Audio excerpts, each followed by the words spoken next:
If one day you bind a life assistance system, what kind of life would you choose to live? If your system is not intelligent enough and lacks dialogue functions, would you still like it if you could unleash your potential? Starting with a billion, life is like a game. Luxury cars and beautiful women are abundant, and life is free of worries. With a Lamborghini Hellcat, the system is eager to provide rewards. Fearing that the host might not want it, the rewards are sent out before the tasks are completed. Chapter 1. Taking the high-speed train, awakening the system. Early September, autumn. The start of university. Guangdong Province, located in the south, still experiences hot weather while the north enjoys the refreshing autumn air. The sun's scorching rays seem to scorch the earth like a devoted admirer worshipping a goddess. Chui Xianzhou sits by the window on the high-speed train, his eyes hazy, gazing vacantly out the window. Ding. Binding life assistance system. Ding. Congratulations, host, on binding the life assistance system. Ding. The life assistance system is dedicated to helping the host enhance wealth and status and experience a perfect life. Is now bound to the host. Ding. The life assistance system will trigger tasks or nodes based on the host's actions for rewards. The system has arrived and commenced operation 2.5 years in advance, and all rewarded items are legal and compliant, with verifiable sources. Just moments ago, he was dozing off when a voice in his mind startled him awake, coincidentally as the high-speed train stopped at the station. Chui Xianzhou jolted. A system? A golden finger? The system arrived early solely for rewards? How much wealth is at stake? It's hard to imagine. As a 10-year veteran bookworm, he quickly realized this was the type of system that a protagonist in a feel-good novel would have. A system that could punch the South Mountain nursing home and kick the North Sea kindergarten. Causality paradox, unspoken. I'm about to take off. Excuse me, can you please help me lift my luggage up there? Just as Chui Xianzhou was lost in thoughts of a beautiful future life, a clear and pleasant voice sounded beside him. Chui Xianzhou turned to see a young girl standing in the aisle. She looked about the same age as him, probably 18 or 19, and was at least 1.7 meters tall. Her black hair cascaded down like a waterfall, naturally falling to her waist. Her features were delicate and three-dimensional, and she wore a smile that revealed neat white teeth. Her exquisite face was unadorned, already beautiful without makeup. She wore a white long-sleeve top, accentuating her figure, paired with light-washed denim jeans that showcased her long, slender legs, and she wore white sneakers. She radiated youthful vitality, cute and sweet. Chui Xianzhou momentarily lost his train of thought, but quickly regained his composure, glancing around before meeting the girl's gaze, which was fixed on him. "Hello, is there something you need?" "I didn't catch that," Chui Xianzhou asked, looking at the girl in confusion. Su Yanqing, hearing his words, quickly repeated, "Hello, handsome, I'm in D seat. My suitcase is a bit heavy, I can't lift it. Could you please help me?" Su Yanqing, a little embarrassed, gestured with her fingers, pinching to demonstrate that her luggage was indeed heavy. When out and about, helping others is a small act. Moreover, it's a request from a beautiful girl, and even the most stoic man would be inclined to show some gentlemanly demeanor. Chui Xianzhou nodded, stood up, and easily lifted the luggage onto the overhead rack. To be honest, the suitcase was quite large and heavy. If it weren't on a high-speed train and had passed security checks, he might have suspected it contained something illegal. After all, a suitcase abandoned in the wild either contains cash or something more sinister. With a curious mind, many would want to know what's inside, and might even use it as an opening to chat up the girl. But Chui Xianzhou was not one of them. He had more important matters at hand. After placing the suitcase, he turned back to his seat, looking out the window, his thoughts already immersed in his mind. "System, are you there? What functions do you have?" Chui Xianzhou tried calling out, mimicking the protagonist's approach, but his calls went unanswered, as if what had just happened was merely a figment of his imagination.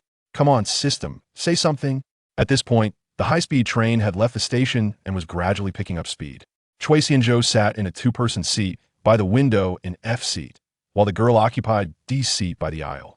After Su Yanqing sat down, she curiously glanced at the man and took out 2 Ferrero Rocher chocolates from her small bag.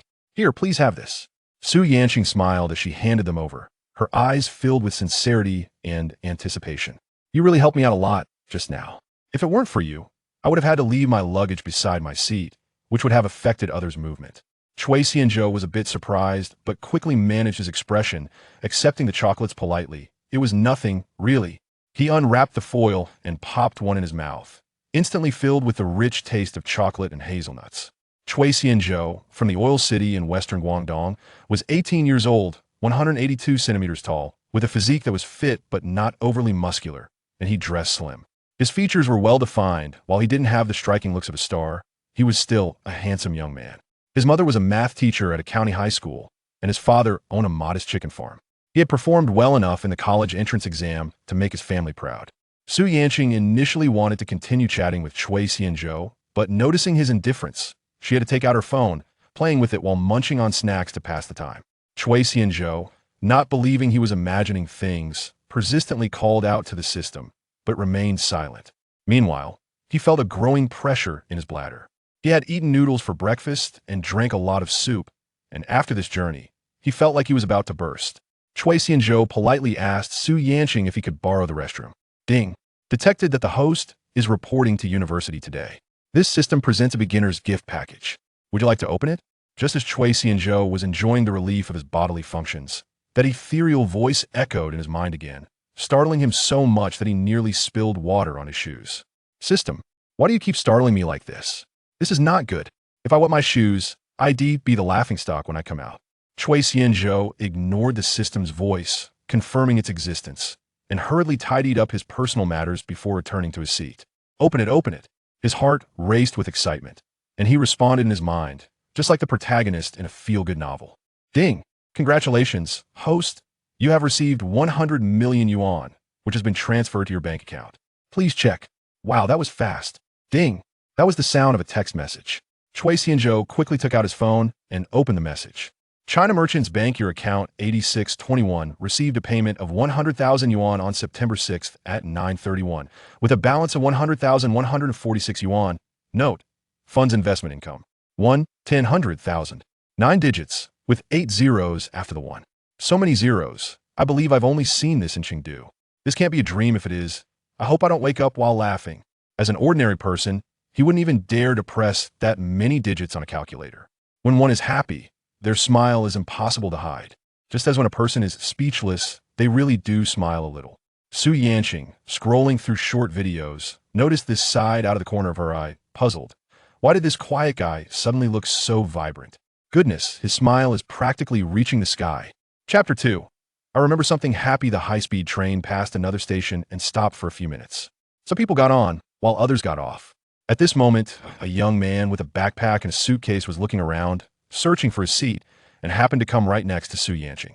When he turned to pick up his luggage, he caught a glimpse of Su Yanqing sitting there, and his eyes lit up. This girl is so beautiful, much prettier than the class beauty from his high school. Li Jiqiang was a freshman going to register at the university today. After putting down his luggage, he hurriedly tidied up his grandma gray hair, then opened the front camera on his phone to carefully check his appearance. Li Jiqiang was very satisfied with his image. So handsome. After putting down his phone, he mustered up the courage to strike up a conversation. Hello, are you a freshman going to register at the university? Hearing the voice, Su Yanqing turned to look at him, politely nodded, and replied, Yes, I'm going to register at school today. After she spoke, she continued to lower her head to play with her phone, even slightly turning her body away from Cui Xianzhou to express her desire not to chat. It was unclear whether Li Jiqiang did not pick up on her cues or was just excited to have received a response from a beautiful girl. He continued to chatter. I'm going to Jinan University today. Nice to meet you. My name is Li Jiqiang. I wonder which school you're from? Also Jinan University. Su Yanqing had no choice but to answer politely, her tone lacking the excitement of meeting a fellow alumnus, feeling a bit impatient. This guy, I've made my intentions so obvious, can't you see? Wait, my current attitude seems a bit familiar. Could it be? Su Yanqing glanced at Cui Xianzhou. Really? That's great. I didn't expect we would be alumni. Li Jiqiang exclaimed, looking pleasantly surprised. How about we add each other as friends, and we can help each other out at school? Su Yanqing shot him a glare and waved her hand to refuse. Sorry, I don't have any plans to expand my friend's circle at the moment. Was that direct enough? Su Yanqing had no interest in him. He looked a bit greasy and didn't meet her standards. As a face-conscious person, she was more interested in the quiet Cui Xianzhou beside her. Handsome guy, judging by your age, are you also going to register at the university? If it were someone else, they would have recognized the hint and sat down, not acting like a clown and pestering her, but clearly, Li Jiqiang was not that type. He was captivated by her big, bright eyes. However, as he watched the beautiful girl he had approached turn to speak with the quiet man beside her, he felt a pang of jealousy. Am I not more handsome than this guy?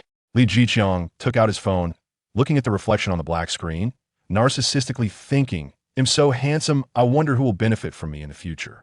Chui Xianju, after confirming an increase in his bank account, had a smile on his face, dreaming of a beautiful life. When he heard Su Yanqing's question, he politely replied, "What a coincidence. I'm also a freshman at Jinan University." Huh? Li Jiqiang was surprised. It's not that he was to blame for being surprised. Countless freshmen were registering at the university today. Even on this high-speed train, as long as they were younger and carrying large bags, they might be going to school. But to encounter fellow alumni from the same school truly required some luck. No, not just luck for these three people to come together. That was incredible. You're also a freshman at Jinan University? Let's add each other as friends. I recently went to Yangqing and joined this year's freshman registration group. I can add you to the group. Li Jiqiang seized the opportunity to insert himself into the conversation and directly opened the WeChat QR code on his phone. Chui Xianju saw that the other person's phone was almost shoved in his face, so he had no choice but to take out his phone and scan the QR code. Li Jiqiang first added Chui Xianju's WeChat, originally with the idea of getting Su Yanqing's WeChat too. At that moment, he didn't even glance at Chui Xianju's WeChat and directly clicked to approve.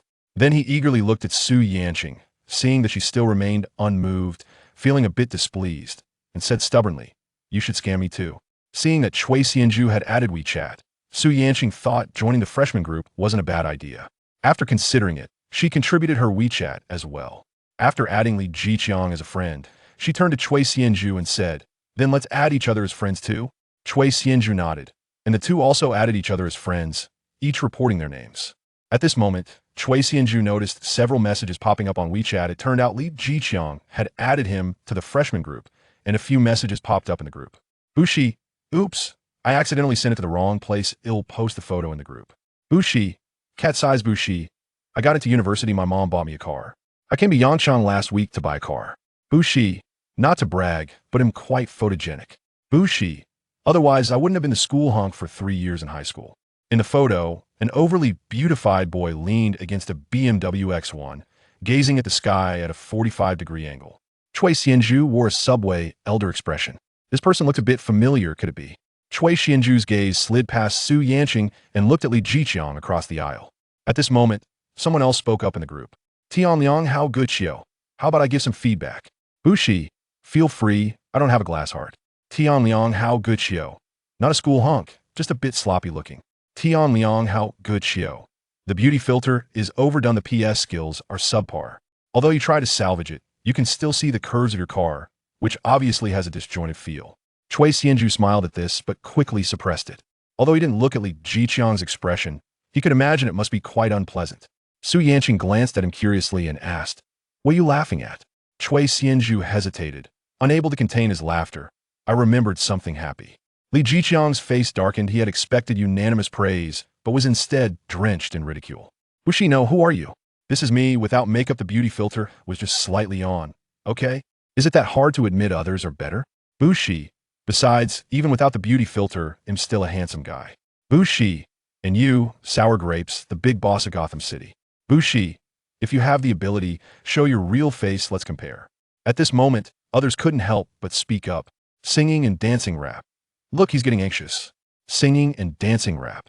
Someone just expressed a fair opinion. Bushi, who are you? The McDonald's mascot? Is this a place for you to chime in?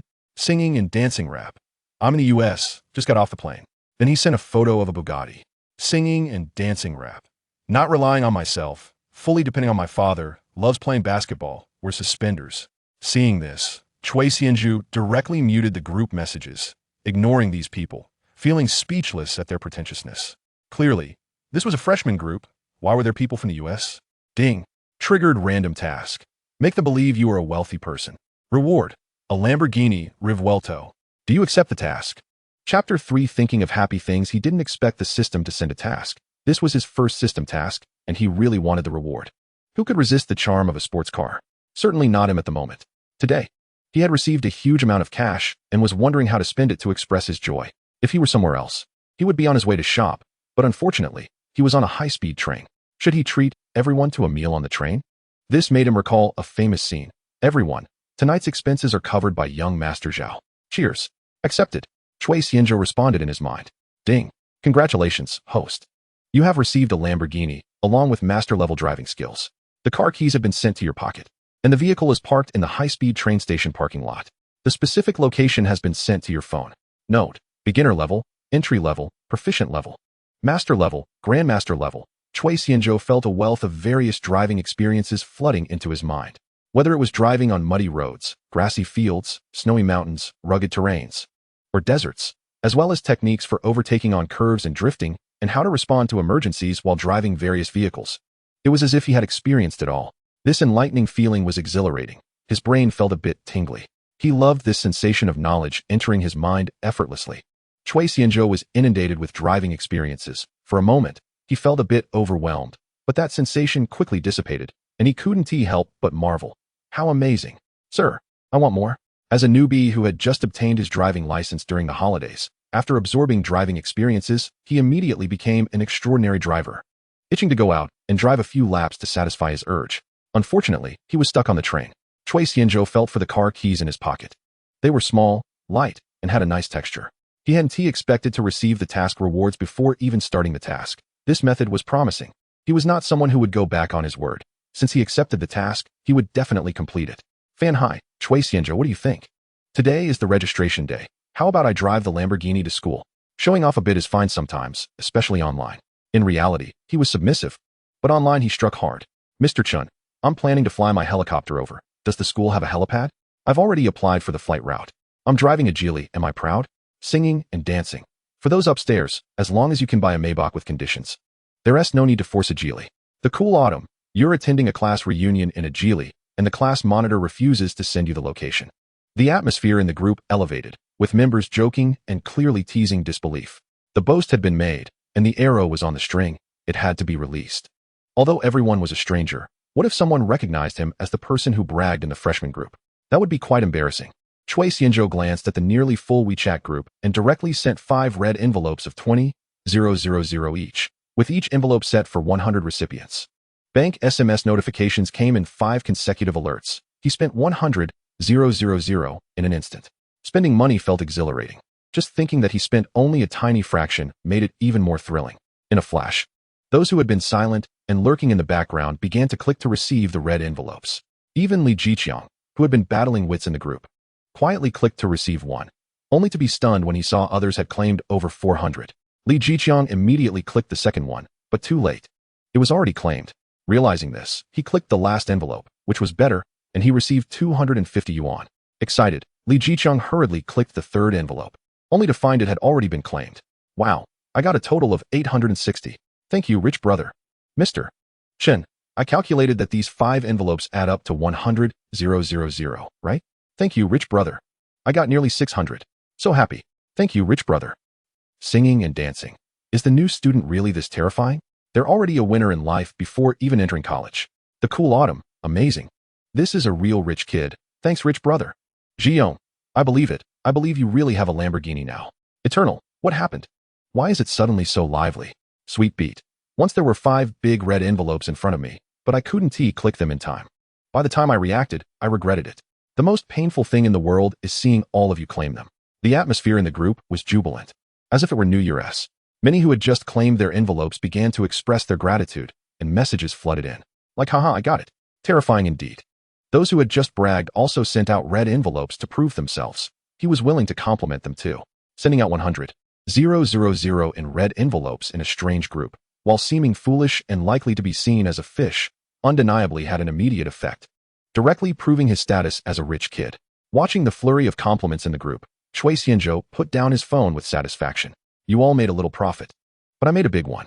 This was like Qin Shi Huang cutting wires, a huge win. Today, his bank savings reached 9 figures, spending 100,000. He was getting the sports car he had always dreamed of. The system was amazing. In a short time, he went from an ordinary college student to a nearly billion-dollar college student. You're smiling so happily, thinking of happy things? Su Yanqing's expression was a bit strange. Could this person be a bit off? As soon as Su Yanqing entered the group, she habitually turned on Do Not Disturb, so she had no idea what had just happened. Chui Xianzhou, still in high spirits, sighed. I think of the wonderful college life that is beckoning me, and I just can't help it. College life is great. With his good mood, Chui Xianzhou became chatty, casually discussing topics. But this scene made Li Jiqiang so jealous he could hardly contain himself. After not getting his way on the phone, he was now overshadowed in reality. But he couldn't find the right moment to interject. How are you getting to school later?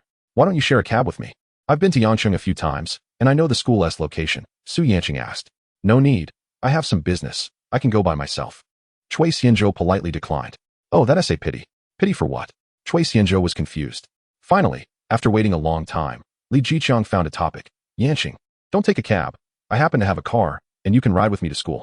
As he spoke, he pulled out the BMW car key. Casting a proud glance at Cui Xianzhou. See, this is a BMW key. Do you have one? At this age, driving a BMW 1 Series for transportation surely meant he came from a good family. He was confident that this would impress Su Yanqing. Upon hearing this, Li Jiqiang stood still, and seeing his stiff expression, Cui Xianzhou almost laughed out loud. Just now, Li Jiqiang's provocative gaze had caught his attention. It felt inexplicable and a bit childish. Who did I offend? Li Jiqiang thought Su Yanqing didn't recognize BMWs and hurriedly explained, this is my newly bought BMW. It has a lot of space, it can carry things. You really can't understand a hint, can you? I know what you're thinking. You're not my type, do you understand? Su Yanqing was almost amused. The car logo was well known. It had high visibility. Did he think she was a 3-year-old? After repeatedly rejecting him, he still couldn't get it. Looking like a spoiled giant baby, expecting her to say it so bluntly, he kept chattering away, so thick-skinned even after being rejected so many times. Just then, the high-speed train arrived, and after Su Yanqing's sharp retorts, Li Jiqiang, with a multicolored face, took his luggage and left this place of sorrow in a dejected manner. Cui Xianzhou, I need your help to take my luggage down.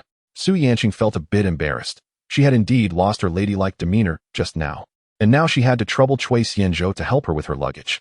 How humiliating. Su Yanqing thought this way, feeling even more resentful towards Li Jiqiang. No problem. Just a small favor, don't mention it. The two exited the high-speed train station and parted ways at the gate. See you at school. Su Yanqing waved goodbye while pulling her suitcase with a small shoulder bag. See you at school. Cui Xianzhou waved back. Cui Xianzhou's luggage was just a larger backpack. While Su Yanqing went to the new student reception point, and he took out his phone to locate the parked Lamborghini. Just thinking about it made him excited. If it weren't for the crowd in the station, he would have wanted to run and speed things up. After going around in circles, he even ended up in the bus area. After some effort, he finally found his car.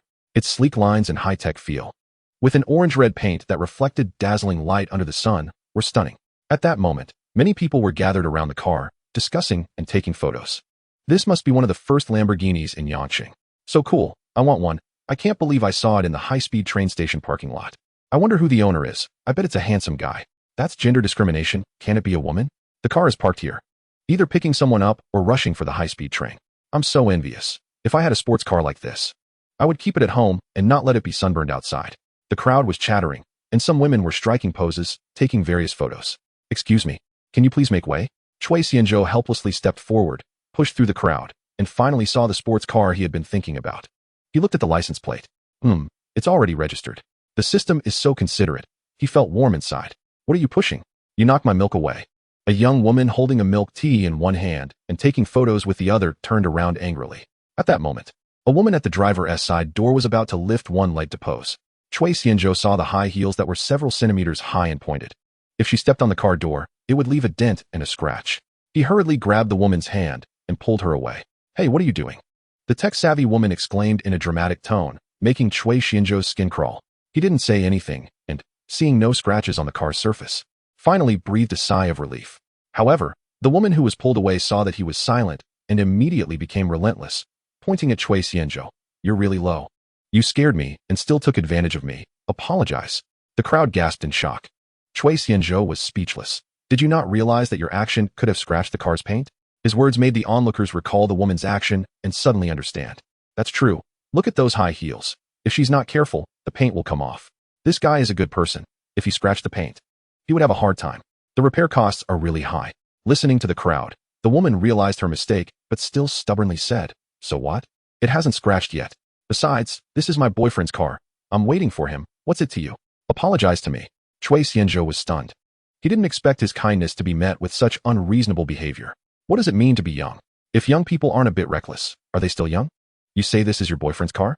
Cui Xianzhou asked with a smile. When people are at a loss for words, they really do laugh. What else? Then why are you outside? My boyfriend went to pick up my best friend. He asked me to wait for him here.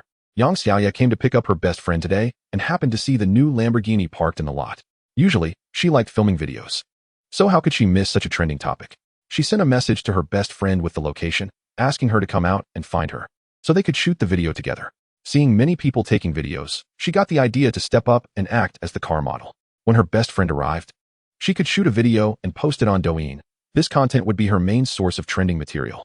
Whether your boyfriend is really picking up your best friend or not, this car definitely isn't his, because I'm the owner of this car. I don't have a tech-savvy girlfriend, Chui Xianzhou teased.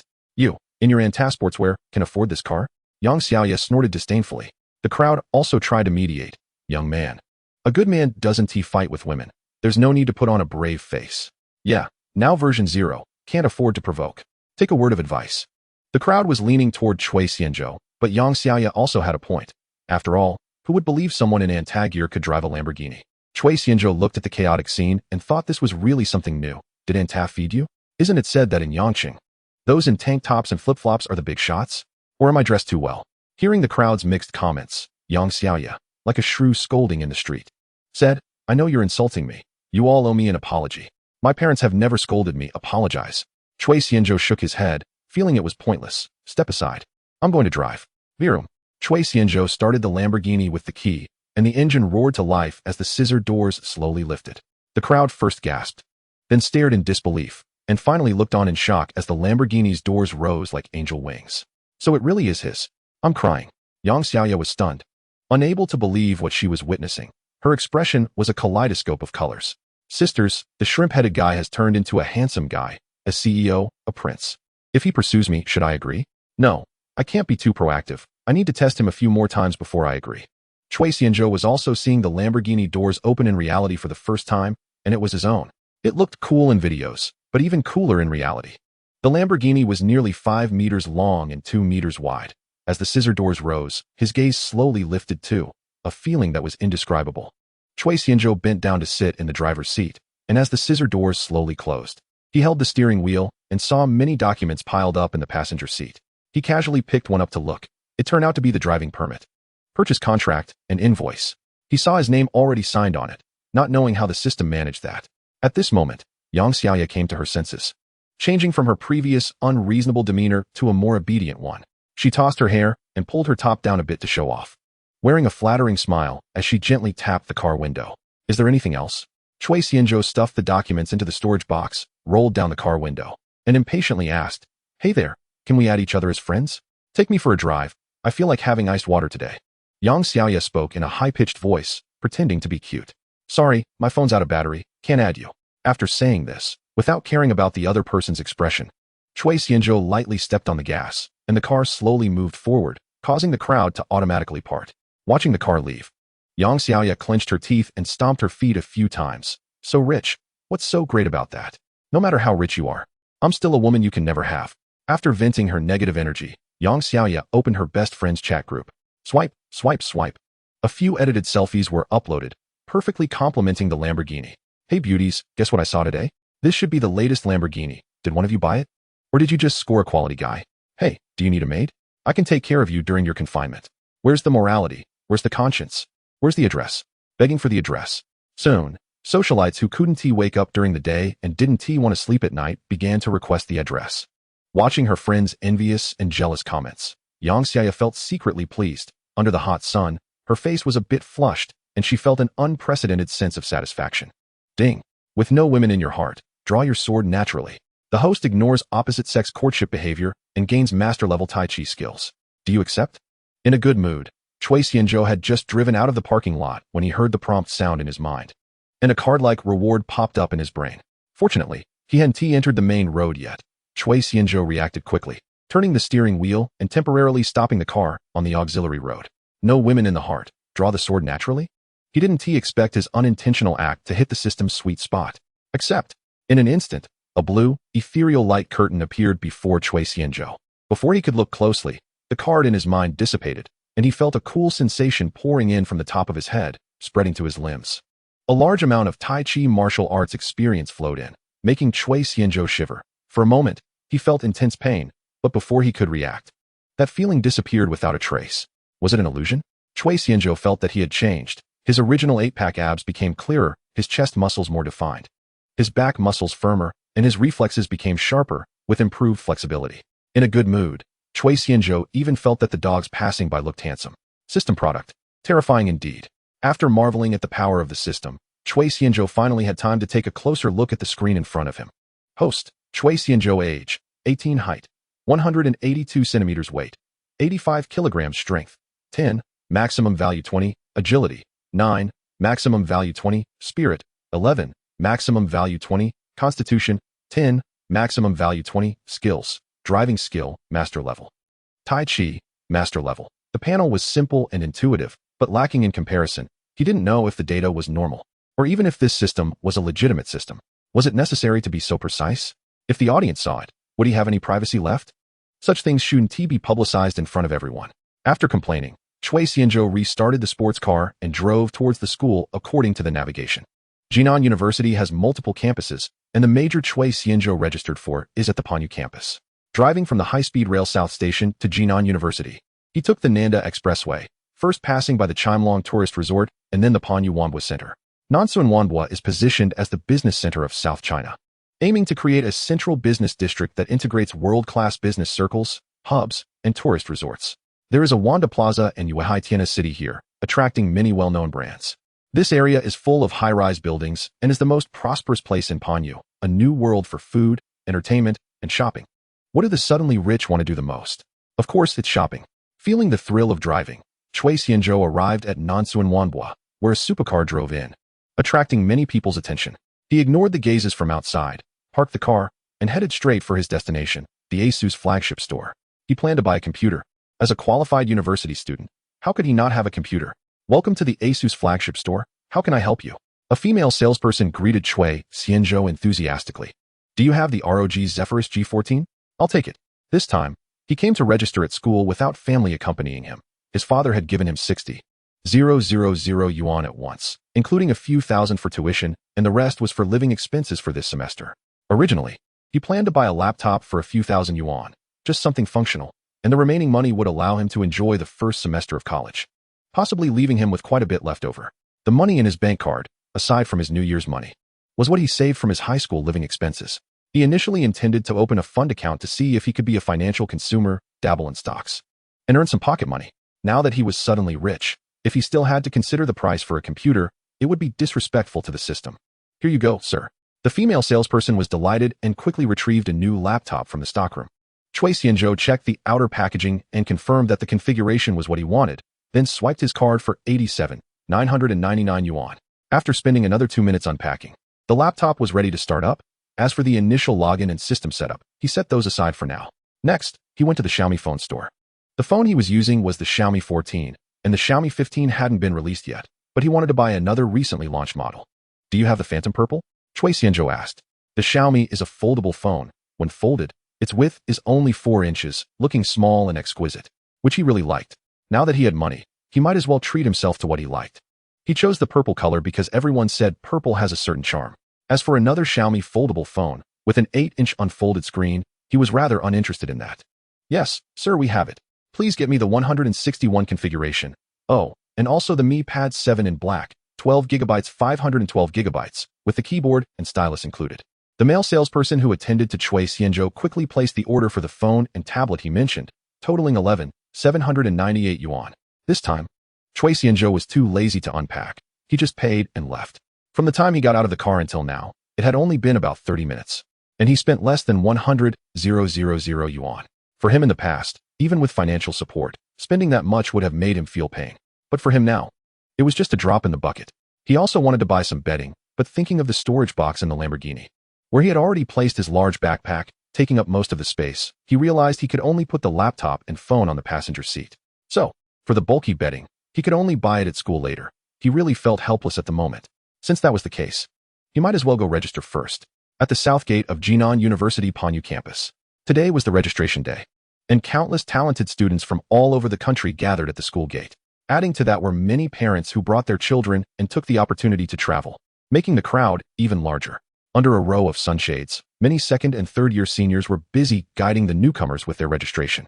Under one of the sunshades, a sophomore girl wearing a white long-sleeve top and a black knee-length skirt was busy. Her long legs were wrapped in black stockings, and her loose top couldn't hide her impressive figure. Her long hair reached her waist, and her delicate face was slightly sweaty, with a few strands of hair sticking to her face. I didn't expect to see such a beautiful senior when we came to register. Seeing her, The image of a kid's mom became clear, and I even thought of a name. If she were my girlfriend, I would be willing to live in a villa and drive a luxury car. Senior, who is that senior sister? A curious freshman asked the senior guiding him for registration. She is Lin Wanyun from the Business Administration College, a sophomore this year, and she doesn't have a boyfriend yet. The senior's face was filled with longing. Is she the school beauty? The freshman asked excitedly. Don't watch too much. I don't know if other schools have school beauties, but our school doesn't have that ranking. The senior looked at the freshman with the perspective of someone who has been through it. Who said there isn't? Have you forgotten the list of the most beautiful school beauties? Another senior said with a wink. Senior, that's enough. The freshman flattered while handing over a cigarette. Are you out of your mind? Half of the people on that list are androgynous. The senior earnestly advised. I suggest you don't search out of curiosity, unless you like guys. Virum. A loud roar of a sports car engine came, and an orange-red sports car approached from afar. People instinctively looked in the direction of the sound, and the once noisy scene of new student registration suddenly quieted down a lot. This weather is really killing me. I feel like I'm going to spoil. Sun Jiejia was lamenting when she suddenly heard the sound of the sports car and involuntarily looked towards the source of the sound. Hey, Xiaoyan, look, there's a sports car. I see it. I see it. Don't get too excited. Didn't you just say it's hot? Lin Wanyun said helplessly. A calm heart naturally feels cool. Your impatience only makes it hotter, right? Cui Xianzhou spent some time getting to the school vicinity and found that there were indeed many people. He helplessly stepped on the brakes. Even the most expensive sports car gets stuck in traffic. I miscalculated. I shouldn't have driven in. I should have parked further away. Looking at the school gate not far away and the new student registration point under the blue sunshade, many people were pointing in his direction. The Lamborghini was certainly drawing a lot of attention. Wow, that's a Lamborghini, right? What model is it? I've never seen it before. Haven't you seen enough? That's a Lamborghini.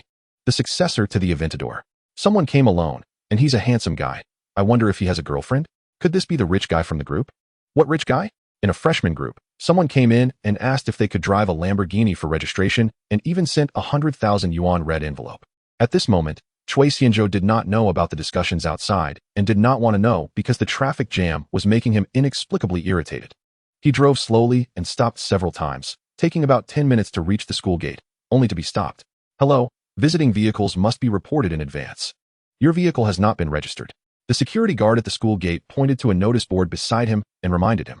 Although today is the new student registration day, the school's campus security management has not relaxed. In fact, the management requirements are stricter than usual. After all, on such days, there are more new students and parents, and there are many vehicles, so safety issues must be strictly guarded. The reason Cui Xianzhou was stopped was that his vehicle was an off-campus vehicle. Cui Xianzhou was not angry at being stopped. Just think about it, in a university. If security personnel let sports cars pass without question, how could the safety of students on campus be guaranteed? One cannot hope that all luxury car drivers are good people, right? What we need is not a salute. We need safety. Just because someone drives a nice car, does that mean they can enter freely? Just because someone drives a nice car, does that mean they must be a good person? Especially in a school, which is a place for teaching and educating. And semi-closed in nature. Once an external vehicle is found to intrude and causes a safety accident, it would deal a devastating blow to the school's reputation. Look, he got stopped. Today is new student registration day. Could he be a new student? Probably some rich second generation showing off their wealth by driving a sports car. Every year, there are always some socialites who like to do such boring things at this time, which is simply detrimental to the atmosphere. It seems that even supercars are not all powerful. They still get stopped. Feeling a great sense of security, I give a thumbs up to my alma mater. Why do I feel quite pleased seeing him being stopped? The unusual scene at the school gate, combined with the eye-catching supercar, attracted a lot of attention from students and parents of new students, with some criticizing the boring behavior of rich second generations showing off and others praising their alma mater's attitude towards security management. After Cui Xianzhou presented his ID, admission notice, and other documents, the security guard did not make things difficult for him. Under the security guard's instructions, he smoothly completed the vehicle registration for entering the school, and afterward, he would not be stopped when driving into the school. After completing the registration, Cui Xianzhou opened the car hood, reached into his backpack, rummaged around, and pulled out 2 packs of cigarettes, secretly handing them to the security guard. He doesn't smoke. The cigarettes in his backpack were given to him by his father. He thought it might come in handy when he was out, so he brought them along. The world is not just about fighting and killing. It's also about human relationships. Chapter 6 Successful Registration. Hello, juniors and sisters. Welcome to Jida. Occasionally, enthusiastic seniors called out to welcome the new students. Junior, I'm your senior. Let me take you to register. Seeing the quiet and lovely junior sister, the senior was as enthusiastic as if he had been injected with chicken blood. rushing to help carry the luggage. If someone didn't know better, they might think they had fallen into a den of wolves, scaring the obedient junior sister into a shiver. Junior, is this your first time at school? Let me take you around the campus. The senior sisters from the second and third years had long shed their freshman awkwardness. Seeing the handsome junior, they were eager to take the initiative. From the moment Chui Xianzhou appeared to when he parked in the parking lot, this scene caught the eyes of many onlookers. As he walked along, many senior sisters greeted him enthusiastically, regardless of whether they were from his college or not. Oh, so handsome. I like him so much. Junior, what major are you in? Our school has many roads, and you might get lost if no one guides you. After you pay the tuition fee, I can be your tour guide and help you get familiar with the campus. It's so hot outside. There's cold Wangzai milk in my dormitory. Should I get you some? I ordered bubble tea for you. Do you like it? Ah, Wanyun, he's coming our way. He's a quality junior. Sun Jiejia squealed, shaking Lin Wanyun's arm, her eyes sparkling with infatuation. If we don't go, the junior will be taken away by someone else. Lin Wanyun looked at the handsome Chui Xianzhou walking this way, feeling a bit swayed, but still kept her composure. I saw him. Don't get too excited. That might scare him away. Hello, I'm a freshman, Chui Xianzhou, majoring in business administration. Chui Xianzhou came to the temporary registration area, took out his admission notice, and said. His purpose for coming this way was clear. He glanced around and found that this senior sister had the highest looks. Everyone has a desire to be beautiful. My name is Lin Wanyun. I'm from the Business Administration College, your senior. Please register here. I'll take you to pay the tuition and help you get familiar with the campus. Lin Wanyun's face blossomed with a sweet smile, her bright eyes sparkling. Chui Xianzhou nodded, took the paper and pen, and registered his name, college, and phone number. Wow, such a handsome junior. Wanyun, don't miss out. Sun Jiejia pulled Lin Wanyun and secretly encouraged her. Lin Wanyun playfully tapped her best friend's head, laughing. Be quiet. He can hear you. How shameless. Handsome guys and beautiful girls are a kind of resource. In reality, handsome guys are even rarer. People are generally fond of beautiful things. It can be said that everyone in the world is a fan of good looks. Although appearance is not the only criterion for measuring a person, it is indeed a bonus point. A male classmate walked over. Wanyun, I brought you milk tea. Let me take this new student. Lin Wanyun boldly sized up Chui Xianzhou and, hearing what the boy said, waved her hand to refuse. No need. I've been sitting here all morning. It's good to go out and move around. The boy said again. Let me go. I'm more convenient for the boys' dormitory. You just sit here. Don't get sunburned in this blazing sun. Seeing the boy blocking her again, Lin Wanyun spoke with a hint of impatience. Zhou Hongtao. I said I want to get some exercise. Chui Xianzhou finished filling out the information, standing quietly to the side, watching Lin Wanyun, whose beauty was tinged with anger.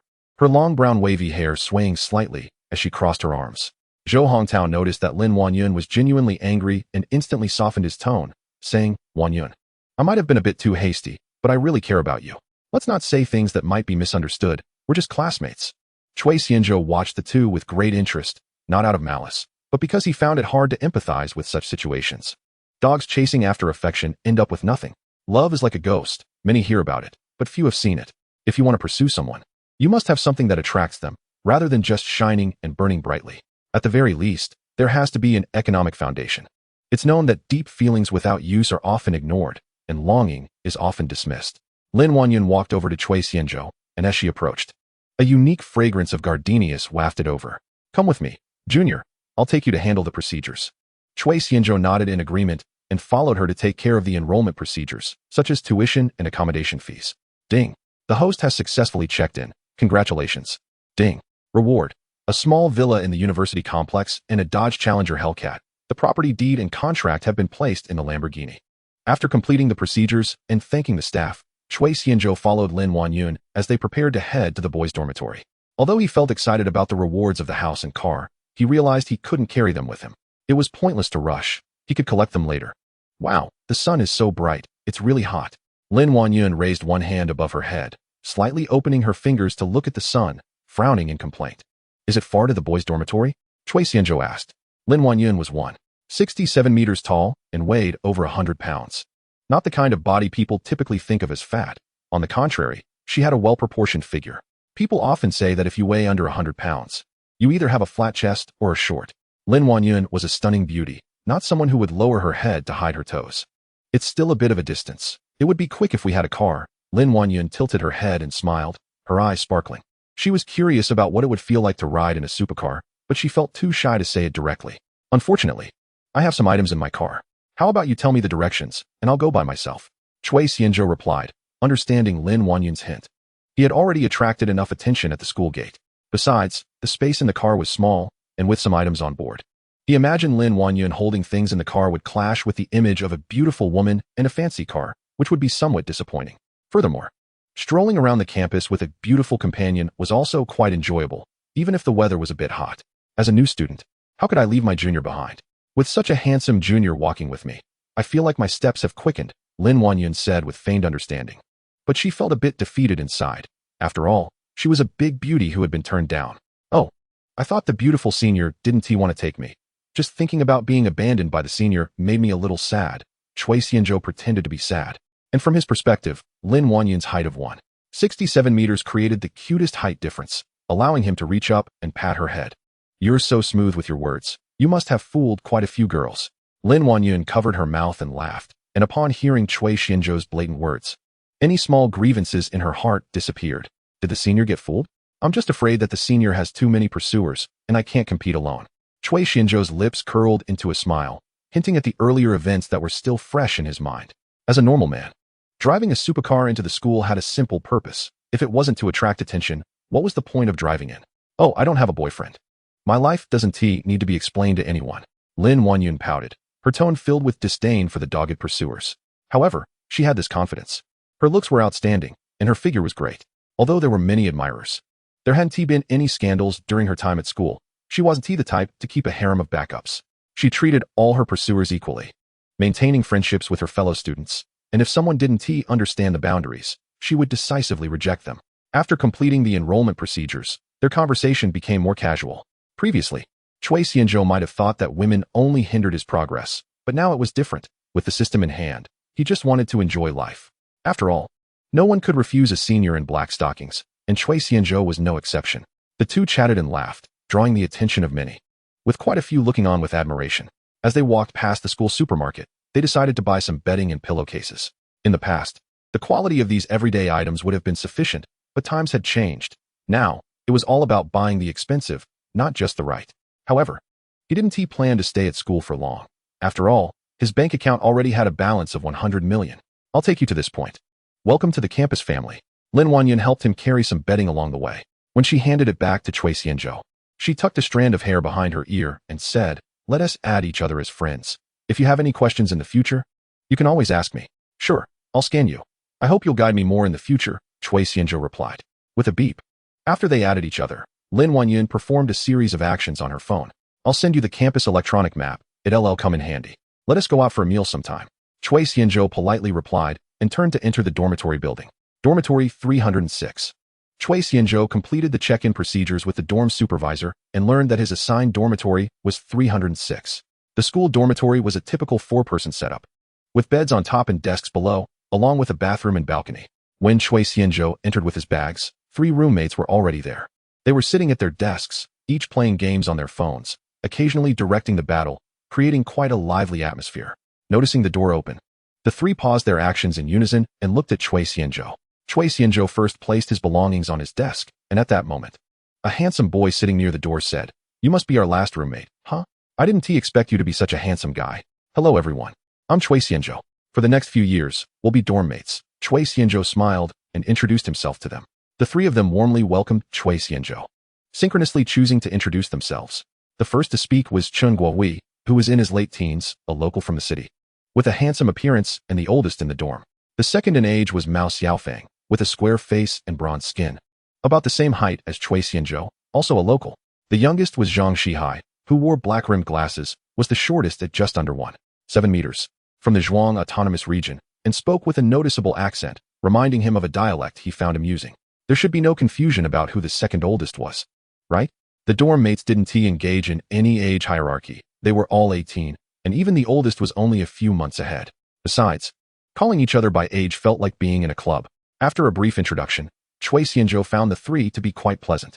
Although they were still somewhat strangers, they were willing to engage and interact, with enthusiasm tempered by a sense of propriety. Their IQs were fine, and their emotional intelligence seemed good as well. Not only does Chui Xianzhou have his own thoughts, but his 3 roommates also have their own ideas. If nothing unexpected happens, the few of them will be together for the next few years, and they don't want to start off by making each other feel like enemies for various reasons. spending the years in oppression. Those years would be worse than living like a dog. When men gather, no matter how serious they start out, there's always a common topic they can't escape, which is talking about women, especially considering they are young, vigorous, full of youth, and brimming with hormones. Hey, did you see that really beautiful senior at the registration desk? Mao Xiaofeng asked with a grin. Are you talking about senior Lin Wanyan? Cui Xianzhou retorted.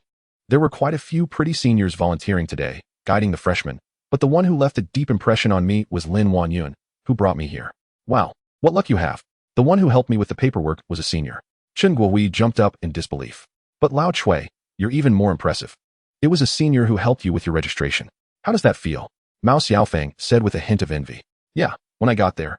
The senior took me away, but I only caught a quick glance. Chen Guohui also had some grievances. Did you add the senior as a friend?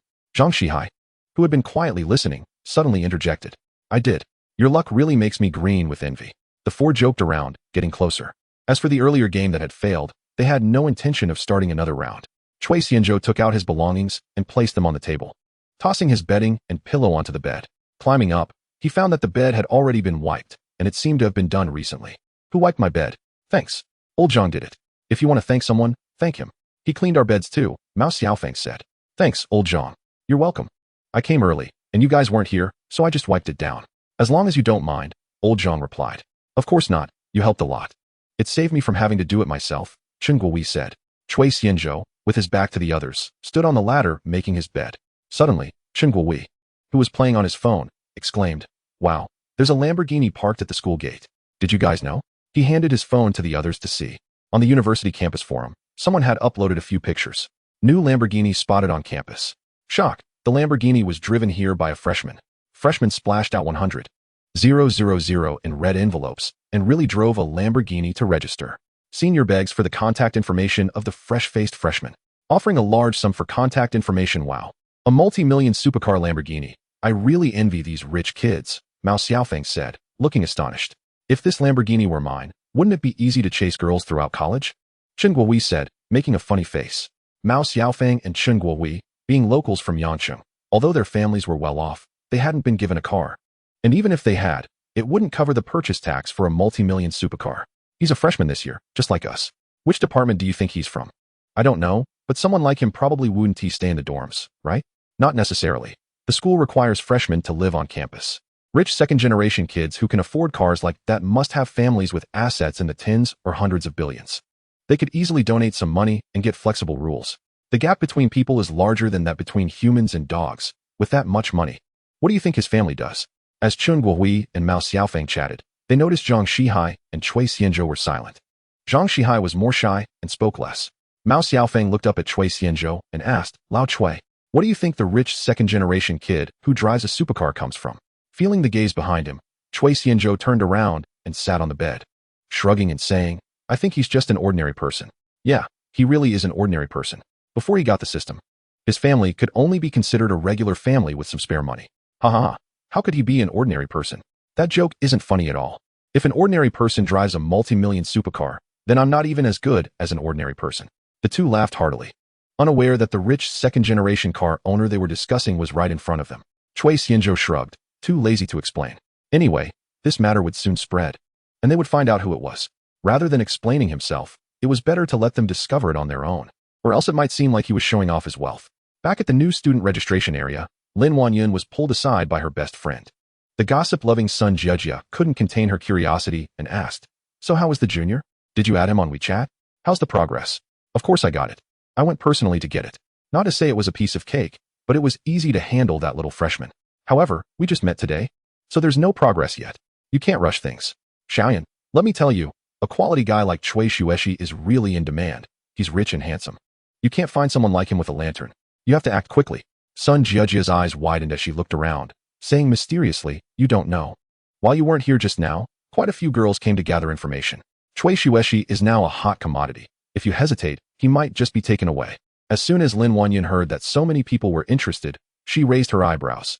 Indeed, women can be very proactive. She really needed to pay attention. When the meat is in your mouth, you can savor it slowly, but when it's still in the pot, there are many people watching. Lin Wanyan had the capital to be proud. Since middle school, she had grown into a tall and graceful figure, and there were no shortage of suitors, which made her develop a reserved and proud character. Once she entered university and experienced the splendor of the big city, her standards became even higher. She didn't care much for ordinary pursuers. Although reality isn't like that, and there's no ranking of campus beauties, she considered herself not inferior to others in terms of looks. However, in this society, looks are just one of the factors. If you pretend to be reserved, your chance of fate might be snatched away by someone else. A forced melon isn't sweet, but it's still thirst-quenching. If you don't take the initiative, there are plenty of people outside who will. Not only will they be proactive, but they will also be more persistent. With your $3,000 a month, why would someone who makes $30,000 a month like you? Because I'm charming. Having realized this, Lin Wanyun subconsciously asked her strategist, "So how do I start?"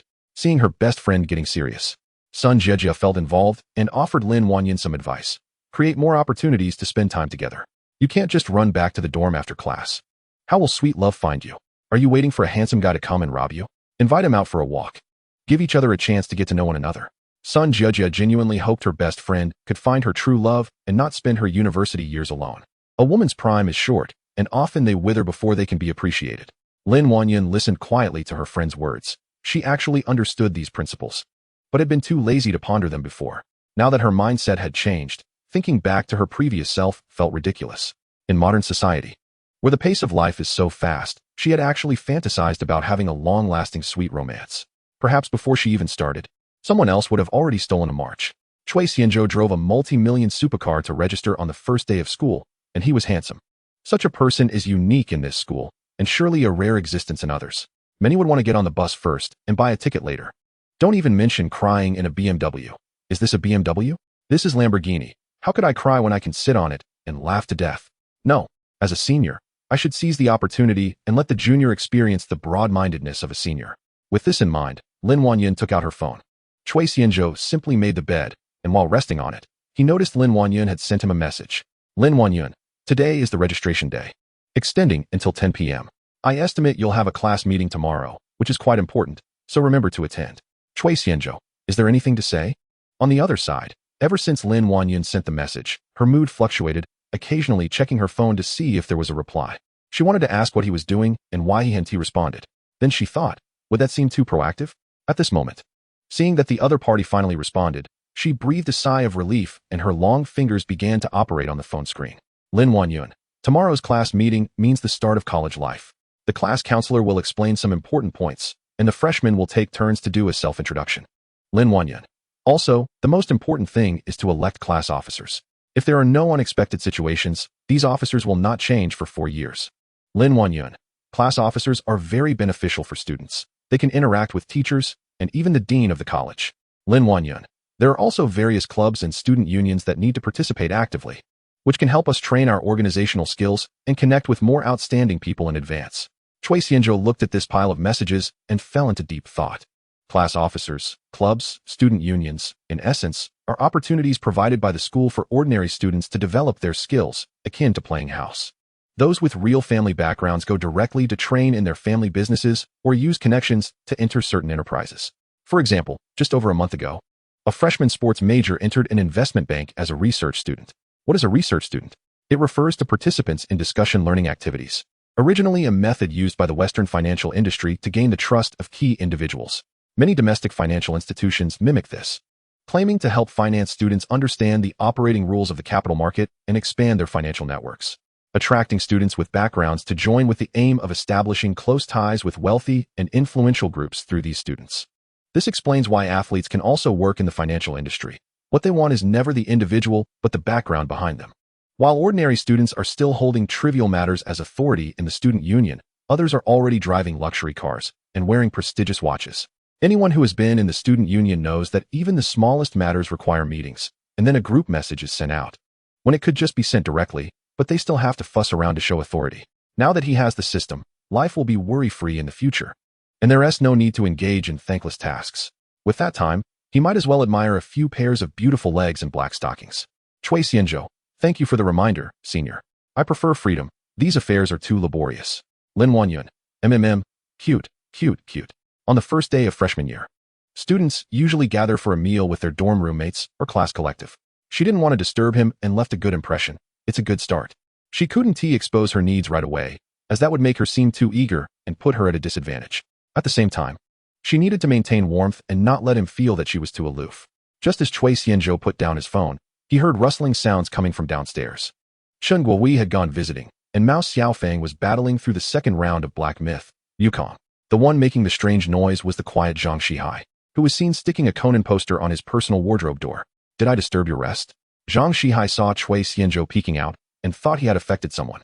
Apologizing. No, you're hanging Conan. I didn't expect you to believe in this. I saw a senior selling them when I came over this morning. So I bought one to hang up. May the great Conan bless me. Why not hang Kobe instead of Conan? Mao Xiaofang suddenly chimed in. The most feared thing is when the air suddenly goes cold. Domestic free viewing, secretly filming black materials. Chapter 9, University Cottage. After lying on the bed for a while, Chui Xianzhou suddenly remembered that he hadn't picked up the villa and car rewarded by the system, and he had only brought a few sets of clothes for registration. Although he had just acquired some bedding, he still lacked many items. He rolled off the bed, rummaged through his backpack for the car keys and documents, greeted them, and went out. Before leaving, Mao Xiaofang reminded everyone to gather for dinner in the evening, and Chui Xianzhou gestured with his hand. The sun outside was really fierce, and the temperature was genuinely high. The leaves on the trees along the campus roads looked listless. From a distance, Chui Xianzhou saw someone swaying next to his car, and the figure looked somewhat familiar. As he approached, he realized the person was taking photos. Li Jiqiang had taken a hit on the high-speed train today. His attempts at flirting had failed, and he was overshadowed in the group chat.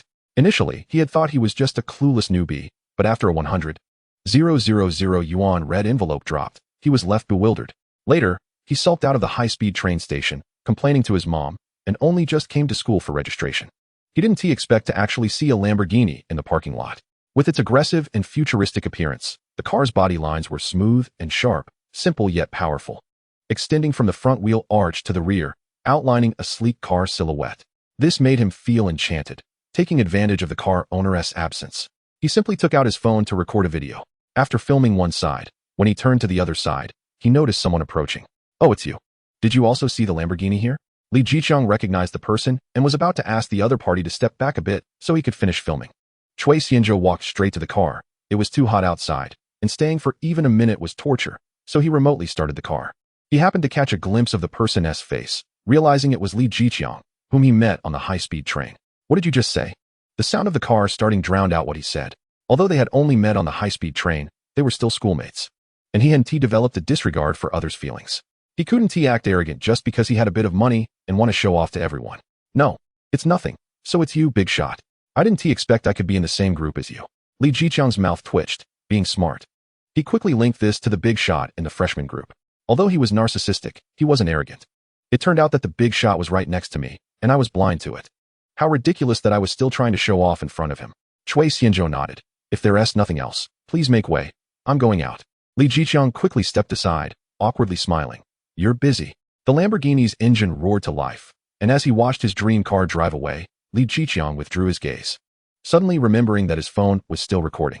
The first-hand video should be mine, right? Truly, a chance encounter. Li Jiqiang loved to show off in front of others. Even though the Lamborghini wasn't his, he had already become friends with the big shot, while everyone still didn't know who the wealthy person was. His desire to share peaked, and he quickly edited a piece of text, then took a screenshot from the video and posted it on the forum. Chui Xianzhou was unaware that Li Jiqiang was helping him gain fame. He found the address on the property certificate and drove to the destination. University Cottage. Its name suggests it is closely related to the university. The community is located within the university town, adjacent to the Pearl River.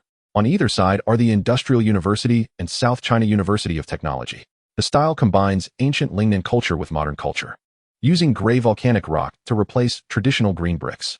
The community has one main entrance and 3 secondary entrances, with a central water feature consisting of a swimming pool and a central lake.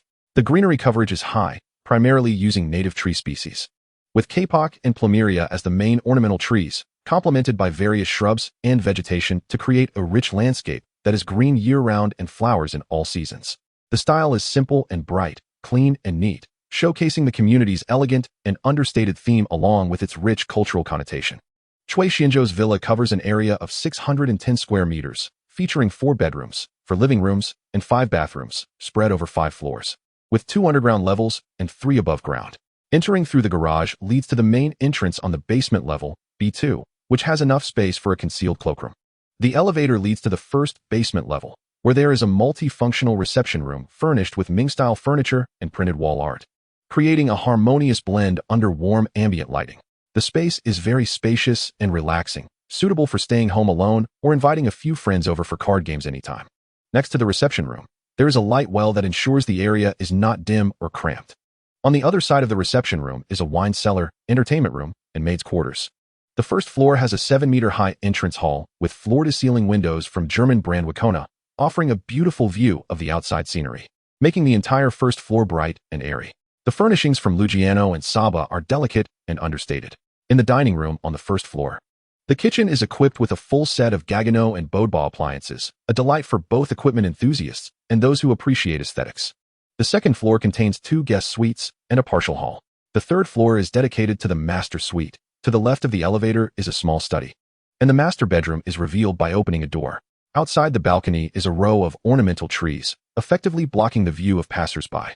The master bathroom is spacious and bright, featuring minimalist double sinks, a standing anti-fog double mirror, a Danish white bathtub, a Duravet toilet, and a shower area equipped with contemporary German bathroom fixtures. Speaking of the master bedroom, there is certainly a walk-in closet, although it is currently empty and needs to be filled with clothes and accessories.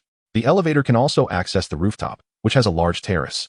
Although there is a half-height rock wall on one side, the view from the opposite 9-story buildings can easily overlook this area. This is the awkward part of mixing high-rise apartments with villas. It is not far from Jinan University, but unfortunately, there is road construction nearby. And what should have been a 5 to 6 kilometer trip turned into an 11-kilometer journey according to the navigation. Luckily, he had a car, so it was only a matter of a few minutes.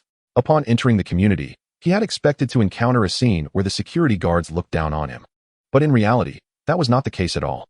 When the security guard learned he was a new owner and after showing his property certificate and ID, he was respectfully allowed to enter and even took the initiative to contact the property management to register his information. The property management arrived with 2 men and 1 woman, who took out a tablet to update and input the owner's information, busy until just recently when they finished and left. It's uncertain if it was due to the system's efficiency, but the villa's interior is as clean as new, and the soft furnishings clearly show no one has lived there. Chui Xianzhou lay on the sofa in the first-floor reception room, looking through the floor-to-ceiling windows at the lush green vegetation outside, reflecting on the day that was short yet full of excitement. Although I am still the same person, I am no longer who I used to be. From being a second-generation farmer unable to make ends meet, destined to inherit tens of thousands of chickens, I have transformed into a wealthy second generation with a car and a house. Chui Xianzhou can only marvel. The system is terrifying. For one person, the villa feels very large. People who enjoy solitude are generally rich in inner experiences and have gone through many ups and downs. However, he has not yet faced much adversity and still prefers a bit of liveliness. After all, humans are social animals, and living alone is only an occasional affair. Chui Xianzhou rested in the master bedroom for a while, and after waking up, he wandered around the villa, touching this and looking at that. Today, I watched the snow drift in the cold night, carrying a cooled heart far away. The phone rang, and Chui Xianzhou took out his phone to see it was his mother calling.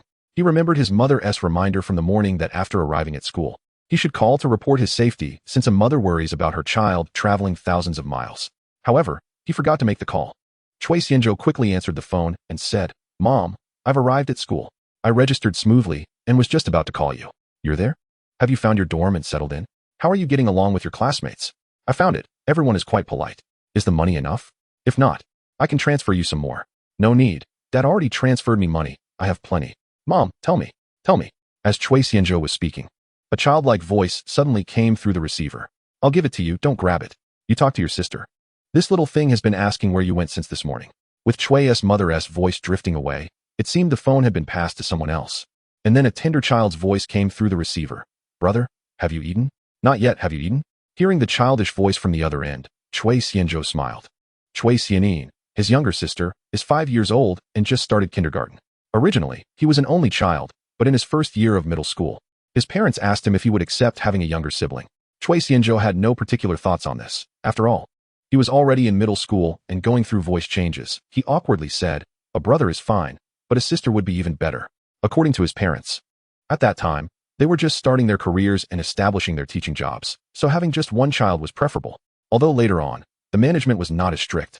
He feared that if he had a younger sibling when he was just starting elementary school, he might feel a sense of loss, thinking that his parents' affection was being split in half, so the idea of having another child was temporarily shelved. It wasn't until Chui Xianzhou entered middle school, which was the year his parents secretly had another child. "Mom bought me a really big meat bun. I ate half and saved half for you. I didn't want to eat it all. When are you coming back to eat it? The little girl's words warmed Chui Xianzhou's heart. This girl is worth the love. During the 2-month holiday, he took his little sister and had a blast in their hometown. I can only go back for the new year. Chui Xianzhou's voice softened. Mom, when is the new year? When you wear new clothes and set off beautiful fireworks. That's when it's the new year? Can I wear new clothes and set off fireworks tomorrow? No, if you set off fireworks tomorrow, the police will come to catch you. Are you scared? Then can they take my brother away too? That way, I want to be scared. Originally, Chui Xianzhou was still listening with interest, but upon hearing this, he felt a sudden headache. Children say the most innocent things.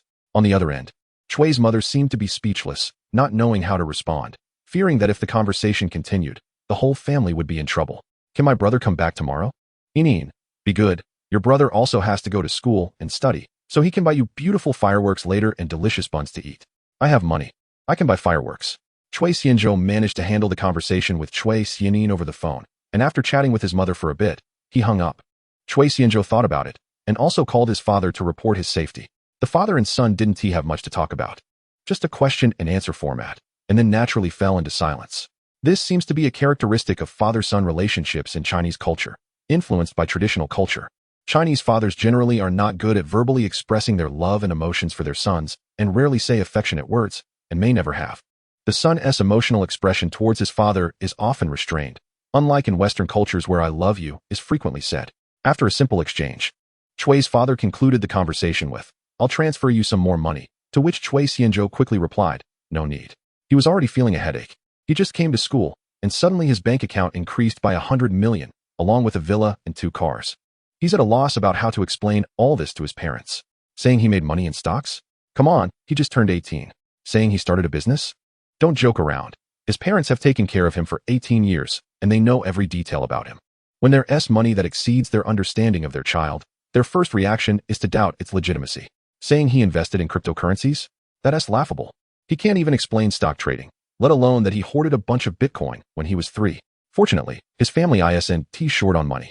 Although tens of millions is a significant amount for them, not having this money wouldn't affect their standard of living.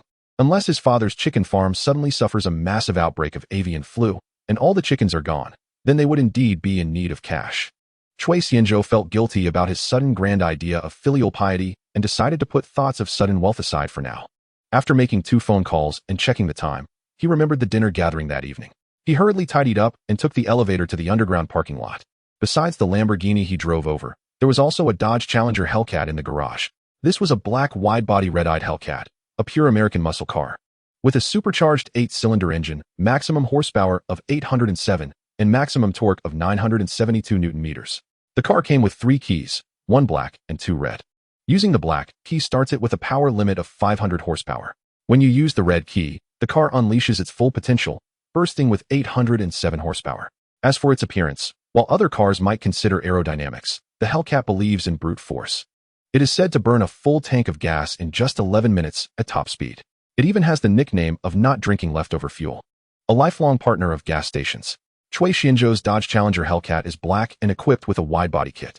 To be fair, the system is impressive, outfitting everything to the highest specifications. If it can be complicated, it won't be simple. If you've seen the movie Family Hero, you should be familiar with the Hellcat. It's practically the dream car of many men. It has a rugged exterior while also being able to look cute. Chui Xianzhou took out the red key. Trying the remote start he learned from Douyin, first pressing the unlock button, then holding the remote start button for 3 to 4 seconds. As for the black key, who does he look down on? Beep, beep. 2 unlock sounds, followed by the engine starting with a gurgling sound like boiling water. Nice. It started successfully. Chui Xianzhou took the notebook from the passenger seat of the Lamborghini and placed it on the passenger seat of the Hellcat, then went to the driver's seat, opened the door, and sat down. Although he is 182 centimeters tall and not a giant, the seat space in the Hellcat is much larger compared to the Lamborghini, so he didn't feel cramped, and the comfort level increased significantly. Moreover, are supercar seats comfortable? Supercar seats usually feature ergonomic designs, with unique shapes and harder materials, which are meant to keep the driver securely in place during high-speed turns and intense driving, preventing body tilt and movement, to achieve better support and safety. Supercar seats sacrifice comfort, and they usually have limited space, making them unfriendly for taller or heavier drivers. Not to mention that supercars have low chassis, restricting visibility. Therefore, family sedans at the purchase tax price of supercars can easily surpass many supercars in terms of comfort. Chapter 11. in a world full of people. There are extraordinary ones. I ride my beloved little motorcycle, which will never get stuck in traffic. Chui Xianzhou was in a good mood, humming a song as he enjoyed the feeling of flying through the air. When entering the school gate, he wasn't as ostentatious as in the Lamborghini, and he encountered the security guard again, spending some time handling the vehicle entry procedures. He parked the car in a spot not far from the dormitory building, took his notebook, hummed a tune, and quickly walked to the third floor. The dormitory door was half open, and as he got closer, he could hear the noisy voices inside. I really can't believe you. Your mid laner is a bot, right? I'm playing the bottom lane without changing lanes. What is your use? And the Lancelot jungler ISNT joining the team. Are you hatching chicks in the bushes? Or are you a cow, just grazing, and after a long time? You've developed like this. Do you know how wrong the monsters in the jungle are? Are the jungle monsters your lovers, and you can't bear to kill them? You don't even upgrade your equipment. Are you saving money to buy a car or a house, or to leave it for your son to inherit? If you sprinkle some rice on your phone screen, the chicken will maneuver better than you. Chen Guohui was battling Elder Jinqi from the second round. While Zhang Shihai lay on the bed playing with his phone, both of them quiet. Only Mao Xiaofeng was emotionally agitated. Chui Xianzhou was surprised, almost thinking he had arrived at a place like Swan. In fact, not only was Chui Xianzhou surprised, but at first, both Chen Guohui and Zhang Shihai were also taken aback by Mao Xiaofeng's verbal barrage, staring wide-eyed in disbelief. But after hearing it often, they got used to it, fortunately. It wasn't the kind of situation where the third generation wins and the family tree ascends. Chui Xianzhou pushed open the dormitory door and said, "Our dormitory is quite lively. I can hear the joyful atmosphere standing outside." His voice attracted the attention of the three people. Chen Guohui's character was killed by Elder Jinqi with a headbutt, Mao Xiaofeng abandoned the lane, and Zhang Shihai didn't even look up.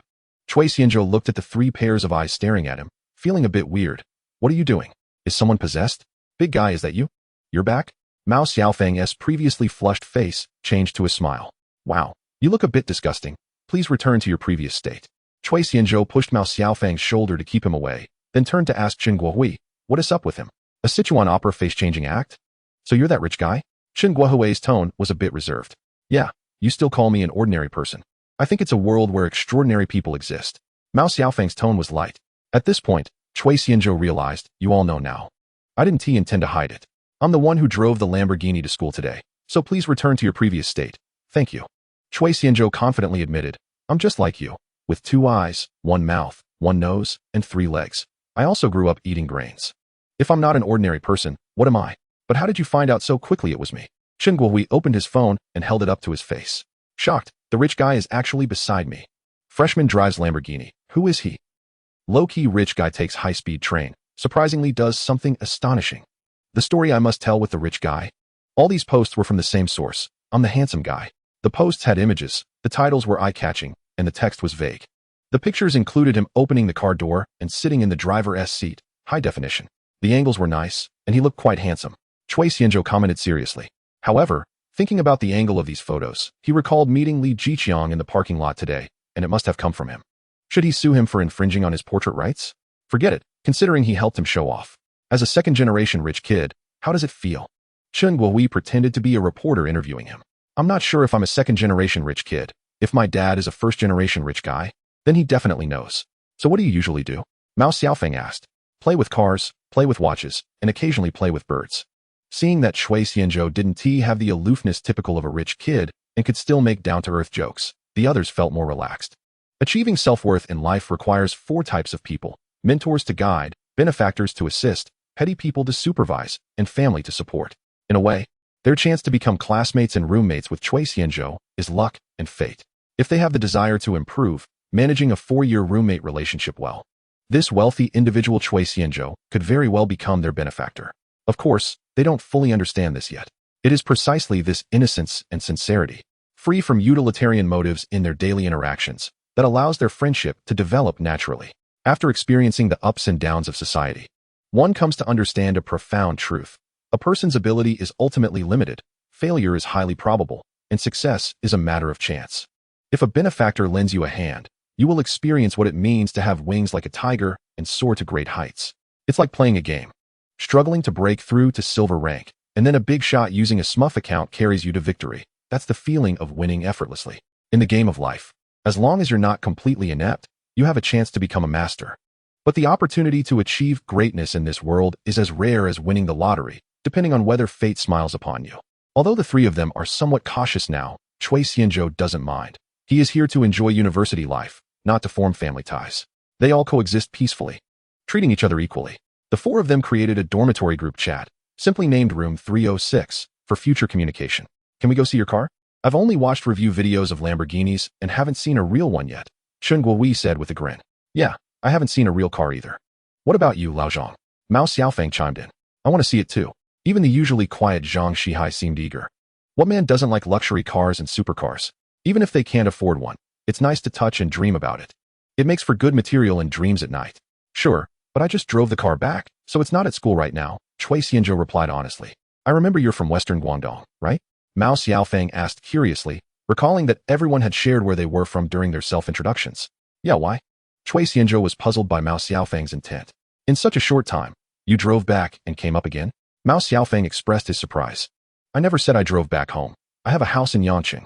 Cui Xianzhou covered his face, feeling both amused and exasperated. Mao Xiaofeng's mind quickly processed this, realizing he had made a funny mistake. How could he not have thought of that? Being a wealthy individual, having a few properties in the provincial capital wouldn't be unusual. It seemed his preconceived notions had misled him, and he felt a bit foolish. Ha! Seeing Mao Xiaofeng's embarrassed scratching of his head, everyone burst into laughter, filling the dormitory with a joyful atmosphere. After enough laughter, Chen Guowei sighed. We're all 18. Your 18 has cars and houses, while my 18 ignores risks and keeps installing. Exactly. And here I am, putting my face out there to help you show off like it's a perfect score. Am I cheap, or what? Mao Xiaofeng said nonchalantly after the teasing. So you took the bus here just now? Cui Xianzhou looked at him oddly. I drove here. Didn't you say you drove the Lamborghini back? I don't only have one car. Wow, I confirm it. I really am cheap. You get an 82 from me, and the remaining 18 points I give you in a 666 format. Feeling embarrassed, Mao Xiaofeng still found netizens to be more charming. In a way, he was also an overwhelming presence. What car did you drive this time? Chen Guowei casually asked. Dodge Hellcat, Cui Xianzhou said as he sat on his chair, taking out a notebook from its packaging and placing it on the table. Dodge Challenger Red-Eye Hellcat? Mao Xiaofeng asked uncertainly. Yes, Cui Xianzhou glanced at him, his expression one of surprise. What kind of car is that? Zhang Shihai asked, as he was more into anime and hadn't paid much attention to vehicles. If I had to describe it, have you seen Fast and Furious? Dom drives a 1970 Dodge, and in the 10th movie, he drives a 2023 Dodge Red-Eye wide-body Hellcat in a street fight in Rome. Mao Xiaofeng's curiosity piqued. Can we go see it parked? Cui Xianzhou, without looking up from the notebook displaying the system activation page, casually handed over the keys. Can you drive? Mao Xiaofeng excitedly replied, I can drive. Don't look at me like I just got my license this year. My dad's Lexus is already worn out from my driving. After activating the computer system, Cui Xianzhou connected to his phone's hotspot to download WeChat. It seems he needed to activate the internet tomorrow. Being without it was inconvenient, and his mobile data was running low. Cui Xianzhou thought to himself, then quickly realized, wait, I'm already a billionaire. Why am I still being so stingy? But saving is a virtue, and wastefulness is shameful. He then unpacked his phone box, switched the original SIM card, and downloaded the necessary apps, transferring all data from his old phone. Time flew by, and just as he finished transferring the data, Chen Guowei, Mao Xiaofeng, and Zhang Shihai burst in, returning the car keys to Cui Xianzhou. The group shared their excitement, with Chen Guowei and Mao Xiaofeng both taking turns to experience the car. As for Zhang Shihai, he hadn't taken his driving test yet and was unfamiliar with cars. He just tagged along for the fun. Outside, the sun was setting, and they tidied up their appearances as the 306 dormitory prepared for their first group outing. There's a figure ahead that looks a bit familiar, Chen Guowei said uncertainly. As the four walked along the campus path, Cui Xianzhou, Mao Xiaofeng, and Zhang Shihai followed Chen Guowei's gaze and saw four female classmates walking side by side not far ahead. The one on the far left had short hair, wearing a light blue top and washed jeans, while next to her was a girl with long hair and a white dress. The two inside were dressed more ordinarily. I feel like I've heard that line before. You're not trying to say she looks like your girlfriend, are you? Mao Xiaofeng joked. Cui Xianzhou also recognized the girl in the white dress. It wasn't that he could identify her by her back, but she happened to turn her head to speak, revealing her profile. No, it's really someone I know. Just watch, I'll call out and you'll see. Chen Guowei cleared his throat and shouted, Gao Shangnan. As soon as he said that, Cui Xianzhou, Mao Xiaofeng, and Zhang Shihai all leaned back in surprise. What a powerful name. The girls ahead clearly heard him, and the short-haired girl instinctively turned towards the sound. Xiao Huihui. The short-haired girl recognized Chen Guowei and waved eagerly. It seemed Chen Guowei was telling the truth. They clearly knew each other. But Xiao Huihui, the wolf and red wolf would cry to death. Cui Xianzhou Mao Xiaofeng and Zhang Shihai looked at Chun Guohui with strange expressions, trying hard to suppress their laughter. Feeling awkward, Chun Guohui quickly stepped forward, gritting his teeth. Gao Shengnan. Are you trying to kill me? We agreed not to call me that name. Oh dear, I forgot. Gao Shengnan said nonchalantly. Oops. Your apology lacks sincerity. Chun Guohui said with a pained expression. Su Yanqing turned around in surprise. Cui classmate, it's you. What a coincidence. Cui Xianzhou nodded and smiled. Indeed. It's quite a coincidence. I didn't expect to see you so soon. At this moment, Su Yanqing was wearing a white floral dress, cinched at the waist with a black belt, accentuating her chest beautifully, and under the evening sun, she looked like a quietly blooming white lotus. The evening breeze tousled her hair, bringing with it the fragrance of orange blossoms, leaving one unsure whether it was the heart fluttering or the wind stirring. For girls lined up, with the highest attractiveness being Su Yanqing, followed by Gao Shengnan. As for the two on the inside, they also looked pretty good on their own. Radiating youthful energy, but standing next to Su Yanqing made them seem a bit ordinary, like green leaves beside a red flower. Chun Guohui introduced, this is Gao Shengnan, my neighbor. He then introduced Cui Xianzhou, Mao Xiaofeng, and Zhang Shihai. Gao Shengnan followed suit and introduced her roommates. And only then did Cui Xianzhou learn that the other two girls were Luo Xiaoxiao and Gu Xiaoqing. Chun Guohui stated his purpose, inviting the girls' dormitory to a social gathering, which received unanimous agreement from them. Thus, the girls walked ahead, while the boys followed behind, with the two groups heading outside. Old Cui, this Su Yanqing is no less than Senior Lin. Her looks are quite high too. How did you meet her? Mao Xiaofeng said with a chuckle. Cui Xianzhou briefly recounted the chance encounter on the high-speed train, which made several people feel distressed, wishing they could take his place. Meanwhile, on the girls' side, Gu Xiaoqing asked, Yanqing, when did you meet that handsome guy? Luo Xiaoxiao added, I feel like I've seen him somewhere before. He looks familiar. Xiaoxiao, your reason is so glitch. Just like when a guy approaches and says, you look like someone I know, Gao Shengnan teased. I'm serious, not joking. I really feel like I've seen him before. Yanqing, when did you meet him? Luo Xiaoxiao explained helplessly. I came to report today and met him on the high-speed train. We happened to sit together. Su Yanqing narrated how they met. Wow, even though you said it simply, that coincidence feels very romantic. A handsome guy and a beautiful girl meeting, like a moment that lasts a lifetime. Gu Xiaoqing gushed. I just remembered where I saw him. Luo Xiaoxiao exclaimed, pulling out her phone and opening a picture. Look, doesn't it look like him? His clothes are the same, but I didn't see his car. A few small heads leaned close to the phone screen. The picture was indeed of Cui Xianzhou, sitting in a Lamborghini. Shengnan, isn't your friend in the same dormitory as him? Can you quietly ask if the one driving the Lamborghini today is him? Gao Shengnan gestured and took out her phone to message Chun Guohui behind them. After sending, she turned back and waved her phone as a signal. Chun Guohui inexplicably took out his phone to check. It's him. Su Yanqing said affirmatively. But how did you get this picture? Shall we reply to the message? Gao Shengnan looked at the information on her phone and said, it really is him. Someone posted this picture in a freshman group. It turns out he really is wealthy and good-looking. I'll tell you a secret. This classmate Cui sent out a 100,000 yuan red envelope today. And I snatched over 1,000 yuan. I'm so happy. Luo Xiaoxiao said cheerfully. Wow, what group? Add me in. I want to grab red envelopes too. Gu Xiaoqing asked curiously.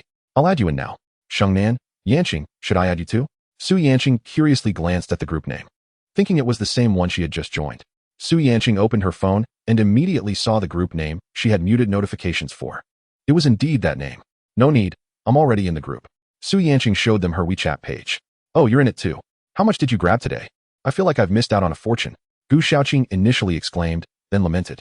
I didn't pay attention to it after joining the group. I muted the messages. Su Yanqing clicked into the group, and the message count had already reached 999. She scrolled back to the beginning, casually swiping. At first, there were boring messages, and soon she saw a message. What do you think about me driving a Lamborghini on registration day? Su Yanqing looked at the name, and after a few more quick swipes, she indeed saw red envelopes mixed in among the chat messages. Su Yanqing clicked on the profile picture, and it turned out to be a page where messages could be sent, not a reminder that she needed to add a stranger to her contacts first. If she had doubts before, now it was a case of seeing is believing. Su Yanqing was full of surprise, not expecting this seemingly ordinary and low-key person to arrive at school by high-speed train. Since he was so low-key, why was he so high-profile in the group? She really couldn't understand. Now I'm in the same group as a wealthy person. It's the first time I've been this close to a rich guy, Gu Xiaoqing chuckled. Yanqing, seize the opportunity. One is a handsome guy and the other is a beautiful girl. Don't let him slip away, Gu Xiaoqing urged. Hey, what are you talking about? We just met today. Su Yanqing's face turned red from Gu Xiaoqing's words, and she glanced at Cui Xianzhou. noticing he wasn't paying attention to them, which relieved her, but she felt a bit disappointed inside. So what if it's the first day? You've already taken the lead over everyone else in school. That's an advantage, especially since you met on the high-speed train. That's fate, Gao Shengnan said assertively. Exactly. If you weren't my roommate, I would have made a move already, especially since he is a rich and handsome guy, Luo Xiaoxiao said boldly. Though she was self-aware, knowing she came from an ordinary family and looked ordinary, getting into Jinan University through her own efforts had already exhausted her luck. What should we do later to not embarrass Yanqing? Gu Shaoqing asked. You guys, just be natural, Su Yanqing complained. The emperor is not anxious, but the eunuchs are. But let us be honest, if Cui Xianzhou were my boyfriend. Su Yanqing, wake up. Don't fantasize. Don't fall into the trap of temptation. Yanqing, you're blushing. Gao Shengnan teased. Su Yanqing was startled and quickly denied. I'm not, I didn't. Don't say that. Chapter 13, Dormitory Social Gathering. Dining. A group of people found a nice restaurant at the school gate. It was peak dining time. And the place was packed. As everyone knows, these restaurants during peak hours might not be good when crowded, but if it's empty, it's definitely not good. Inside the private room, the boys and girls sat around a round table, with Cui Xianzhou and Chun Guowei sitting on either side of the boys. Next to Cui Xianzhou was Su Yanqing, and next to Chun Guowei was Gao Shengnan. Chun Guowei asked for everyone's opinions and took the initiative to order several dishes: steamed native pig meat with straw, ginger and scallion boiled chicken, taro and bean curd goose, squid and spare ribs casserole, garlic hollow vegetable, goji leaf soup, and spare rib and kudzu root soup, along with dry fried beef rice noodles, deep fried snacks, and ginger milk pudding. With Chun Guohui and Gao Shengnan acting as intermediaries, everyone quickly became familiar with each other. Luo Xiaoxiao was from the provincial capital of Jiangxi, Yuzhong City, while Gu Xiaoqing was from Chaozhou City in eastern Guangdong Province. During the seating arrangement, Su Yanqing was unanimously pushed to sit next to Cui Xianzhou by her roommates, who were all giggling at him, leaving him puzzled. Girls are always so quirky and adorable. Because there were girls present, and it was their first dormitory social gathering. Everyone was still getting to know each other, so they didn't order alcohol, just some drinks. What were you all talking about just now? Cui Xianzhou casually asked. Since Su Yanqing sat down, she had been stealing glances at him, piquing his curiosity. I feel like you're a bit different from how you were on the high-speed train, Su Yanqing replied, biting her lip. Oh, did I become more handsome? Cui Xianzhou asked with a smile. You're so full of yourself. Su Yanqing smiled back and said, they're all curious about you and want to be good friends with you. And you? What about me? Aren't you curious about me? Of course. Will you enlighten me? You're doomed. When a woman becomes curious about a man, it means she likes him. You like me. Su Yanqing covered her mouth and chuckled, giving him a sidelong glance. So shameless. Are you that narcissistic? The topic was best left there. Continuing would just be pouring dog food in public, and they needed to consider the feelings of the single dogs around them. The dishes gradually came out, served on stainless steel plates from Guangdong Province, with generous portions. The food was truly satisfying, beautifully presented and flavorful. Luo Xiaoxiao asked, Cui Tongxue, what do you usually like to do? Luo Xiaoxiao was from Yuzhong City, the capital of Jiangxi Province. Her family was just an average working-class family, and most of her classmates were of similar backgrounds. Therefore, she was quite curious about Cui Xianzhou's life as a wealthy second-generation student who drove a supercar to school. As Cui Xianzhou was about to take a bite of the white-cut chicken, he noticed everyone looking at him with curiosity and replied half-jokingly, my life is quite simple. Eating, sleeping, and bragging with a smile. He had no qualms about these topics. Everyone was just asking out of curiosity without any intention of probing deeper. After all, there was a wealthy second-generation student sitting next to them, and curiosity was hard to resist. In the past, if his roommate had been a rich second generation, he might not have gone out of his way to curry favor or flatter him, but he would still maintain a good relationship during their daily interactions and be curious about the life of the rich. If high school was an ivory tower, then college was a transitional phase before stepping into society's big divat. It was equally beautiful, but gradually stripped away one's innocence. Even though he now styled his hair like an adult and wore a handsome suit, in front of society, he was still just a pure young man. But how long could this innocence last? Isn't this just like an ordinary person? Luo Xiaoxiao's burning gossip fire suddenly extinguished. I'm just an ordinary person. I can't avoid the basic needs of eating, drinking, and sleeping. Although I drive a more expensive car, I still have to obey traffic rules. Time is fair to all of us, and I won't have more hours than you. Please don't look at me through a filter. Just treat me normally. Ordinary people like to pick their noses and clean their ears. I do too. Cui Xianzhou said a long string of words in one breath, not forgetting to gross them out a little at the end. To be honest, he had only acquired the system today, and his lifestyle habits from over a decade wouldn't change overnight. He couldn't learn the state of suddenly transforming from a loser to a rich tycoon. Every time he saw such transformations, it gave him a comical feeling of having his worldview shaken. He couldn't understand how someone who had lived for over 10 years or even 20 years as a loser could suddenly change into someone who seemed to have grown up in a wealthy family, becoming refined and imposing. Suddenly acquiring immense wealth could indeed give someone a confidence boost, but if their temperament didn't match the wealth, their behavior would resemble that of a nouveau riche. Temperament requires long-term wealth, power, status, and environment to nurture. As the saying goes, the mountains may change, but human nature remains the same. Whenever he saw a protagonist become a wealthy young master in just a day or two, he felt it was out of place and couldn't help but wonder if that person was still the same. I am who I am, a different kind of firework. I also like to pick my nose. When I was little, I didn't know better and even tasted it. Mao Xiaofeng said. The boys, having spent the day with Cui Xianzhou, found him down-to-earth and easy to get along with, so their curiosity wasn't as strong as the girls. The topic immediately filled with crude jokes, creating a scene that disgusted the girls. Gao Shengnan punched Chen Guohui hard on the shoulder, making him wince in pain and amusing everyone. Su Yanqing looked at Cui Xianzhou beside her. He didn't have the arrogant air typical of wealthy second-generation students. His words flowed naturally without any disdainful superiority. Her eyes sparkled, as if time was changing. The boy beside her still looked like he did on the high-speed train, but there was a light in her eyes. Su Yanqing, calm down. Are you infatuated? Let me give you a piece of chicken leg meat. I see you staring at me. You don't want to snatch my piece of chicken, do you? As she was forcing herself to remain calm, Su Yanqing noticed an extra piece of chicken in her bowl and blushed angrily. Who wants to snatch yours? I'm on a diet. It's driving me crazy. I can't eat too much meat.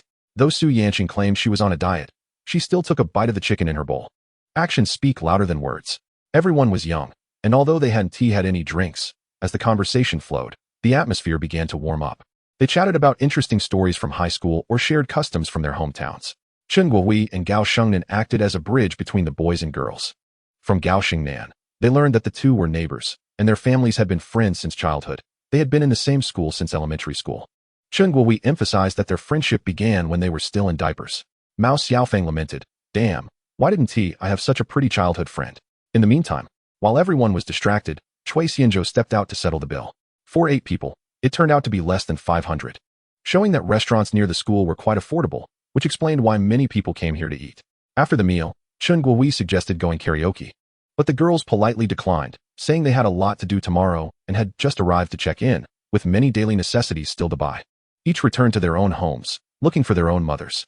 Back at the dorm, Chen Guohui remembered that Cui Xianzhou had paid the bill, so he asked the other boys how much each should contribute, preparing to pay him back. Although they hadn't spent much, how could they let Cui Xianzhou bear the cost alone? Friendship is one thing, but they needed to be clear about the amounts. Cui Xianzhou smiled and declined, saying that eating and drinking hadn't cost much. He was treating this time, and next time the 3 of them could take turns treating. The 3 then gave up on the idea. Meanwhile, Su Yanqing and Gao Shengnan returned to the dorm first. Gao Shengnan put down her phone and said mysteriously, I heard from Chen Guohui that Cui Xianzhou has more than 1 car and owns a house in Yangqing. Su Yanqing organized her things and put them in her personal locker. Hearing this, she asked, why are you looking into this? Gao Shengnan replied, feeling exasperated. Better to be wrong than to miss out. Let me tell you, if our senior sisters find out, they will be all over him. Su Yanqing felt a bit embarrassed. Wow, you're making it sound like I'm unwanted. I have plenty of admirers, okay? And don't you talk about me. Aren't you afraid your childhood friend will be taken away by someone else? Gao Shengnan, who was carefree and tomboyish, didn't expect the boomerang to hit her back. She stubbornly replied, we're just buddies, it's not what you think. Su Yanqing chuckled, sure, I believe you. Being a follower of the trend and a spectator, it turned out that other people's gossip was the sweetest. Su Yanqing took out her phone, opened the chat page, hovered her finger over it for a long time, then exited the chat page. On the first night of college, Cui Xianzhou chose to stay in the dormitory and didn't return to his villa. The next day, he woke up at 7:30 as the alarm clock rang in unison. Last night, everyone joined the class group, and an announcement in the group notified them to meet in the designated classroom at 8 in the morning. As soon as Cui Xianzhou heard the alarm, he reflexively opened his eyes. He couldn't help it. During the summer vacation at home, he hadn't slept in, as a little something would climb onto his bed at the same time every day, pinch his nose, and wake him up. He sometimes had to get up early to help at the chicken farm, so his biological clock was still normal. By the time he got out of bed and finished washing up, the other 3 were still groggily rubbing their eyes. The boys washed up quickly. In less than 5 minutes, brushing their teeth, washing their faces, and changing clothes all in one go. The 4 hurried out the door, heading towards the teaching building, and soon arrived at the classroom designated by their class counselor. At this moment, quite a few people were already scattered inside, most of them sitting together from the same dormitory. Whenever someone walked in, they would glance over and then quietly communicate with each other. Occasionally, bursts of laughter could be heard. The noise level was as chaotic as a market. When Chui Xianzhou and the other three appeared at the classroom door, they immediately attracted a lot of attention. Wow, look, handsome guys just walked in. Does anyone know what this studentess name is? Oh dear, forgive me. I'm going to fall for someone else. Mom, I've even thought of the name for the child. You girls are so superficial. What's the use of being handsome? Having money is the most important. Aren't you boys also fond of looks? Chui Xianzhou bore the gazes as the four of them walked towards the back row of the classroom in tacit agreement. The back row by the window, the hometown of kings. Beside the podium, the fallen king. Besides, now that everyone has gotten into college, who still sits in the front row? Didn't you see that only a few people are scattered in the first 3 rows? Alas, the world of face control dogs, so annoying. Walking beside you feels like being a bodyguard. After they sat down, Chen Guohui heard the noisy discussions from the girls and commented, I think being a bodyguard is not bad. If you were as handsome as Lao Chui, wouldn't you both make the fangirls swoon? Mao Xiaofeng said. For fangirls. Do you think they wouldn't fangirl now? Like the story of a domineering CEO and his bodyguard. Chen Guohui replied. The 4 of them sat at the back, having a nearly unobstructed view of the classroom situation, with boys and girls roughly equal in number. After a moment, as the classmates gathered, a young woman walked into the classroom holding a folder, wearing a pair of black-rimmed glasses, looking only slightly older than them. Classmates, please be quiet. I am your counselor. My name is Yang Xia, and this is my phone number. Please add me. For the next 4 years, we will face challenges together in academics, life, and psychology. So feel free to come to me with any problems. Counselor Yang Xia said, while taking out chalk to write her name and phone number on the blackboard. As soon as Yang Xia finished speaking, the quick-witted students immediately applauded, and others quickly followed suit. The applause was continuous. After the applause died down, Yang Xia talked about campus rules, academic courses, and future arrangements. Then came the most dreaded self-introduction session. After all, they would be classmates for 4 years. They needed a chance to get familiar with each other's faces. Starting from the boy on the far left, he gave a simple self-introduction, name, hometown, hobbies, etc. A quick speaker finished in a few seconds. There were also eloquent speakers who reminisced about the glorious past and recounted the youth years. Chui Xianzhou also briefly introduced himself, stating his name, gender, hobbies, and so on. It took nearly an hour for this self-introduction process to complete. Starting next Monday, you will begin military training. To facilitate class management and convey school information, we will now select class leaders. Please see the blackboard. If you are willing to contribute to the class, come up and write your name in the column for the class leader you want to run for, and then we will vote collectively. Yang Xia tapped the blackboard, which had titles such as class leader, vice class leader, league secretary, study commissioner, discipline commissioner, life commissioner, cultural and entertainment commissioner, publicity commissioner, sports commissioner, and psychological commissioner written on it. This was what she wrote while the students were introducing themselves, and the students below were well aware of it. The classroom buzzed with voices, and no one dared to be the first to go up.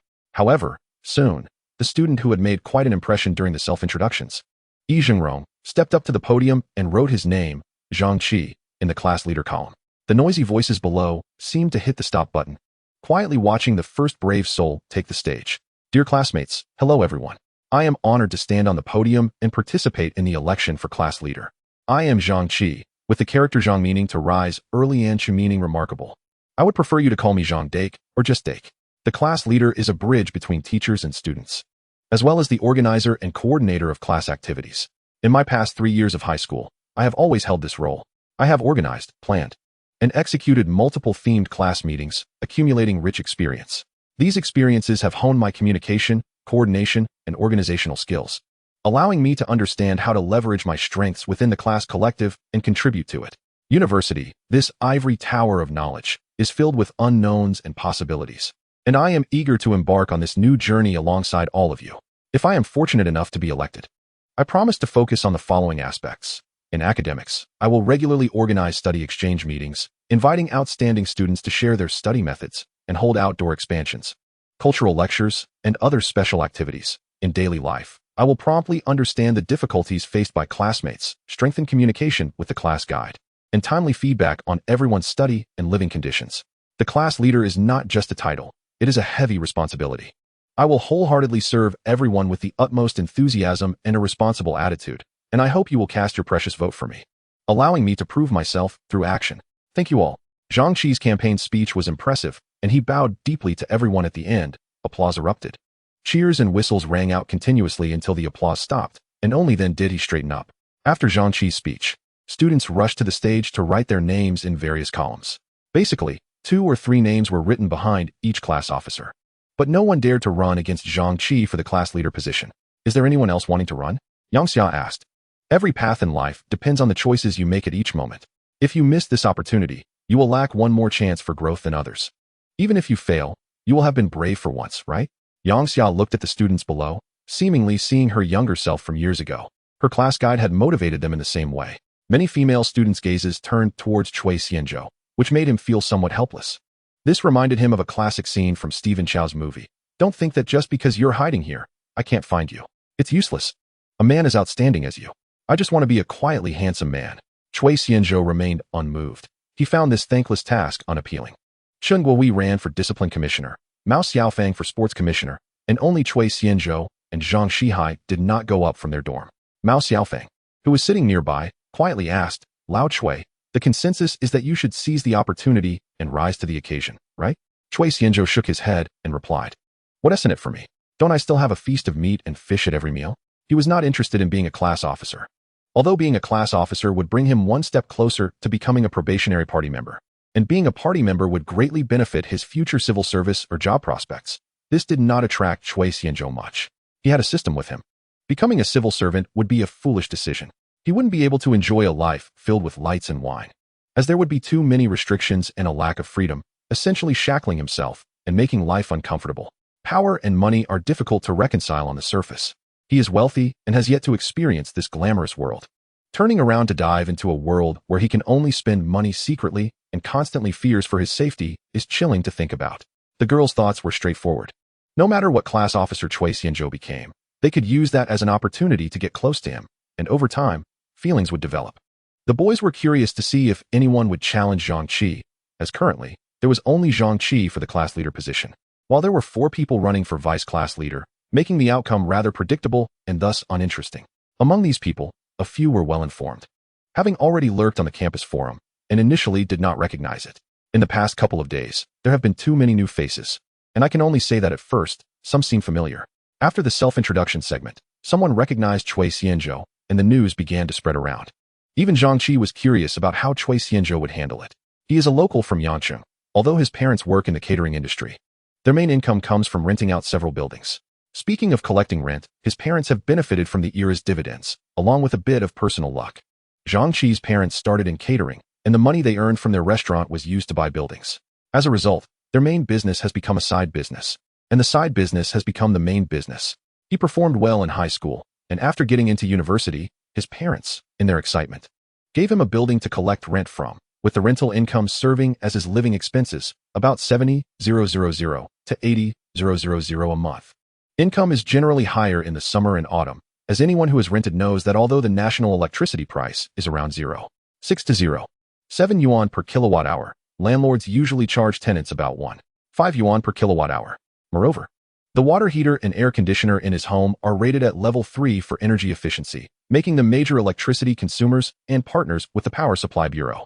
It took a lot of effort initially to find these high-energy, low-output appliances.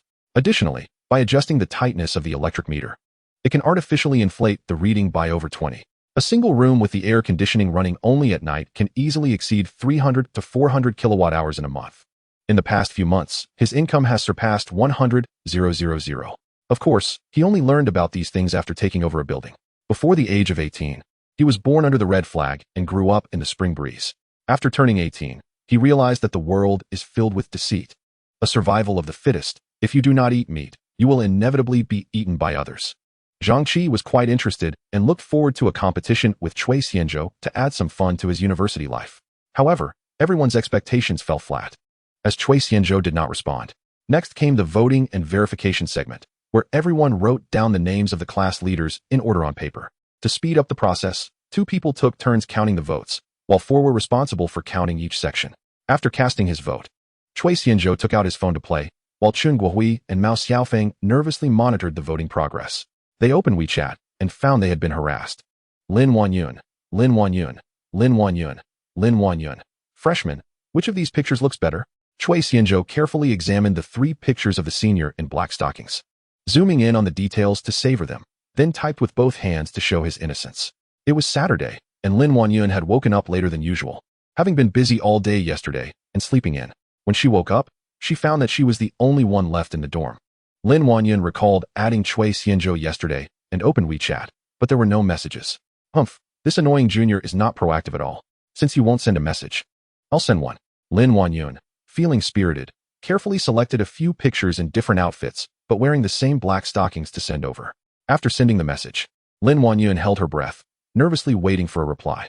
However, after a long wait, there was still no response. He must be in a class meeting and hasn't seen it. It has to be that way. After Lin Wanyun finished washing up, her phone remained silent. Could it be that he got caught up with some female classmates and forgot about her? Just as she was about to send another message, she received a reply. Chui Xianzhou, wearing black stockings and boots. Won't your feet stink? Overjoyed, Lin Wanyun was thrilled to see the reply, even feeling a bit flustered. Lin Wanyun, my feet don't stink at all. If you don't believe me, come smell them next time. After sending the message, Lin Wanyun regretted it. That statement was too ambiguous and somewhat suggestive. He must have seen it by now, and if she retracted it, wouldn't that be like trying to hide a secret? Chui Xianzhou smirked slightly. His previous message was intentional. When a woman shares photos, isn't it to seek compliments? He deliberately chose not to meet her expectations. Lin Wanyun had never been this anxious waiting for someone's message, feeling like each second stretched into a year. Chui Xianzhou, the more beautiful the girl, the more she will deceive. Upon seeing this message, Lin Wanyun felt mixed emotions. If she considered herself a beautiful girl, it meant she was deceitful. And if she insisted her feet didn't stink, it implied she was honest, but not beautiful. Chui Xianzhou, but I believe the senior. Do you have any other photos? Lin Wanyun's fair face flushed with 2 shades of red, and her lips curled up. The two of them were chatting back and forth when Sun Jejia returned, not even catching Lin Wanyun's attention. In a good mood, she lay on her bed, rhythmically swinging her feet. Who are you chatting with? You look really happy. Sun Jejia brought Lin Wanyun a breakfast and placed it on her desk, then climbed onto the bed out of curiosity. When did you come back? Lin Wanyun instinctively covered her phone, asking nervously. Aren't we good friends? Sun Jejia looked at Lin Wanyun with a hint of grievance. Lin Wanyun nodded like a chick pecking at rice. But you have a secret. Tell me, are you hiding a man from me? The two started to play around on the bed, and Lin Wanyun, still in her loose pajamas, was ambushed by Sun Jejia and immediately gave in. Lin Wanyun quickly begged for mercy, and only then did Sun Jejia let her go. You little rascal, Lin Wanyun said irritably. Hee, you've grown up again. Come on.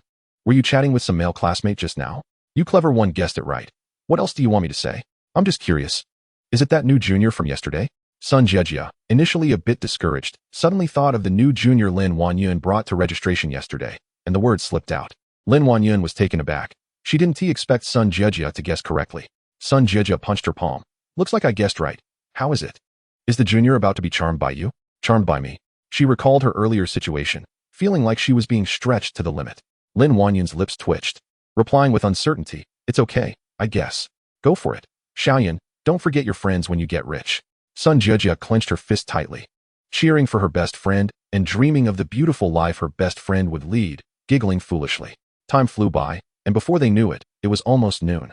Zhang Qi was unanimously elected as class leader, while Chun Guohui and Mao Xiaofeng were elected as discipline and sports committee members by a narrow margin.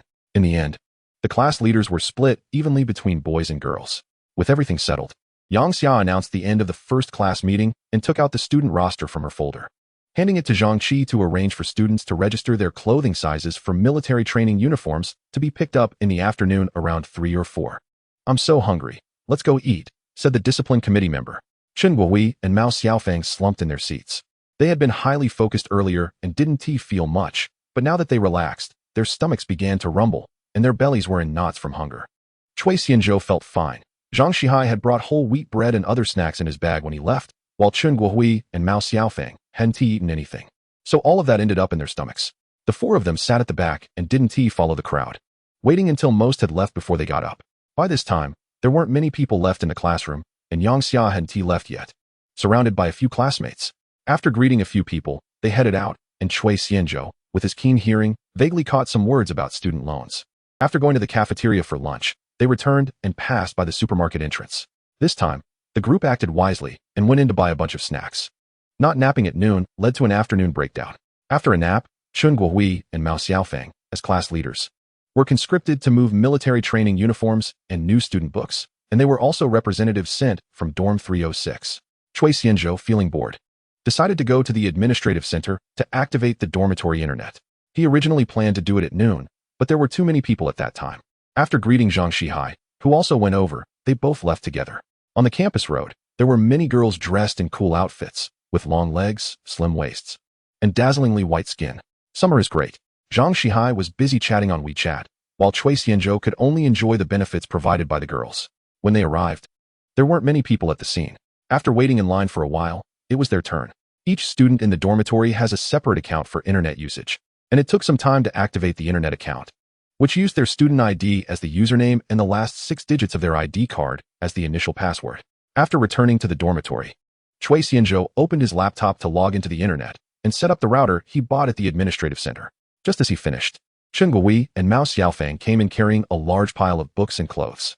"Hurry up, give me a hand. I'm exhausted," Chen Guowei shouted as he entered. They were indeed very tired. Before returning to the dormitory, the boys had shown their gentlemanly demeanor by helping the girls carry many items. And then they returned with their roommates' books and military training uniforms. Chui Xianzhou and Zhang Shihai, enjoying the air conditioning in the dormitory, quickly went to help. "The books aren't sorted yet. Can you help sort them out?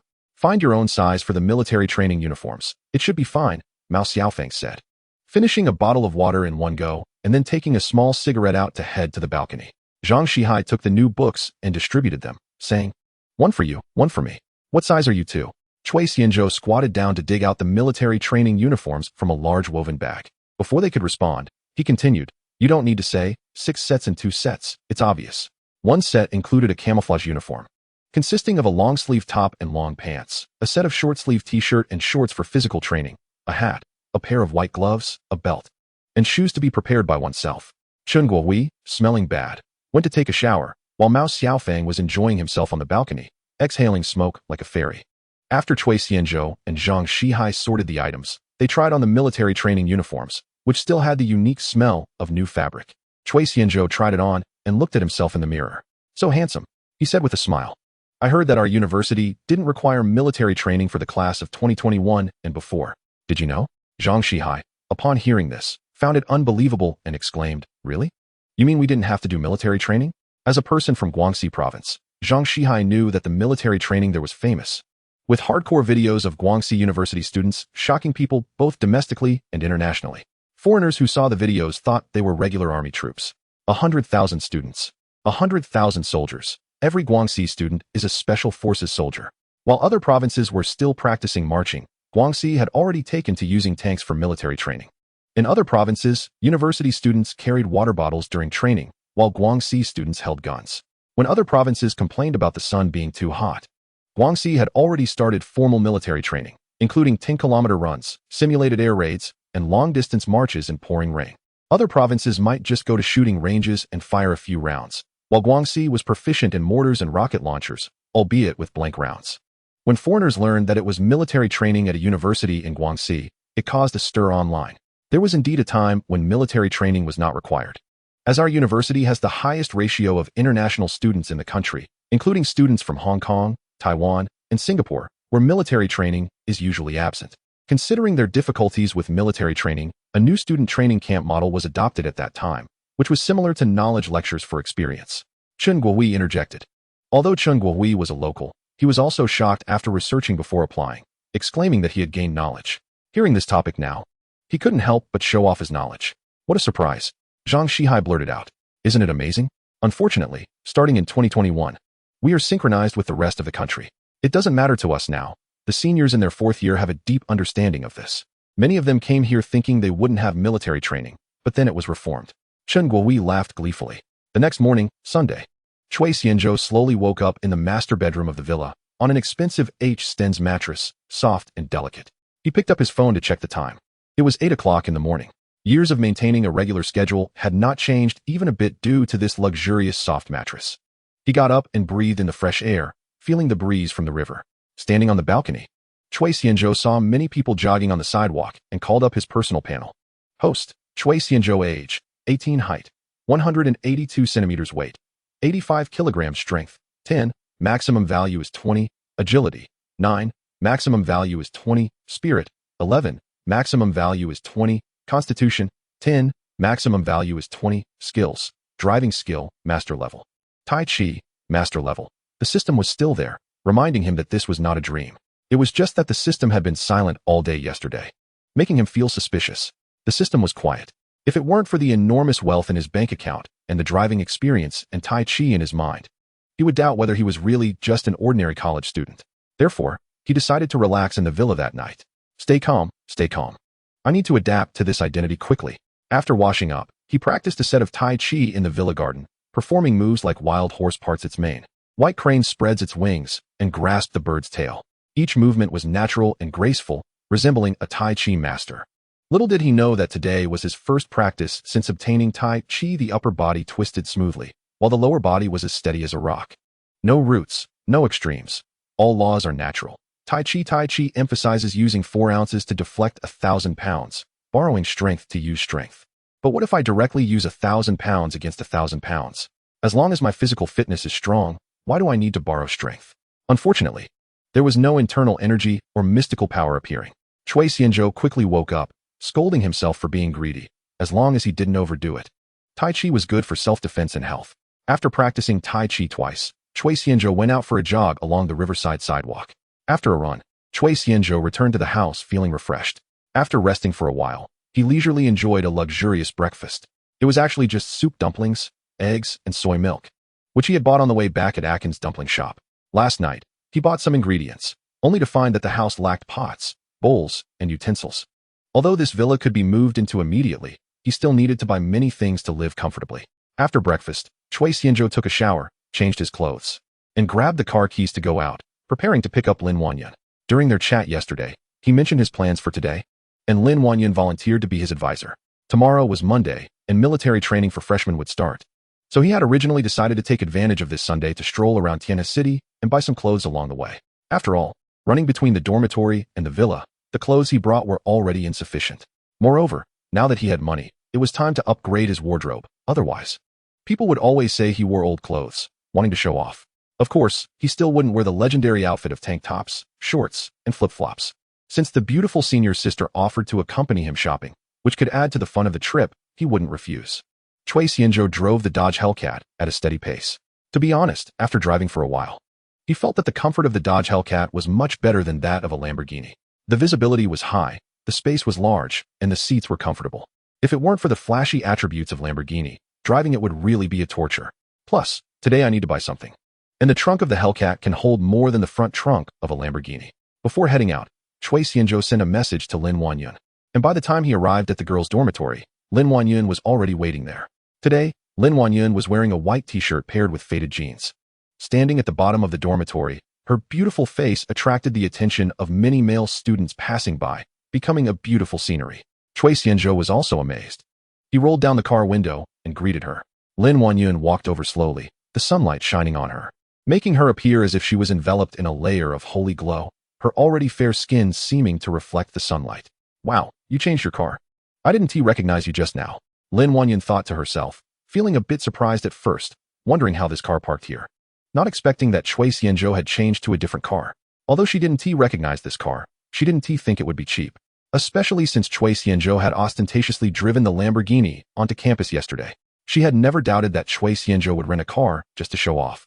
Especially after learning that the Lamborghini was a new model just released in the country this year. Who would rent a new supercar?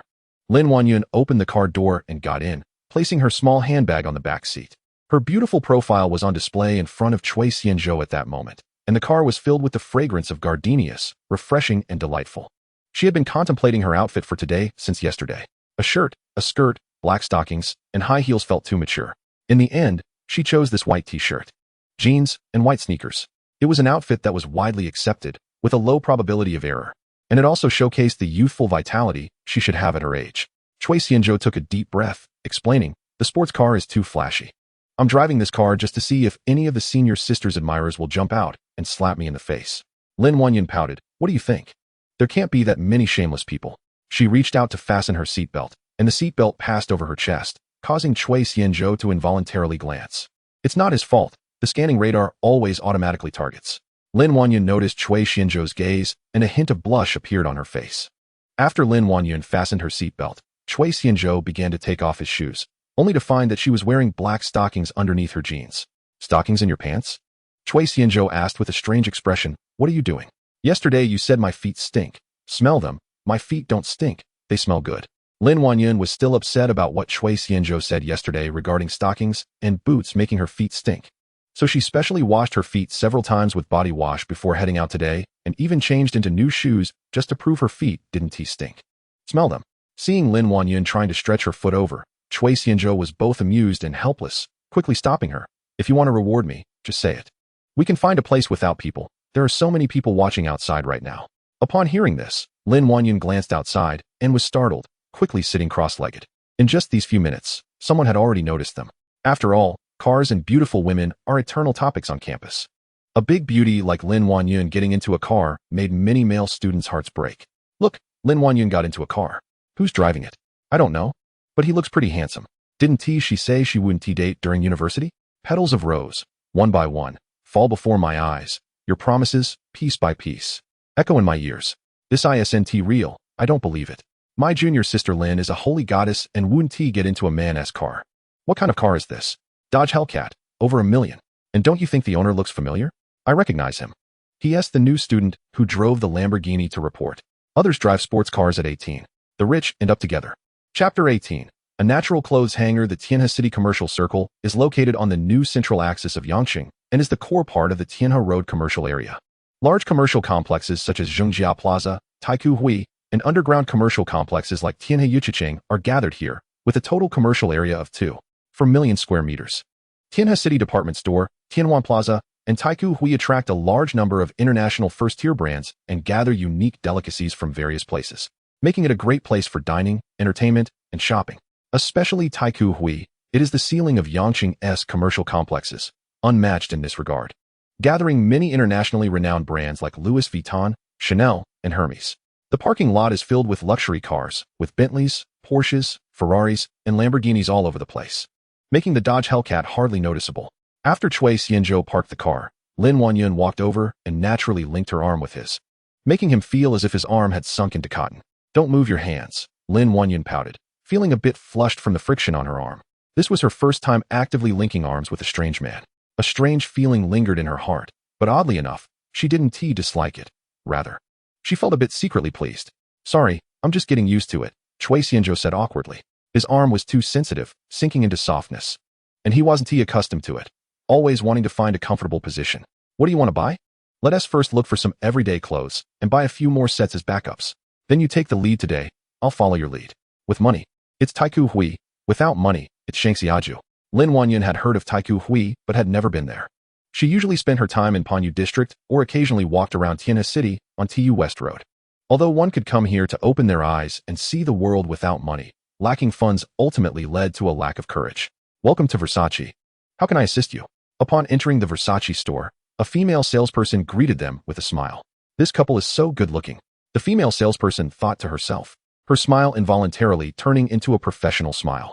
Although she had seen many handsome men and beautiful women, it was rare to see such a good-looking young couple where both matched each other's beauty.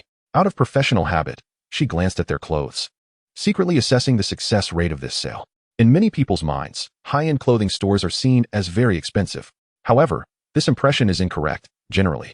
The most expensive items are the seasonal new arrivals, while ordinary styles start from 1 or 2,000.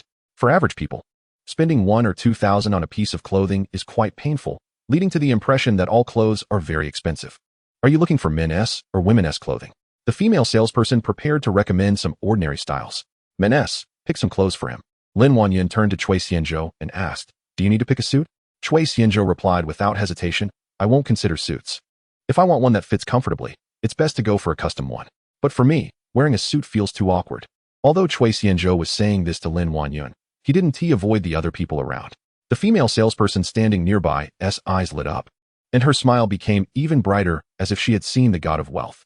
Typically, tailoring a unique suit at Versace involves a complex process, requiring an appointment in advance, arranging for a designer to communicate in depth with the client to understand their needs, body characteristics, and occasions for wearing, followed by fitting and multiple steps, which takes a long time and is expensive. Although Chui Xianzhou was dressed ordinarily, he spoke with confidence, his tone and demeanor natural. I didn't expect him to be a low-key person. I can understand your needs or your daily life trajectory, the female salesperson gently asked. so I can recommend suitable clothes for you. Just everyday casual wear is fine, Chui Xianzhou replied. After understanding Chui Xianzhou's needs, the female clerk led the two of them to the new seasonal clothing area. Lin Wanyun looked at the dazzling array of clothes, feeling a bit overwhelmed. It was her first time picking clothes for a boy, and she was at a loss for where to start. The sales assistant noticed her embarrassment and stepped forward to make recommendations. Chui Xianzhou watched with interest as Lin Wanyun and the female clerk selected clothes, feeling a sense of accompanying a girlfriend on a shopping trip. After some selection, they picked out 3 outfits: a black and gold floral shirt with large Versace printed pants, a black t-shirt paired with athletic pants, and an outfit with fitted jeans. Chui Xianzhou hesitated as he looked at the intricate black and gold striped shirt and asked, "Isn't this a bit too flashy?" Lin Wanyun pushed him toward the fitting room, giggling, "Just try it on to see if it fits.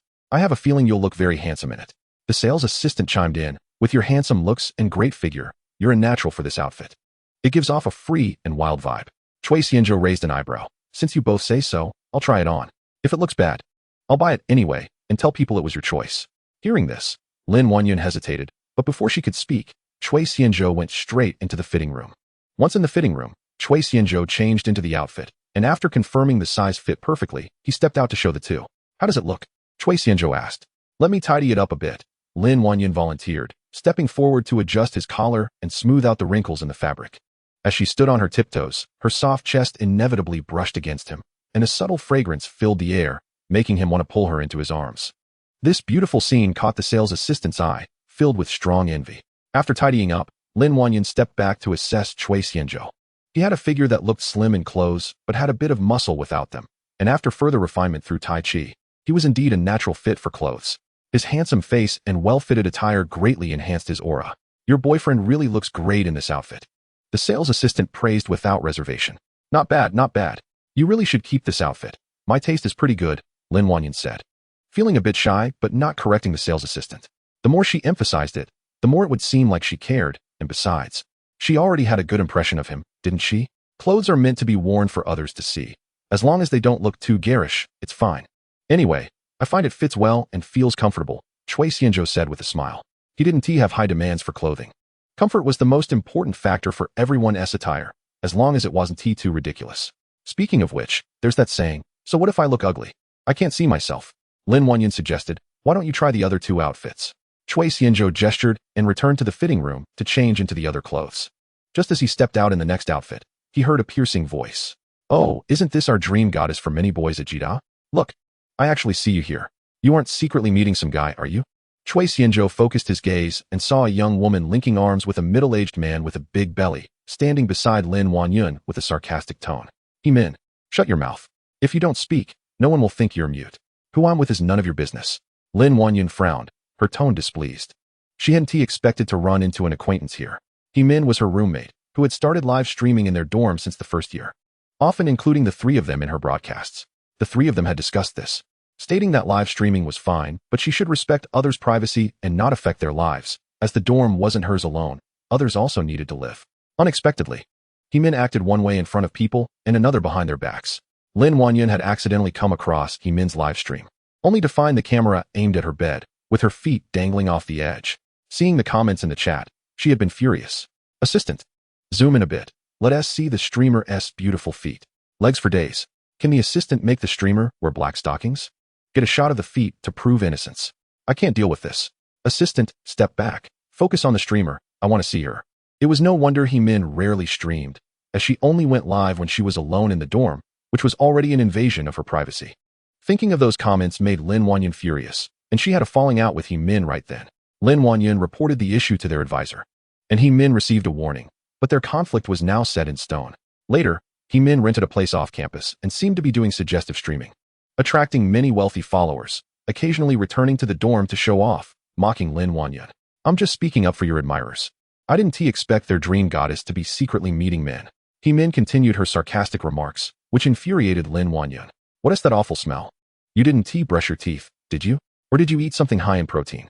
That smell is really nauseating. It seems unhealthy." Chui Xianzhou stood beside Lin Wanyun, fanning himself as he asked, "Senior, is the smell bothering you?" Lin Wanyun hadn't expected Chui Xianzhou to be so cutting. She couldn't help but chuckle, then briefly explained their relationship. Chui Xianzhou was taken aback. He didn't expect to encounter such a despicable person. It seemed the serious-looking middle-aged man beside her was her financial backer. Hemin's face turned a mix of blue and purple from the backlash, and she turned to the middle-aged man, acting coy. "Dear, he's being mean to me." The middle-aged man coughed and said, "I'm Lu Jing." "Young man, when a woman is speaking, it's rather uncouth for a man to interrupt. Moreover, it's quite hurtful to speak ill of a weaker woman." "What interruption? Do you want me to sue you for defamation?" After understanding the situation, Cui Xianzhou smiled and said, "I'm not you. I haven't done anything." "But can you honestly say you haven't?" Lin Wanyun was not an innocent girl. With a little thought, she understood, wanting to laugh, but couldn't. However, with Cui Xianzhou standing in front of her, it felt great to have someone who could shield her from any storm. Lu Jing glanced awkwardly at Hemin's mouth, not expecting Cui Xianzhou to be so sharp-tongued, making it difficult for him to save face. To maintain his composure in front of Lin Wanyun, he was struggling to hold back. He was a frequent visitor to Hemin's live stream. The first time he entered, Hemin had just started her streaming career. Back then, she only knew how to awkwardly chat in the stream, saying meaningless things, and he had intended to leave. But when the camera captured Lin Wanyun, he was stunned. He hadn't expected this little streamer's roommate to be so stunning. To see Lin Wanyun, he had gifted a lot of items, enticing Hemin to point the camera at her. He could be said to be one of the main reasons Hemin became a slave to money. Once Hemin tasted the sweetness of money, she couldn't stop. She always streamed when Lin Wanyun was around, until their conflict erupted. Lu Jing was still one of Hemin's financial backers, and her transition to suggestive streaming was also influenced by him. But he had never forgotten to get close to Lin Wanyun.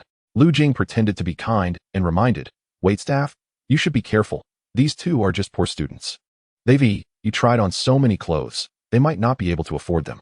He noticed that other than the clothes he just changed into, Cui Xianzhou had no watch or other accessories, and hearing him call Lin Wanyun senior, he figured he was a new student this year. A new student could only temporarily gain Lin Wanyun's favor based on his good looks. He knew that in this world, only money is eternal. He deliberately showcased the Rolex on his wrist and the large gold chain around his neck. Hemin understood and quickly agreed, pointing at Lin Wanyun. Yes. We are in the same dormitory. I can prove that her family is average and she might not be able to afford to shop here. She probably just came here to try on clothes and take photos for her social media." Hemin hated Lin Wanyun to the core, believing that Lin Wanyun had cut off her financial path. Originally, she only needed to do live streams to make a lot of money effortlessly. But now she not only had to work hard, but also had to accept many unreasonable demands from Lu Jing, earning less than before. "Why should you have so many suitors while I struggle to earn some money, and you make things difficult for me? Why should women make things difficult for each other?" Lin Wanyun chuckled. "I have no money, but did I say I was buying it?" Hemin was delighted. She admitted she has no money. Lu Jing looked at Cui Xianzhou with disdain and said painfully, "Today's youth always aim too high, not studying properly, and taking loans for high consumption. If this continues, the younger generation will be ruined." Cui Xianzhou frowned, watching the two of them, and said, "Don't think that having a little money makes you great. You want to show off in front of me, but you're not qualified. If you love to preach so much, why not become a teacher?" "No, you wouldn't be able to teach. You must have exhausted your energy on her," Lu Jing said in a deep voice. "I'm giving you some valuable advice based on my experience as someone who has been there, and you treat my kindness as if it were insincere." Cui Xianzhou scoffed. "Who do you think you are to teach me how to do things?" Many people began to point and whisper, and he didn't have the mood to play the fool for them. Isn't it just a slap in the face? It was time to end this farce. This feeling was really boring. Cui Xianzhou turned to the female shop assistant and said, "In addition to what you have in hand, I'll take these 4 outfits. And please prepare 1 more set of each style." The female shop assistant was stunned and said excitedly, "Are you saying you want an extra set for each of these 4 outfits?" Cui Xianzhou nodded in confirmation. Lu Jing, who was rebuffed, felt glee, thinking Cui Xianzhou was trying to save face. Still too young, unable to keep calm, impulsively buying after being provoked. Now there would be a good show to watch. If he bought them, he would be in debt, and if they didn't sell, it would be embarrassing in front of Lin Wanyun. His chance to shine would come. At that time, he would buy 1 or 2 pieces of clothing to show Lin Wanyun what real strength was. He tugged at Hemin, who was about to retort, and whispered a few words in her ear, making her eyes light up. "Lin Wanyun, look at the man you found. He can't compare to my man at all."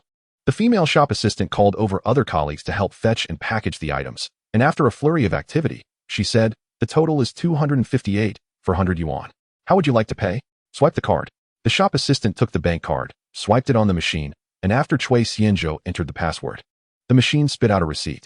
Lu Jing was stunned. He noticed that the bank card Cui Xianzhou used was a debit card, not a credit card, which meant he was spending real money.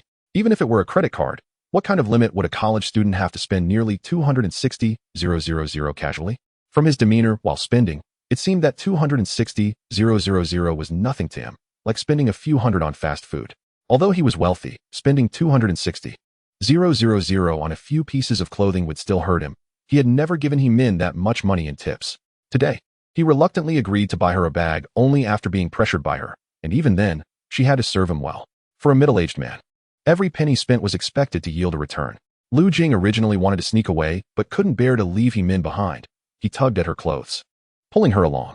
Although He-Min wasn't as pretty as Lin Wanyun, she was obedient and accommodating, always willing to help. Most importantly, there was her identity. Lu Jing had never attended university, which was a regret in his heart, and now he was making up for that regret through He-Min. Cui Xianzhou came back to his senses and noticed that the two noisy people were gone. They left, thank you just now. Lin Wanyun's eyes sparkled, feeling a different kind of emotion, having never felt so proud before. She knew it was all thanks to the man beside her. Having someone to shield her from the wind and rain felt really good. It's nothing. They recognized their own shortcomings and left before I had to exert myself. I must say, the feeling of slapping faces is quite refreshing. Lin Wanyun shot him a glance, full of charm. Ding. Domestic free viewing, undercover black material. Chapter 20. Hand-tearing Balenciaga. Ding. Detected that the host has maintained the man's dignity, rewarded with one each of Patek Philippe 527111010 and Patek Philippe 527112010 watches. Items have been placed in the villa's cloakroom. Please check. Moving trees die, moving people live. It seems one must go out more often. Unexpectedly, casually brushing off two shameless people could trigger a system reward. Lin Wanyun is indeed a lucky star. Cui Xianzhou was in a good mood, wishing he could find those two again to give them another lecture and see if he could trigger more rewards. The female shop assistant proactively offered to help deliver the clothes. This made Cui Xianzhou very satisfied. He didn't need delivery service and handed the car keys to the shop assistant, informing her of the parking location, asking her to help load the items into the car. Are you going to wear all these duplicate clothes? Lin Wanyun asked. As soon as they stepped outside, she took the initiative to link arms with Cui Xianzhou. Oh, this? I plan to keep one set in the dorm and one at home, so I have clothes to change into no matter where I am. Did you buy a house? Yeah, is that strange?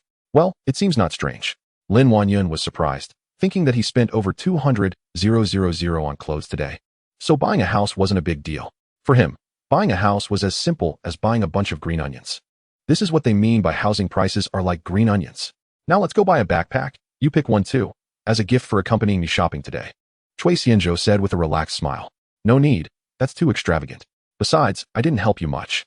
You were the one who scared Lu Min away and helped me vent my anger. Lin Wanyun repeatedly waved her hands, indicating she was just out shopping and didn't contribute much, believing that one should not receive rewards without effort. Senior, just accept it, Cui Xianzhou said lightly. He didn't spend much today and ended up with 2 watches. He had just checked. Each was priced at 3.12 million, and the actual market price was even higher, with the second-hand market going for 5 or 6 million. After all, having just received the system's reward, Cui Xianzhou was exceptionally happy and generous. All right then, you better be careful. I'm going to charge you a hefty fee. Lin Wanyun didn't refuse anymore, making a cute but fierce expression. There was a specialty store in Tycoonstory, and the two walked a few steps before entering the shop. Although Lin Wanyun said she was going to charge a hefty fee, in the end, she only chose a handbag with a cylindrical shape, roller-pressed leather handle, an engraved lock that continued the classic design.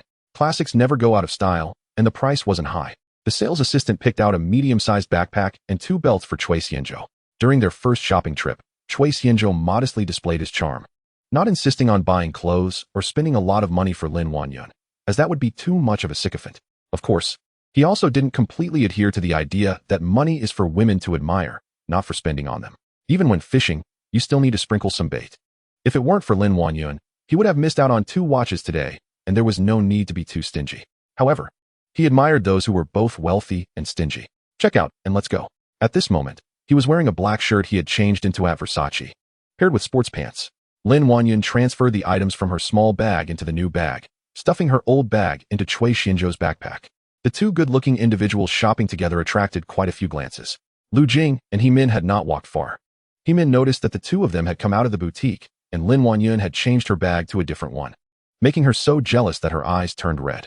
The worst thing in any situation is comparison. The person Lin Wanyun was with could no longer be described as a tall, rich, and handsome man, while the person she was with made her feel like cooking without any oil just by thinking about it. Lin Wanyun seemed to sense something, turned her head to look, and saw 2 familiar figures, the corners of her lips curling up slightly. Chui Xianzhou stopped at the entrance of the Balenciaga store and said with a narrow smile, "I see you're quite fond of stockings. Do you want to buy a few pairs to try? Trying is fine. Balenciaga stockings are like a woman's weapon. A must-have for attracting men." Chui Xianzhou was originally just joking. After all, they had only known each other for a short time, and stockings are intimate items. Considering their current relationship, it was still a bit bold. "Trying is fine. Welcome to Balenciaga. May I ask what you would like to buy?" As soon as they entered, a female sales associate approached them with a formulaic smile on her face. "Do you have stockings?" Chui Xianzhou asked. "Yes, we do, sir," the female sales associate replied. Knowing that Chui Xianzhou was out shopping with his girlfriend, and then led them to the stocking section. "Letterprint style, take it. Polka dot style, take it. Sporty mesh stockings, take it. Lace style, take it." Chui Xianzhou was decisive, even more so than when buying clothes for himself. "That's enough. That's too many." Lin Wanyun's face turned red, regretting her earlier outburst. Although she was currently in a phase where Chui Xianzhou was actively pursuing her, it was still her first time buying stockings with a man, and she felt a bit shy. "It's fine. I heard these stockings have poor quality. They tear easily. So we need to buy a few extra pairs as backups," Chui Xianzhou explained seriously, as if he were genuinely concerned about the quality of Balenciaga stockings. The female sales associate who was helping them pick out stockings initially wanted to refute him, saying that Balenciaga stockings had no quality issues. But when she heard Chui Xianzhou suggest buying a few extra pairs, she nodded in agreement internally. If it weren't for her professionalism as a sales associate, she would have wanted to chime in. Yes, Balenciaga's stockings tear easily. There's no way he's giving too much. All right, that's enough. I can't wear all of this." Lin Wanyun pulled a still eager Chui Xianzhou with a flushed face. At the checkout, the total was 66,600. Chui Xianzhou was so overwhelmed with choices that he just picked up everything he saw without counting how many items there were, ending up with a full bag. He thought simply, this amount of money was small for him, and their relationship was just one step away from breaking the ice. However, he adhered to the principle of not taking the initiative, not refusing, and being responsible, otherwise he would truly be a scumbag. Chui Xianzhou looked at Lin Wanyun, who was holding the shopping bag like a thief, and joked, "Let me carry it." "Here you go," Lin Wanyun said, looking relieved as if she had thrown away a hot potato. Buying stockings wasn't a big deal, but who was Chui Xianzhou to her? And who was she to him? What were these stockings for? Just thinking about it made her blush. Finally, when they returned to the Versace store, the sales associate who had just returned helped them take the Balenciaga bag to the car. Many people in the mall saw a female sales associate dressed in Versace clothing, holding a Balenciaga shopping bag, moving around the mall during work hours. Feeling hungry, Chui Xianzhou and Lin Wanyun decided to go to Jinpai Tataju for lunch. Tataju is one of the time-honored brands in the food industry of Yangcheng, established in the 6th year of the Guangxu era, 1880, initially called the Great Bureau, later renamed Tataju. The dishes in Cantonese dim sum at Tataju are exquisite and diverse, including century-old roast goose, chilled sweet and sour pork, crispy tofu, Tataju shrimp dumplings, and red rice sausages. Chui Xianzhou called the waiter over and, based on their recommendations, ordered several classic dishes. While waiting for the food, Lin Wanyun was all smiles, sharing their day's itinerary with her friends on her phone. After a while, Lin Wanyun put down her phone, counted on her fingers, and said, "I bought clothes, pants, a bag, and a belt. Is there anything else besides shoes?" Nope. He had initially thought about buying a watch, but since the system had issued a reward, there was no need to make an appointment at the store and wait in line. "I just thought of something you definitely need." "What is it?" Lin Wanyun's certainty piqued his curiosity. "Sunscreen. Hee, you definitely didn't expect that. What do I need sunscreen for? You're starting military training tomorrow. If you don't protect your skin well, you'll turn into a charcoal after 2 weeks of training." Chui Xianzhou suddenly understood. Surprised, huh?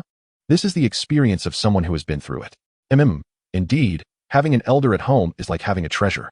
Lin Wanyun pouted. "Who are you calling an elder? Besides, I'm an invincible beauty." The dishes came out one after another, and while eating and chatting, Chui Xianzhou ordered fresh orange juice since he had to drive, while Lin Wanyun ordered frozen watermelon juice. Watching Lin Wanyun drink the bright red watermelon juice, Chui Xianzhou thought of something and stifled a laugh. "Speaking of military training, there's something I'm embarrassed to buy, and I don't have experience. I wonder if the experienced senior can give me some advice." "What is it?" Lin Wanyun urged as she fed him a piece of red rice sausage. "This is delicious. Try it." "In the blazing sun, sweating a lot. I need something to absorb sweat, but I have zero experience in this area. I wonder if you can help me buy some?" Lin Wanyun was taken aback, then quickly reacted and burst out laughing, her face turning red. "Is that really so funny? You're so bad. How did you think of that?" Chui Xianzhou smiled without saying a word. He couldn't say it was because he saw her drinking watermelon juice. That would be too presumptuous. Lin Wanyun sampled each dish lightly, perhaps because it was her first time dining out with Chui Xianzhou, she was being more reserved. Girls, after all, always keep their true appetites a mystery. Chui Xianzhou felt a bit stuffed, took a sip of orange juice, and contentedly rubbed his stomach. After finishing their meal, the two rested for a while before continuing their shopping spree. At La Perla, under the recommendation of the sales associate, they bought a bunch of skincare products. La Perla's products are unisex. As long as men are willing to use them, they can. In addition to basic skincare items like sunscreen, facial cleanser, and toner, they also bought Platinum Series, Pure White Series, and Gold Face Series, etc. Lin Wanyun even held a set of caviar essence skincare products that Chui Xianzhou had given her. Watching him swipe the card at the checkout, feeling as if she was eating honey. Although she wasn't a gold-digging girl, the fact that he was so generous and spent money on her was enough to make anyone dizzy. Chui Xianzhou was never a stingy person, and now that he was financially free, why would he need to look at prices when buying skincare products? That would be so tiring. The two continued to buy shoes, especially slippers, making sure to buy several pairs, which was part of the relaxed lifestyle of Yancheng, the last bit of stubbornness. They only returned to the Versace store to get the car keys after they couldn't hold any more bags. By the time they returned to school, it was already 5 p.m. Stop at the supermarket up ahead. I need to buy something. Lin Wanyun had been thinking about the women's essentials that Chui Xianzhou had mentioned. He had bought her so many things today and spent a lot of money, so she felt she should give him something in return, although it wasn't worth much. A small gift carries great sentiment. Oh, okay, do you need help? No, just wait here, it won't take long. Lin Wanyun got out of the car and walked quickly, coming out with a bag in less than 5 minutes. What did you buy? Lin Wanyun opened the supermarket shopping bag and giggled. I bought you 2 packs of Whisper. Super absorbent, reaches the bottom, still lightweight after absorption, ultra thin and snug, 10 times absorption, personally tested and effective. A total of 72 pieces. If that's not enough, I'll give you some more. Chui Xianzhou couldn't help but smile. She didn't expect that her casual remark would be remembered, but this gift was particularly memorable. At the girls' dormitory, Lin Wanyun said, I had a great time with you today, thank you. After speaking, Lin Wanyun quickly kissed Chui Xianzhou on the cheek like a dragonfly touching water, then pushed open the car door and, carrying a big bag of items, ran off like a startled deer. In the setting sun, her flushed cheeks were faintly visible. Chui Xianzhou returned to the dormitory with her bags, and her 3 roommates looked at the large bag in her hand with curiosity. Chun Guohui and Mao Xiaofeng, being quick-eyed, immediately recognized the Medusa logo of Versace and exclaimed in surprise. However, Mao Xiaofeng was even more curious about the items in the supermarket shopping bag, mixed among the luxury brand packaging. What a surprise. Damn, Lao Chui, I didn't expect you to have this kind of hobby. Mao Xiaofeng pulled out a large pack of Always pads, looking confused, and then 3 faces showed confusion. Chun Guohui patted Chui Xianzhou on the shoulder and comforted her. No worries, buddy, we won't discriminate against you. Zhang Shihai also wore a reassuringly firm expression, as steadfast as an enthusiastic party member. I originally wanted to share this with you, but seeing you like this, I've decided to keep it all to myself. Chui Xianzhou sighed and shook her head. It's fine, brother, we are very understanding, but I can't enjoy this. I, Lao Mao, will never need this in my life. Maybe in the next life. Mao Xiaofeng responded with a brotherly expression, understanding without needing to say more. You don't understand. This is a good thing, ultra thin and absorbent. 10 times the absorption. The 3 in the dorm looked at her with blank expressions. Wait, why are you still introducing it? Tomorrow we have military training. 1 shoe can absorb a whole sheet. Just think about it. How much sweat can it absorb and keep you dry all day? The 3 in the dorm followed Chui Xianzhou's words and then suddenly realized. Adoptive father, Fang Piaoling has floated for half a life, only regretting not meeting a wise ruler, thus willing to worship you as an adoptive father. Mao Xiaofeng reacted quickly and immediately knelt on one knee, looking grateful. Me too, Chun Guohui lamented, regretting he was half a step slow and was beaten to it by Mao Xiaofeng. Me too, Zhang Shihai mimicked, fearing he would be left out. Emperor Jingzi, so terrifying. On the other side, in the girls' dormitory, Lin Wanyun returned with her bags. Besides He Min, Zhang Jing was also there, not to mention her close friend Sun Jiejia. In fact, the 3 of them had set up a small group chat, and Lin Wanyun had been reporting her updates today, knowing she was on her way back. The 2 had been waiting in the dorm since early morning. Wow, so many skincare products. Little Yin Yun, I'm so jealous. Sun Jiejia exclaimed. Oh my, so many stockings. Can you wear them all? Zhang Jing marveled. Let me see. Wow, Balenciaga, how many pairs are there? If we calculate 2,000 each, how much is this? Truly, poverty limits my imagination. If only I had a boyfriend to give me a pair. Lin Wanyun smiled as she watched the 2 happily unbox, and this joy was contagious. A bag. This is the first time I've touched a real bag. It's worth it for a lifetime. And clothes and shoes, how much did this cost? I also want to find a rich boyfriend. As they unboxed, the 2 chattered away, their faces filled with indescribable envy. praying for a handsome and wealthy CEO to bless them. Sun Jejia leaned over to Kai Xinyan's ear and asked gossipingly, "So, little Yun Yun, how's it going? Where have you progressed?" Lin Wanyun excitedly recounted her encounter with He Min today. "Just from your description, I feel so secure." "Did you feel like he was a CEO at that moment?" Sun Jejia looked curious. "He Min deserves it." "I can already imagine the expression on He Min's face at that time," Zhang Jing said gleefully, and then seriously added, "Wanyun, you need to act fast. There are plenty of people watching him. What I'm saying is realistic. Given how generous he was today, forget about just being a girlfriend, even just being a lover. The line of girls from our school could stretch from here to the school gate. But won't that make me seem materialistic?" Lin Wanyun hesitated. After all, this pile of things today was worth over 100,000, while it might not be much for Cui Xianzhou, for an ordinary college student. The total tuition over 4 years might not even reach 100,000. Why would you think that? You don't like him because of his money. You like him because he happens to be rich. A girl chasing a boy is separated by a thin veil. A boy chasing a girl is separated by rooms, cars, and his mother. He definitely has feelings for you. Otherwise, he wouldn't have bought you so many stockings on the first go. Sun Jejia initially analyzed seriously, but then she suddenly burst into laughter. "Be serious. Is your brain filled with dirty thoughts?" Lin Wanyun's face turned red as she playfully hit Sun Jejia. Zhang Jing watched the two and shook her head helplessly. The two only stopped when they were out of breath, their clothes in disarray. Lin Wanyun looked at the items cluttering the table and generously said, "There are so many stockings, I can't wear them all. You can each take a pair you like." "We can't take them. These are gifts from your admirer. Am I supposed to wear them for him to rip them off?" Zhang Jing joked. "Zhang Jing, you've also learned to be bad. Your thoughts are dirty too," Lin Wanyun exclaimed, unable to handle their teasing. Hesitation leads to defeat. Lin Wanyun made up her mind. She understood that some people, once missed, would not return. One cannot have both youth and the feeling of youth at the same time. When you meet that stunning person in your youth, go boldly after him. Regardless of whether you ultimately become the white moonlight by the bed or the cinnabar mole on your chest, at least you won't regret your youth. Rather than feeling a sense of loss, the military training schedule was also released. It would start at 8 a.m. and end at 11 a.m. Resume at 2:30 p.m. and end at 5 p.m., then start at 6:30 p.m. and end at 8 p.m. It was even worse than working.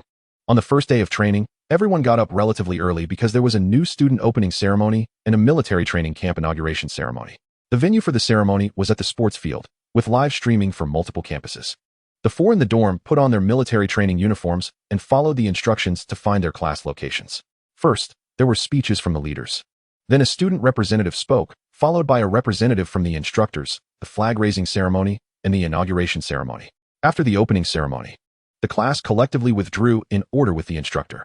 In southern September, at the transition from late summer to early autumn, the sun blazed. The huge playground felt like a big steamer, making the rows of new students in camouflage uniforms sweat profusely. Attention! Cui Xianzhou's class was the Engineering Management Third Company. With 23 girls and 25 boys, a total of 48 people.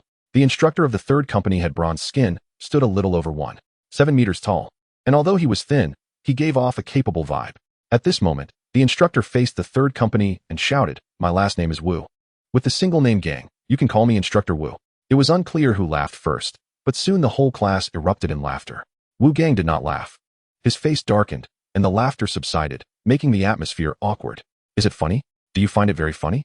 Wu Gang's words came out like they were squeezed from his throat. Under the midday sun, everyone was clearly hot and sweating, but for some reason, a chill surged in their hearts, feeling cold and shivery. The instructor had just arrived and was trying to establish authority before he could assert himself. You all laughed at his name. Hee. My task is to train you. I hope everyone cooperates, obeys orders, and follows the rules. If you do well, you can rest more. If not, I'm not a devil, understand?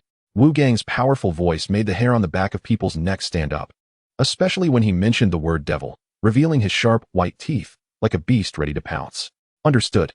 Everyone secretly exclaimed, "I can't believe you. Good. I like you all like this now, and I hope you can keep it up in the coming time." Wu Gang's expression slightly eased. Before the military training began, Wu Gang readjusted the formation, and Zhang Qi and Mao Xiaofeng were pulled out to be teaching assistants. The time this morning is about up. Remember to gather here in the afternoon. Dismissed. As soon as Wu Gang's voice fell, the students who had been tense instantly relaxed, bending their backs and shrugging. By the way, there's one more thing. Wu Gang turned back and with a stern gaze, slowly said, "I don't care how you usually are, but once you wear this uniform, you must strictly adhere to the code of conduct and not tarnish this uniform. You freshmen have formed a discipline inspection team to strictly investigate on campus. I don't want to be named, or you'll be in for it, understood?" Understood. Everyone straightened their backs and shouted in unison. This time, everyone learned to be smart, only daring to relax after the instructor walked far away. The morning's opening ceremony and mobilization meeting took quite a bit of time, and the instructor's speech and organizing the team took at most half an hour. In that short time, the sun had made everyone sweat profusely. However, for someone with a strong physical constitution like Chui Xianzhou, it felt all right, just a bit sweaty. In the afternoon, at 2:40 p.m., Instructor Wu arrived late, and at this point, everyone still didn't realize the severity of the situation. Taking advantage of the instructor's absence, they laughed and joked, and the overall formation was quite chaotic. Everyone, move forward 10 meters. Upon hearing the order, everyone moved forward. Turn left, you guys. Where are you turning? Can't you tell left from right? If it were a battle, if you turn like that, not only would you be disobeying military orders, you'd be the first to die. Wu Gang's roar echoed across the playground, leaving those few students who turned the wrong way due to nerves feeling embarrassed. Run 5 laps around the playground to warm up. As soon as Wu Gang's voice fell, cries of despair echoed everywhere. 10 laps. The sound control effect was outstanding. Although it was said to be 10 laps, in the end, they only ran 5, and many couldn't keep up. Although Chui Xianzhou hadn't practiced running much, his original physical condition was not bad. During the holidays, he helped his father move feed and work to earn pocket money. Not to mention that his body had been enhanced through a systematic strengthening process. After adapting to the rhythm in the first lap, he managed to float along in the following laps, keeping himself at the front of the group, and when he finished, he pretended to be struggling like everyone else. After running 5 laps, he returned to his original position, waiting for those who had fallen behind to come back in sparse numbers. Don't sit down immediately after running. Stand up and move around. Do you know why I punished you? Wu Gang asked. I don't know. You want to mess with us, right? You've got guts. I like your spirit. Come out, 20 push-ups. Don't think I didn't see you moving your mouth. The male student who was just talking back reluctantly came out to do push-ups. You can go against me. I have no objections. At most. I just won't complete my task, which doesn't affect me. But if you don't achieve results in military training, you'll earn fewer credits than others. And next year you'll still have to continue military training with your junior classmates. Do you think that's embarrassing? Embarrassing. I said in the morning, once you wear this uniform, you must strictly demand of yourselves. I deliberately came late by 10 minutes. Look at what you've become. No organization, no discipline. Is this acceptable? Huh. After Wu Gang's outburst, everyone trembled, and only a small group understood that this was a delayed show of authority. But after this, not many dared to smile and joke around. This incident didn't just happen in their class. Instructors uniformly arrived late and imposed various punishments. After Wu Gang achieved a satisfactory effect, he began today's lesson. The afternoon was spent correcting military posture and turning left and right. Standing still in military posture under the sun for several minutes or turning back and forth for a few actions. After 2 hours, everyone was exhausted. With sore backs and waists, even singing during breaks was weak and lacking energy. The sweat poured out in those short 2.5 hours felt like more than a whole year. Chui Xianzhou and his 3 friends were eating in the cafeteria. Chui Xianzhou had a great appetite. This amount of exercise felt nothing to him. Instead, it made him hungrier. Mao Xiaofeng liked playing basketball and was fine even doing a few dance moves, while Chun Guohui and Zhang Shihai clung to their water bottles, exhausted and hungry, yet unable to eat. You two have poor physical conditioning. You're already like this on the first day. How will you win when you have girlfriends in the future? Chui Xianzhou sneered. That's not right. Logically, shouldn't it be you, the rich second generation, who collapses first? Chun Guohui said. Exactly, it's not fair. Zhang Shihai echoed. Well, the biases in people's hearts are like a mountain.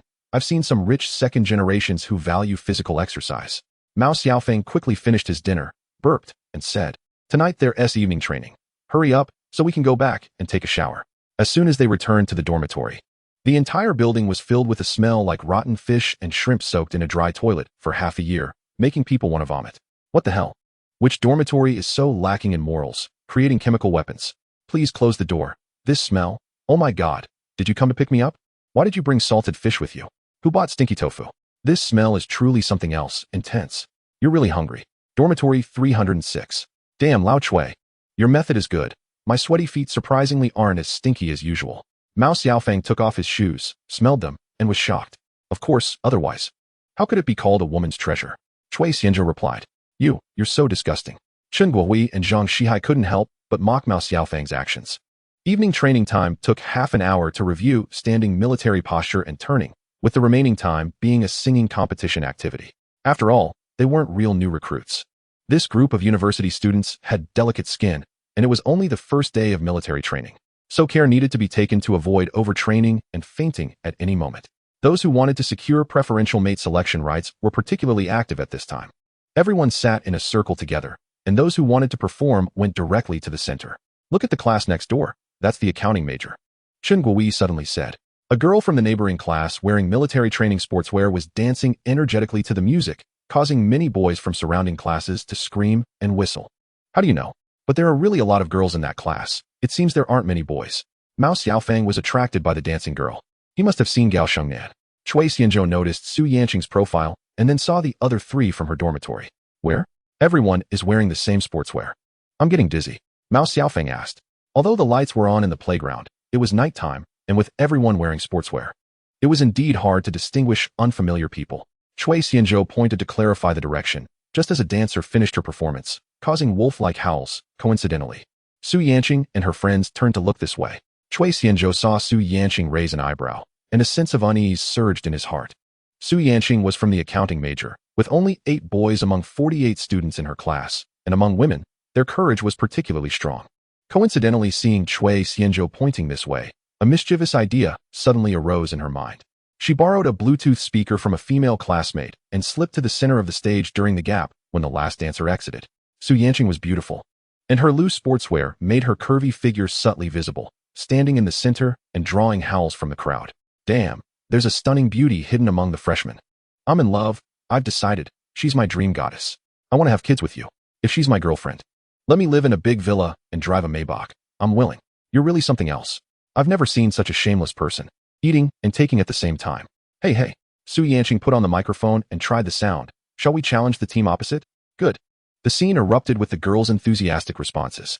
The boys in their class wanted to shout no, but under the girls' gazes, they could only whimper helplessly.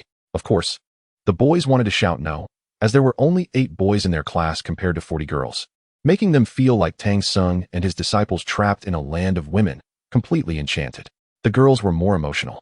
University was the last stage of life where they could freely express their youthful tears, and a sweet romance was a beautiful aspiration for most. Unfortunately, the gender ratio in their class was dismal, destined to seek partners in other majors. How about I sing a song, and then pick one of you to face off? Su Yanqing pointed at Cui Xianzhou. How could a man refuse? Especially when pointed at by a beautiful classmate. This was a once-in-a-lifetime opportunity. Battle, battle, battle. The thoughtful boys from Class 3 of Industrial Management shouted passionately. Although Su Yanqing was pointing at their class, Chen Guohui, Mao Xiaofang, and Zhang Shihai, who knew the situation, looked at Cui Xianzhou with glee. Cui Xianzhou felt a headache. He originally just wanted to slack off, but unexpectedly found himself in this situation. As the accompaniment began, everyone held their breath to listen. It was a song by Wang Xinling called Love You. If you suddenly sneeze, it must be because I'm thinking of you. If you are woken up by your phone in the middle of the night, that's because I care. It was a sweet song with a lively rhythm. And combined with Su Yanqing's dance, it melted the hearts of a large group of boys. When the Sweetheart Queen sang this song, it was sweet enough to make a domineering CEO's heart flutter. When Su Yanqing sang it, it was sweet enough to make a pervert's heart race. Cui Xianzhou couldn't hear Su Yanqing's voice at all. All he could hear were the boys' howls, especially when Su Yanqing sang Love You. A group of men howled in excitement. After the song ended, Su Yanqing panted, beads of sweat appearing on her forehead. But the boys didn't let her off. Someone shouted, "Do it again. Encore." Su Yanqing looked at the chaotic scene, with everyone enthusiastic, and couldn't help but smile, her gaze turning towards Cui Xianzhou. Let's calm down a bit. Have you forgotten something? Su Yanqing took a deep breath and said, we just want to hear you sing. Right. First, listen to me.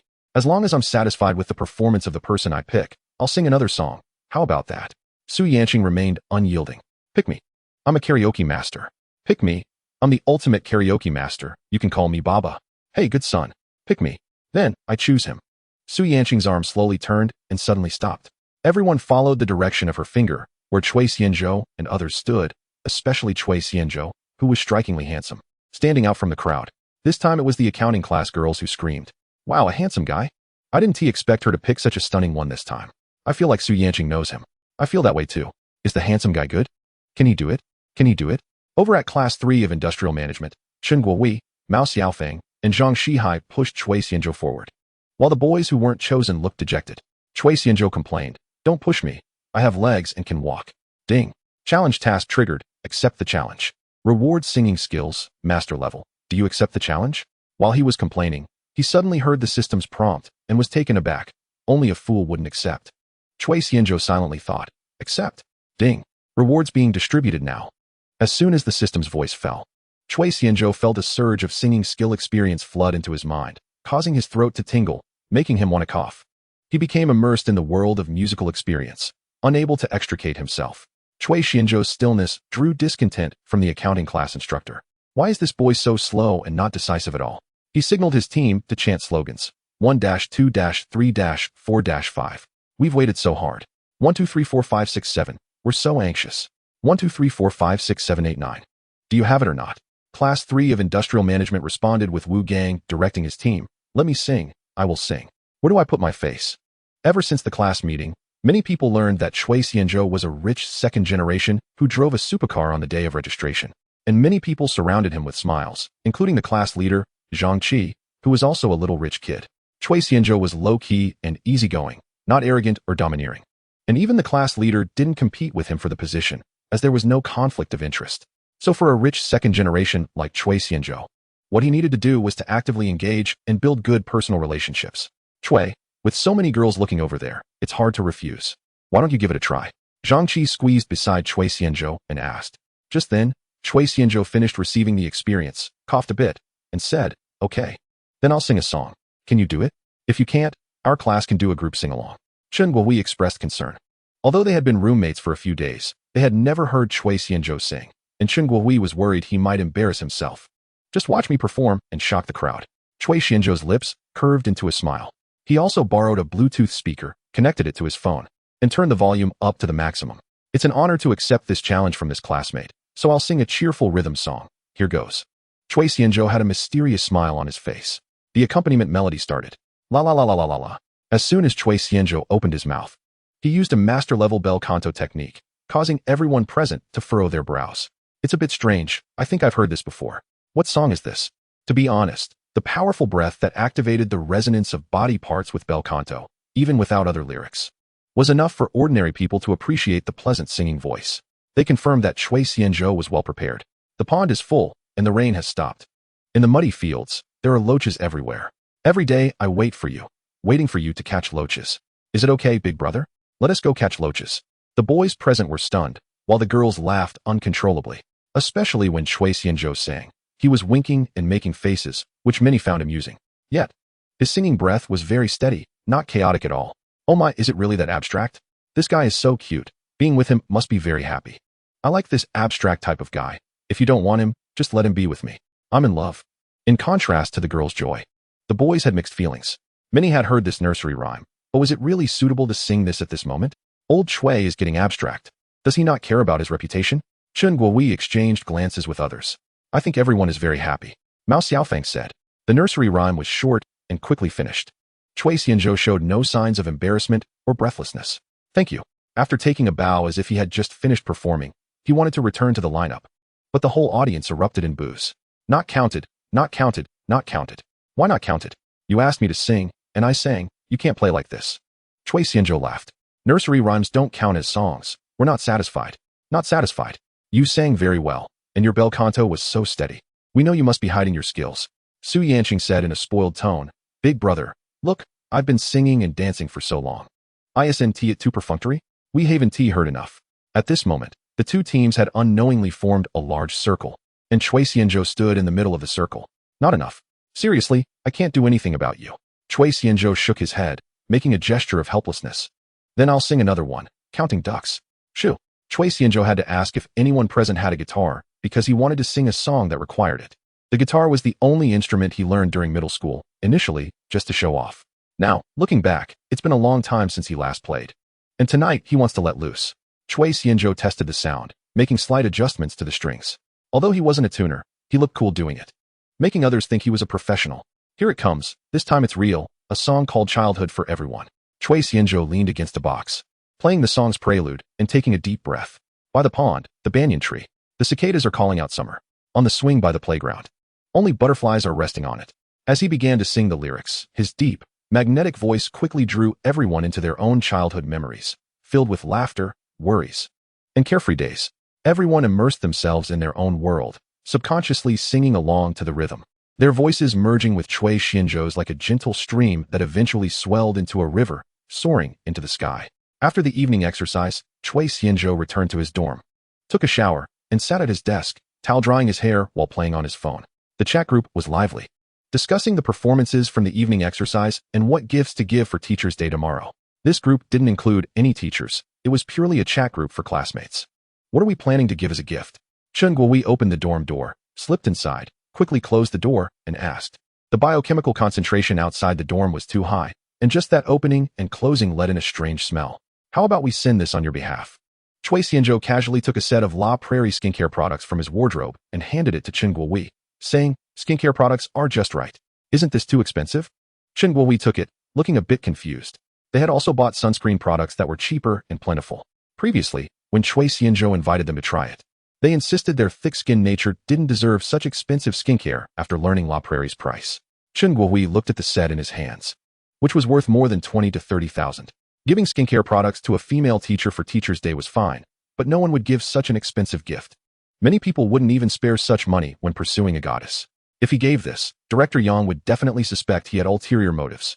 It's too late to prepare anything else now. Chui Xianzhou said nonchalantly, I have plenty here that I can't use all of. So, whether to give it or not, you decide. I'm indifferent. I look down on you rich people's arrogance. If you have the ability, go ahead and use your money to insult me. Mao Xiaofeng said to Chen Guowei, Old Chen, I have an idea. Why not tie him up and explode some gold coins? If you want to die, don't drag me into it. Did you not see his muscles, 8-pack abs, and chest muscles? Together we wouldn't be a match for him. Chen Guowei sighed. Slap. Hands off. Chui Xianzhou swatted away the hand that was about to touch his abs. Can't help it. My hands have their own ideas. Chen Guowei laughed. Oh my old Chen. You wouldn't be a troublemaker, would you? Mao Xiaofeng said in horror, protecting his 6-pack abs. Get lost. I have my own too, although it's not as obvious. Chen Guowei said irritably. But seriously, Xiange, your chest and abs are too neat, like they've been meticulously sculpted. The shape of abs is determined by genetics. You can't envy that. The gift matter was settled. The few of them spent some time in the canyon before there was a knock on the dorm door. Upon opening it, several senior students from the dorm management office came in to check the dorms and then headed to the next one. It seemed the dorm management was quite strict, Chui Xianzhou thought thoughtfully. The next day, ding. Respecting teachers and valuing education is an important inheritance of Chinese civilization. Rewarding the host with 1 cubic meter of gold. The item has been stored in the villa storage room. Please check. Gold. 1 cubic meter? Chui Xianzhou's brain almost crashed, commonly known as being stunned. Just now, while the morning training hadn't lined up yet, he saw Chen Guowei giving the gift to Yang Xia, and then the system's voice echoed in his mind. In his impression, shouldn't gold be calculated by grams? Otherwise, kilograms or tons would work. Or if you wanted to be trendy, ounces would be fine too. Measuring it in cubic meters was such a niche term. No. Chui Xianzhou activated his peak brain to quickly calculate the density and volume. What's the price of gold today? Chui Xianzhou gasped, realizing his system was also giving him gold coins. Is this what they mean by doing good deeds without asking for rewards? Chapter 25. A stick worth 30 million. Yang Xia received several Teacher's Day gifts from students and returned to her office humming happily. The teacher's office was small, and a few class guidance teachers were working at the moment. As Yang Xia entered, everyone greeted her. Good morning, Teacher Yang. Good morning, everyone. Yang Xia replied one by one. She returned to her seat, excitedly starting to unwrap the gifts. What could they have sent? The feeling of unboxing was like eating chocolate. You never know what the next piece will taste like. Let's open this one first. Yang Xia picked up a box, remembering it was from Chen Guowei since he was the first student to give her a Teacher's Day gift today. She recalled Chen Guowei saying it was a gift from several of them in the dorm. Yang Xia unwrapped it, revealing a gray-black box inside, which felt quite nice. And there was a line of English in the center of the box. A stylish female teacher at the adjacent desk glanced over, surprised. Teacher Yang, can I take a look? Then you help me see. I feel like it's some kind of cosmetics. It smells quite nice. Yang Xia naturally handed the box to her. Both were newly appointed guidance teachers this year and quickly became good friends. We call it La Prairie.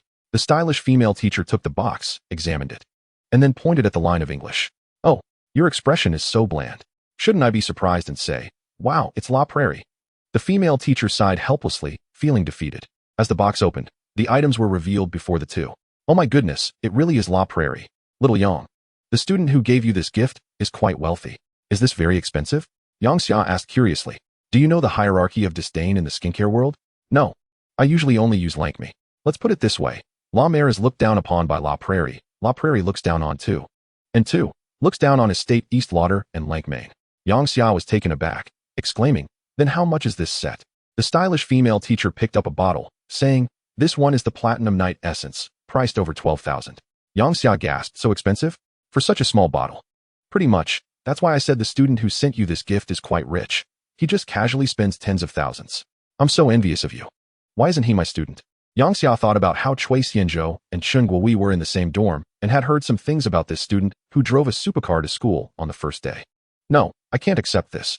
Yang Xia quickly took back the skincare products and put them back in the box. This gift was too expensive for her. Hey, little Yang. I know you're anxious, but don't rush. The stylish female teacher pulled Yang Xia back and advised, right now, they're all still in training. If you swagger over, it would be inappropriate. Hearing this, Yang Xia agreed. She considered it and first sent Chen Guohui a message. Xian Gu, old Yang said the gift is too valuable. She can't accept it? During the break, Chen Guohui saw the WeChat message from Yang Xia and handed the chat screen to Cui Xianzhou. Just say you sent it with good intentions, regardless of the value of the gift, Cui Xianzhou said. This gift is worth at most 100 grams of gold, which can really be considered a drop in the bucket. A 200,000-fold return on investment would make even Buffett jealous to the point of being speechless. So he really doesn't take this little gift to heart. I'm going to buy some drinks. Are you guys coming? Cui Xianzhou said, while fanning himself with his hat. I'm dying of thirst, Mao Xiaofeng replied, while Zhang Shihai said he brought water. Wait for me. I'm going too, Chen Guohui said while replying to a message. In the teacher's office. Has there been a reply? The fashionable female teacher asked curiously when she saw Yang Xia replying to a message on her phone. Here. Take a look, Yang Xia said with a wry smile, turning her phone screen towards the teacher, which displayed the message, Director Yang. Cui Xianzhou said he is so poor he only has money left, and his dormitory cabinet is almost full of skincare products. He told you not to take it to heart. No wonder Yang Xia's expression was so rich.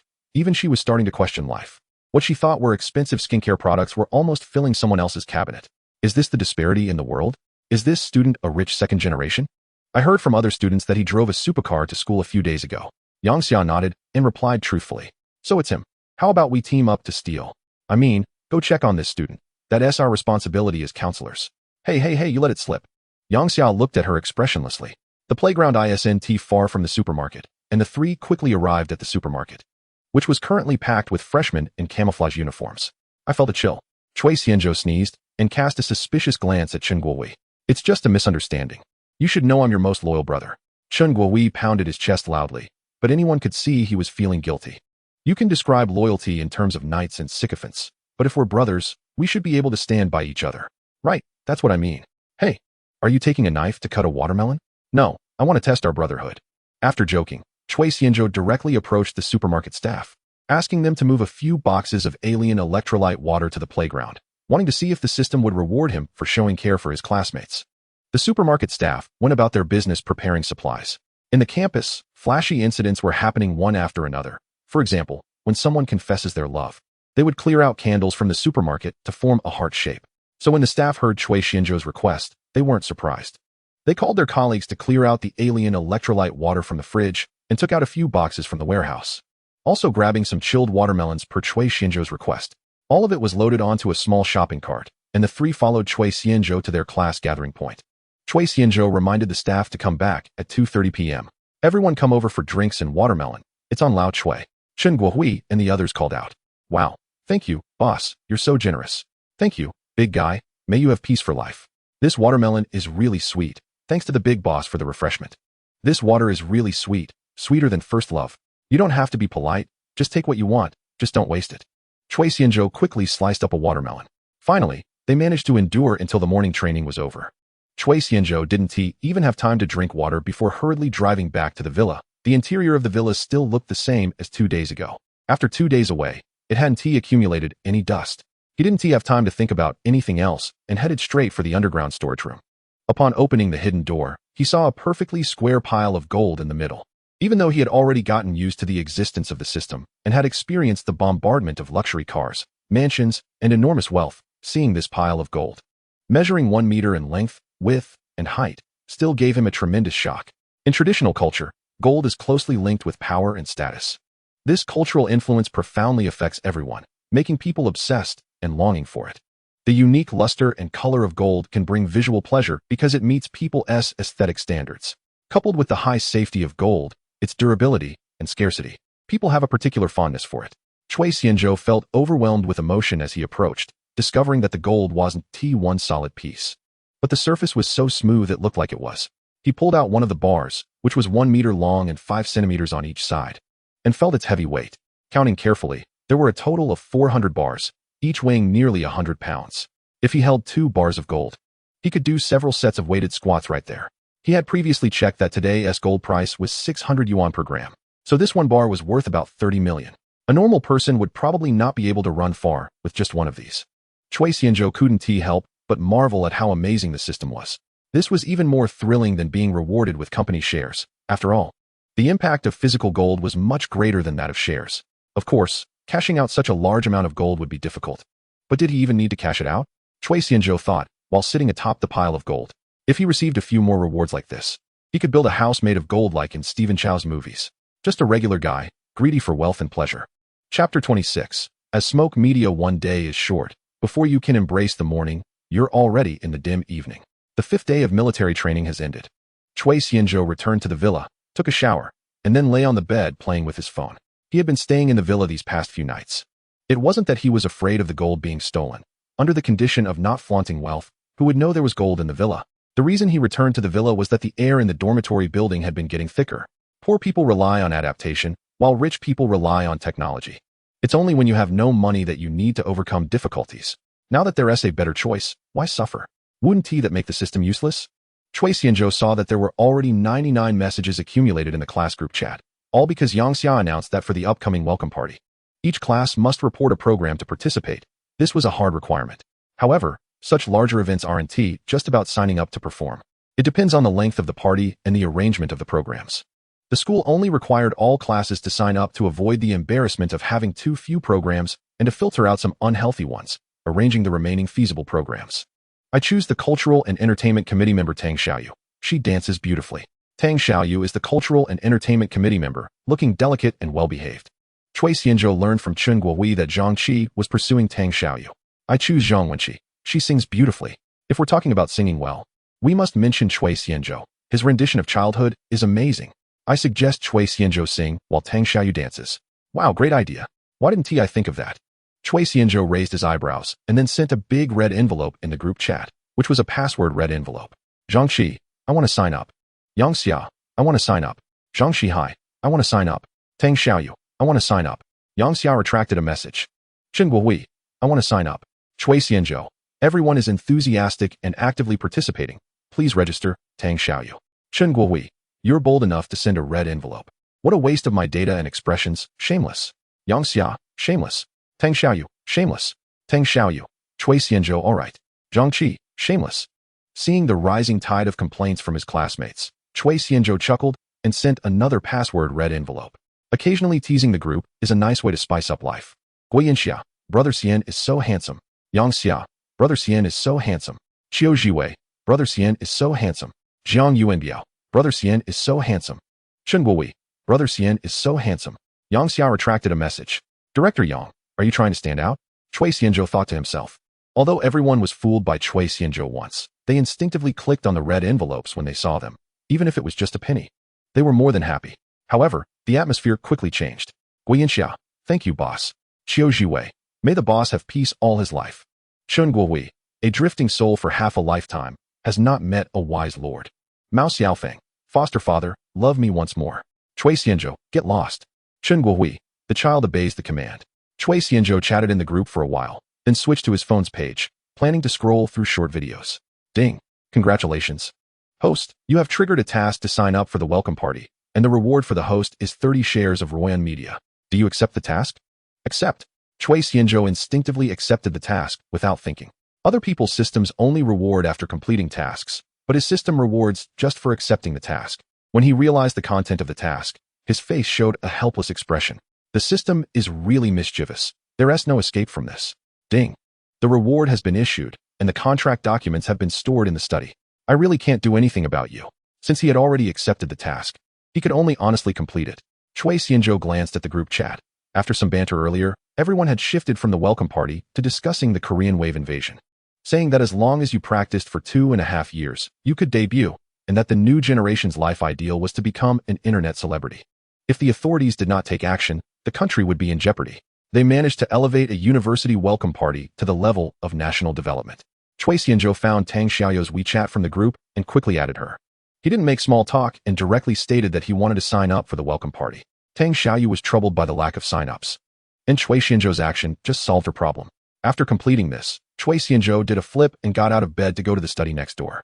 On the desk was a pile of documents, due diligence reports, share transfer contracts, and other materials, all signed. The handwriting looked just like his own. No, this was indeed his signature. He almost fell for it. How could he not trust the system? Chui Xianzhou opened a bottle of Huanianji mineral water, took a sip, and sat in a chair similar to Lei Jun's, flipping through the due diligence report. Ruoyan Media was founded in 2021 by Lu Ruoyan.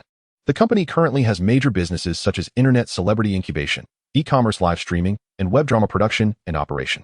Among them, e-commerce live streaming is the company's leading business, selling nearly 1 billion in 2023, with operating income close to 300 million. Based on the capital market's price-earnings ratio of 7 to 10 times. Ruoyan Media is valued at 2 billion to 3 billion. It is known that the end of the universe is live streaming and selling goods. Coupled with internet celebrity incubation and short drama production, the revenue from these businesses accounts for a significant proportion, with the research report estimating the company's valuation to be above 3 billion. Although there is still a long way to go to catch up with leading media companies, it is no longer a small company. Late at night, Chui Xianzhou organized the documents into a stack and put them all in the safe, locking it up. Even if he read them all night, he wouldn't finish. His mood gradually calmed down. After all, shares are not as tangible as gold. The next day, 9 a.m., Ruoyan Media President's office. Lu Ruoyan, dressed in a fitted business suit, sat in a large boss chair, her expression neutral, exuding a domineering CEO vibe. As soon as she arrived at the company today, she received news that the second shareholder had transferred shares to someone else. She had not been notified in advance, which made her feel a sense of betrayal. Generally speaking, share transfers in a company require the consent of all shareholders, and internal shareholders have the right of first refusal. However, with just a statement of 1 billion, her anger dissipated into thin air. The matter was settled, and Lu Ruoyan could only accept the outcome, feeling an unshakable worry in her heart. Capital comes into the world, dripping with blood and dirt from head to toe, from every pore. The purpose of investing in a company is to make money. However, the way to make money does not necessarily involve continuing to hold shares in the company and waiting for its business to appreciate and profit. Another way is to focus on certain core resources of the company, directly dismantling and stripping them away, then integrating those core resources into a newly established company. While the acquired company is left in tatters, with the leftovers packed up and sold as garbage.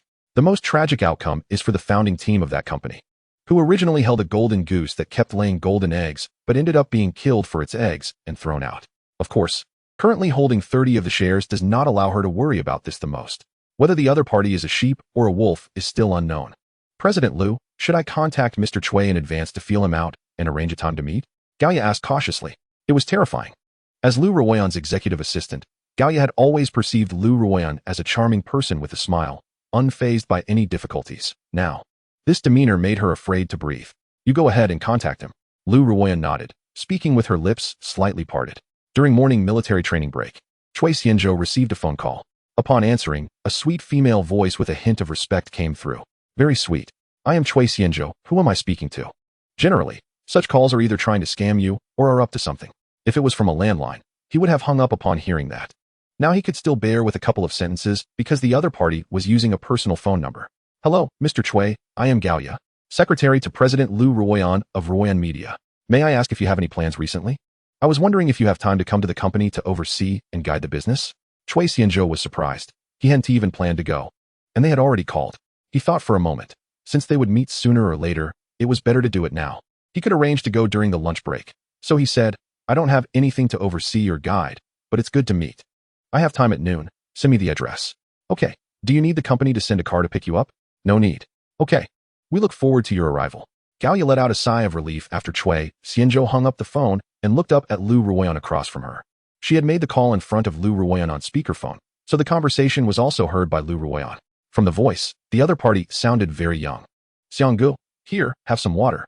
After hanging up, a male classmate, Qiu Zhiwei, eagerly handed Chui Xianzhou a bottle of water. He remembered this classmate's name because he had seen Qiu Zhiwei collecting empty bottles several times during breaks. Thank you, I can get it myself, Chui Xianzhou replied politely. I'm just returning a favor. I haven't thanked you yet for the red envelopes you sent last night.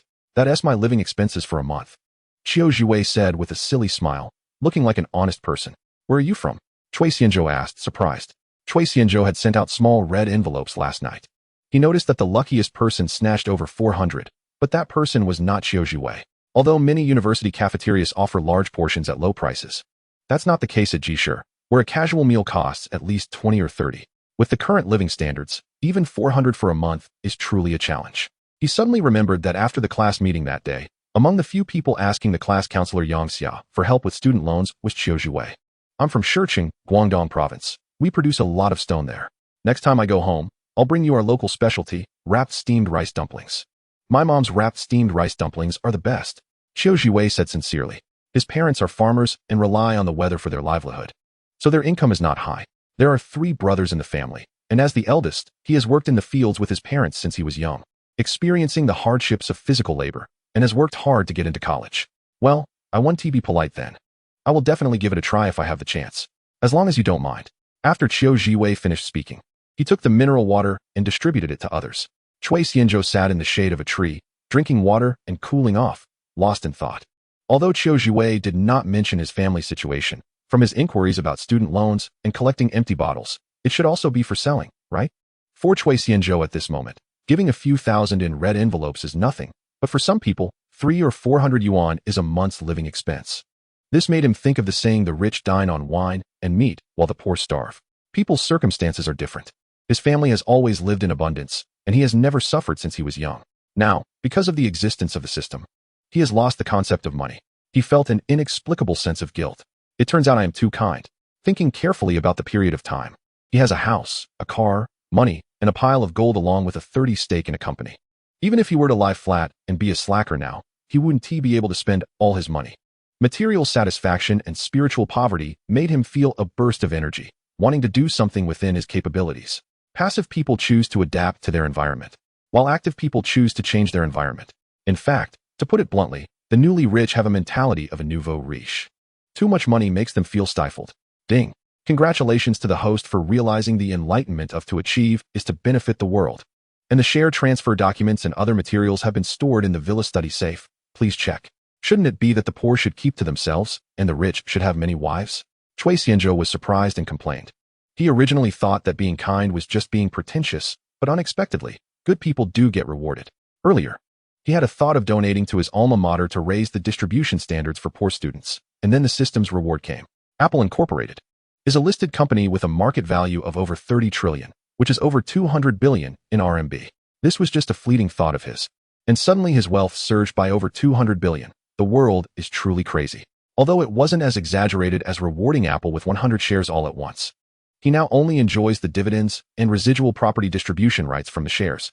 As for company management, he, as a small shareholder, has no right to decide the direction of the company's development. Now, he really doesn't have to worry about breaking a leg. Chui Xianzhou is a person who is grateful and seeks to repay kindness, and it was Qiu Zhiwei today that gave him this idea. Directly giving money is too vulgar and can easily raise ungrateful people. It's just right to let the school operate the scholarship. Truly strong people rely on their own hands to strive. After the morning training, Chui Xianzhou declined the invitation from Chen Guohui and the others to go to the cafeteria for a meal. Under their suspicious gazes, he returned to the dormitory to take a shower and change clothes. Following the address, he arrived at the Heji building where Ruyin Media Company is located. After waiting for a good car, he met Gaoya in the lobby on the first floor. He had already contacted Gaoya on the way over. She was wearing plain glasses, a gray professional skirt suit, black stockings, and high heels, and was waiting in the lobby early. There was no scene of looking down on others, nor was there any humiliation from security. Chui Xianzhou followed Gaoya into the elevator. The elevator stopped on the 49th floor. According to Gaoya, the entire floor is the office location of Ruyin Media Company. The 49th floor is for the company's management, while the 47th and 48th floors are live broadcasting and short video shooting bases. And there are registered branches in Hongdian and Shudian. Although it is Saturday today, some staff members are resting, but most positions in the company are still working. On the way here, Chui Xianzhou refused the welcome ceremony that Gaoya wanted to arrange, so after getting off the elevator, there were no cumbersome and grand welcoming ceremonies. However, before Chui Xianzhou agreed to come this morning, the employees on duty in the company already knew that an important figure would come to inspect the company at noon. Therefore, as Chui Xianzhou passed the office area, many female employees were curious about him beside Gaoya. After they walked past, those nearby began to whisper, "So young and so handsome. What do you think his background is? Did Secretary Gao come to pick him up? Could he be a big streamer or a celebrity? If he is that handsome, wouldn't you have heard of him if he were a streamer or a celebrity? I guess he might be a second-generation shareholder. Here to take over now? It's so hot, I'm sweating.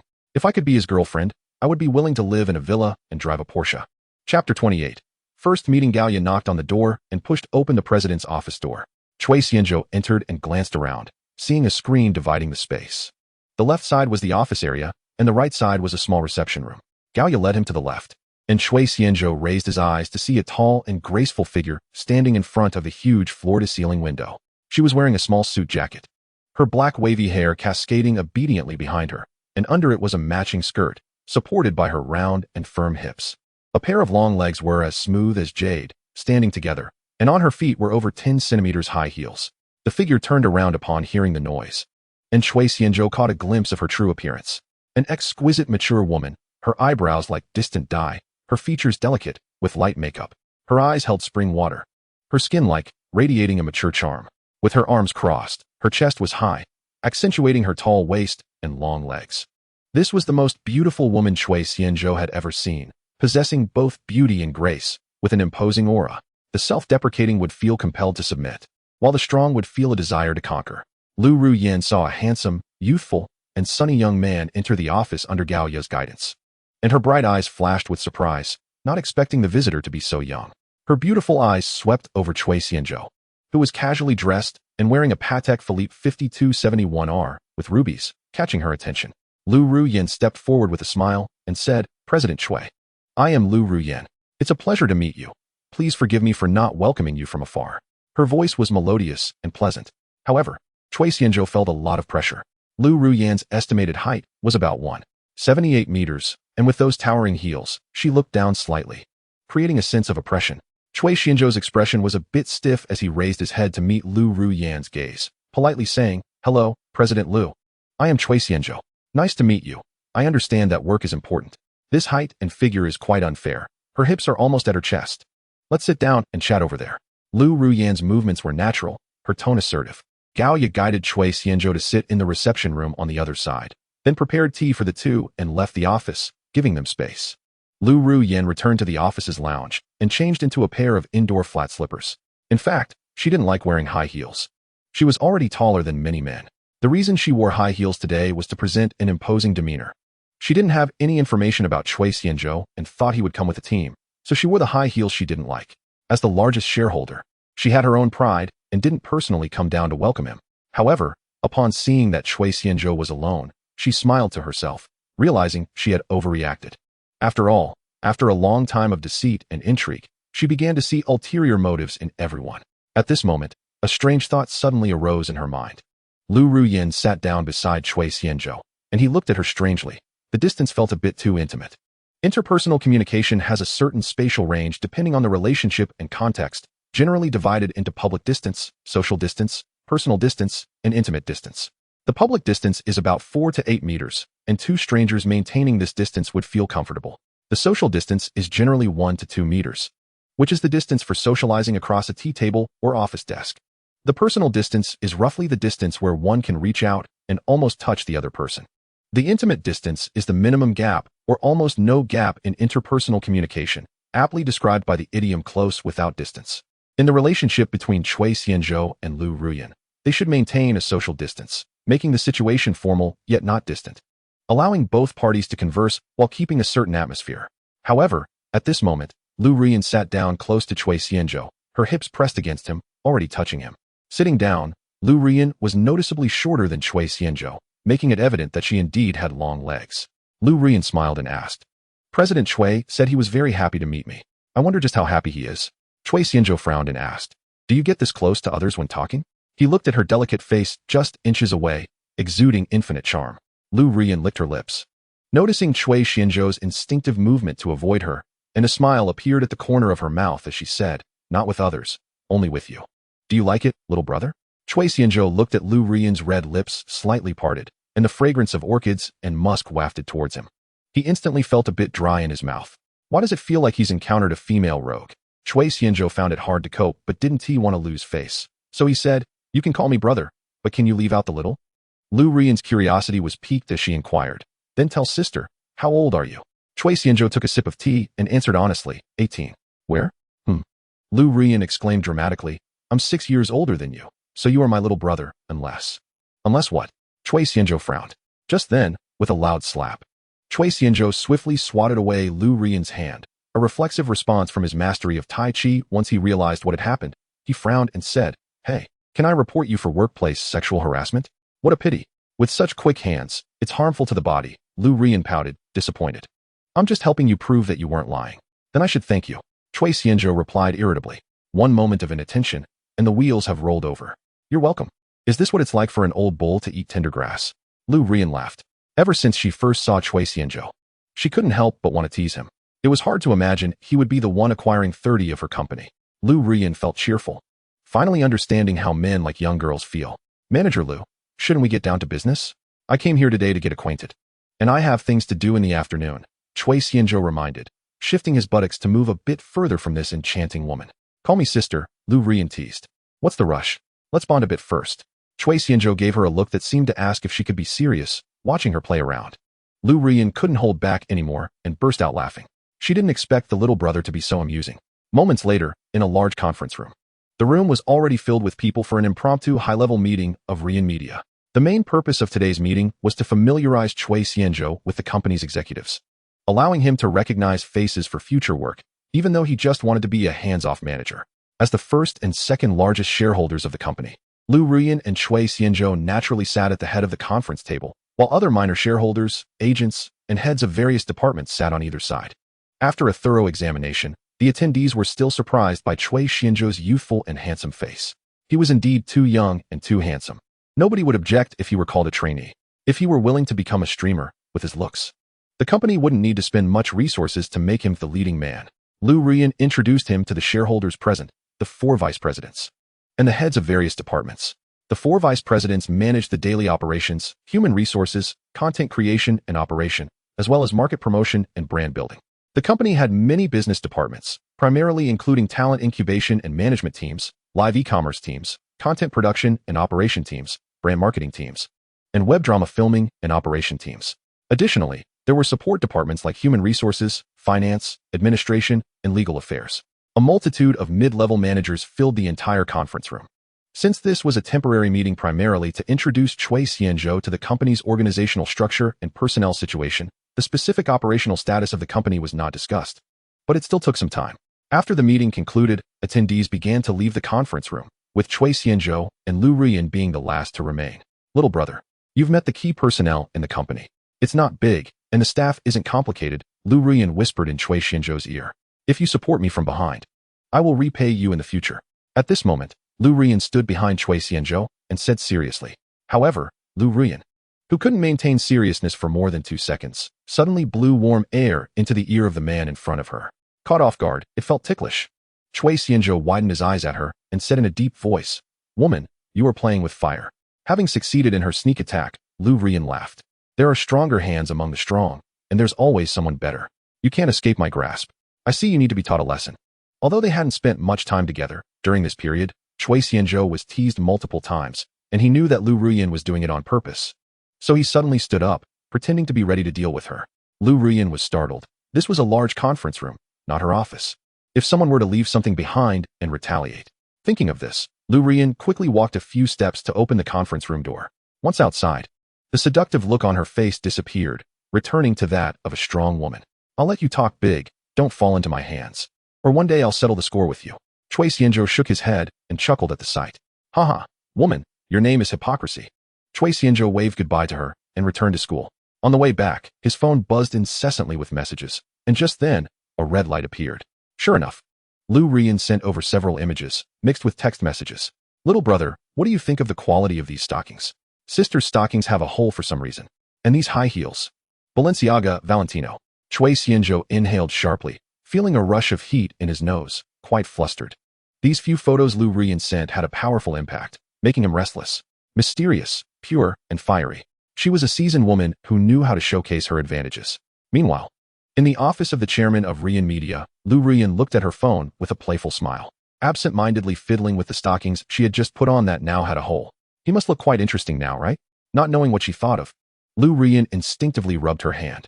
Chui Xianzhou saved all the images, planning to critique them in detail when he had time. After doing this, he noticed the green light was on. He didn't reply to Lu Rian's teasing and returned to the dormitory, encountering Chen Guohui, Mao Xiaofeng, and Zhang Shihai, who were preparing to head out. After quickly changing into military training uniforms, the four of them hurried to the assembly point on the playground. The afternoon training time passed quickly, and after the team disbanded, the four of them agreed to go to the North Canteen. The canteen was filled with army green uniforms, and a few of them chose a less crowded line to queue. Wow, Xiangu, you took so much food, didn't you eat lunch? The few who had gotten their meals were looking for a place to sit, and the large portion of food in Chui Xianzhou's hands drew astonished reactions from his three roommates. Xiao Huihui, over here. Just as Chui Xianzhou was about to speak, he saw someone waving ahead. Lao Chun, your little green plum. It turned out to be Chen Guohui's green plum waving, and beside her sat Su Yanqing. But Gu Xiaoqing and Luo Xiaoxiao were not seen. Gao Xingnan's shout attracted the attention of many, as there were quite a few who had already noticed them secretly. Especially Su Yanqing, in her military training uniform, lost some softness and gained a bit more heroism. Many people followed Gao Xingnan's gaze and saw the melon-faced Chen Guohui.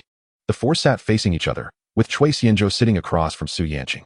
As soon as Chen Guohui sat down, he complained to Gao Shengnan opposite him. Can you not call me that? I'm already hearing the psychological shadow. Xiao Huihui sounds nice. See, as soon as I call it. You can hear it right away, Gao Shengnan said nonchalantly. Then I'll call you. Chen Guohui stammered under Gao Xingnan's sharp gaze, finally whimpering like a poor little dog. Chui Xianzhou shook his head with a smile, thinking that Chen Guohui really couldn't figure it out. Women have two mouths. How can men win arguments? He didn't understand such a simple truth. Haven't seen your other two roommates? Chui Xianzhou casually asked. They're not feeling well, and took leave. Chui Xianzhou nodded in understanding, guessing it was a monthly thing. Scarlet Mary, you took so much food, you must have a big appetite. Su Yanqing exclaimed, looking at her own bowl with just a small serving of rice, a chicken leg, minced meat tofu, and vegetables. Her portion was less than a third of Chui Xianzhou's. He probably didn't know what to do at noon and didn't eat lunch, Mao Xiaofeng said.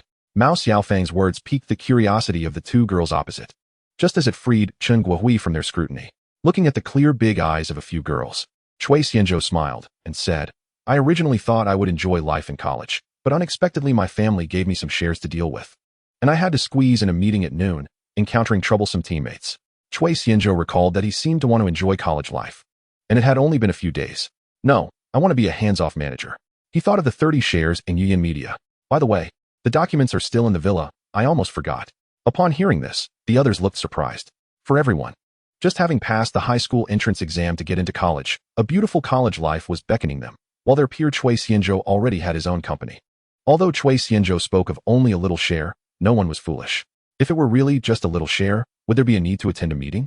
For minor shareholders, they couldn't manage major affairs and didn't need to worry about minor ones. The company's development direction had long been set, so why would minor shareholders meddle? No way, we just got to college, and you already have a company. The wealth gap is getting wider. I'm really envious and jealous. Mao Xiaofeng thumped his chest, looking both surprised and envious. No wonder Chui Xianzhou showed little interest in being class officer at the beginning, while others were still playing house in college. He was already battling in the business world.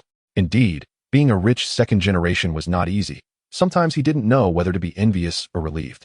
Chen Guohui said dejectedly, What does your company do? Su Yanqing asked curiously.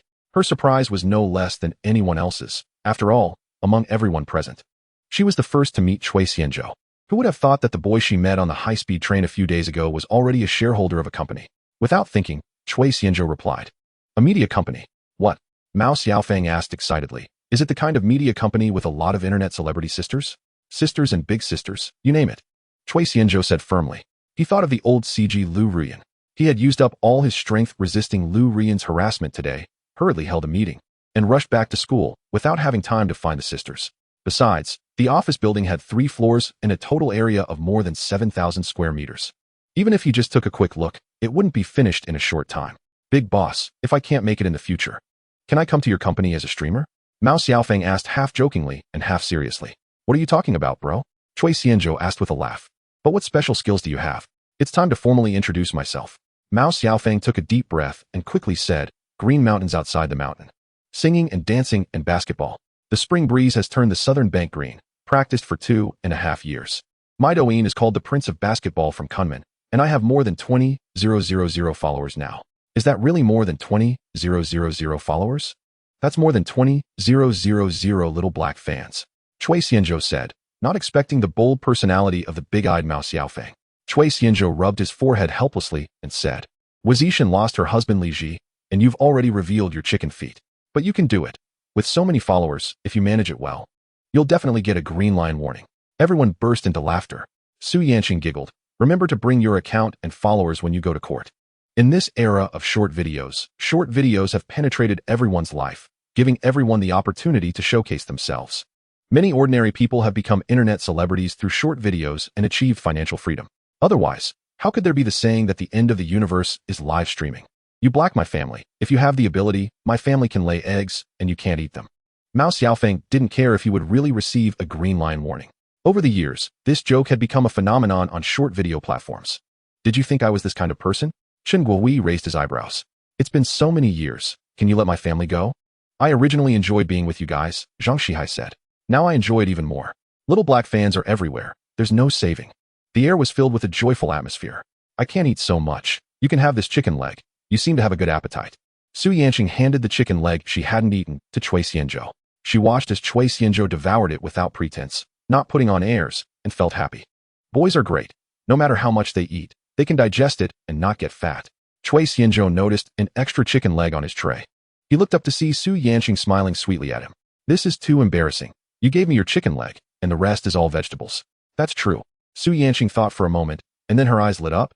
Then you can give me that piece of meat pie. Before Cui Xianzhou could react, the meat pie was already taken away. He awkwardly reminded, I just ate that. Although he had separated the meat pie with chopsticks, for many people, it was no different from biting it, and generally, those who weren't very close would mind. I gave you my chicken leg. You wouldn't be petty and unwilling, would you? Su Yanqing said, biting a small piece of the meat pie protectively. Hearing this, Cui Xianzhou was taken aback for a moment, looking at Su Yanqing's expression, realizing he had misunderstood. It was all Lu Ruiyan's fault. In the afternoon, she had sent a message saying, You're such a petty man. No. I'll show you how I eat a chicken leg. Cui Xianzhou shook his head repeatedly, trying to hide his earlier awkward expression. The braised chicken leg was very flavorful and fell off the bone easily.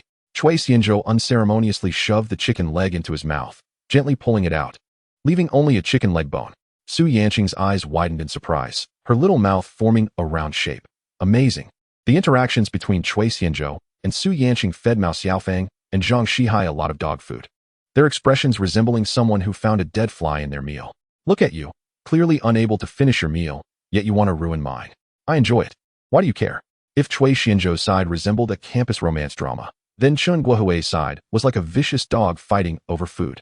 Gao Shengnan took food she liked from Chen Guohui's bowl, the two of them exchanging grabs and blocks. What are you doing?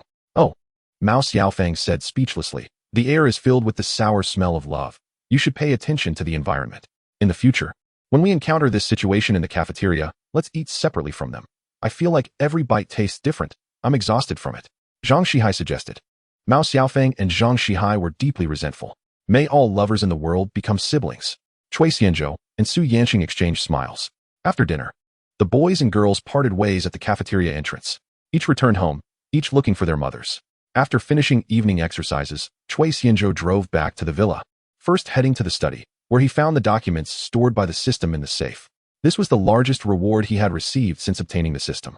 Worth 3 billion, nonetheless. Once the system arrived, the money came in. He didn't know how the system operated, whether it hacked the other party's shares or engaged in money stock trading. Never mind, the old Buddha has already paid for us. After flipping through the contract documents, with one copy in Chinese and one in English, he simply shoved them all back into the safe and locked it up. Then he took a shower, changed out of his military training uniform, washed it, and hung it up to dry. Only after finishing these tasks did he have time to pull out his phone and check messages. Lin Wanyun. Good junior, save me. Today I ran my legs sort to get sponsorship. Lin Wanyun. Image. Lin Wanyun joined the External Relations Department in her freshman year, initially to improve her abilities.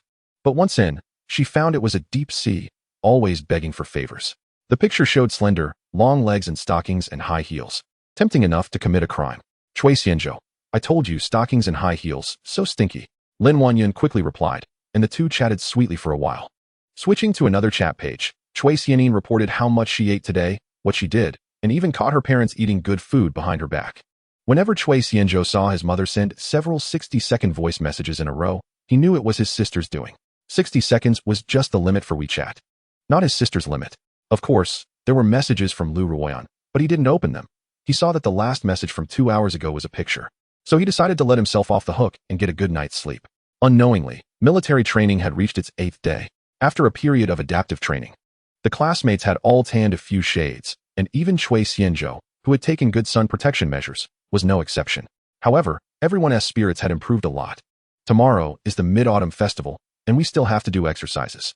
University students really have it tough, Chen Guohui said, taking a bite of frozen watermelon and shivering. Stimulating. You and Mao Xiaofeng's home is nearby. Aren't you going back? Zhang Shihai plucked a blade of grass and chewed on it. This patch of grass had suffered a lot lately. During breaks, it was trampled on, and some bored people even pulled it up. I spend every Mid-Autumn Festival at home. With leftover 5-nut mooncakes. Last year's mooncakes are still in the fridge, Mao Xiaofeng complained. Thinking of the mooncakes in her home that had been there for who knows how long, she shivered. Golden Nine's 5-nut mooncake is the best. Those who say 5-nut mooncakes aren't good must not have eaten Golden Nines, Zhang Qi chimed in when he heard the topic. Mooncakes must be filled with fresh meat to taste good, Tang Xiaoyu said. I always think those who eat 5-nut mooncakes are tough people. Lotus seed paste with double egg yolks is the best. Meixin's creamy custard mooncakes refuse to back down. I'm so miserable. A few days ago, I bought Meixing mooncakes for my family, only to find out they were fake. Now I'm a joke, a female classmate said gloomily. Wow. I didn't expect there was someone with family here. Can you return them? Someone asked sympathetically. Once proactive, now a lifelong lesson. I won't buy things in live broadcasts again. All fake goods. Chui Xianzhou sat aside, listening to his classmates' discussions. Just now, Tang Xiaoyu told him that the song Ryuan he signed up for in the welcome party was selected, and he remembered the donation he wanted to make. No wonder he felt like he had forgotten something these past few days. The donation was a win-win for fame and fortune. However, he was still just an ordinary college student with little fame. Donating in his own name would draw too much attention. A tall tree catches the wind. With great fame comes great difficulty.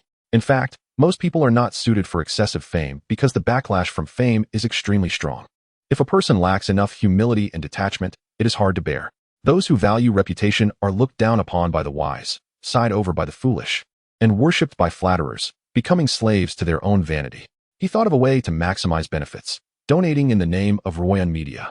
Chui Xianzhou finalized the matter but needed to communicate well with Lu Ruoyan, so he took out his phone and sent her a message.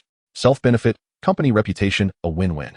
Although I only have 30 of the shares, if the pattern opens up a bit, it's not necessary to eat everything cleanly to call it a profit. Chui Xianzhou, are you there? The chat box quickly showed the other party is typing. Lu Ruoyan, location. Chui Xianzhou slowly typed A. Lu Ruoyan, little brother. Amidst your busy schedule, it's rare for you to take the initiative to find me. You must have something to ask of me.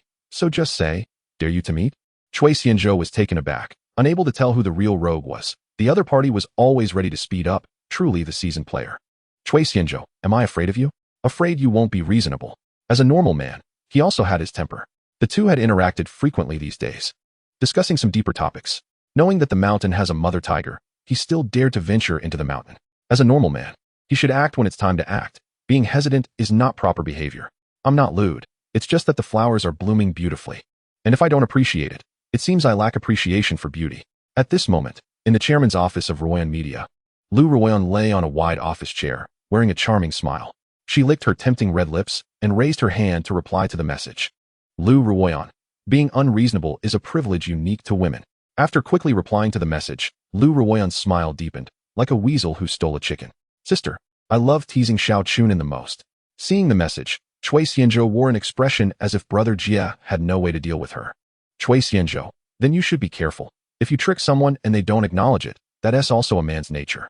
After a while, just when Chui Xianzhou thought the other party would not reply anymore, a message came through. Lu Ruoyan, I want to ask you something. Chui Xianzhou, what? Lu Ruoyan, is the pillow you used yellow? Chui Xianzhou thought of the pillow he used. Although confused, he still answered honestly. Chui Xianzhou, yes. Lu Ruoyan, mine isn't.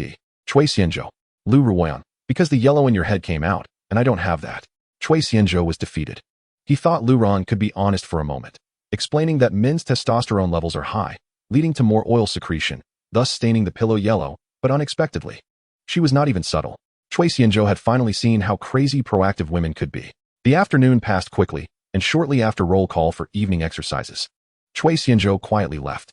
In fact, aside from the initial roll call, the remaining time during evening exercises consisted of games or singing competitions, and if someone sneaked away, Wu Gang would just turn a blind eye. He first drove back to the villa, washed up, and changed clothes. although Lu Ruoyan said something inappropriate. He doesn't really have a smelly past. He is handsome, not perverted. He tossed his changed clothes into the washer-dryer. Cui Xianzhou casually picked out a fitting outfit and, after drying his hair, noticed that he didn't have any hair gel or similar products. Standing in front of the dressing mirror, Cui Xianzhou looked at the handsome guy in the mirror and couldn't help but narcissistically marvel. Being good-looking means even wearing Uniqlo looks stylish. Tonight, Lu Ruoyan is in for a treat. After getting ready, Cui Xianzhou drove his Hellcat away from the villa, preparing to pick up Lu Ruoyan downstairs at the company. To be honest, during this time, alternating between the Lamborghini and the Hellcat, he still prefers the Hellcat. Perhaps he enjoys the rough and wild feeling. Driving the Hellcat feels like riding an untamed beast, with a thrill of losing control at any moment. In contrast, driving the Lamborghini feels like being in a fighter jet cockpit, where every button and operation is filled with a sense of ceremony. After a little while, Cui Xianzhou arrived downstairs at the company.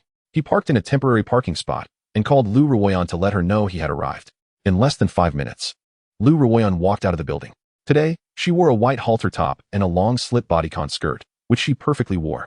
It exuded the charm of a mature woman while also showcasing the competence of a modern city girl. With her head down and not seeing her toes, she was already a breathtaking beauty. Cui Xianzhou was instantly stunned, as if the neon lights of the tall buildings at night became a bit brighter. Lu Ruoyan walked with a calm and confident stride, radiating like a queen, her face adorned with a hint of a smile, adding to her allure. Hellcat, nice car.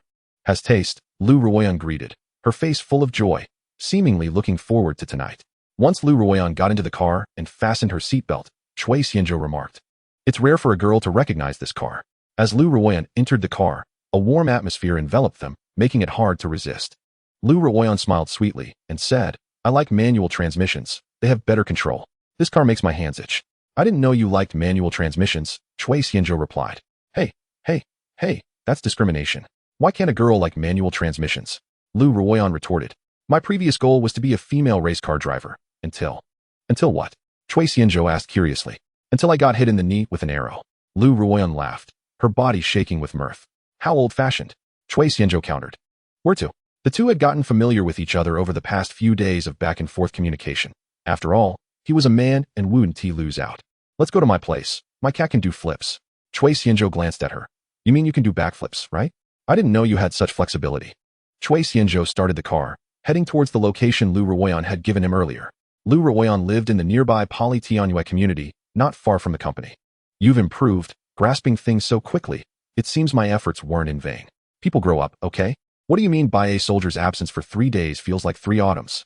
After shifting gears, Cui Xianzhou's hand naturally slid onto her smooth thigh. Advanced hunters often appear in the form of their prey. It was time to take the initiative and take charge. Lu Ruoyan felt the large hand on her thigh and slapped it, saying, "You've turned bad. I don't like it anymore."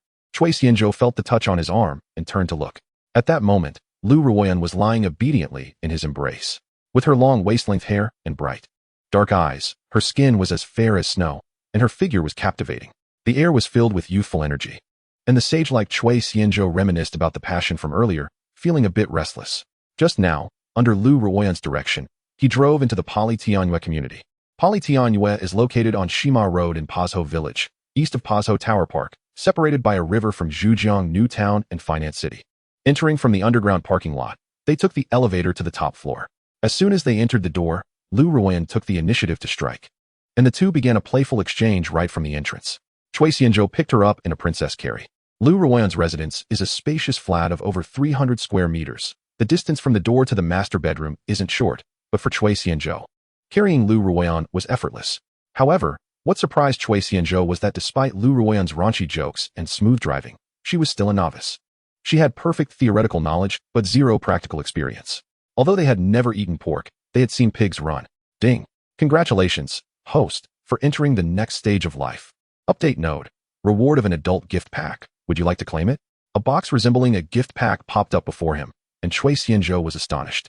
Wasn't the adult gift pack supposed to be given earlier? Is this your definition of adulthood? He didn't ponder deeply and sent the command from his mind. Claim. The gift box before him popped out 3 items, and then a voice echoed in his mind. Ding. Congratulations, host, for completing the transformation from boy to man. A successful man, with a pear blossom weighing down the begonia, rewards the host with room skills, entry level. Ding. Congratulations, host, for obtaining 4 free attribute points. Ding. The share transfer documents and other materials have been stored in the Villa Studies safe. Please check. As the system's voice faded, Chui Xianzhou felt a surge of practical experience flooding into his mind, merging with years of watching instructional videos from various pioneers, making him feel as if he had truly toiled for many years. It was simply refreshing his worldview. He learned. He liked knowledge entering his brain in such a devious way. Fortunately, all of this happened in his mind. Otherwise, it would have been learned by someone else. Chui Xianzhou turned his gaze to the quietly resting Lu Ruoyan. She was a worthy opponent and a teammate to progress with. It seemed like not much, but it was worth hundreds of billions. System, keep it coming. I can handle it. Don't pity me for being young. Keep piling on the burdens. I can take it. After this reflection, Chui Xianzhou called up the system panel, happily looking at the skill bar, and soon noticed something was amiss. Host, Chui Xianzhou, age, 18, height, 184 centimeters, weight, 85 kilograms, strength, 10, maximum value 20, agility, 10, maximum value 20, spirit, 11, maximum value 20, constitution, 10, maximum value 20, skills, driving skills, master level, Tai Chi, master level, singing skills, master level, room skills, entry level, 1 item slot. Empty entry level? What does the 1 mean? Does this mean he needs to level up his proficiency by fighting monsters? System, did you take a kickback? All the previous skills were master level. So why is this 1 entry level? It doesn't match your identity. If the neighbor's system finds out, wouldn't they laugh their teeth out? Chui Xianzhou complained. Then looked at his physical attributes. His height increased by 2 centimeters, a second growth spurt. The system's intervention surely wouldn't be the kind of thing where he measured taller in the morning than at night. He remembered that his height surged starting from middle school, and the height of 182 centimeters had been stable for over half a year. However, his weight hadn't changed. Logically, if his height increased, his mass should have increased as well. Then Chui Xianzhou noticed that his agility had increased by 1 point.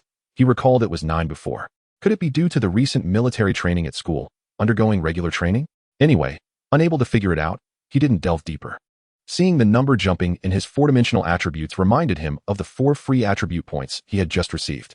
There's nothing much to think about. Let us each add a little. My achievements today are all thanks to my own efforts. Deep Blue, add a little. Chui Xianzhou, with an all-around attribute enhancement, feels even more exhilarating than before, causing his body to tremble. Startled, Lu Ruoyan widened her eyes, her gaze hazy, and asked in a strange tone, "What's wrong? Did you have a nightmare so soon?"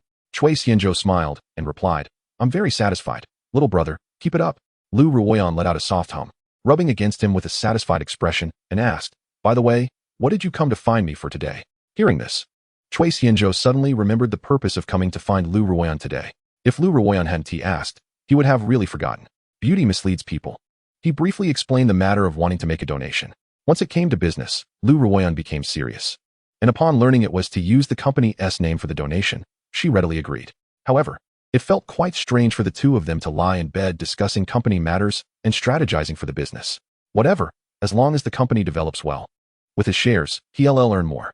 Chui Xianzhou recalled what Lu Ruoyan said in the meeting room that day and couldn't help but smile knowingly. Seeing him smile, Lu Ruoyan didn't understand what this little puppy was thinking and asked why he was laughing. Chui Xianzhou then recounted what she said that day, embarrassed and annoyed. Lu Ruoyan blushed, glared at him, and bit his chest. Although Lu Ruoyan acted like an experienced woman, she was still a woman, and her skin was still a bit thin. After chatting for a while, Lu Ruoyan sat up, causing the thin blanket covering her to slip off. With her fair skin and unclothed body, it was fine not to look, but once Chui Xianzhou saw this scene, he felt a surge of heat and restlessness. Lu Ruoyan didn't shy away from Chui Xianzhou's fiery gaze.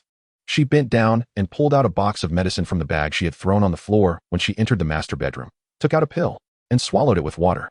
Chui Xianzhou asked with concern, "What is wrong with you? Are you feeling unwell? Does it hurt?" As a normal man, faced with a woman he was just intimate with, in this situation, all he should do is show concern. It's not being a warm man or a sycophant. If he didn't even ask, it would be too unfeeling. Perhaps the pill was hard to swallow. Lu Ruoyan drank several sips of water before getting the pill down. Clear water spilled from the corner of her mouth, flowing down her neck, which was quite tempting. Lu Ruoyan glared at him with a charming expression and complained, "Isn't this all your fault?" Hearing this, Chui Xianzhou felt embarrassed. All right, it was indeed his fault just now. Lu Ruoyan playfully lifted Chui Xianzhou's chin and said, "You're still young. Focus on your studies. As for me, I still think managing the company is interesting, and I'm not thinking about finding a boyfriend for now." Chui Xianzhou felt a bit uncomfortable, dodged Lu Ruoyan's hand, and frowned as he asked, "So we're just good friends now?" Lu Ruoyan chuckled. Don't men like this kind of relationship? Women are understanding and don't cling, each taking what they need when they have time, then going their separate ways afterward. You don't think I've fallen for you, do you? I just made a mistake that all women make. But I was quite satisfied with your performance just now. So are you well rested now? Can you handle it? As Lu Ruoyan spoke, her face wore a seductive expression, her hair disheveled, looking both enchanting and demonic. Danger. Cui Xianzhou felt a big red word pop up above his head. He rolled over and pinned her down, expressing his dissatisfaction through action. 3 days without hitting, and the house becomes unroofed. He had some grudges about Lu Ruoyan's words. Lu Ruoyan suggested a relationship without emotions, which definitely left him feeling denied. Although he initially had only lustful intentions, and since Lu Ruoyan acted like a seasoned player, he didn't mind playing games with her. But after learning that this sultry woman was a novice, his thoughts changed. This is my woman, no one can take her away. And a desire for conquest rose in his heart. This was the confidence that the system gave him, a pathway to a woman's heart. After a round of battle, the two were thoroughly connected. Slap. The strong-willed Lu Ruoyan, looking lazy and unmoving, couldn't he help but let out a soft grunt when Cui Xianzhou slapped her again, her voice hoarse as she asked, "Why does it feel a bit different? You seem like a different person. You haven't been possessed by someone, have you? I feel like I can't live without you now. What should I do? Did you cast a love spell on me?" Hearing this, Cui Xianzhou couldn't help but laugh. He was just a novice before. But now with the skills awarded by the system, he was clearly different. Cui Xianzhou chuckled. "I have to thank my many teachers for their unreserved teaching.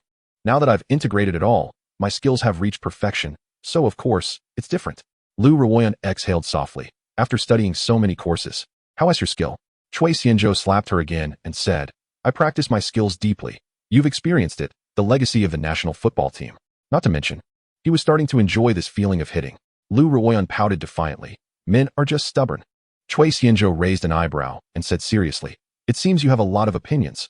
I feel the need to educate you." Upon hearing this, Lu Ruoyan's face paled. "I was wrong. I want to do it again." "Humph, little brat.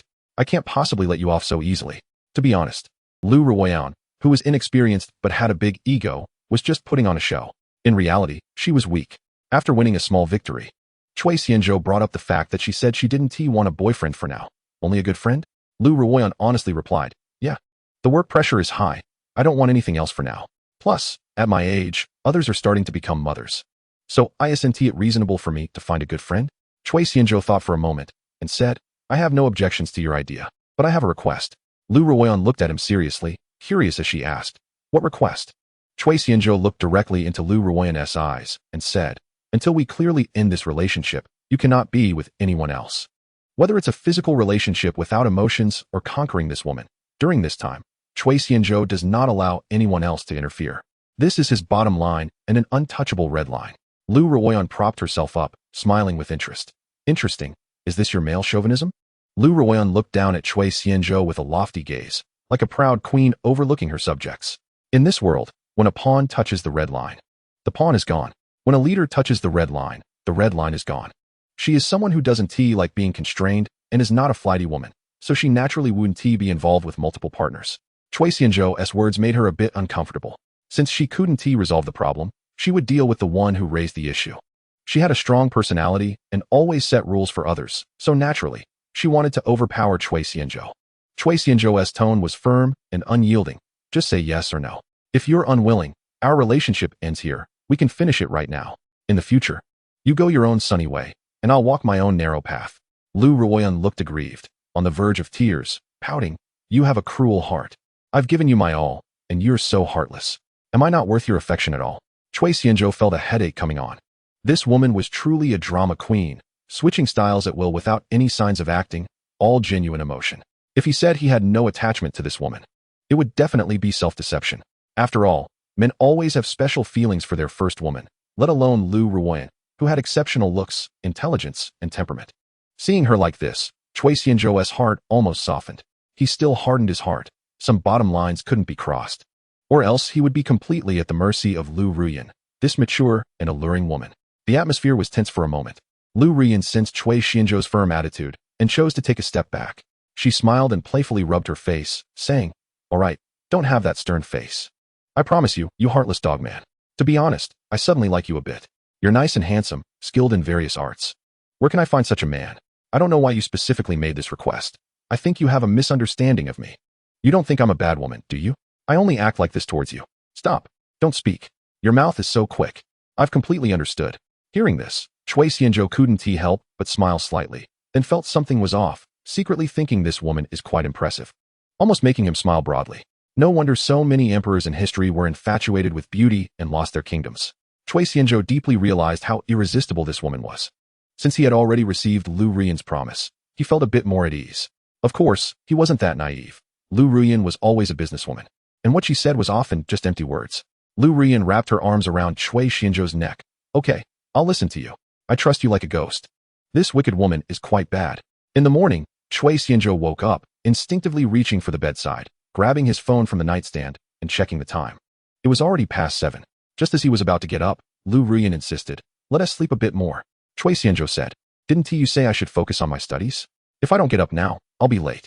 Lu Ruiyan let out a delicate yawn and murmured, "Aren't you in military training right now? Didn't we agree last night that I'd accompany you to school for the donation today? So skipping this military training is fine." Chui Xianzhou thought about it and agreed. So he relaxed and closed his eyes to continue sleeping. Soon, he opened his eyes again, looking speechlessly at Lu Ruiyan, who had her eyes closed.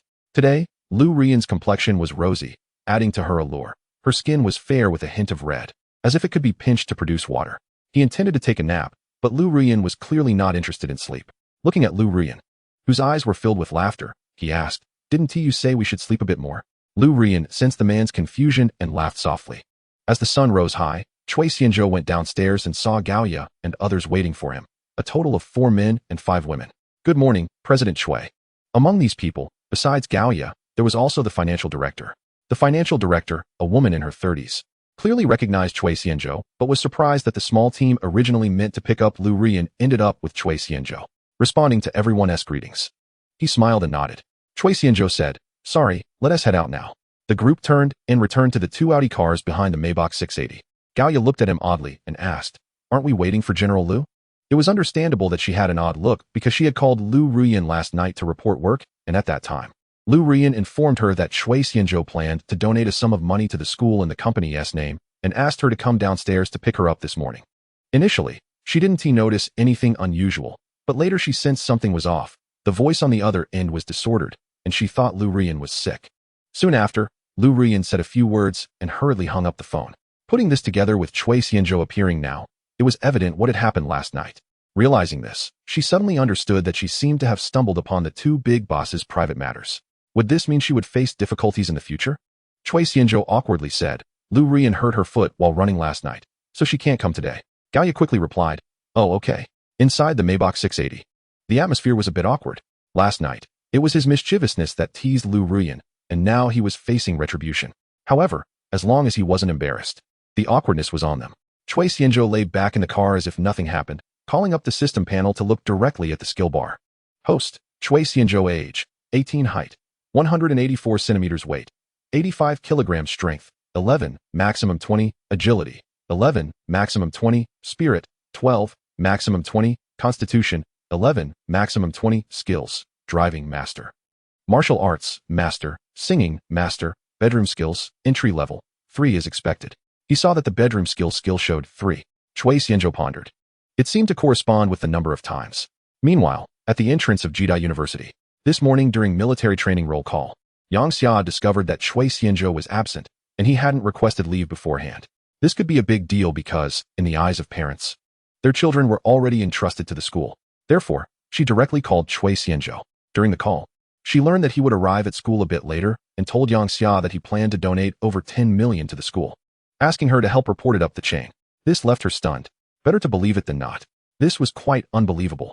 It wasn't surprising for a student to donate to their alma mater, but the surprising part was the amount being over 10 million. However, Chui Xianzhou was usually an honest, rich second generation, so when he said he would donate, he was highly credible. She immediately chose to report to the dean's office of the management school, which directly startled Dean Li Yunfei. Over 10 million? So much. The dean was shocked. His expression management from years of training somewhat unraveled. He had seen donations of this magnitude before, but he had never seen a freshman with such a large sum. Although over 10 million was not a lot for a university, it depended on the context. Generally, the research project funds applied for by professors ranged between tens of thousands to over 100,000, but with so many research projects, one could manage several projects with $1 million. The school had money, but it was also genuinely poor. relying solely on student tuition could not support a university's normal operation. The bulk came from applying for financial funds from relevant departments each year, and alumni donations were also a significant part of that. After several confirmations from Li Yunfei, Yang Xia called Cui Xianzhou again and learned that the group was already on the way. Li Yunfei personally led the team to the school gate. This was a significant achievement. When he arrived at the school gate, he found Gu Jun, the head of the Education Development Foundation, leading a team as if to welcome someone. Both were senior figures within the school and were somewhat familiar. Li Yunfei approached Gu Jun and curiously asked, "President Gu, who are you here to welcome?" Gu Jun smiled broadly and said, "Earlier today, the office received an appointment from Rian Media Company, intending to donate over 10 million to the school to support the development of educational undertakings. We have verified the corporate information they sent over, and it's accurate. So I arranged for people to come here to welcome them. I heard the company's director is also an alumnus of our school. Speaking of which, Li Dean, why such a big fuss?" Gu Jun noticed that there were quite a few people behind Li Yunfei and curiously asked, "Oh, I'm here to welcome our student from the college. He is coming over today to give back to his alma mater. Since you're here too, it saves me the trouble of notifying you. The student you're talking about wouldn't he be named Cui, would he?" "Oh, how did you know?" "Cui Xianzhou." "Dean Li." "President Gu, Cui Xianzhou is indeed a student in my class." At this moment, Yang Xia timely joined the conversation. Li Yunfei only knew the student's surname was Cui and forgot to ask for the specific name. Li Yunfei and Gu Jun both gasped in surprise. Li Yunfei spoke up first. "President Gu, Cui Xianzhou is a student from my college. I think it's better for me to arrange things here first since we have a closer relationship." Gu Jun smiled insincerely and said, "Director Li is joking. I received an appointment from Rian Media, and I am here to welcome them. As long as they contribute to the school, they are all alumni. How can we use personal connections to judge closeness?" This big happy event made everyone want to be the first to welcome them. After all, the person who makes the biggest contribution is the first one to make contact.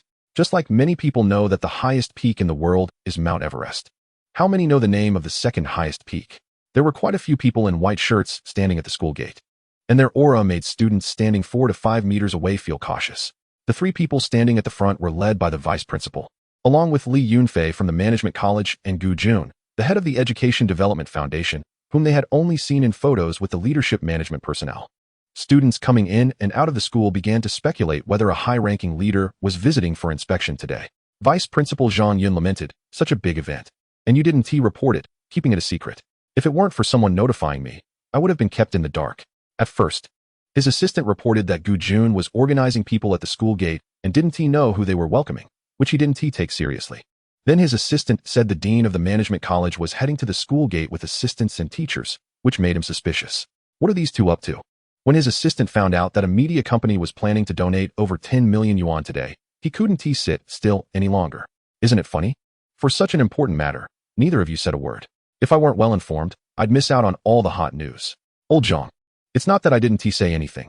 I just got the news not long ago. When I got to the school gate, it was Gu President who was almost ready to hang a banner. Li Yunfei quickly tossed the hat onto Gu Jun's head. "Here, you wear this." Gu Jun smiled wryly. "I also received an appointment from a company this morning, and the matter wasn't confirmed, so I didn't dare report it. If something went wrong, it would only embarrass me." Zhang Yun and Li Yunfei exchanged skeptical glances. "In that case, let us just break the pot and sink it." Gu Jun asked, "What about Principal Lin?" Zhang Yun considered and said, "Principal Lin is still studying out of town and can't return. He reminded me to do a good job with the reception." They communicated for a while. Soon, 3 cars slowly stopped at the school gate, attracting the attention of the group. Someone from the Education Development Foundation verified the visiting license plate number and confirmed that it was indeed the vehicle of Rian Media that had an appointment today. The group hurriedly went forward to greet them. Li Yunfei joked, "Teacher Yang, you are the main character today. We will just follow behind you waving flags." Yang Xia did not refuse. This was the result recognized by the 3 big shots just now, and in any case, Cui Xianzhou was indeed Yang Xia's student. The people in the 2 Audi Q6s got out of the car first, and Gaoya opened the door and stepped out. Everyone saw a young and beautiful woman.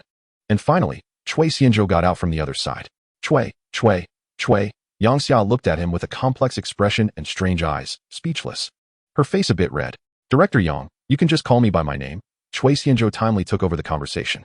Taking advantage of the handshake, Yang Xia quietly reminded him of the hickeys on his neck. Cui Xianzhou's expression stiffened for a moment. No wonder Yang Xia had such a strange look earlier. It was because when she called him this morning, he was busy working. Lu Rian, in retaliation for his prank last night, took the initiative while he was on the phone.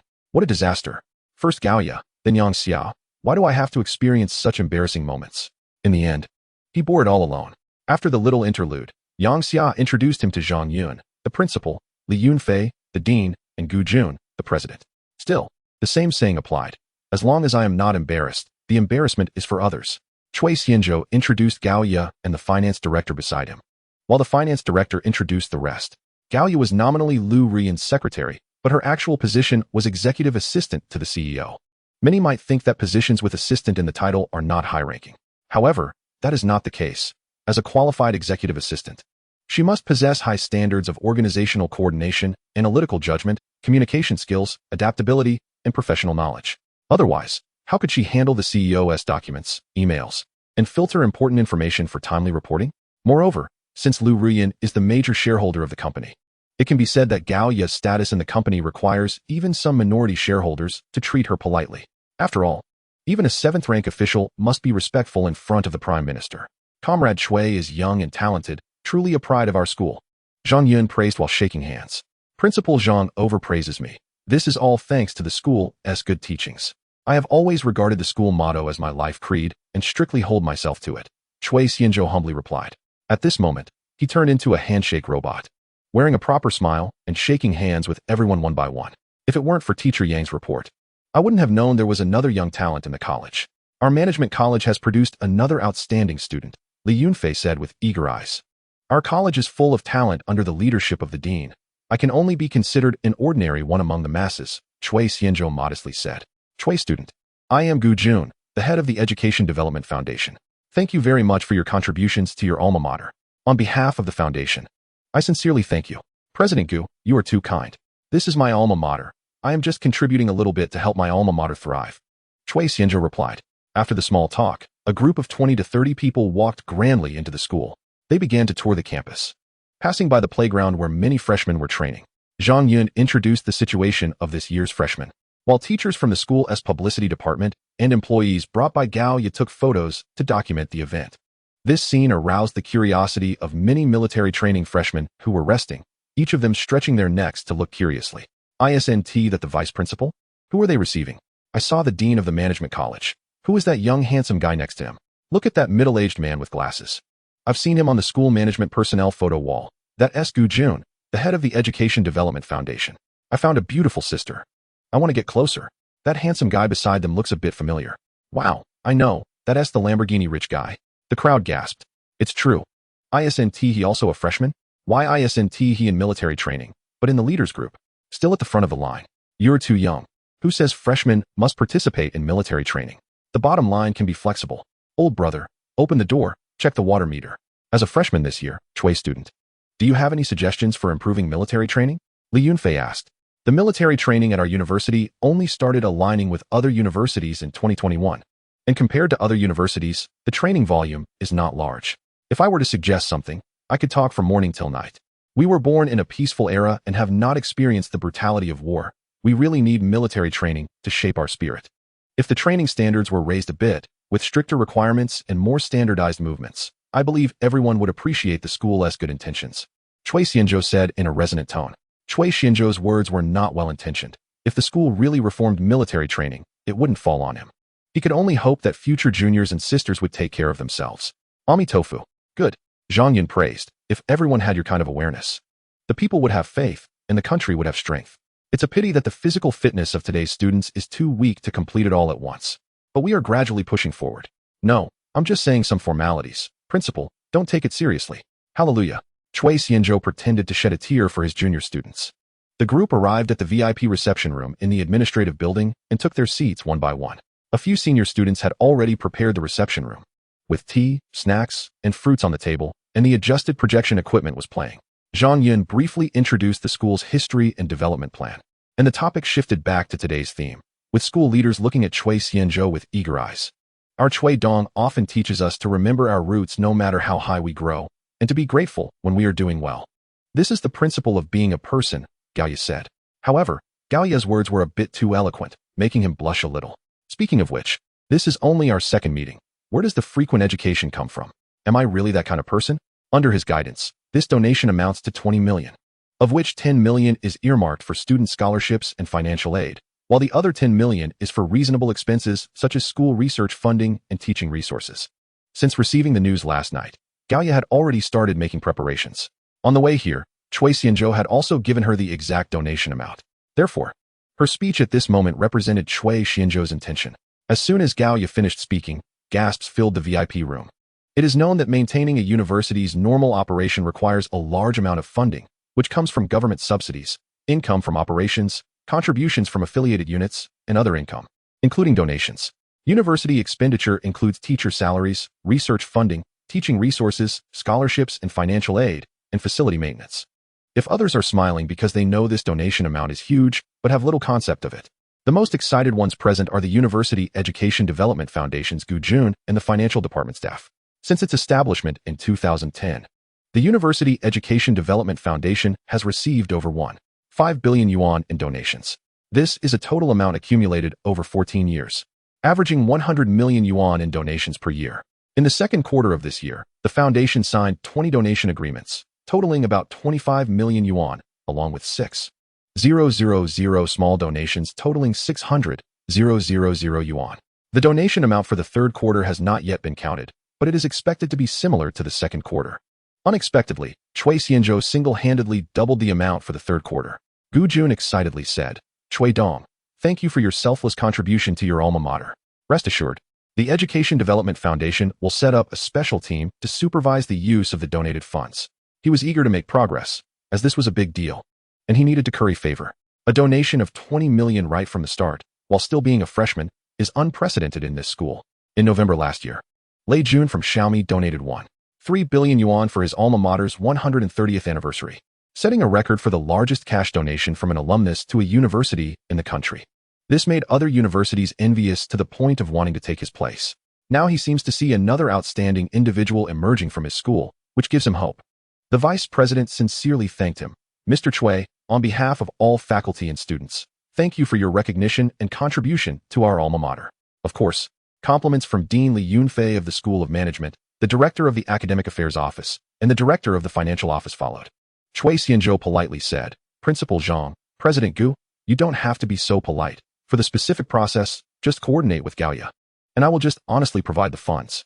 The meeting continued, and Vice President Zhang Yun arranged everything in an orderly manner, fearing to neglect the benefactor. No. This is a rebirth of parents. Donating is not something that can be done all at once. There are many processes and procedures to go through, and Zhang Yun patiently explained. Meanwhile, the donation agreement was quickly drafted and sent out, focusing on speed and accuracy to finalize the matter as soon as possible. After all, donation agreements are standardized. As long as the amount is filled in and printed out, it is fine. Accepting large donations also requires an approval process, and the funds won't be transferred immediately. The school leaders looked at the signed donation agreement, feeling that the matter was already more than half secure, and then proposed naming rights for a dormitory building and holding a donation ceremony in front of all faculty and students. The school provides enough emotional value for the donors, but there is no need to go through the trouble of holding a donation ceremony. Many companies like such occasions as they can increase exposure and enhance company visibility. However, Gaoya rejected this, saying that a simple donation ceremony would suffice, and there was no need to trouble everyone. Cui Xianzhou was not interested in the specific details and left it entirely to Gaoya's team to negotiate. He picked up his phone and checked his WeChat messages. Cui Xianzhou looked at the WeChat message sent by Lu Ruoyan. This woman brought it upon herself by provoking him, so now she was lying there obediently. She sent many photos, the first few being her normal life photos. However, the next few were somewhat inappropriate for children, showing her examining her injuries. Lu Ruoyan, "Dr. Cui, what should I do? It's swollen. What kind of appointment should I make?" Last night, the two played a role-playing game where Cui Xianzhou was the tall and handsome male doctor, and Lu Ruoyan played the feverish female patient needing a fever-reducing injection. Cui Xianzhou replied, "It looks like it's tonsillitis caused by the fever. I've already applied the medicine for you this morning. Make sure to rest." Cui Xianzhou sent a reply and then scrolled back to the top to admire Lu Ruoyan's beautiful photos again. It must be said that after his diligent nurturing, Lu Ruoyan's bare face did not lose its charm. Instead, it added a fresh and raw appeal, which was quite tempting. The meeting quickly approached its end, and Cui Xianzhou declined the banquet invitation from Principal Zhang and others. Li Yunfei held on to Cui Xianzhou's hand, saying, "Cui, if you encounter any difficulties in your studies or life in the future, feel free to come to me. Your alma mater is also a solid backing for you. Teacher Li, if I have time, I will definitely come to listen to your teachings." Li Yunfei is the dean of the School of Management and also a doctoral supervisor. Cui Xianzhou did not address his title but directly called him teacher, which subtly brought them closer. Many times, one only realizes after entering society that university professors are the top-level people we can interact with. How impressive are university professors? Many qualified professors hold administrative positions, not to mention the leaders within the school. Leaders you don't often see on campus might one day be seen sitting in leadership positions on the news. Everyone accompanied Cui Xianzhou and the others downstairs, and as they watched him leave, Zhang Yun sighed. Cui Xianzhou has made a significant contribution to the school's construction, adding bricks and tiles to the school's development. Yet he usually juggles between academics and career. We should allow him to develop freely instead of confining him within the school's limited space. There are some things Cui Xianzhou didn't say, but they cannot be ignored. This is part of the exchange of interests and an unspoken rule everyone acknowledges. After all, there will be thousands of new students every year. And he is not an ordinary freshman. What kind of family background does such a person have? Would he lack a diploma? Instead of tripping him up and pushing him away, it would be better to support him well. Perhaps if he is happy, there will be another donation. Chapter 37. Private Bank Clients. Part 1. There are many ways to find happiness. The poor play with cars, the rich play with watches, and those without money can play with birds. But have you ever noticed that doing good deeds brings a kind of joy and achievement from the heart? This is not the happiness brought by money, but a pleasure that comes from the soul. When poor, one can only take care of oneself. When rich, one has many wives or concubines. Ugh, no, that's not right. Let me start over. When one is poor, one can only focus on oneself. When one is wealthy, one can benefit the world. Although this happiness cost 20 million, if it weren't for the fear of being too ostentatious, he wouldn't mind multiplying it by 10 or 100 times on top of that 20 million. This isn't out of a sudden surge of compassion. It's just that this reward feels uneasy to him. It's like an interview on Douyin where someone was asked, if given 1 million, would you dare to shout I'm an idiot in a crowded place? The interviewee replied, should I run naked? Otherwise, holding this money would make me feel guilty. Cui Xianzhou suddenly thought of a serious issue regarding the limit on his bank card, so it seemed he needed to go to the bank.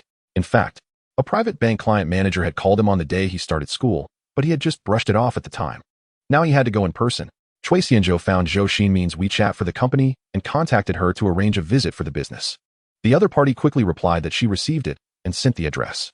Cui Xianzhou took a ride back to pick up Hellcat, originally thinking Lu Ruan would be resting, but unexpectedly, she came to work despite her injuries. A minor injury doesn't stop you from being on the front lines. The capitalist would cry. Between working and military training, he chose to rest. No, I am also busy with work. After all, a smooth donation also benefits the company. I'm so rich and still working hard. It's really touching. Cui Xianzhou felt moved for a moment and checked the location, which was not far. Ding. Task triggered. The host must complete military training. Reward 100 million in cash. Do you accept the task? All right, so that's how we're playing it. But this 100 million. Cui Xianzhou suddenly slapped himself. After several consecutive task rewards and a surge in wealth, he was actually getting carried away. Even feeling that 100 million was too little, he actually hesitated, which was disrespectful to money. Besides, he originally planned to finish today and go back to military training. After all, he had already persevered for so many days. With a slight obsessive-compulsive disorder, he couldn't do things half-heartedly. Although he didn't know when his agility attribute would increase by 1 point, after last night's increase of 1 point in each of his 4 attributes. He obviously felt different from before, especially after working hard all night. He woke up this morning without any sense of fatigue, of course. This was also thanks to his youth and vigor. But overall, when attribute points were low, training and improvement was the most cost-effective option. This was something he realized only after adding attribute points last night. Accept the task. Ding. Congratulations, the host has received 100 million. The funds have been transferred to the host's bank account. Please check. After accepting the task, Cui Xianzhou looked at the time. It was already past 12, and there were less than 2.5 hours until the afternoon military training, leaving him little time. He was a man of his word. Since he accepted the task, he would execute it. Cui Xianzhou drove according to the navigation and spent about 10 minutes arriving at the location given by the other party. The place was not hard to find. It was low-key outside but luxuriously decorated inside. Walking through the circular main door, a lobby staff member came up to greet him. Hello, sir, are you here to handle business? The person was a young woman, well-dressed in the bank's uniform, wearing black stockings, and spoke politely. Cui Xianzhou replied yes. May I ask what business you would like to handle? Cui Xianzhou said, I have an appointment with Zhou Xinmin. The staff member gestured with her right hand and smiled. All right, please have a seat on the sofa over here. Cui Xianzhou sat down on the sofa in the VIP room. And after the bank staff poured him a cup of water, they went to report to their colleagues. I'm sorry, Mr. Cui, I'm Zhou Ximin. And I apologize for keeping you waiting.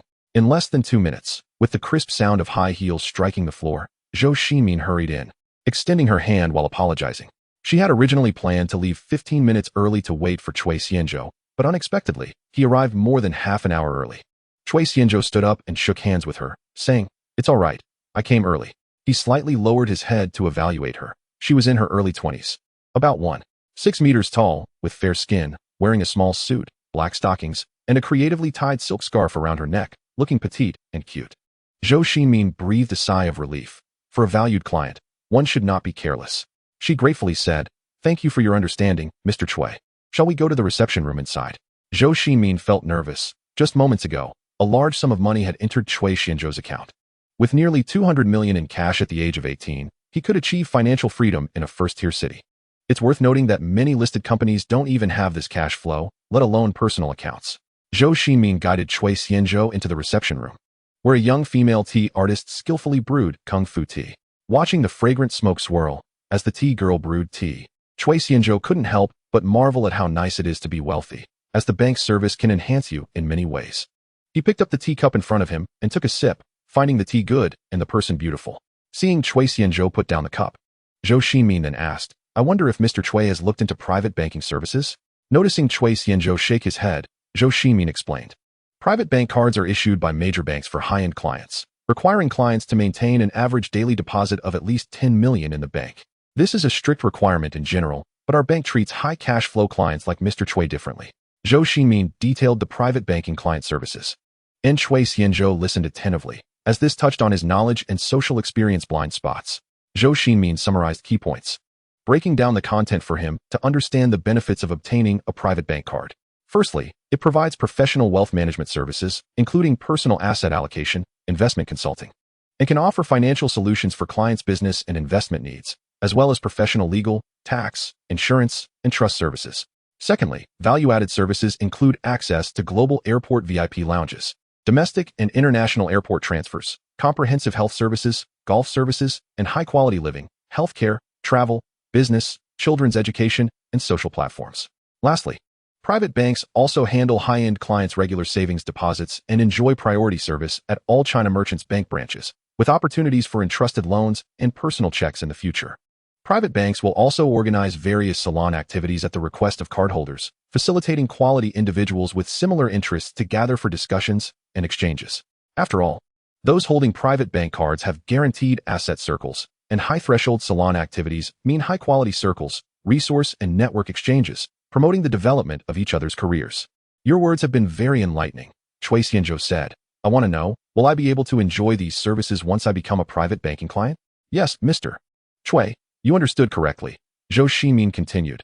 "I have already prepared the process and procedures for you before you arrived." Just as Zhou Ximin was speaking, someone knocked and entered.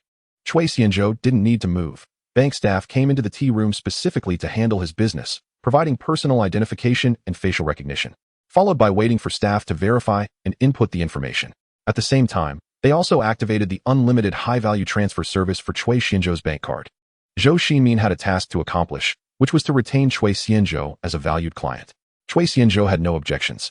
When money comes too easily, it seems to lose its significance of being meticulous. Moreover, the bulk of his assets isn't in cash. Next, Zhou Ximin brought up the topic of investment and financial planning. After learning that Cui Xianzhou had no intention to invest at the moment, she didn't say much more, which could be annoying. After all, there aren't many quality clients with such a capital amount and young age.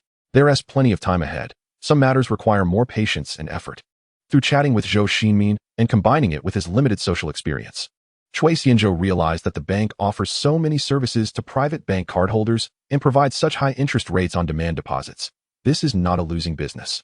For instance, if he has nearly 200 million in his bank account, Cui Xianzhou speculated that the bank's lending rate might be above 4.5. However, one shouldn't underestimate the seemingly small profit margin of 2 for the bank. For example, if the bank lends 200 million to a real estate company at a 5 interest rate, the real estate company uses this money to pay for materials, labor, and other expenses for their project. The payments to the material suppliers come back to the bank, and the funds are recycled to continue purchasing raw materials and production, keeping cash flowing. Workers receiving their wages will spend or continue to deposit it in their bank accounts. This back and forth, not to mention other profits, means the bank will charge some fees And importantly, the project can continue, allowing homebuyers to need mortgages to buy homes, which in turn requires loans, right?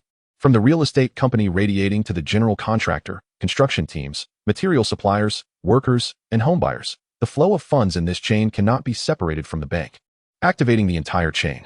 As long as the funds are flowing, the bank can benefit from this lucrative sector. In the long run, the bank will earn much more than just from this 200 million. Now, thinking back, would the services they provide to high-end clients be a losing business? Some might say, what if this 200 million flows to another bank? Wouldn't that be a loss for China Merchants Bank? The person asking this question seems a bit misguided. Not to mention that the real estate companies that can borrow from China Merchants Bank are definitely its clients.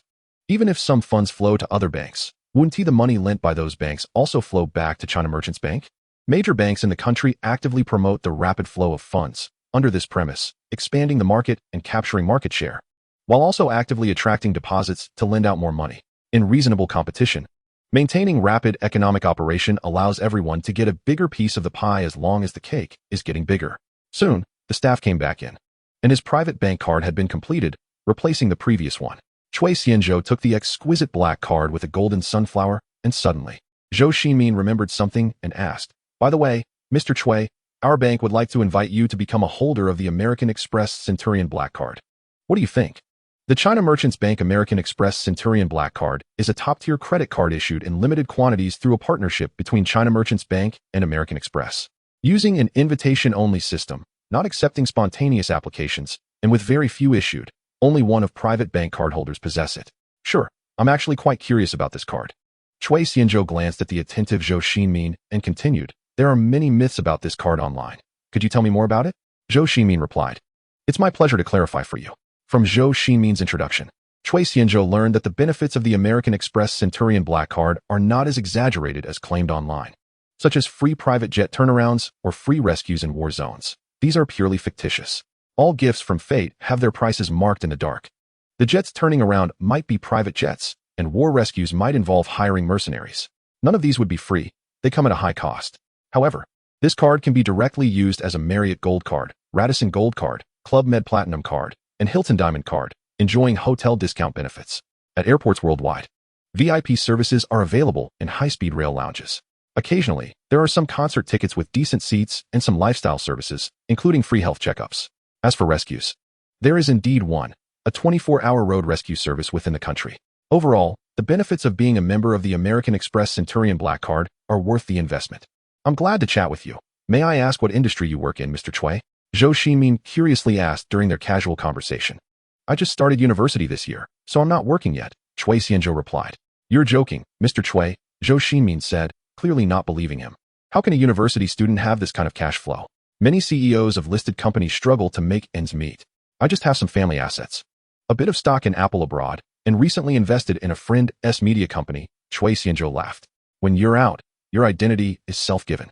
Whether words are true or false, what's real can also appear false. Cui Xianzhou's words gave Zhou Ximin a bit of a shock, considering Cui Xianzhou's current deposits. What he said was indeed likely in the hundreds of millions. Remembering the purpose of his visit, Cui Xianzhou reminded, "Oh right. I will have a large transfer of 20 million soon." Zhou Ximin composed herself and respectfully asked, "May I ask what this is for, Mr. Cui? Please don't misunderstand. It's not that the bank won't process it, but we need to ask routine questions for such large transfers." "No problem. It's just a donation to my alma mater," Cui Xianzhou replied. Zhou Ximin was left dumbfounded. 20 million. She had never earned that much in her lifetime. And you're just casually donating it to your school. I really want to compete with you wealthy people. Zhou Ximin, calm down. You've seen big money. How many transactions have you seen? 20 million is just a number, she thought to herself. Taking a deep breath, she smiled. Mr. Cui, rest assured. I will cooperate with your transfer and won't delay your matters. Cui Xianzhou glanced at his watch. It was almost time. Zhou Ximin immediately caught on. And she respectfully said, Mr. Cui, please wait a moment. Our bank has prepared some mid-autumn festival gifts for you. Seeing Cui Xianzhou nod, Zhou Ximin quickly went out. Within 2 minutes, the sound of high heels clicking against the floor echoed as Zhou Ximin returned, followed by several bank staff carrying various items. After leaving the bank, Cui Xianzhou returned to the villa at the university dormitory, changed into military training clothes, and drove to school. As for the mid-autumn festival gifts Zhou Ximin mentioned, there were indeed quite a few. There were mooncake gift boxes, fruit gift boxes, high-end pen sets, and even a case of colorful premium Maodai liquor. These items filled his trunk, with the most valuable being a 200-gram gold bar. This was the smallest gold bar he had seen recently. At the moment he held it, his thought was, fallen on hard times, family. This wasn't his fault. After all, his family had nearly 100 pounds of gold. The bank really spent a fortune to keep him as a client. Unfortunately, this 200-gram gold bar was casually tossed in the trunk along with other gifts. When Cui Xianzhou arrived at school, the afternoon military training was just starting. Wu Gang had received a notification from the leadership at noon. And when he saw Cui Xianzhou arrive, he didn't say much and just let him join the team. The sun was particularly fierce today, scorching everyone like withered eggplants. So Wu Gang allowed everyone to rest for a few more minutes. Wow, big guy, I didn't expect you to quietly accomplish something big. Chen Guowei suddenly jumped over, looking at his phone in disbelief. Hey, what is wrong with you? So startled. Mao Xiaofeng, drinking water, nearly choked. The others also cast him resentful looks. I was just browsing the school's official website. Guess what I saw? What is it, kid? Don't guess. What is so interesting on the official website? It's either Mid-Autumn Festival Blessings or the school party committee organizing a special reading class for spiritual education. As a modern person, I always have my phone with me. And during breaks, aside from drinking water, I can't help but play with my phone. Boss Chui is impressive. I know what's going on now. Check the campus forum. It's buzzing. Some students who often visit the forum say that young people are full of curiosity. I directly opened the school's official website and gasped in surprise while looking at my phone and at Cui Xianzhou. Confused by the attention, he glanced at the phone of the person next to him. Alumnus Cui Xianzhou donates 20 million yuan in cash to support the development of his alma mater. On the morning of September 17th, a simple pre-donation ceremony was held in a meeting room at the university's administration building.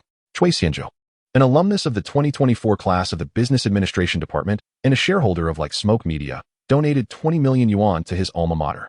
Cui Xianzhou stated that the donation primarily focuses on two areas: supporting student scholarships and financial aid, and supporting scientific research and technological innovation. Attending the ceremony were Cui Xianzhou's fellow alumni Gao Ye, the assistant to the president of Like Smoke Media, and representatives from the legal and publicity departments of Like Smoke Media. University leaders, including Vice President Zhang Yun, Dean of the Management School Li Yunfei, and President of the Education Development Foundation Gu Jun, as well as heads of relevant functional departments and colleges, participated. Cui Xianzhou's contribution to the construction of his alma mater received high praise from the party secretary and the president. Below the news are several photos from the event and a group photo taken after the meeting, each featuring him in high definition. Seeing this, Cui Xianzhou's eye twitched. What the heck? Shouldn't the focus be on promoting Like Smoke Media's donation? I didn't expect the school's publicity department to act so quickly. The news from the morning was already out by the afternoon. Even King Gigi wouldn't be this quick. The headline is far from what he initially envisioned. He originally wanted to use Like Smoke Media as a shield to help deflect the pressure. Unexpectedly, Like Smoke Media became his background, enhancing his image even more. Cui Xianzhou thought for a moment. From the school's perspective, using Like Smoke Media would only present the donation as a corporate contribution, which is far less impactful than using the title of alumnus. This type of publicity is more beneficial for the school's recruitment and development, enhancing cohesion. The content about the company personnel was merely brushed over. The focus was on Cui Xianzhou, highlighting his identity as an alumnus. No wonder they had him stand in the main position for the photos. That was the hook.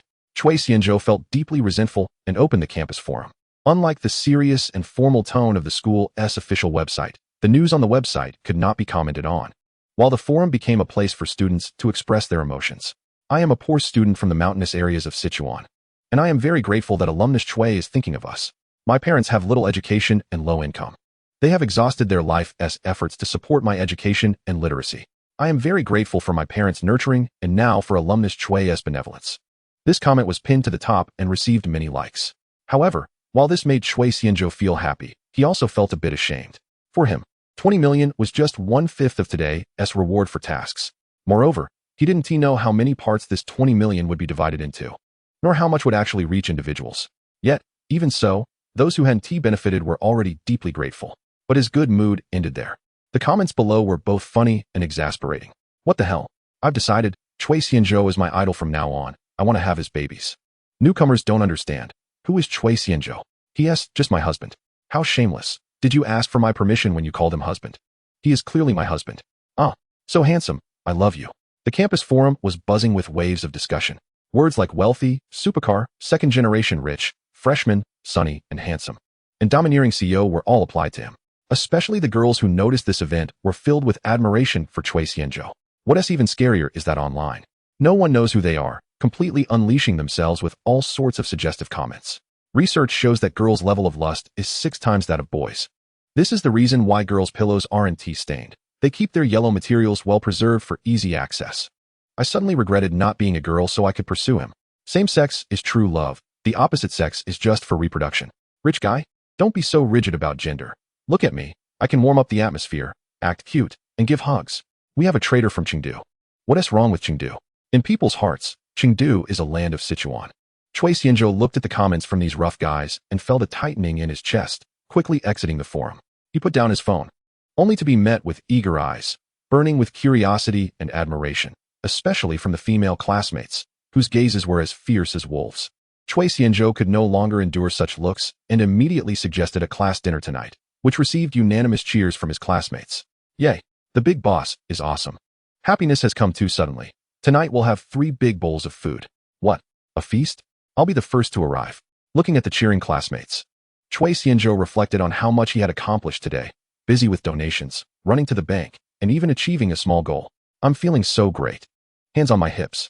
At that moment, Cui Xianzhou's reputation in the class surpassed that of the class monitor, Zhang Qi. Zhang Qi was also convinced. As this was someone who casually donated 20 million, he didn't dare speak loudly. It seems you all are in good spirits. Line up. Wu Gang returned from smoking and saw the excited crowd, shouting with a grin. A collective sigh followed. Wu Gang looked at Cui Xianzhou with a complex expression. He had just learned in casual conversation that Cui Xianzhou donated 20 million in the morning. When he heard the name Cui Xianzhou, it felt somewhat familiar. Wasn't he that the generous second-generation rich kid from his team? Their daily water and fruits made the neighboring team sigh. Same person, different fate. Same umbrella, different handle. So he hadn't come in the morning, but silently accomplished something big. No wonder the school leaders personally acknowledged him, turning a blind eye to Cui Xianzhou's matter. If it were someone else who did such a good deed, they would want to make a big fuss about it, walking around like a peacock. I didn't expect him to be so low-key enough to return to military training in the afternoon. I really don't know what kind of family upbringing produces such good qualities. If everyone were like Cui Xianzhou, the world would become a better place. Time quietly passed, and the afternoon training ended earlier than usual because it was the Mid-Autumn Festival. The evening exercises were canceled. The school held a mid-autumn event in the auditorium. Although the tickets were free, they had to be snatched up. Quite a challenge. Cui Xianzhou approached Wu Gang and invited him. Instructor Wu, our class is having a dinner tonight, and we'd like to invite you to join us. After a few days of military training, everyone had basically gotten to know each other. Since it was a dinner, it was courteous to invite the other party to eat together. But there hadn't been many opportunities during training. Wu Gang looked at the young, handsome face before him and shook his head with a smile. I want to go. Our team has an activity tonight too. You all be careful while eating. Then how about the instructors join us? It would just add a few more tables. It would be livelier. We have rules, you know. Well then, since that was the case, Cui Xianzhou didn't press further. Actually, he was just being polite. If it were just Wu Gang alone, everyone would be familiar and get along well. However, if other instructors were present, many people would feel uncomfortable, especially since the number of instructors might exceed the number of students in their class.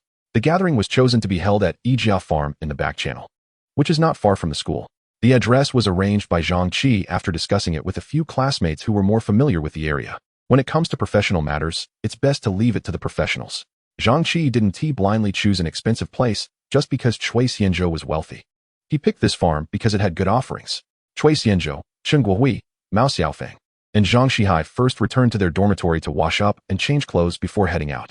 At the entrance of Yijia Farm, Zhang Qi and his roommate stood waiting. Brother Qi, why are we waiting for him here? He stole your thunder today. Why are you still helping him arrange the gathering place? Zhang Chang complained. Why do you think that way? Zhang Qi retorted. Zhang Qi shared the same dormitory with him. Zhang Chang's family had some assets, and his father was a factory owner. Brother Qi, look at how the others in class treated him today. He has overshadowed you, Zhang Chang said indignantly. People fight for their dignity, and Buddha fights for a stick of incense. I feel it's unfair for you. Hearing this, Zhang Qi frowned, feeling for the first time that Zhang Chang was rather shallow. Every person who excels beyond me is someone I should learn from, Zhang Qi said earnestly. His donation of 20 million shows that his family background is not simple. He is the kind of person I should befriend. But he is just a shareholder of Ruyan Media. The school is just using him as a typical example, Zhang Chang said, confused. I know a graduate senior who happens to be at the meeting site today, Zhang Qi said slowly. This money comes from Cui Xianzhou personally. He is just borrowing the name of Ruyan Media. Zhang Chang suddenly understood. And about the face you mentioned, what's the use of face? A person's face is earned through their own hard work. not given by others. If you have the ability, others will respect you. Without the ability, clinging to face is just suffering. If I compete with him for superiority, do you think I'll have face? I can't even come up with 200,000. Where would I get face from? Zhang Qi explained patiently, genuinely concerned for his friend. Brother Qi, I understand now. I was too naive, Zhang Chong said sincerely. Zhang Qi's words were enlightening. Those who can get into university usually have no problem with intelligence. They just lack life experience and setbacks. You go inside and entertain everyone. I'll handle things here, Zhang Qi instructed. He had his own considerations in choosing this farm. A place that was too upscale would make people uncomfortable and feel out of place. As the class monitor, he had a rough understanding of some classmates' family situations. There were students from impoverished areas in their class. Initially, those students didn't want to come, and he had to persuade them to cater to Cui Xianzhou's preferences. Shortly after Zhang Chong turned to leave, Cui Xianzhou arrived. Sorry for being late, Cui Xianzhou said as he got out of the car. It's not even 7 yet. How can it be late? The timing is just right, Zhang Qi replied cheerfully. Is everyone here? Cui Xianzhou nodded, acknowledging the question. Except for a few who live locally and have to go home for dinner or have other commitments, most people are here. Cui Xianzhou understood. He had also invited Yang Xia, but she had to attend a meeting that evening and declined. Cui Xianzhou expressed his understanding, and Yang Xia was momentarily stunned. Understanding? You're not likely Jia. If it weren't for you, what meeting would I be attending now? Cui Xianzhou opened the trunk of the car and said, Everyone, help me move some things inside. Chen Guohui curiously asked, When did you buy things? The trunk opened, revealing it was packed full. Cui Xianzhou replied, Take out these wines and those mooncakes and fruits. They will be needed tonight.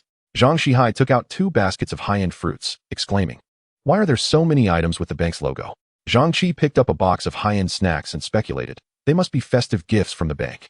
His family owned several buildings for rent, and every year, the bank's client managers would ask his parents to help with deposit tasks, sending various living supplies during holidays. So he was used to it. Wow, when did the bank become so generous? Chen Guohui took out 2 boxes of mooncakes. Not just generous. Look what I have here. This box contains liquor. Mao Xiaofeng was surprised. It's the colorful rare Matai. This is a big investment. As they moved the box of liquor out, a transparent box fell out, and a golden glint caught his eye. Thud. It landed in the trunk. This is a gold bar, a 200-gram gold bar. And you just left it in this pile of stuff? Hearing the noise, Zhang Qi quickly picked it up, unable to believe it. Is this real?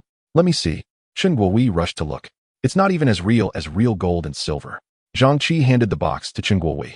This is truly eye-opening. I only just found out that banks give gold bars as gifts during festivals. Chen Guohui took it, feeling its weight, and couldn't help but exclaim. Poverty has limited my imagination. Your bank and my bank are so different. Zhang Shihai sighed. Forget about the gold. Just this box of liquor is worth quite a bit. I checked, and it's from 2021. Mao Xiaofeng said with righteous indignation, Big boss, this liquor is expired. Don't harm everyone. I'll reluctantly take care of it. Cui Xianzhou couldn't interject and listened to their back-and-forth comments, feeling both amused and helpless. Tonight is our first class gathering. I won't give a lengthy speech. Let's all drink this cup and enjoy the food and drinks. Cui Xianzhou raised his glass and said, There were a total of 32 people at this gathering, divided into 2 large tables, and everyone raised their glasses. Cheers. No need to say anything. Watch me perform a bottle-blowing trick. I have a low tolerance for alcohol. I'll start with half a bottle to taste.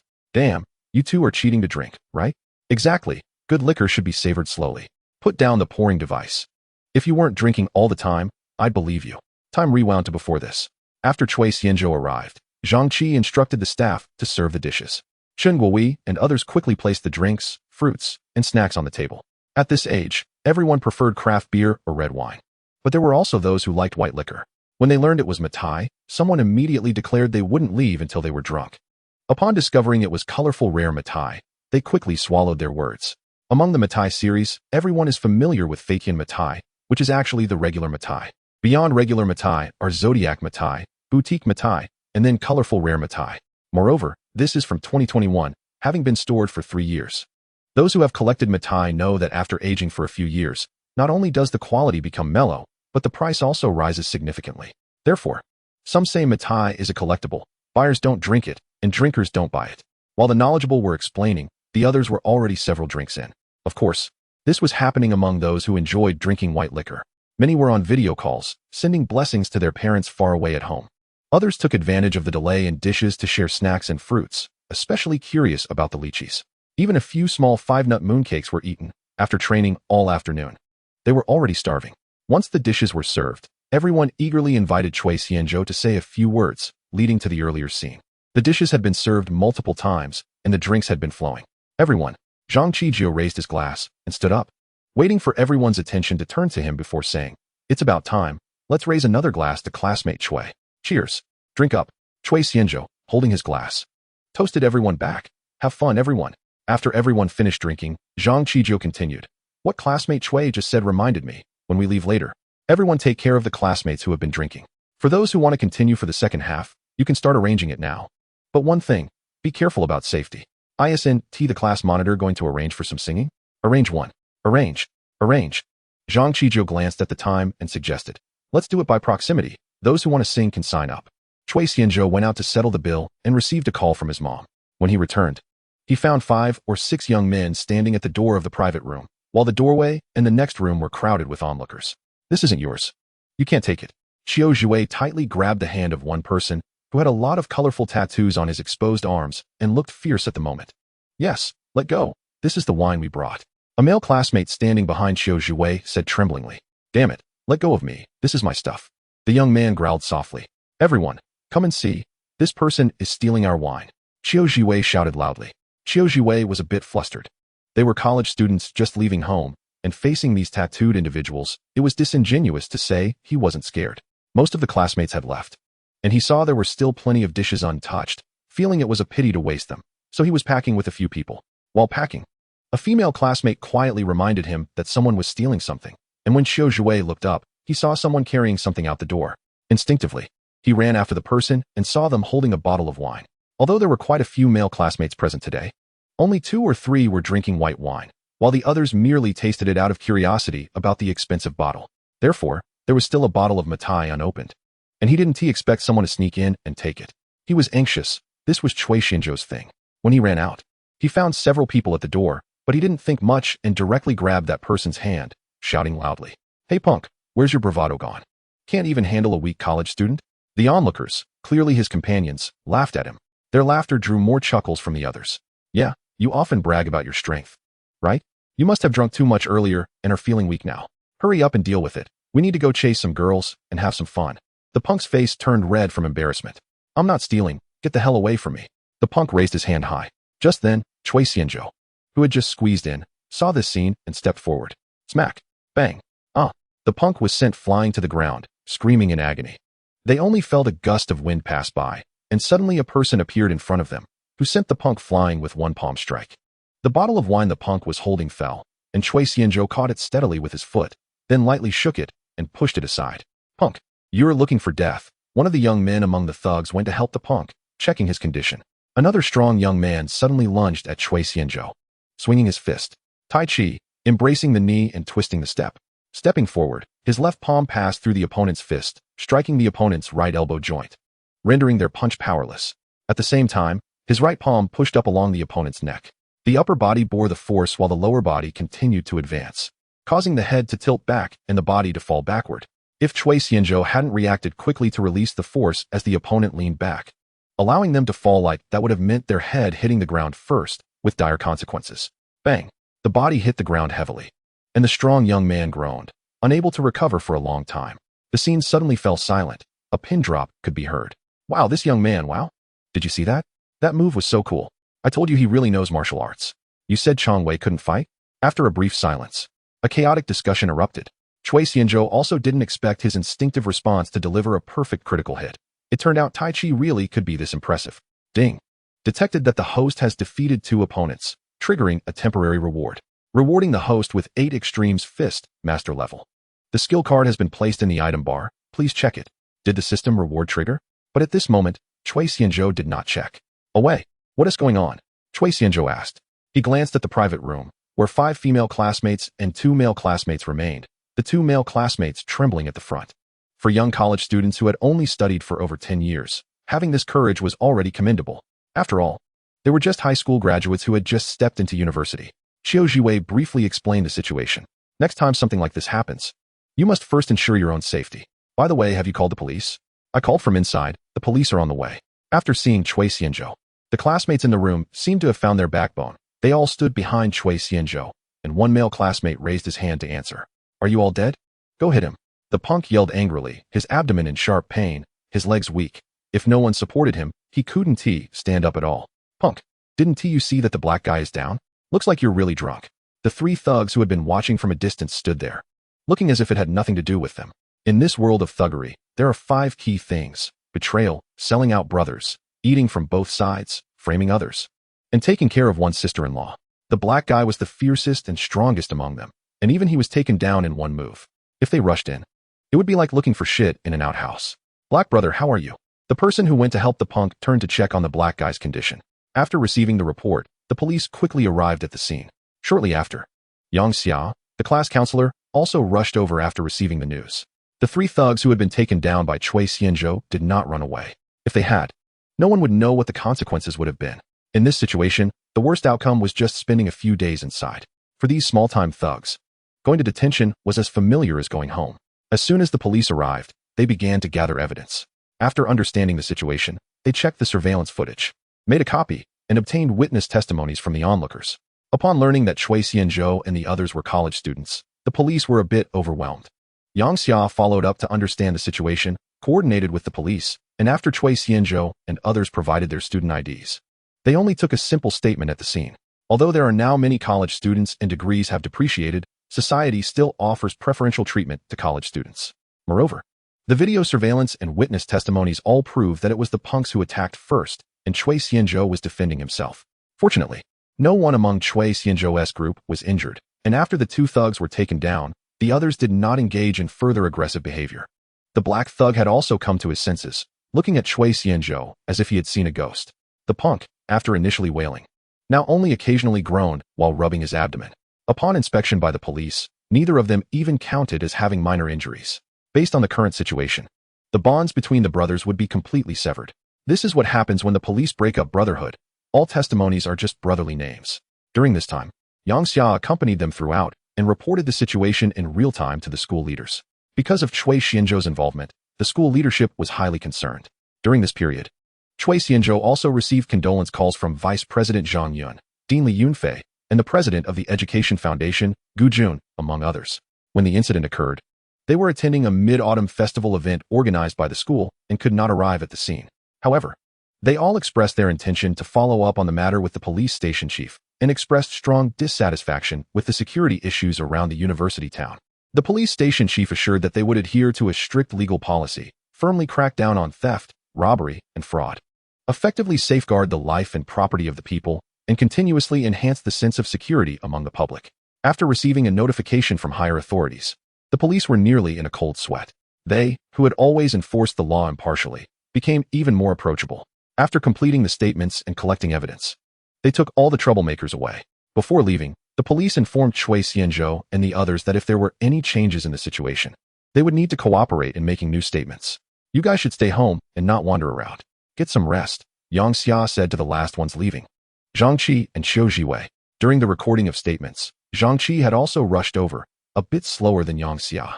Later, he helped Yang Xia arrange for their classmates to get on the bus, and they only returned to school now. As the car drove away, Cui Xianzhou said, Director Yang, let me take you back. Yang Xia replied, I've already called my husband to pick me up. Then I'll keep you company here for a while. Yang Xia curiously remarked, I didn't expect you to have such good skills. Even the police said your moves were impressive. While watching the video surveillance, Yang Xia was also present and heard a middle-aged police officer squinting and commenting. Cui Xianzhou chuckled. I just imitated what I saw on Douyin and learned a bit of Tai Chi. I was just flailing around in an emergency. Yang Xia widened her eyes in surprise. So you've really learned martial arts? She remembered how she had hastily rebutted the middle-aged police officer, asking him not to maliciously slander her student. The middle-aged police officer, unfazed by the rebuttal, slowed down the video playback and explained frame by frame, finally concluding. This is a reaction that only someone who has practiced martial arts for a long time would have. Cui Xianzhou laughed. I didn't expect that my secret as a hidden master would be discovered by you. Yang Xia, both amused and helpless, said, Practicing martial arts for self-defense is a good thing, as long as you don't bully the weak. I had a dream of becoming a heroine when I was young. And now, she continued, the sword in my hand has turned into chalk, and fighting for justice has become teaching and nurturing. Hearing Yang Xia's words, Cui Xianzhou suddenly remembered something and quickly said, Director Yang, wait for me a moment. Yang Xia looked at Cui Xianzhou, who turned and rummaged through the trunk, and asked, What are you looking for? She looked up at the full moon in the sky. It was another mid-autumn festival, and this year's moon felt particularly round. This mid-autumn festival was memorable. The designated driver Chui Xianzhou was looking for had arrived. He was a middle-aged man who had waited for a while. He had drunk alcohol today, so he called for a designated driver. Although he had a system, he always remembered that improper driving could lead to tears for loved ones. Chui Xianzhou took out a box from the trunk. It was a mid-autumn festival gift from the bank, a Mont Blanc pen set. Not keeping Yang Xia waiting too long, Chui Xianzhou quickly returned and handed her the pen set, saying, "Thank you for coming out to help me so late, Director Yang. Please accept this pen as a mid-autumn festival gift." He was a grateful person. He couldn't use this pen set himself, so it was just right to give it to someone in need. "Thank you for your gift." Yang Xia accepted the present, smiling. "At least you have a conscience. I'll take this as a reward for running around today. By the way, I've completed the donation application today, so you can proceed with it anytime tomorrow." Chui Xianzhou didn't expect such high efficiency. He wondered if the approval for fund usage would be just as efficient. Chui Xianzhou joked, "You aren't afraid that I won't donate the money and will end up in trouble, are you?" "That is possible," Yang Xia joked back, continuing, "Actually, the donation process has always been quite fast. The more money, the higher the efficiency." Chui Xianzhou asked, "Has Gaia notified us yet?" Yang Xia shook her head and replied, "Not yet." Chui Xianzhou thought for a moment and said, "Then I'll transfer the funds tomorrow, and you can coordinate with Gaia afterward. Today, with the school promoting this, I want to avoid the spotlight. Otherwise, with my good looks and kind heart, wouldn't I attract an outpouring of affection from the senior sisters? Fame brings trouble." Yang Xia didn't expect that her student was a selfless do-gooder. Hearing his shameless words, Yang Xia covered her mouth and laughed. "Then I'll report your intention, and whatever the leaders decide, it won't be up to me to say." At this moment, a small electric scooter slowly stopped nearby, and a young man in his 20s was sitting on it. A happy smile appeared on Yang Xia's face. "My husband is here to pick me up. I have to go." Chui Xianzhou watched as Yang Xia took the helmet from the man and put it on, noticing the man sizing him up. He nodded slightly as a greeting, and the other party also nodded.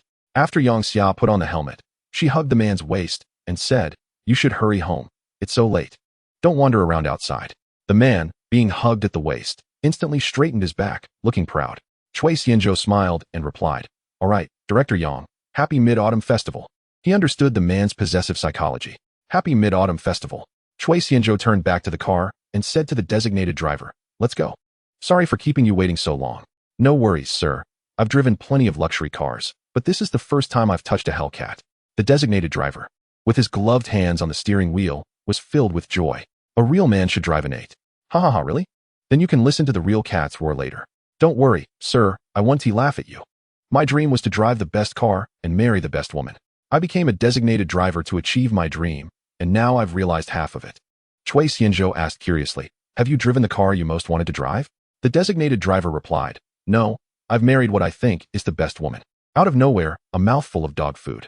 "I'll send you a red envelope on WeChat later, hoping you achieve the other half of your wish." After being fed a mouthful of dog food, Chui Xianzhou decided to insult him with money. "All right, brother, wishing you a long and happy life, with wealth as vast as the Pacific Ocean." The designated driver was pleasantly surprised, and the blessing came out of his mouth. In fact, the designated driver also calculated the fees while waiting, otherwise he wouldn't be so easygoing. Hearing that Chui Xianzhou was going to send him a red envelope, he couldn't help but look delighted. "After this ride, I'll go home and spend the Mid-Autumn Festival with my family. I should still make it in time," he thought.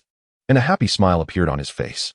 Chui Xianzhou glanced at this middle-aged man, who was about the same age as his father, yet addressed him as brother. All for the family. He wished everyone still working hard outside for the Mid-Autumn Festival could become strong in life. Yang Xia referred to an old place, which was one of the many large food stalls by the riverside. They had been frequenting this place since their university days.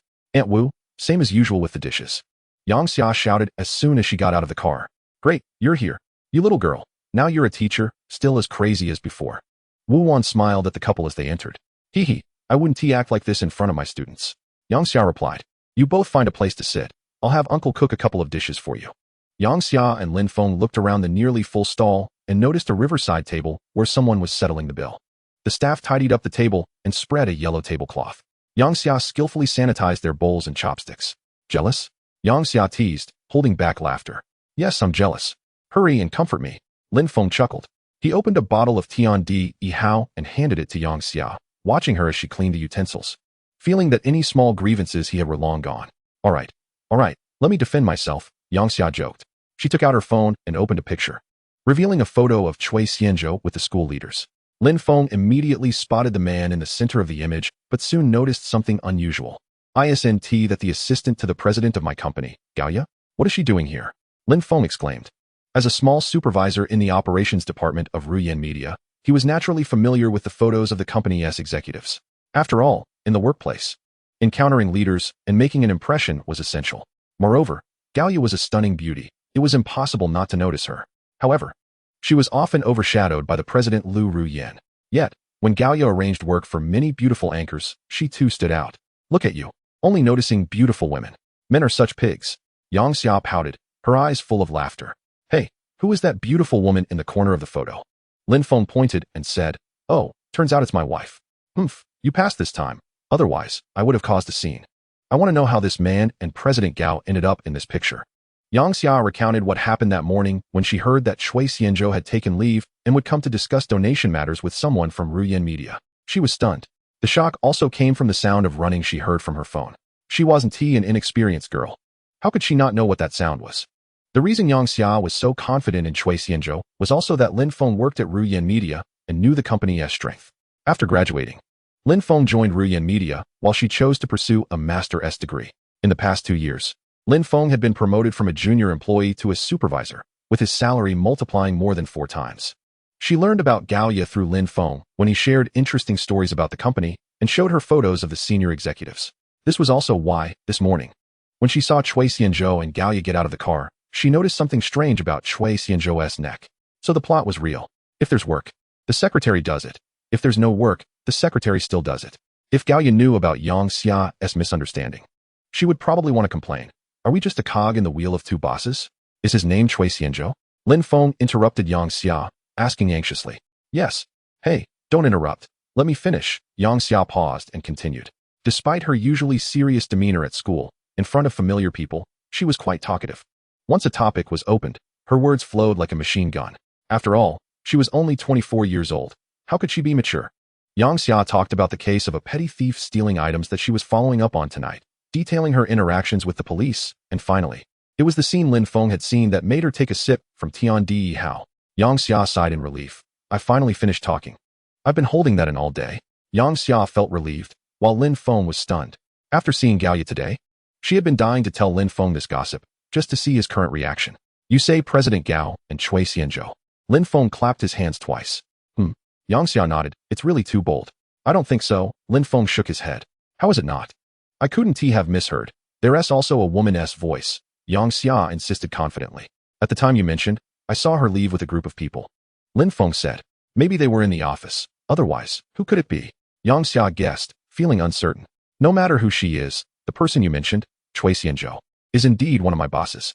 Lin Feng continued to explain the shareholder change notice sent by Ruyan Media, which simply stated that Cui Xianzhou had become the second largest shareholder of the company. However, there was no position assigned yet, nor any photos available. So he didn't know that the person he had just seen was actually one of his bosses. I just missed an opportunity to make a good impression. And I was right in front of him. Lin Feng trailed off. What were you doing just now? Yang Xia asked curiously. Nothing. Lin Feng smiled wryly, thinking he couldn't say he had just been showing off in front of Cui Xianzhou. Now that he thought about it, it seemed like he didn't need to buy a house anymore. He had already moved into the 3-bedroom apartment he had secured. Yang Xia seemed to remember something and took out a pin set that Cui Xianzhou had given her, saying, Here, a mid-autumn gift from your boss. What gift? A pen. Mont Blanc, it should be expensive. This is my compensation for emotional distress. Not just expensive, a Mont Blanc pen at the counter costs 4,000 to 5,000. Do I look like I'm wielding an imperial sword? Back at the university villa, Cui Xianzhou flopped onto the soft sofa. At that moment, he remembered the reward from the system and quickly called up the system panel to check. Host, Cui Xianzhou age, 18 height, 184 centimeters weight, 85 kilograms strength, 11, maximum 20, agility, 11, maximum 20, spirit, 12, maximum 20, constitution, 11, maximum 20 skills, driving, master level. Tai Chi, master level. Singing, master level. Bedroom techniques, entry level. Items, Baji Quan, master level. Skill card. He noticed a new Baji Quan skill card in his item list and immediately sat up, intrigued. Thanks to Qing Pai and He Gui for the skill book. I hope you too get what you deserve. If it weren't for these 2 tools, how would the system have rewarded him with a new skill book? And it was Baji Quan. If Tai Chi was so powerful, wouldn't Baji Quan be a game changer? 10 years of Tai Chi without leaving home, 1 year of Baji Quan can kill. Chui Xianzhou clicked to use it, and an influx of experience flooded his mind, causing his body to tremble as he mastered the Baji Quan techniques. Chui Xianzhou tried out the well-known fierce tiger climbing the mountain move. It was fierce and vigorous. Bang bang bang. Chui Xianzhou completed the move from start to finish, exuding power and making a loud noise. After finishing, the heat rose from his body. He checked himself. This time, the physical changes were not as significant as when he first acquired Tai Chi after washing away the smell of alcohol in the bathroom. He lay down on the bed to reply to WeChat messages. His WeChat was mostly filled with messages from family and friends, and he received many mid-autumn greetings. After reading a couple of messages, he copied, pasted, and edited before sending them out. Su Yanqing, happy Mid-Autumn Festival, Chui. Are you okay now? I heard something happened in your class. Chui Xianzhou, it's nothing.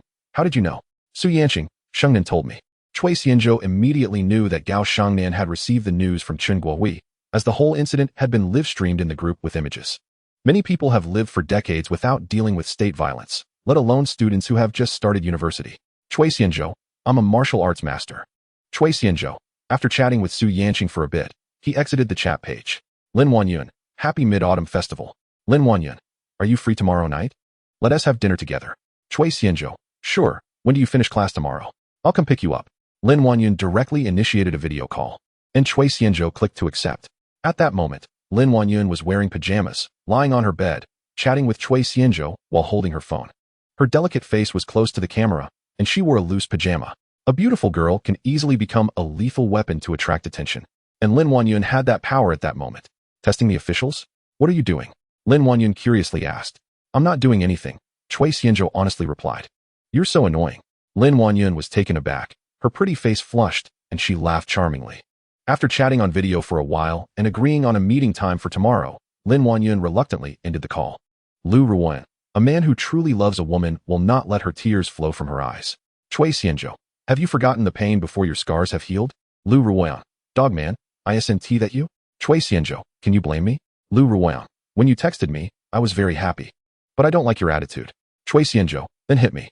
The next day, at 7 in the morning, the phone alarm rang. The automatic curtains slowly opened, and the morning sunlight poured into the room as the curtains opened. He lay on the huge bed in the master bedroom, stretched lazily, did a fish leap, got out of bed, and quickly washed up.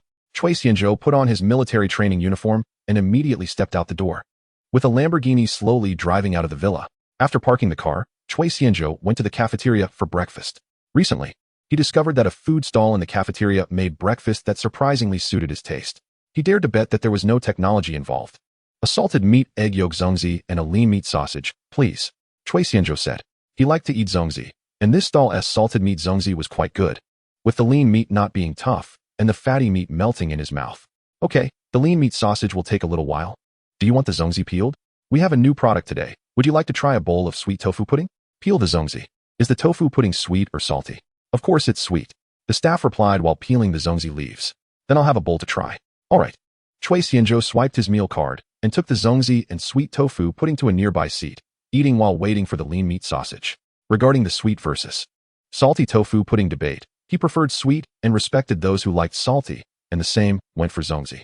However, respect aside, he didn't have the courage to try salty tofu pudding, but he accepted sweet zongzi, simply because there was a type of alkaline zongzi from his hometown that was eaten with white sugar, and these dietary habits were cultivated since childhood, unlike salty tofu pudding, which he only learned about as he grew up. Tofu pudding could even have scallions, peanuts, celery, vinegar, and sesame oil added. Just thinking about it sends chills down his spine. Tofu pudding should be smelled before tasting. It has a bean fragrance, and then he took a bite. Tender, smooth, slightly sweet. The highest praise for sweet soup in Guangdong province is that it's not too sweet. Anyway, the amount isn't much. So he finished it in a few gulps. After he polished off the meat zongzi in a few bites, the lean meat sausage was ready as well. After finishing breakfast, Chui Xianzhou burped and sat back to rest.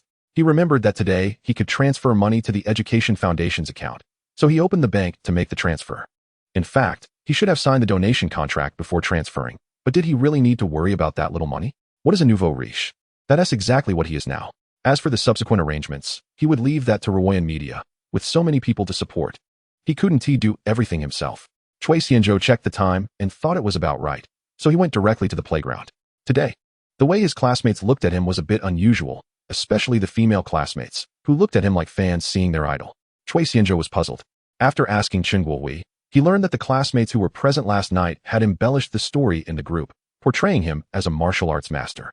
During these days of military training, they were learning Ji Quan, which is one of the required practices of Southern Fist. And today the classmates were practicing their punches particularly seriously. Ji Quan belongs to the Southern Fist category, integrating various martial arts like Wing Chun, Hung Gar, and Choi Li Fut, characterized by the distinct culture of Lingnan. The purpose of learning this martial art during military training is to cultivate students' self-discipline and teamwork spirit, learn the cultural connotations of Chinese martial arts, and enhance national pride. During the break, after adapting to the intensity of military training, many energetic people often take the initiative to perform, but today, the classmates were most curious about the martial arts that had been rumored to be extraordinary last night. They clamored to see Cui Xianzhou practice martial arts. Ding. Domestic free viewing. Hidden footage. Chapter 45. Everyone present is trash. Ding. Triggered temporary task. Perform Tai Chi once to satisfy classmates' curiosity. Reward. BMW 1000 motorcycle. Do you accept the task? Performing Tai Chi has a reward? Dogs don't. Accept. Dogs don't accept. I accept.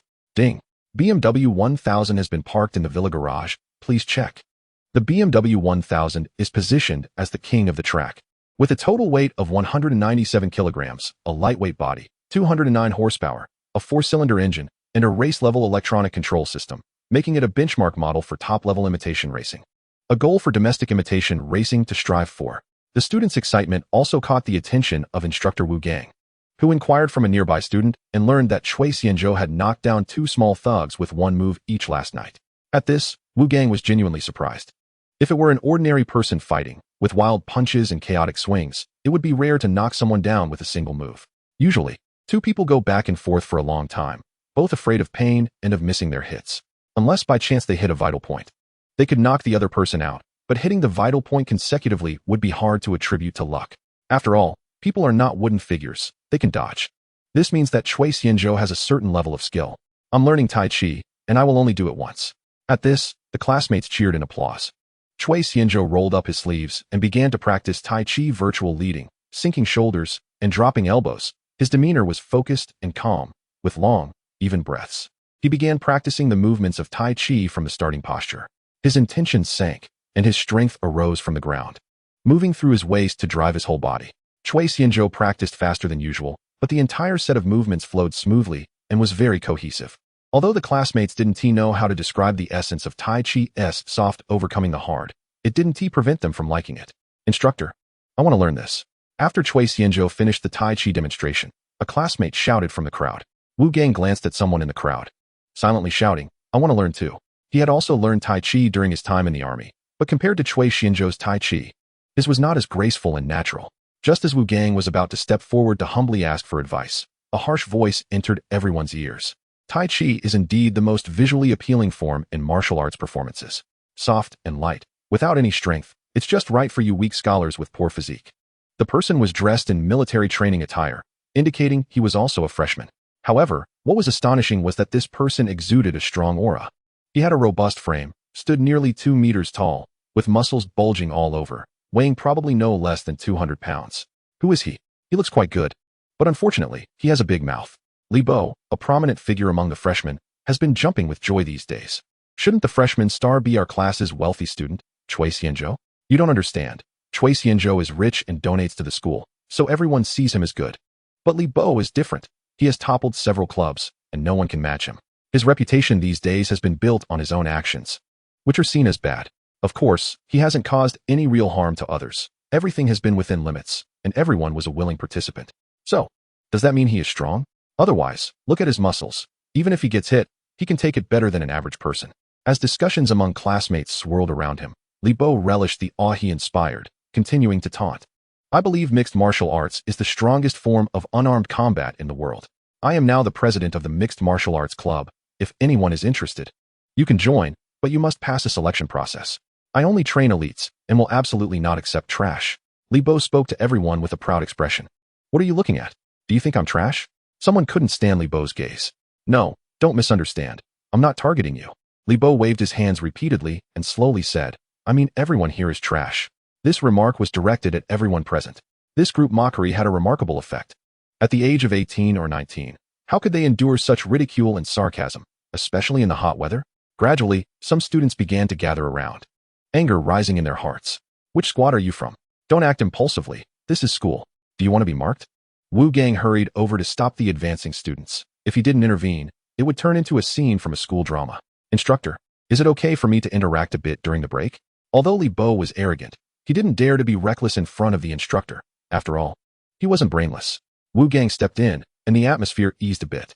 Yes, fighting is illegal and against the rules. We worked hard to get into college. And it's not worth it. Ding. Triggered a temporary mission. Defeat Li Bo to vindicate martial arts. Reward, master-level Chinese massage skill. Do you accept the mission? Chinese massage? Cui Xianzhou was taken aback. He didn't expect Li Bo's group mockery skill would trigger a mission. He had wanted to teach Li Bo a lesson primarily because of his unpleasant words, especially since he had said them right after practicing Tai Chi. Wasn't that a slap in the face? If he could tolerate this, he might as well become a ninja turtle. Accept the mission. Mission rewards have been sent to the item bar. Please check. The system was quite diligent today, having issued rewards twice in a row. Even Cui Xianzhou found Li Bo more agreeable. Instructor, I want to spar with him. Cui Xianzhou raised his hand to report. We learned Southern Fist to understand the cultural connotations of Chinese martial arts. We cultivate virtue before skill. We make friends through martial arts. And I will prove that martial arts is not just for show. Hitting someone is painful. Li Bo asked in a deep voice, what's your name? But I admit one thing. Your Tai Chi practice is indeed beautiful, but here it remains just flowery fists and embroidered legs. With that question, should I say that a defeated opponent is not worthy of knowing my name? That would make me look foolish, Cui Xianzhou replied. Wu Gang felt a headache coming on. Cui Xianzhou was a privileged person. Big guy, what are you doing? Moreover, which squad does this foul-mouthed kid belong to? Li Bo, what are you doing here? Stop causing trouble. Do you believe I will report you to the school for defying training regulations and deduct your credits? Wu Gang was about to speak when a muscular instructor ran over, whispering angrily, and then greeted Wu Gang. Old Jung, is this student from your squad? Wu Gang also greeted him and asked. Report. I'm here to prove that mixed martial arts is the strongest form of unarmed combat, and that martial arts are only suitable for performance. I am not wrong. Moreover, he wants to challenge me. Cui Xianzhou and Li Bo stood face to face, each backed by their classmates and acquaintances. Both looked quite impressive. It must be said that it's a pity Li Bo has such a mouth. Cui Xianzhou is handsome and a bit cute. He is my type. Chinese martial arts are the best. Go, Cui Xianzhou. The uninformed spectators rallied in support. 3 views follow the 5 senses. After Wu Gang and Zheng Jigang consulted the armed forces commander, the match between the two was approved. The effects of Cui Xianzhou's donation in the morning had come through. Their match was supervised by several instructors, who issued stern warnings. Make friends through martial arts and keep it within limits. The reason the armed forces commander allowed the match was that last night, Yang Xia reported Cui Xianzhou's great achievements on site. Later, when the police station verified Yang Xia and Cui Xianzhou's identities, the armed forces commander happened to be present. That middle-aged police officer even mentioned Cui Xianzhou's exceptional skills. Thus, when Wu Gang and Zheng Jigang consulted, the commander recalled this name. Multiple instructors maintained order on site, resulting in a chain reaction that attracted many students from various squads. The situation suggested that the big guy would win. The size difference was too great, as some students who enjoyed combat sports remarked. I hope Cui Xianzhou wins. I don't want him to get hurt. If he gets hurt, it hurts me too, a female student said, hugging her arms. Me too, a male student echoed. You're a guy. How can it be the same? What's wrong with being a guy? The opposite sex is just for reproduction. The same sex is true love. Are you from Rongqing? What's wrong with Rongqing? In people's hearts, Rongqing is a land of Sichuan. Cui Xianzhou, who was sharp-eared and quick-eyed, heard this male student's binary statement and felt a tightness in his chest. He almost wanted to punch him. Xiange, can we not fight? Su Yanqing asked nervously. Don't worry. I can take on 10 men. Cui Xianzhou replied with a relaxed smile. Old Cui, this is not the time to show off. Are you really confident? Look at him. He is built like a calf, Chen Guowei said. Mao Xiaofeng and Zhang Shihai looked at him with worried expressions. You guys relax. He is big. But I'm agile. I'm confident. Just watch how I deal with the bull. If it were before, he would have worried, as Li Bo's physique was clearly larger than his. However, after last night's small test, he had confidence in the practical application of Tai Chi, especially since the system rewarded him with the more powerful 8 Extremes fist last night. I've got the ultimate gear. What could I possibly lose? However, many students on site did not think the same. Many judged from their physiques that Cui Xianzhou was bound to lose. Many might wonder what physique has to do with it. In fact, the relationship here is significant. Look at those combat matches. Why are there weight classes? Fighters of the same weight class have relatively similar physical conditions, allowing them to fully utilize their techniques and tactics, providing a more exciting match for the audience. If there were no weight class restrictions, A larger weight and strength usually imply stronger striking power and attack capability. Lighter fighters face pressure from size and strength, increasing the risk of injury. It's important to know that bigger people generally have more strength in everyday life. The force they use in their movements is greater than that of smaller individuals, especially for someone like Li Bo, who is clearly trained in combat. Therefore, no one present was optimistic about Cui Xianzhou. If it's about who is handsome or who has money, just look at the passionate gazes of those female students. It's undoubtedly Cui Xianzhou. Everyone actively cleared enough space for the two, and as Li Bo stepped forward, all eyes were drawn to his movement. Seeing Li Bo making a move, Cui Xianzhou gave Su Yanqing, Chen Guohui, and others a reassuring glance and approached with steady steps. He stood 2 meters away from Li Bo. Both of them focused on each other and mutually decided not to exchange trash talk. The students fell silent for a moment, but many began to urge them on, creating an exceptionally noisy scene, as if they were in a gladiatorial arena. Why haven't they started showing off yet? Will they be unable to resist blowing kisses from afar? Do you think you're watching Tang Bohu Spot's autumn fragrance? At this moment, Li Bo grew a bit impatient. He had been waiting for Cui Xianzhou to attack. I'm giving you the opportunity, you go first, he said. I was thinking the same, Cui Xianzhou replied. Upon hearing this, the crowd was taken aback. So you guys aren't showing off? You're just playing with us. Then don't blame me for not giving you a chance, Li Bo shouted, and, before he finished speaking, he moved. His movements were swift and powerful, rushing forward like a gale, and in the blink of an eye, he was in front of Cui Xianzhou. He unleashed a punch without mercy, carrying the momentum of his charge, aimed directly at Cui Xianzhou's face. Facing Li Bo's fast and fierce punch, Cui Xianzhou remained calm, moving first and quickly using Tai Chi techniques to defend. As soon as they made contact, Cui Xianzhou felt the tremendous force from his opponent. Comparing their weights, Li Bo should be above 13 points, while he himself was at 11 points. At this moment, the advantage of Tai Chi, which uses softness to overcome hardness and follows the natural flow, manifested itself. Li Bo didn't expect his punch to be caught, and even had his force redirected, which excited him.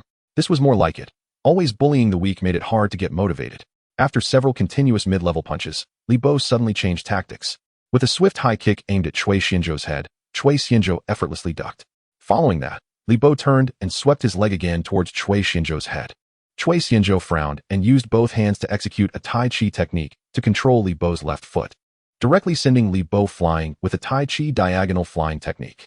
Li Bo staggered back a few steps, and after steadying himself, he laughed heartily. You are the only person I've met in school who can take so many of my punches and still stand. Below me, I would call you the strongest in school. A whistle sounded, and several instructors stepped forward to announce the end of the match. The instructors noticed that Li Bo was getting fired up and his moves were fierce.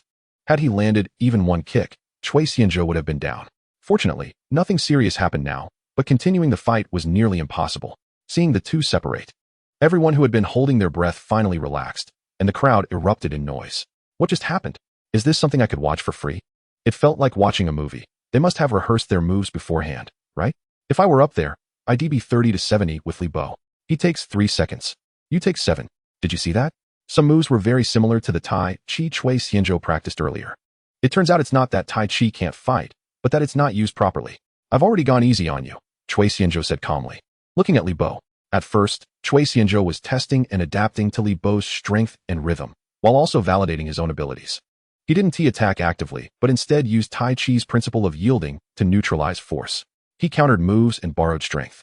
In fact, martial arts can also be lethal. Their isn't always back and forth. Often one move can decide the fight. If I had just tripped your right foot, think about whether you could still stand and talk now, Cui Xianzhou said. Since they could no longer fight physically, it was time for a verbal duel. Fists and feet have no eyes. Injuries are inevitable, Li Bo said seriously. Although Li Bo loved to be brave and fierce, he wasn't mindless. Reflecting on that moment, if the opponent had truly executed that, the fight would have ended with that fall. The heavier the person, the more severe the injury upon falling. Moreover, seeing Cui Xianzhou unfazed and still full of energy, Li Bo, feeling unconvinced, said, "Next time I get the chance, I'll challenge you again." This match ended without a decisive outcome. There's no first in literature, no second in martial arts. Li Bo dropped a line and left, unnoticed by anyone. Instructors from other teams gathered their students back to their positions since the morning training was not yet over. Meanwhile, the classmates from Class 3 of Industrial Management surrounded Cui Xianzhou, even pushing Wu Gang aside. "Cui, did you start practicing martial arts from a young age? Hero, can I start learning martial arts now? Brother Cui, do you have a girlfriend? I have an older sister in college. Can you be my brother-in-law? I bow to you." My adoptive father. The crowd was buzzing and chaotic.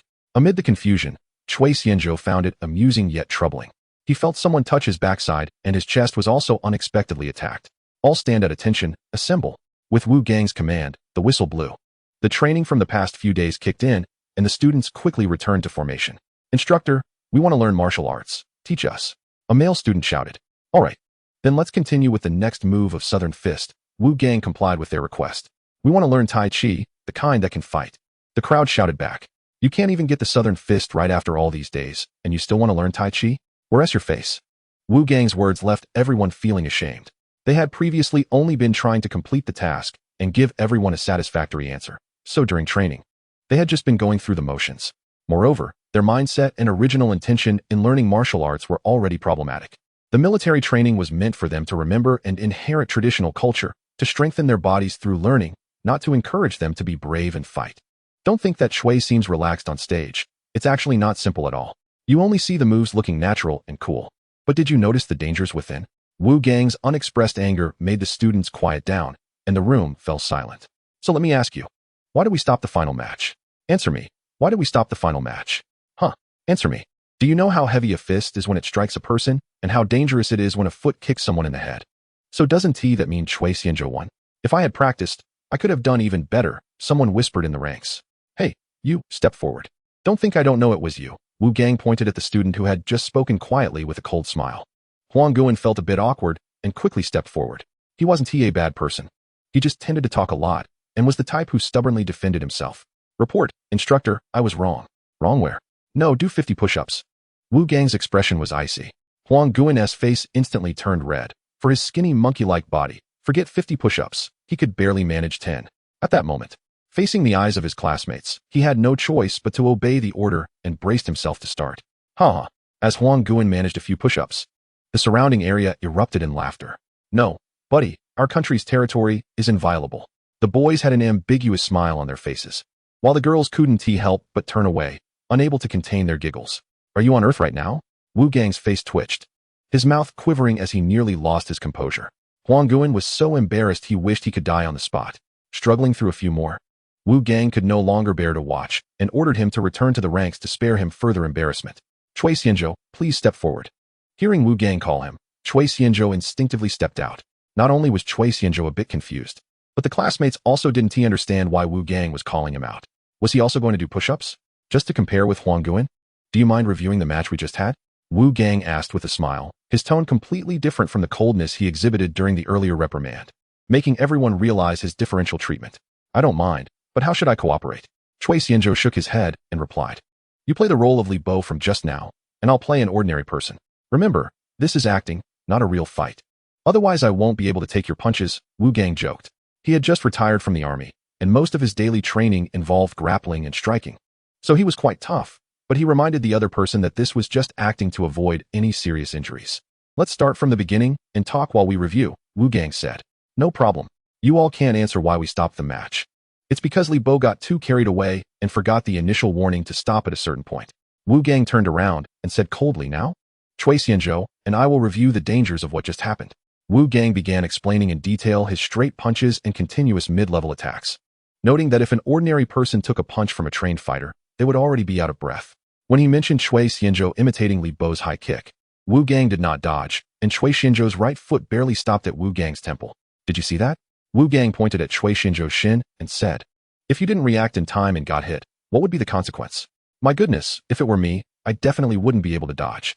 It turned out that the situation Chui Xianzhou faced was so dangerous. Wu Gang squatted down, and Chui Xianzhou's high kick smoothly swept over Wu Gang's head.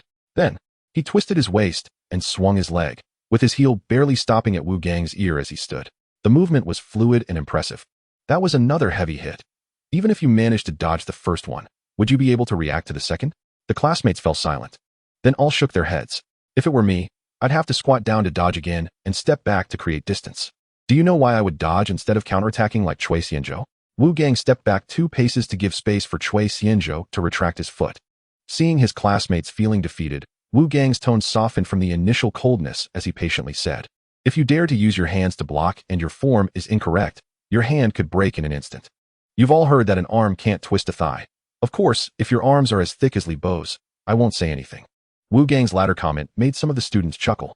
It's good that you have the heart to practice martial arts. Training can strengthen your body. A healthy body can support your brain in contributing to the country, rather than just doing tough work and seeking bravado. This time, many people laughed, including some girls who shyly smiled. I've talked about the dangers, but I have to compliment Cui Xianzhou's counterattack. It was beautiful, Wu Gang praised. Wu Gang gestured for Cui Xianzhou to continue, but this time he would play Li Bo, and Cui Xianzhou would revert to himself. Cui Xianzhou used the Tai Chi silk reeling hand to control Wu Gang's left foot, while the lower part of his body covered the right foot, followed by a Tai Chi diagonal flying technique. At this point, Cui Xianzhou executed the kick as he had described earlier, tripping Wu Gang, who found himself in midair, dumbfounded. What the heck? I thought we were just practicing. Fortunately, Cui Xianzhou quickly pulled back, allowing Wu Gang to stabilize himself. Even so, he had to take several steps back to regain his balance. Wow, you really went for it. The last military training session of the morning ended under Wu Gang's instructions. Since Wu Gang demonstrated the risks, everyone understood that when ordinary people encounter dangerous situations, their first reaction is to run away. Winning means going to jail. Losing means going to the hospital. At this age, one's bones have already set, and trying to practice martial arts would be a futile effort. So it's better to just do the national 9th set of radio calisthenics. How many people can't even stick to the national 9th set of radio calisthenics every day? Let alone learn martial arts, which requires great perseverance and hard work. Cui Xianzhou and Chun Guowei decided to head to the cafeteria, but unexpectedly ran into Su Yanqing as they came out. After a few days of military training under the sun, Su Yanqing had inevitably tanned a bit. But it didn't affect her looks. Instead, she exuded a youthful, healthy vibe. Xiangu. Su Yanqing waved to signal. The summer breeze was gently blowing. Chun Guowei, Mao Xiaofeng, and Zhang Shihai looked at Cui Xianzhou with suspicion, exchanging glances. Oh, I just remembered that my mom made soup for me today and told me to go home and drink it, Chun Guowei suddenly said. My mom made soup too. So I won't be joining you for lunch today, Mao Xiaofeng added. You guys have the same mom? Cui Xianzhou asked curiously. Brother Wu En. The two answered in unison. It turned out they were half-brothers. Cui Xianzhou pretended to understand. Chun Guowei pushed Cui Xianzhou and urged, hurry up and go meet her, if you don't respond soon. Our school will have another waiting husband stone. Mao Xiaofeng turned to Zhang Shihai and asked, what do you want to eat? Spicy hot pot? Spicy food, Chun Guowei said. All right, let's go eat hot pot. I'll treat, Mao Xiaofeng declared. Hey, you've already made the decision. Why are you asking me? Zhang Shihai replied, speechless. The three laughed and walked ahead, leaving Cui Xianzhou behind. Su Yanqing didn't know why she suddenly wanted to see Cui Xianzhou. After his match with Li Bo ended, the other teams were taken away by their respective instructors, and she didn't even get a chance to say a word. After the military training was dismissed, she waited for him on the common path they often took, unable to resist waving when she saw him. Hearing Chun Guowei's comment about the waiting husband stone made her blush. Let's go, we should eat too. I'll treat, Cui Xianzhou invited cheerfully. Having a beautiful girl accompany him for a meal was definitely more pleasant than eating with a bunch of guys. That's what you said, so I won't hold back. I'm going to treat you to a feast, Su Yanqing said, playfully clenching her small fist and grinning. Please go easy on me. If you treat me too harshly, I won't have money for meals in the days to come. Don't you fear that I'll cling to you? Su Yanqing couldn't help but burst into laughter, her smile making the wind seem gentler. The two strolled along the tree-lined paths on campus, blending in with the flow of people. Upon arriving at the cafeteria, Su Yanqing browsed the options and ultimately chose to eat spicy fragrant pot. They took baskets to serve their food, and Su Yanqing picked a lot of dishes. But when she swiped her meal card, it came to less than 200 yuan. They found a vacant table to sit down, and Su Yanqing lamented, oh dear. The school prices are quite friendly. It seems I can't make you bleed from your wallet. Next time, we'll go out to eat, and you can pick the place. Seeing the girl in front of him lamenting that she couldn't make him spend more, Cui Xianzhou smiled. Hee. Then I'll look on Zaihanshu to find some expensive and tasteless places to make you feel the pain in your wallet and eat in frustration. Su Yanqing said with a mischievous smile, her eyes turning into crescent moons. Su Yanqing chattered like a little sparrow, sharing recent interesting stories. From Gao Shengnan bullying Chun Guowei to the instructor's frustrations with their squad due to daily absences. After all, she was in the accounting major, which had more girls than boys, and many of them were physically weak. Plus there were those who took leave during their menstrual cycles. Did you take leave? Cui Xianzhou suddenly blurted out. Not yet. Su Yanqing realized what she had just revealed and couldn't help but blush, her face turning as red as a piece of warm jade. She had just disclosed some significant information. At that moment, the timer in her hand went off, and Cui Xianzhou got up to get the food. If it were winter, he would have seen steam rising from Su Yanqing's head, truly a steam princess. When Cui Xianzhou returned with the food, Su Yanqing had already calmed down. Let's eat. I haven't tried this place's spicy fragrant pot yet. I wonder what it tastes like.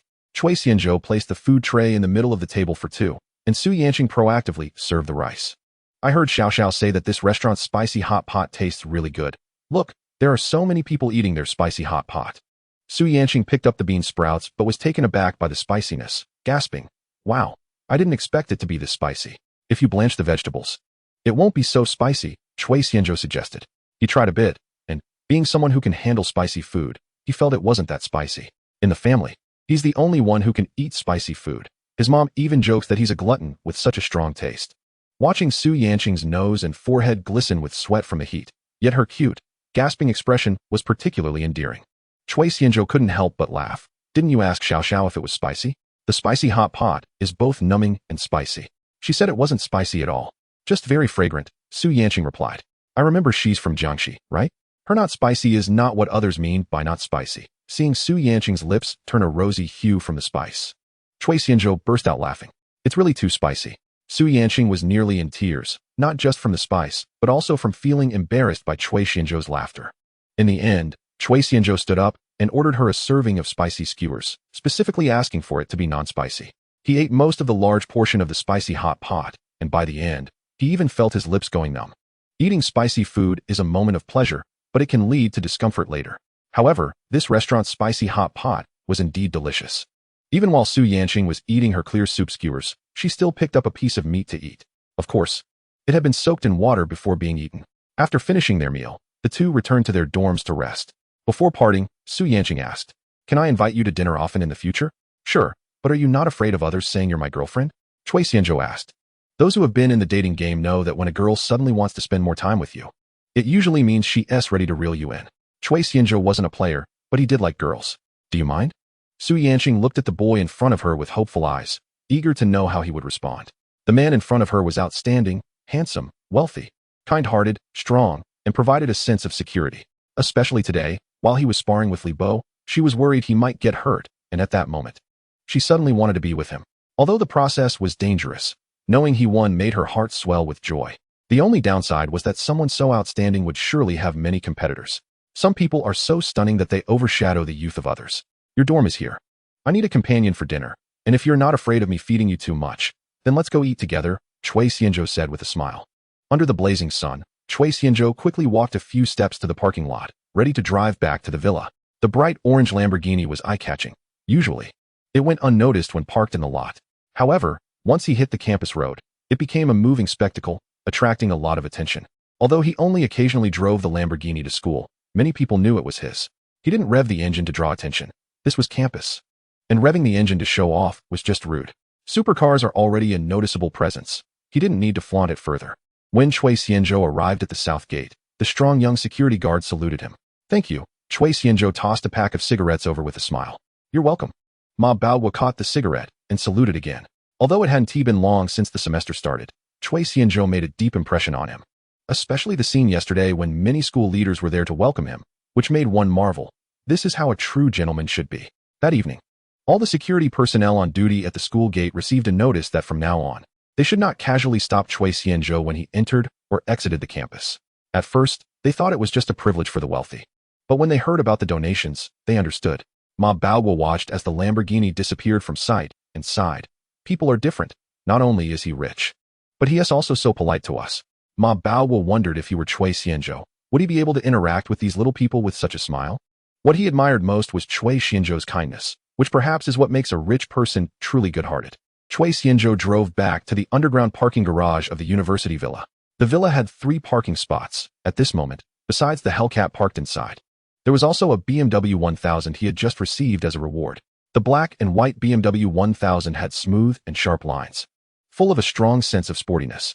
The high-recognition signature dual big headlights looked like sharp eagle eyes. The whole car looked like a cheetah ready to pounce, giving a visual impact of speed and power. On the ground next to the BMW 1000 were 2 sets of riding gear, including a helmet, riding suit, gloves, and riding boots, taking up 1 parking spot completely.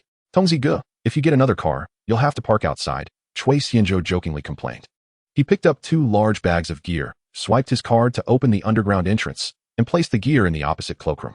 At that moment, he wondered why there was a cloakroom on the 2nd floor of the basement. Now it was finally put to use. with some time before the afternoon military training.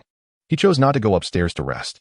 He found the key to the BMW 1000 from the gear bag, thought for a moment, and decided to take both helmets.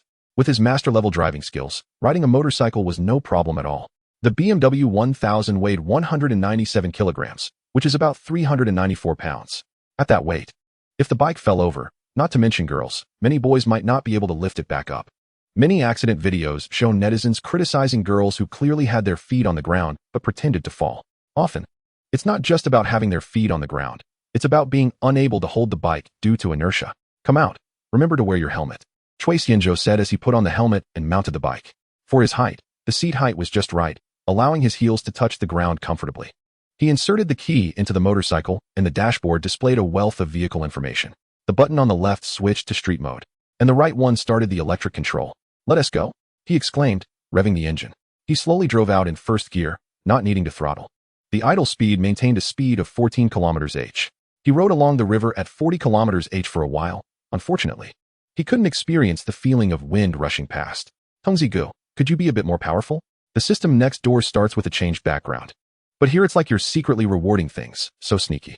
They specifically mess with companies like Tencent and Alibaba. Otherwise, it'd just be a ding, and various state-controlled lands would be assigned to the host's name, allowing them to challenge the rules at any time. And you, on the other hand, are messing with Apple's shares. Although my reach is long, I can't touch that. The gold reward wouldn't be secretly refined by Tongzigu, would it? Chui Xianzhou imagined a pitiful figure in a dark underground space, laboriously refining gold. After a bit of vanity, Chui Xianzhou drove the BMW 1000 back to school. The afternoon military training passed in a flash. After sweating profusely, Chui Xianzhou returned to the dorm to shower and change clothes. Chen Guowei and Mao Xiaofeng came in with their prepared meals and saw Chui Xianzhou fixing his hair. Mao Xiaofeng curiously asked, "Are you not going to evening exercises because you have a date tonight?" Chui Xianzhou dried his hair, fiddled with it a bit, and replied, "Yeah. If the instructor asks about you, just say I'm rehearsing for the welcome party." Chen Guowei envied, "You're always elusive." "I'm both afraid my brother is having a hard time and worried he drives a Land Rover." Hearing this, Chui Xianzhou shrugged and said, young and impetuous, "The Range Rover. To be honest, I've never driven a Range Rover." "All right, stop talking." Zhang Shihai quickly entered, closed the door, and asked, "What are you guys talking about? By the way, did you see a BMW 1000 parked downstairs? It's really cool." "Of course. I just took a few pictures with old Chun next to the car." "No wonder it's a BMW 1000. It's so stylish," Mao Xiaofeng exclaimed. "Yeah, imagining a girl sitting in the back seat, then speeding down the road. Doesn't it feel like the song If There Is Love by Andy Lau and Wu Qianlian?" Chen Guowei said as he fell into a fantasy, a lewd smile creeping onto his face. "Hey, Gao Shengnan, what are you doing here?" Chui Xianzhou couldn't stand Chen Guowei's lewd smile and suddenly exclaimed, startling him, I didn't, don't talk nonsense."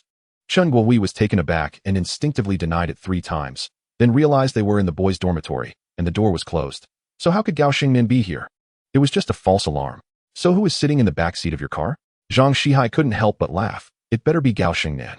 Otherwise, If There Is Love will turn into a story of a Lang." "Definitely not Gao Shengnan," Chen Guowei replied firmly. "Are you brave enough to say that again?" "I'll record what you just said and send it to her," Mao Xiaofeng said, raising his phone with a smile. "Come on, man," Chen Guowei flattered. "There's no need for that." Chui Xianzhou, tidying up his appearance, picked up a bag from the table containing 2 helmets. "Are you going to play basketball after taking a shower?" Mao Xiaofeng asked, looking at the round, basketball-sized items in Chui Xianzhou's bag. "These are motorcycle helmets."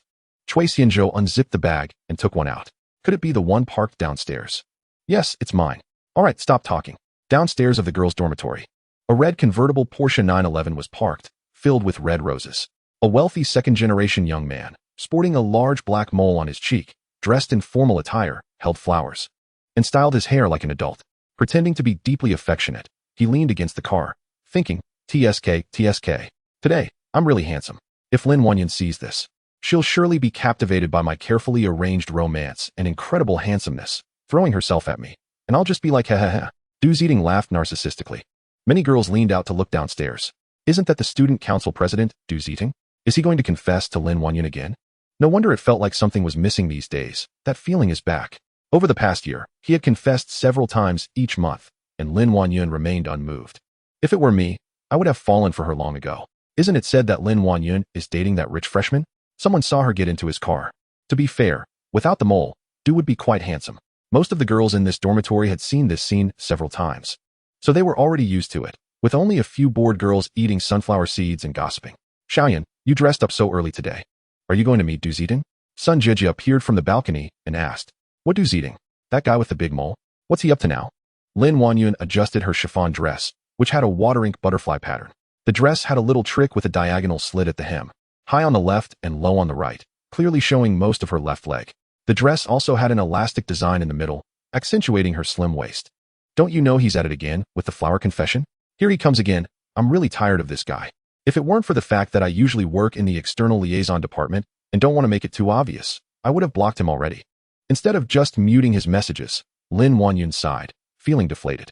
So who are you meeting now? I see you've been fussing over it for a long time. You usually don't put this much effort in. Hee, I won't tell you. Oh dear, since it's not Du Zidong, it must be the lovable Cui Shuedai. Sun Jijia said knowingly. I heard that Cui Shuedai got into a fight today. I bet you want to know about that. Ah, what happened? I was in class all day and didn't know what was going on. Lin Wanyun's face turned anxious as she shook Sun Jijia's hand. Come on, Jijia, just tell me.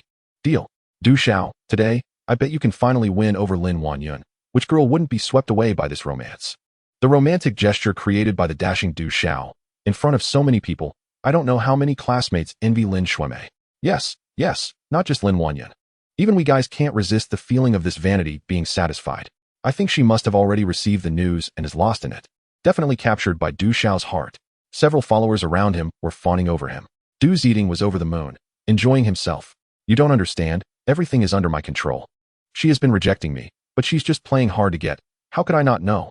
Little Lin Wanyun, can she hold me down? It's just a little game we play. After swimming in my fish pond for a year, it's time to catch the net. I just sent her a WeChat message. This time I must become her first man. Not knowing when he would get his wish, he couldn't help but hum a tune. Du Zidong fantasized about the days when he would have Lin Wanyun, feeling smug, just as he was basking in his glory. He suddenly heard the sound of an engine and turned to see someone riding a stunning sports motorcycle approaching slowly. Cui Xianzhou arrived at the bottom of Lin Wanyun's dormitory and sent her a message that he had arrived. The technologically advanced BMW 1000 attracted the attention of some people. Since Cui Xianzhou didn't take off his helmet, they thought he was just passing by to join the fun, so everyone shifted their attention back to Du Zidong. After all, the allure of the sports car, flowers, and confessions was greater. Dude, nice car. Let's get to know each other. I'm Du Zidong, the student council president. Cui Xianzhou noticed this flashy guy, especially that mole. Little thing, you look quite unique. Cui Xianzhou pushed up the visor of his helmet and nodded. Hello, I'm Cui Xianzhou. Your car is even better. I wish you success in your confession. Cui Xianzhou? That name sounds familiar. Du Zidong was a bit puzzled but quickly dismissed it with a smile. Are you here to pick up your girlfriend? Sort of. Cui Xianzhou nodded and said. Is this a public confession? For Cui Xianzhou, Lin Wanyun would eventually be his. In the past, just having one beauty of this caliber would have been a dream come true.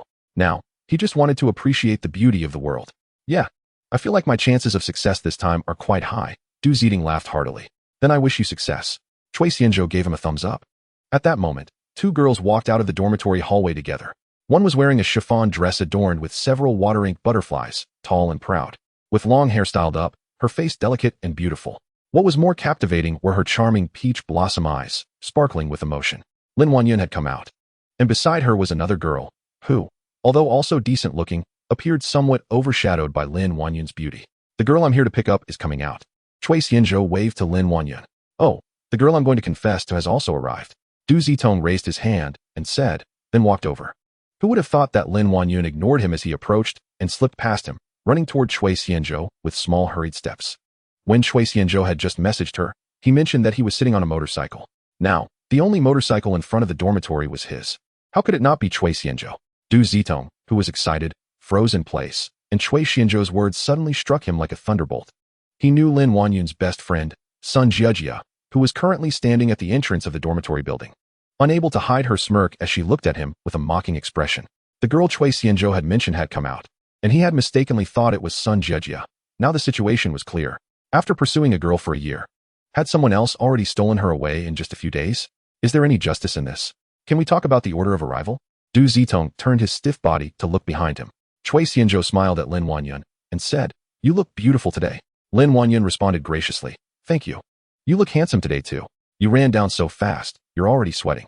Cui Xianzhou took out a tissue and gently wiped the sweat from Lin Wanyun's slightly damp forehead. The sunset illuminated one side of her face, and her bright smile made her look enchanting, making it hard for people not to feel close to her. Du Zedong had never seen her smile at him like that. His heart shattered into pieces.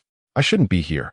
I should be under the motorcycle. Sun Jejia put her hands to her heart in a dramatic fashion, grinning like a mischievous ant. It really feels different when you see it live. The girls on the balcony looked starry-eyed. He is so gentle, wiping sweat for her. How sweet. Everyone was cheering. It was just too good to watch. The stylish guy and the motorcycle beauty. I wish I could have that too. Wake up. Don't be starry-eyed. If you sit on it, the front will lift up, and the stylish guy will run away with the high-speed train. As the breeze blew and her hair fluttered, Cui Xianzhou handed Lin Wanyan a helmet. Get on. I'll take you for a ride. Lin Wanyan took the motorcycle helmet, and Du Zitong rushed out from the side, blocking the motorcycle. Wanyan, who is he? Du Zitong asked, his tone harsh, suppressing his anger, with the sunset casting a fiery glow on his face. Especially that dark mole, which looked even darker. I say, in front of everyone. Are you trying to cause trouble? Caught off guard, Cui Xianzhou frowned, a hint of displeasure in his voice. Kid, what are you pretending to be with that broken motorcycle? Look at that car, a Porsche 911. One of those could buy several of your broken BMW motorcycles. Du Zedong proudly displayed his wealth while trying to belittle Cui Xianzhou. His gaze fell on Lin Wanyun, filled with admiration and greed. Du, please call me by my full name. We're not familiar, Lin Wanyun said coldly, displeased. Hey. She lightly lifted her skirt, placed her hand on Cui Xianzhou's shoulder, stepped onto the motorcycle's rear seat, and even took the initiative to hug Cui Xianzhou's waist. The boys below the girls' dormitory, who were eager for excitement, gasped in astonishment as Lin Wanyun voluntarily got on the motorcycle, completely ignoring the Porsche 911. The motorcycle triumphed over the Porsche. Mom, I believe in love again. Who says girls are materialistic? I just checked. This is a BMW 1000. The basic model costs over 200,000. Wow, spending over 200,000 on a two-wheeled motorcycle that can't even shield from the wind and rain. With 200,000. I could buy a Xiaomi wife. These are rich people's toys. My heart shattered as my goddess moved away from me. Wake up, your goddess never belonged to you. Thank you. I appreciate your effort to hit me while you're busy. Dude, life is still interesting. There are new blows every day. Watching Lin Wanyun be close to someone she had never been with before, Du Zitong dropped the flowers he was holding to the ground in shock. His mind went blank, feeling as if he had a vast expanse of grassland on his head, with thousands of horses galloping. What the hell? Just a few days into the new semester, and someone has already stolen my corner? Wanyun, didn't you say you wouldn't date in college? Lin Wanyun's pretty face turned serious, and with a tone that kept people at a distance, she said, please speak with more respect. I am not yours. Whether I date or not is none of your business. Du Zedong glared at Cui Xianzhou. Kid, how dare you pursue my girl? Do you have the guts to compete with me? Cui Xianzhou noticed the disgust in Lin Wanyun's eyes, realizing that this was just another unrequited pursuer. Seriously, am I not the protagonist? Why do I feel like a villain stealing love? Cui Xianzhou smiled helplessly, not saying anything, and twisted the throttle. The motorcycle lurched forward, causing Lin Wanyun to bump into his back repeatedly. At first, Lin Wanyun was caught off guard and a bit shy since her cushion was pressed against him. Later, she wore a smile of helplessness and indulgence, playing along with Cui Xianzhou's antics. Actions speak louder than words. As if saying, your goddess is willing to give me a back rub. Good dogs don't block the way. We still have a date to go to. If you don't move, I'll just have to nudge forward bit by bit, Cui Xianzhou said. Shrimp needs pig heart. How scary. Du Zedong felt like he was about to spit out blood. This sounded like a sharp knife stabbing into his heart, followed by a handful of salt twisted in. For all the love's stubborn pain, for all the hatred's stubborn wounds. I want to kill you, kill you. Du Zitong lost his rationality and swung his fist at Cui Xianzhou, but unexpectedly, several of his followers tightly held him back. Du, calm down, calm down. I can't calm down at all. Don't you know I've been cuckolded? Are you dead? Hit him, kill him. Du, don't be impulsive, look around. There are too many people. You're still the student council president. Fighting in public will have a bad influence. The reminder from his followers slightly calmed Du Zitong's anger as he glanced around. Now, the balcony of the girls' dormitory was packed with people, each holding a phone, creating more of a commotion than when he confessed for the first time. They're fighting. The student council president is fighting. Who is that guy across from him? Does anyone know? He.S. wearing a helmet. He.S. suspected to be that rich schoolmate from the rumors. A rich guy on a broken motorcycle? A motorcycle worth hundreds of thousands, and you call it broken? The two boys competing. Lin Wanyun has brought glory to her sisters. If there's a man who would fight for me like this in my life, I feel like it would be worth it. Heaven. The drama from TV has come to life. It's so thrilling. I'll send the video and photos to the class group. Many people are rushing over. The spectators were even more excited than him, not expecting to witness such a big event. I remembered. The name Chui Xianzhou. If there's no second Chui Xianzhou in our school. Did you forget about the school donation news yesterday? You were at the bar saying that if you had that money, you could be the groom every day. The follower's words instantly ignited Du Zitong's anger. But this time it wasn't he directed at Chui Xianzhou, but at his follower. Can you say that in this environment? Do you have a brain? Did you voluntarily surrender from the beginning? Although his follower's brainless comment embarrassed him, it did remind him why he felt familiar with that name earlier. Du Zitong made way, realizing it was no longer suitable to stay here. The surrounding spectators sighed in disappointment as they saw him retreat.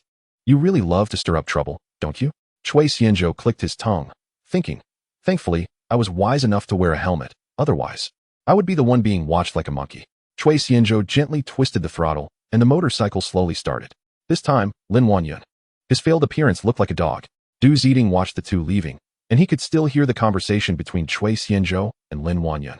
His face turning iron blue. You've hooked up with my woman, whether you're a dragon crossing the river or a tiger descending the mountain. This matter is not over. Chui Xianzhou rode his motorcycle through the traffic.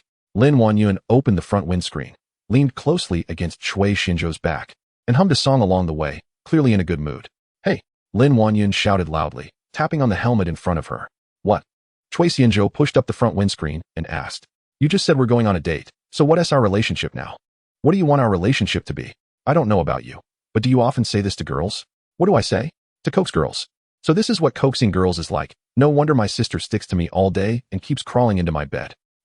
You have a sister? How old is she? Still climbing into her brother's bed. Doesn't she know there are differences between boys and girls? I told her the same thing. And when I don't let her come up, she throws a tantrum. She's almost in preschool. Preschool? Isn't she 4 or 5 years old? Yeah, it's so annoying. So your sister is that young, but you have such thick skin? Are you messing with me? Mentioning Chui Xianyin. A smile unconsciously appeared on his lips. Brother, if you ride the motorcycle with me, won't your girlfriend beat me up if she finds out? Your girlfriend is scary. Unlike me, I only feel heartbroken. Lin Wanyun chattered away, and at first, Chui Xianzhou didn't react, but after she finished speaking, they couldn't help but laugh. Where should we go to eat something first? Chui Xianzhou asked. Follow my lead. Let us go eat big plate chicken, Lin Wanyun said. Hugging Chui Xianzhou's waist and using one hand to direct the route. Under her guidance, they quickly reached their destination, a small restaurant. Chui Xianzhou parked the motorcycle and curiously looked at the inconspicuous little restaurant in front of him. Although the restaurant was small, it was quite busy inside. It was a bit far from the college and closer to Wanhua. Most of the people dining inside were nearby office workers, as many of them were wearing various uniforms. Dingling. The two pushed the door and walked into the store. The bell rang, making a crisp sound. Chui Xianzhou saw that, indeed, it was almost full inside. The hygiene was clean, the lighting bright, and the decoration leaned towards a farmhouse style. The walls were covered with wood-patterned paper, and there were decorations like garlic, corn, and chili hanging on the walls. As soon as they entered, the aroma of food wafted over, making one's mouth water, creating a relaxing feeling. A plump aunt in her 40s was busy at the counter. Hearing the doorbell ring, she raised her eyes and saw Lin Wanyun, her eyes brightening. Wanyun, long time no see, you've become even prettier, the plump aunt said with a smile. Have you been free to come and work part-time lately? With you here, my business has improved a lot. Lin Wanyun pointed to Chui Xianzhou beside her and said, Annie, do I look like I'm here for a part-time job? Seeing Chui Xianzhou, the plump aunt squinted her eyes with a smile and praised, what a handsome young man. Is he your boyfriend? Auntie, what nonsense are you talking about? Lin Wanyun replied stubbornly. Isn't he? The plump aunt was surprised. If you don't want him, then I'll introduce you to some girls. Such a handsome young man. Chui Xianzhou glanced at the plump aunt. Her face was round, and she looked peaceful and content. It was clear she was quite attractive when she was younger. Auntie, I'm pursuing him. He hasn't agreed yet. Lin Wanyun covered her mouth and laughed. The pressure fell on Chui Xianzhou. Chui Xianzhou, I've never seen such a brazen person. The plump aunt joked. That's your fault, handsome. I'm very satisfied with Wanyun. It's just that my useless son doesn't have this fortune. As she said this, the plump aunt shot a glare at her son beside her. The plump aunt's son, looking about the same age as them, reluctantly took the bill and checked out for the customers. Auntie, you've misunderstood me, Chui Xianzhou said obediently. Wanyun's passionate pursuit is overwhelming me, and I'm considering whether to accept her confession. Who's more shameless? Who's afraid of who? Lin Wanyun said she was pursuing him. So I'll throw a straight ball too. Extreme pulling. Who doesn't he know a move or two? Lin Wanyun laughed like a mischievous little cat, her body shaking with joy. You're fat, and you're still panting. Hey, doesn't that work? The plump aunt clapped her hands, settling it. I didn't expect our little shop to have matchmaking attributes. Later, you have to let me take a photo to promote the connection of the king and goddess of fate. Considering the handsome guy and beautiful girl, today Auntie treats you to eat. Order whatever you want. The plump aunt handed him a menu. Chui Xianzhou laughed heartily. Auntie's words, no wonder the business is so good, with you saying this. We feel embarrassed not to let you take a photo. Lin Wanyan leaned over to order, and after learning that Chui Xianzhou could eat spicy food, she put the ordered menu back on the counter. Auntie, big plate chicken medium spicy, Hakka stuffed tofu, and stir-fried sweet potato leaves, Lin Wanyan said. No problem. Auntie will also send you oyster chives soup, fresh and sweet, the plump aunt said with a meaningful smile. Lin Wanyan's face turned slightly red, pretending not to hear. After she turned around, Chui Xianzhou gave the plump aunt a thumbs up. Lin Wanyan found a window-side seat that had just become available. Her face filled with a reminiscent look as she observed the surroundings. How do you feel about this place? Lin Wanyan asked after sitting down. It has a lively atmosphere. A sense of warmth. Chui Xianzhou looked at the bustling crowd around, nodding as he said. Most of the people dining here were office workers, who had spent enough time in the cold steel and concrete, in the heartless skyscrapers. Coming here allowed them to take off their masks and relax. Lin Wanyan stretched a long, lazy stretch, her chest especially prominent. Noticing Chui Xianzhou's gaze, Lin Wanyan asked, is it big? Not sure, Chui Xianzhou said bluntly. Lin Wanyan gave him a charming look, which had a hint of flirtation but was more youthful and innocent. In the first semester of my freshman year, I wanted to buy a laptop for assignments, and I also had the goal of exercising myself, so I worked part-time here for a while. The plump aunt and uncle are the owners here. Oh, the plump uncle is the chef, Lin Wanyan said. You didn't see him busy in the kitchen. Nearby office workers often come here for lunch. The plump uncle's cooking is quite good. Back then, after shopping with Jia and Jingjing, we accidentally came here. And there were as many people then as there are now. After finishing the meal, I bravely asked the plump aunt if they were hiring part-time. And then I worked here for a while. Chui Xianzhou listened to her narration and nodded in understanding. Later, when the money wasn't enough, I borrowed some from my mom, and since the external relations department was too busy, I didn't come back. Lin Wanyan chuckled. Chui Xianzhou looked at Lin Wanyan, who was patting her shoulders and saying she was tired, bearing the burden of daily life. And every night, she said she was too busy in the external relations department to chat. He thought he seemed to have a skill he hadn't learned yet, and said, I know a bit about massage. You sit over here, and I'll give you a massage. Where are your hands going? Lin Wanyan slapped away Chui Xianzhou's mischievous hand. Hey, there's a lump here. My hand uncontrollably touched it. Chui Xianzhou retracted his hand without blushing or skipping a beat. He sighed inwardly. Indeed. It's an existence that cannot be controlled by one hand. Just now, Chui Xianzhou opened the system panel and learned the traditional Chinese medicine massage skill, master level. In an instant, he grasped various acupoint functions and massage techniques.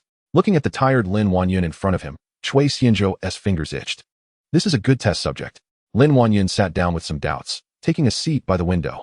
At first, she sat up straight, as it was her first time letting Chui Xianzhou touch her shoulder and neck.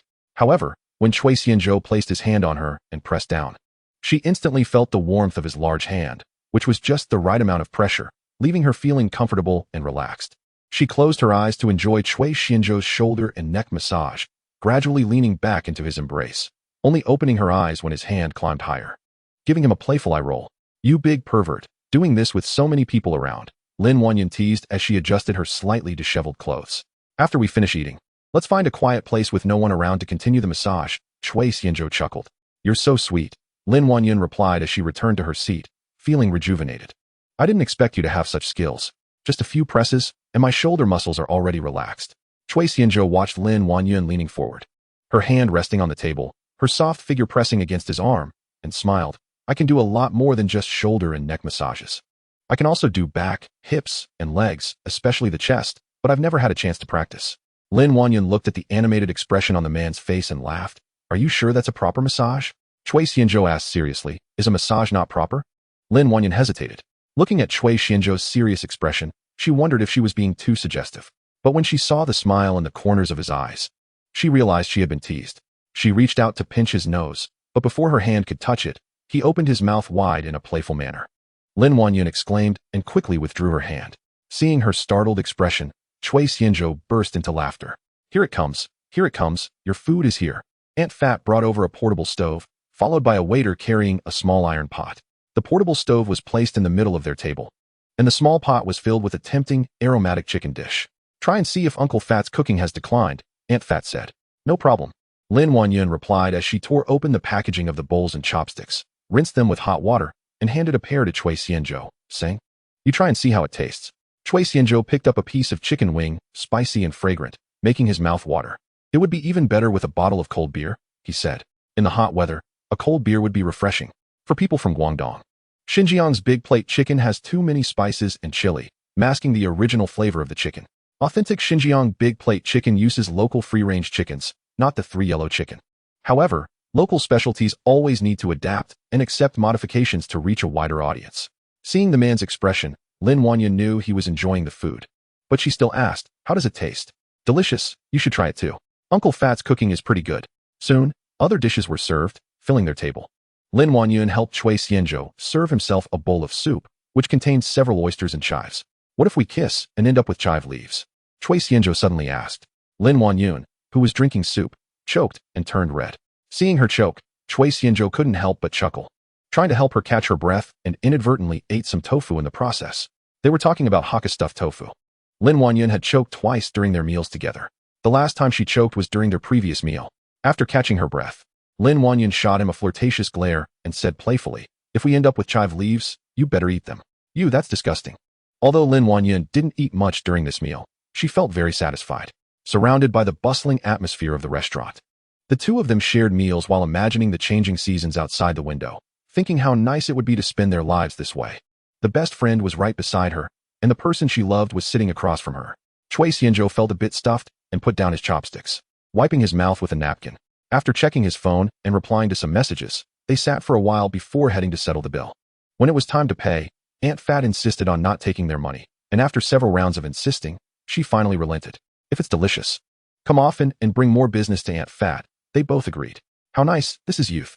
Aunt Fat smiled widely as she watched the attractive pair ride off on a motorcycle. Turning around, she saw her son standing nearby and immediately felt frustrated. "You're in your senior year now. When are you going to bring a girlfriend home like them?" "Mom, I'm only 22. "So what if you're 22? Your dad was already a father at 22. At the university town, Central Lake Park. Why did you bring me here?" After parking the bike, Lin Wanyun looked at the campsite in front of her, where men and women were gathered in each tent. After leaving the small restaurant, Cui Xianzhou drove toward the university town. After eating, "We should take a walk to digest," Cui Xianzhou said with a smile. 100 steps after a meal can help you live to 99. Cui Xianzhou led Lin Wanyun through a path next to the campsite, arriving at a lakeside path where many young men and women were also present. After the walk, what should we do next? The surroundings were relatively dim and quiet, with many young couples cuddling and kissing by the lake, making Lin Wanyun's heart race. She was afraid he would make a move, but also feared he wouldn't. "Do you want to go back now?" Cui Xianzhou turned and asked with a smile. "I don't want to go back yet. It's still early," Lin Wanyun replied, looking at him with anticipation. "Will you send me back later? If not, you can call a ride later." "I'm afraid if I take you back, you won't be able to return," Cui Xianzhou joked. They reached the lakeside, leaning against the railing. The calm lake reflected some lights, making it appear deeper, as if it concealed the Loch Ness monster. "Why?" Lin Wanyun was puzzled at first, but quickly understood, covering her mouth and laughing. "I believe you're not that kind of person." "What kind of person?" "Not a bad person." After thinking for a moment, Lin Wanyun smiled sweetly. "I don't even believe in myself, yet you trust me so much?" Lin Wanyun said quietly. "I believe you're not a bad person." "Then I should send you back now to avoid letting you down, because I really am a bad person." "Just how bad can you be?" Lin Wanyun's big eyes squinted in laughter. "It's fine. I'm not afraid. Do you want to know about my past?" Lin Wanyun looked at the man beside her with hopeful eyes, her gaze filled with emotions. "Sure, if you're willing to share, I'm willing to listen." Cui Xianzhou turned to lean against the railing, facing the woman with sparkling eyes. The evening breeze by the lake dispelled the daytime heat, carrying the fragrance of gardenias from Lin Wanyun, drifting into Cui Xianzhou's heart. "My life isn't long, it has no waves. Just the innocence of childhood and the confusion of youth." Lin Wanyun mimicked Cui Xianzhou, turning to lean against the railing, lifting a strand of hair behind her ear, gently recounting, "I was born into an ordinary family. My parents are very loving, and of course, they love me very much. Since I was little, I've always had good grades, and I believed I was the most beautiful and outstanding. I'll tell you, since middle school, many people have pursued me, but I never agreed to any of them because I felt they were superficial and not worthy of me. After leaving my small hometown for university, the glamorous world dazzled me, and I saw many urban wonders and interacted with many classmates. I envied those wealthy girls at school. They can wear expensive jewelry, dress in beautiful clothes, and use the best cosmetics. I envy how they can shop without considering the price, only thinking about their own happiness. Am I too vain? Lin Wanyun looked up and asked Cui Xianzu, her expression tense, caring about what he thought of her. It's hard to tell if Lin Wanyun was cooperating or if Cui Xianzu took advantage of the tranquil environment, but at that moment, they were very close, embracing each other. After all, among the young men and women coming and going, most were couples, and a pair like them hugging didn't attract attention. I think your values are quite right. It's natural to envy others' lives, but you have your own thoughts, and if you want to buy something, you'll work part-time. Cui Xianzu paused and complimented. Hearing you say these things makes me feel like you're showing off. Cui Xianzu's heart raced. Soft and fragrant girls, so great. Do beautiful girls really have a natural scent? From a physiological standpoint, regardless of gender, the body secretes certain substances that break down and produce a faint smell. More often than not, this scent isn't produced by their bodies. Generally, girls tend to be clean and spend more time and money on their appearance. They use fragrant shower gels, aromatic shampoos, expensive cosmetics, frequently change clothes, and spray perfume. Each of these items has its own scent, and over time, they blend together to create a unique aroma. People have a fondness for beautiful girls, and smelling this scent can subjectively make one feel they have a charming fragrance. Similarly, a girl who has feelings for someone will also be deeply enamored by their scent, except for sweaty, stinky men who don't like to bathe. An ordinary man achieving cleanliness and having no unpleasant odor is already a huge plus. Lin Wanyun's cheeks were flushed, resembling a ripe red apple. She felt a large hand exploring her waist and shot him a flirtatious glance, allowing him to be mischievous and yielding. Lin Wanyun continued, "Do you remember the first day I saw you when school started?" "Uh-huh, go on." Cui Xianzu's hand found the armrest, feeling satisfied. "To be honest, my first impression of you was that I liked your sunny handsomeness and your car. A rich second-generation heir and a handsome junior. But I didn't want to act like everyone else, so I appeared very reserved, yet I was afraid you wouldn't notice me. Luckily, you were in the same department as me, so it was easy to start a conversation, but annoyingly, Zhou Hongtao jumped in. I worried you would think I was a female player or a green tea bitch and even let you see my angry side." At this point, Lin Wanyun stamped her foot. Poor Zhou Hongtao. Cui Xianzu's lips curved into a smile as he recalled that scene, also amused by Lin Wanyun's little actions now. "We were shopping, and you stood in front of me, scaring away he men. At that moment, I felt an overwhelming sense of security. You were very boyfriend material. And it was great to have you. You even bought me a bag, skincare products, and so many stockings. For the first time, I experienced the feeling of spending money without considering the price. Maybe this is how Cinderella feels when she meets her prince. I've been thinking these days, do I really like you? Or do I like your money? Maybe I really am a vain person." Lin Wanyun said this, her eyes still confused. "Do you want to hear my thoughts?" Cui Xianzu raised his hand, embracing her and gently stroking her head. Do you think I'm materialistic?" Lin Wanyun obediently pressed her face against the man's chest, listening to his strong heartbeat, wrapping her arms around his waist, her gaze dreamy. "Why do you think that about yourself? You don't like rich people. You just happen to like me because I'm wealthy." Cui Xianzu shook his head and sighed. "After all, it's hard for a handsome guy like me not to be liked by women. You have such a thick skin, how shameless." Lin Wanyun laughed at his shamelessness. Cui Xianzu felt wonderful. That's not being materialistic. You should know that Xia Zhu doesn't love money, but every moment that touches her requires money. For me, this isn't materialism. It's human nature to have emotions and desires. Do you like this side of me? Lin Wanyun looked at Cui Xianzu with fiery eyes. "Are you asking me to confess?" Cui Xianzu smiled and retorted, "Confessions are usually done under the moonlight with many surprises prepared. But here we have the moon, but no surprises. The moon on the 15th is the fullest. Yesterday was the Mid-Autumn Festival, and today's moon was the roundest. The night was cloudless, and the moonlight was bright, allowing them to clearly see Lin Wanyun's eyes reflecting the moon. Forgive me for being free-spirited and wild in my life." A pleasant ringtone interrupted the romantic atmosphere between them. The mood was inexplicably broken, and Lin Wanyun couldn't help but feel disappointed. So close, just a little bit away from knowing the answer. "All right." Cui Xianzu answered the call, saying just one word before hanging up. "Are we going back?" Lin Wanyun vaguely heard a girl's voice with a somewhat sour tone. "No. Do you think I brought you here for that?" Cui Xianzu laughed. "Isn't it for a walk? Now there's a better sister than me looking for you." Cui Xianzu couldn't hold back any longer and burst into laughter. Lin Wanyun looked too adorable like this. He didn't avoid her while answering the call. So it wasn't surprising that Lin Wanyun could hear a woman's voice. The downside of Xiaomi phones is that even without speaker mode, the microphone is quite loud. Cui Xianzu also understood that she was feeling a bit upset, which was directed at the situation, not at him. After all, anyone would feel frustrated being interrupted before hearing a tense answer. The resentment built up could sustain 10 evil sort of mortals. You should know that the atmosphere was ruined. The courage built up leaked away, and even if the answer was obtained later, it wouldn't be the same me as before. Now you face the lake and look into the distance. Chui Xianzu instructed Lin Wanyun to turn around to face the center of the lake. I'm starting. Chui Xianzu sent a message on his phone. Hearing this, Lin Wanyun looked puzzled and curious, scanning the lake and opposite bank. Near Central Lake Park, there were some low buildings. There were no high-rise buildings, and the environment hadn't changed much. After a short wait, Lin Wanyun noticed something different. A few hundred meters to the left, stars began to twinkle. Fireflies? No way, because it's too orderly and can be seen from so far away. It can't be fireflies. Rows of lights quickly rose into the sky. It wasn't a natural chaotic scene, but rather something that appeared to be controlled by humans. The unusual sight in the sky also attracted the attention of people around. Hey, is that drone lights? It should be, but I haven't heard of any drone shows here. Wow, look to the right. There are drones over there too. There are also some in front. How many drones are there?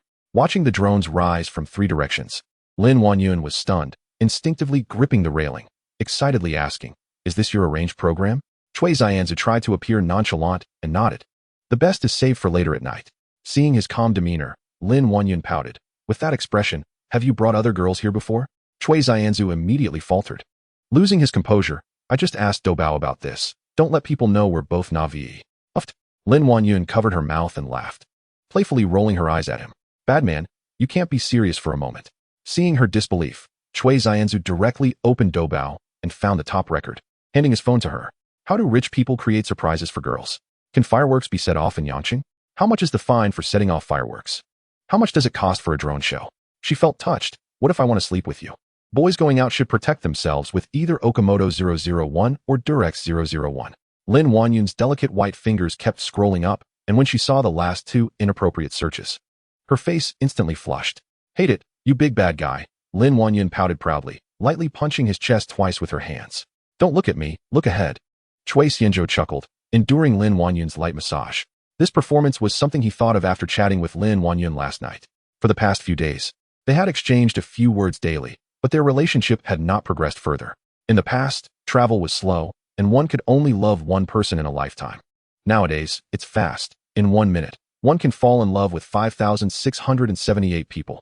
Since Lin Wanyun rarely took the initiative to invite him out, he had to make good arrangements to win her over in one go. Good girls shouldn't be let down. The earlier messages were indeed what he wanted to know, while the last 2 were deliberately set up tricks. This was psychological suggestion. He then contacted Zhou Xinmin, asking her to help reach out to the drone performance company. Didn't she say the bank could arrange high-end salon circles? Now it was time to test her capabilities. He could have contacted Rian Media, but he didn't want Lu Rian to find out. You can't hide loving one person, but you must hide loving 2. Under the pressure of money, the rules and bottom lines must be flexible. The application process for the drone performance was handled quickly, with multiple lines running simultaneously. One process was in motion while the venue was being contacted and personnel and materials were being prepared. Time was tight, and the task was heavy. After all, Chui Xianzhou had paid a lot of money. Just now, it was Zhou Xinmin calling. According to Chui Xianzhou's original plan, if the scene was grand, the first choice must be a waist like a small waist. Unfortunately, around the Mid-Autumn Festival, the other side's schedule was already full. Even offering more money couldn't help. It was no longer just a matter of a little money, but a lot of money. At this moment, drones from 3 directions slowly gathered together, and the lights changed. The scene of thousands of drones gathering was grand, and most of the young men and women in the camping area were students from the university town. At this moment, there were exclamations all around. Lin Wanyun looked at this scene, feeling her body tremble with excitement and nervousness, as if she was being electrocuted. Suddenly, all the drones that had gathered turned off their lights. What's going on? Why did the lights go out? Is there an accident? Did they explode? Laughing to death. No wonder there was no advance notice about the drone performance. Turns out it was a big mess. Even Lin Wanyun instinctively turned to look at Chui Xianzhou. Don't look at me. I didn't mess up, Chui Xianzhou said with a relaxed smile. In fact, he was also inexplicably nervous. For today's arrangement, he only looked at the performance order and process, leaving everything to the drone performance company to plan. Managing the scene with 6,000 drones, and with many backup drones. There was no rehearsal on site. He had spent so much money. If it succeeded, everyone would be happy, but if it failed, it would be a disaster. Fortunately, no accidents occurred, and the following performance proceeded smoothly. Soon, the sky lit up with a 3-second countdown. After the countdown reached 0, 2 solid big red hearts lit up, filling the entire sky, separated by distance, and then the red hearts slowly moved closer together. At this moment, Cupid appeared in the distance. pulling back his bow and shooting arrows. The arrows rushed forth, connecting the two red hearts, and then appeared the word love on either side of the hearts. Following that, red hearts of various sizes lit up, swirling and flashing around the two larger hearts. The moon also hung high in the night sky. Below the two big red hearts appeared a line of text, connected for 100 years, hoping for a lasting love, waiting on the Niha Bridge for 1,000 years. The center lake of the university town, located within the university town, had a drone performance so grand that it could be clearly seen from any direction in the entire university town. Exclamations arose one after another. Our school has unidentified moving objects. I said I wasn't fully awake, and just sat up to see aliens invading Earth. Were you dreaming? The aliens in your dream even write in Chinese, right? Couples who were originally strolling by the lake watched this scene without blinking, excitedly trembling all over, exclaiming in awe. Wow, how romantic. Is this the unique way the rich young master proposes? I'm in love. Young master, where are you? Your old servant has waited 20 years. I've come late. This is just too extravagant. I have goosebumps all over. This is all real, and I'm just a nobody in this world. Who knows who this is? The little rascal and appendicitis? The two of them are wanted online for publicly torturing single dogs. I'm so miserable. Burp, I'm so full. The instigator, Cui Xianzhou, embraced Lin Wanyun's trembling, delicate body. Lin Wanyun was so excited she couldn't speak. Cui Xianzhou had prepared a surprise for her. It was the first time she had seen such a beautiful drone performance in her life. It was the first time she had met a boy who arranged a drone performance for her. This scene was deeply engraved in her heart and would be unforgettable for a lifetime. Bang, bang, bang. Countless little fire dragons shot out. Soon, the buzzing sound of the drones was drowned out by explosions, and the night sky instantly became a riot of colors, incredibly beautiful. Was this little fireworks carried by the drones? The drone lights, fireworks, and moonlight combined to form a picturesque scene. Honey, I can't take it anymore. My legs are weak. Help me. Wife, I can't help you. I'm already kneeling to watch. This is just too extravagant. If my boyfriend arranged this for me, I would willingly have a football team for him. Is this a reward or revenge? Fortunately, I have no money. No, wait, dear, your boyfriend isn't me? Fireworks filled the sky, and the moonlight was enchanting. Lin Wanyun's breathing became rapid, overwhelmed by emotions. She turned around and tightly hugged Cui Xianzhou. Her eyes red and filled with joyful tears, her red lips close to Cui Xianzhou's ear, shy yet domineeringly said, I want both Okamoto 001 and Durex 001. Chapter 56. Who did the single dog provoke? Women are emotional beings, inherently fond of romance. Lin Wanyun nestled in Cui Xianzhou's arms, her gaze following the drones still performing. Suddenly, she felt something and looked up, discovering Cui Xianzhou was gazing intently at her. You stand on the bridge looking at the scenery, while the one looking at the scenery is watching you from the building. So she intuitively closed her eyes, stood on tiptoe, and shyly puckered her lips. Cui Xianzhou naturally knew this blatant action was already a hint. He lowered his head and pressed his lips against the beautiful lips in his arms. This was their first kiss. In his impression, although he had already gone all the way with Lu Ruyan, they had never kissed. Theoretically, this was his first kiss. The moonlight fell on Lin Wanyun's face, making her delicate features even softer. A gentle breeze stirred her strands of long hair. Both of them were fully invested, with Lin Wanyun shyly seeking to reciprocate. After a long time, their lips parted. Lin Wanyun felt like she was about to suffocate. A crystal thread connected their lips. She extended her slender finger to break the thread. This feeling was sweet and intoxicating. Her heart was now filled with emotions and love. Now I finally know. You really are a bad person. Lin Wanyun stood on tiptoe, resting her forehead against Cui Xianzhou's, whispering affectionately, their breaths mingling. Now you realize? It's too late. The little white rabbit has opened the door, and the big bad wolf is no longer pretending. Cui Xianzhou teased her. Their foreheads touched, and their noses brushed against each other. After being sweet for a while, they noticed that the surroundings were filled with young men and women holding phones filming the drone performance, many of whom were also lost in passionate kisses. They exchanged smiles, and everything was unspoken. Confession is the horn of ultimate victory, rather than the charge of initiating an attack. Everything comes naturally and at just the right time. To ensure safety, drone performances generally need to be completed within 20 minutes. This is because the endurance of commercial performance drones is typically around 30 minutes. So there must be extra time reserved for recovery. By this time, more than 10 minutes have passed. The power of these 6000 drones has been mostly consumed, indicating that the performance is nearing its end. During these 10 minutes, the drones have performed scenes from the story of the cowherd and the weaver girl, Chang'e and the jade rabbit, roses and petals, as well as images of couples embracing, flying, and enjoying the mountains, seas, and sunsets, among others. Of course, The images are anthropomorphic, not real people. Every minute and every second refreshes the audience's perception of drone performances and their admiration for the wealthy spending money. From the direction of Chui Xianzhou, the viewing angle is optimal. Nearby, some smart people have also discovered this position and rushed over, with many even live streaming. Why is this position the best? Of course, it's because Chui Xianzhou spent money. This campsite has also significantly increased its presence, making the owner grin from ear to ear. With so many phones raised to record, in this era of short videos, how could this prime location not take off? Among them, some quick-witted individuals are searching for clues in the crowd. This is a drone performance that came without warning. No prior information was revealed, indicating that this is a private show from a wealthy individual for someone special. As the performance nears its end, the drones change position, and this time it is no longer a dynamic image, but slowly reveals lines of text. Thank you all for watching. The performance is nearing its end, and I have a question for everyone.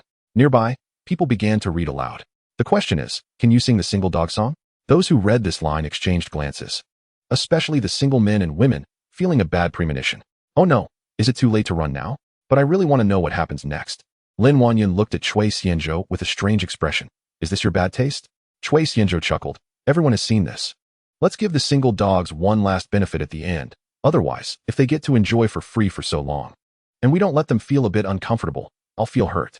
Especially with so many people live streaming, there must be a lot of single dogs. The single dog song is sung to the accompaniment of Red Sun and is used to poke fun at single dogs. It has been popular for several years. Ready? Still single this year, right? You were single last year too, right?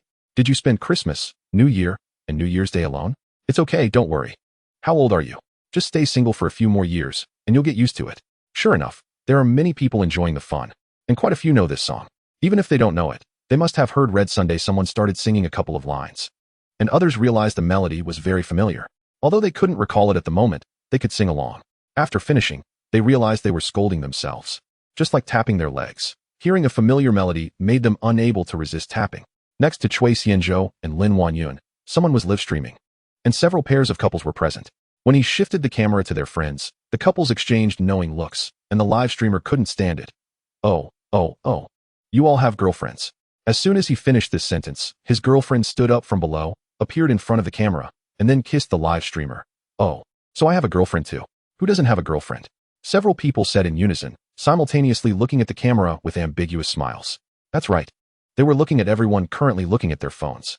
Oh no, I was wrong. I'm sorry, family. Don't go, don't unfollow. Suddenly, the tone shifted, turning into the live streamer's miserable wailing.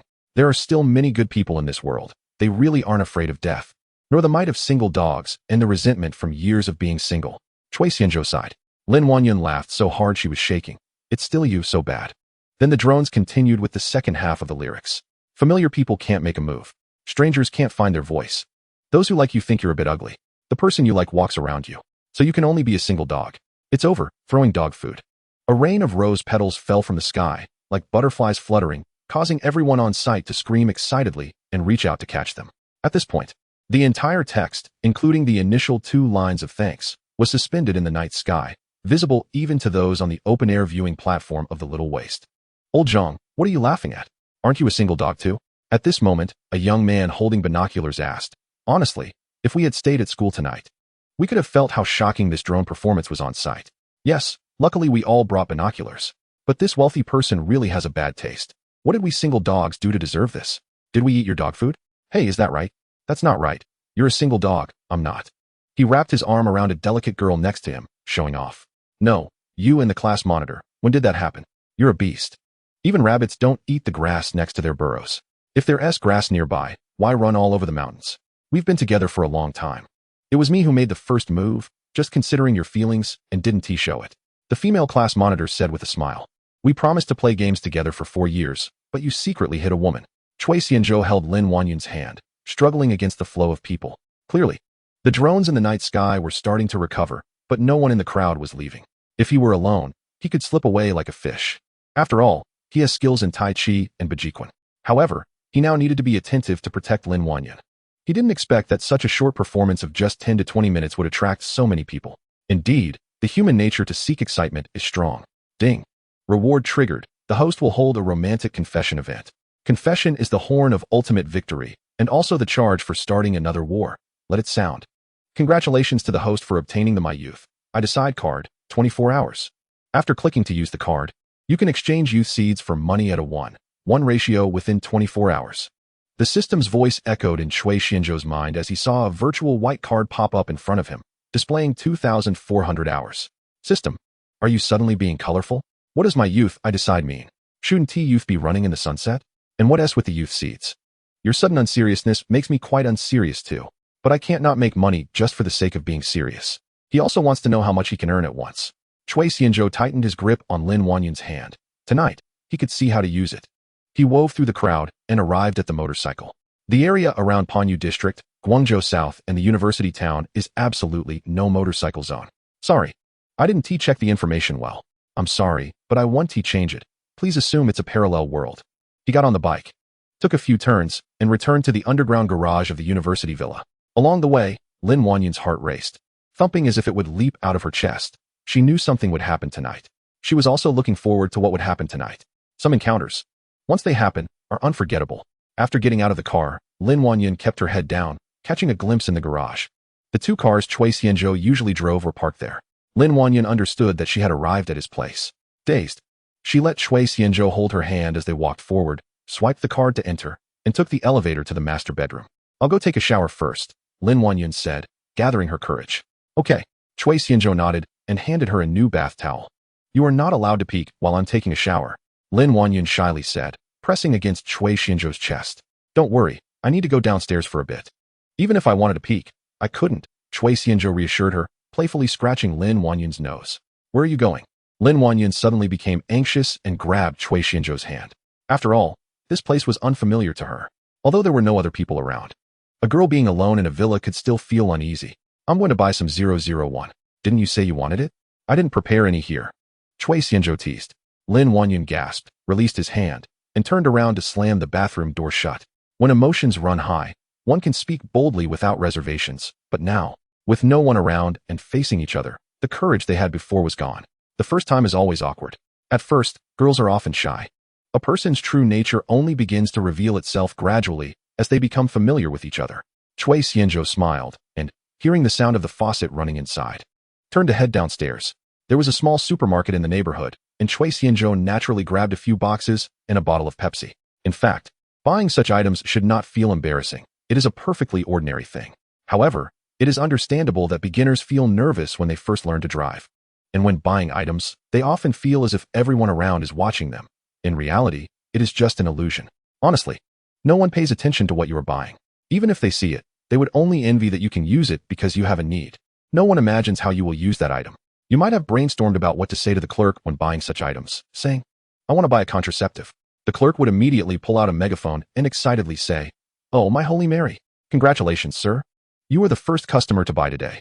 My God, this is truly a memorable day. Can we take a photo together? I wish you a wonderful experience tonight.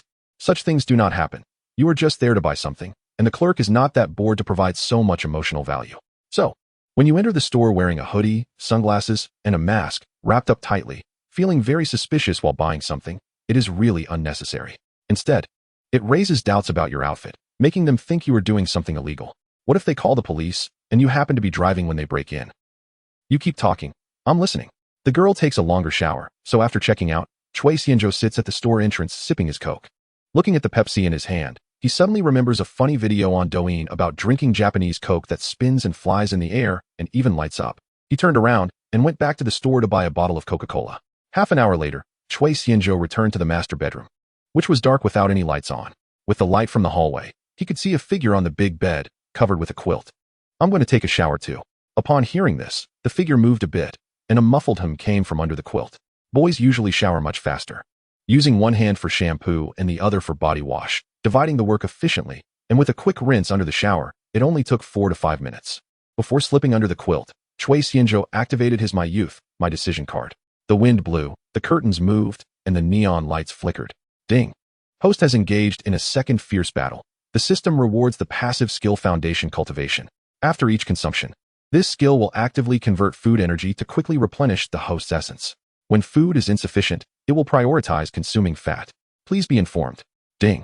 This time, My Youth, My Decision earned 178,279 in cash, which has been transferred to your bank card. Please check. Cui Xianzhou leaned back against the pillow. with Lin Wanyun comfortably nestled in his arms. At this moment, the passion in the room faded, with soft lighting creating a warm atmosphere. To his surprise, there were actually 2 rewards. He felt excited upon hearing the first one. Although he was young and fearless, this skill would allow him to fully enjoy life. He was quite satisfied with his current game time. Rather than extending the playtime, it was better to enhance the foundation for more play sessions. The second reward, compared to the first, merely added a little cash to his bank card. However, it still felt good. Netizens often say, "I have a billion-dollar business I want to do with you." But in reality, he actually received the money. He wondered what the netizen situation was, whether they succeeded or received the payment. Chui Xianzhou called up the system panel. Host, Chui Xianzhou, age, 18, height, 184 centimeters, weight, 85 kilograms, strength, 11, maximum value 20, agility, 11, maximum value 20, spirit, 12, maximum value 20, constitution, 11, maximum value 20, skills, driving, master level.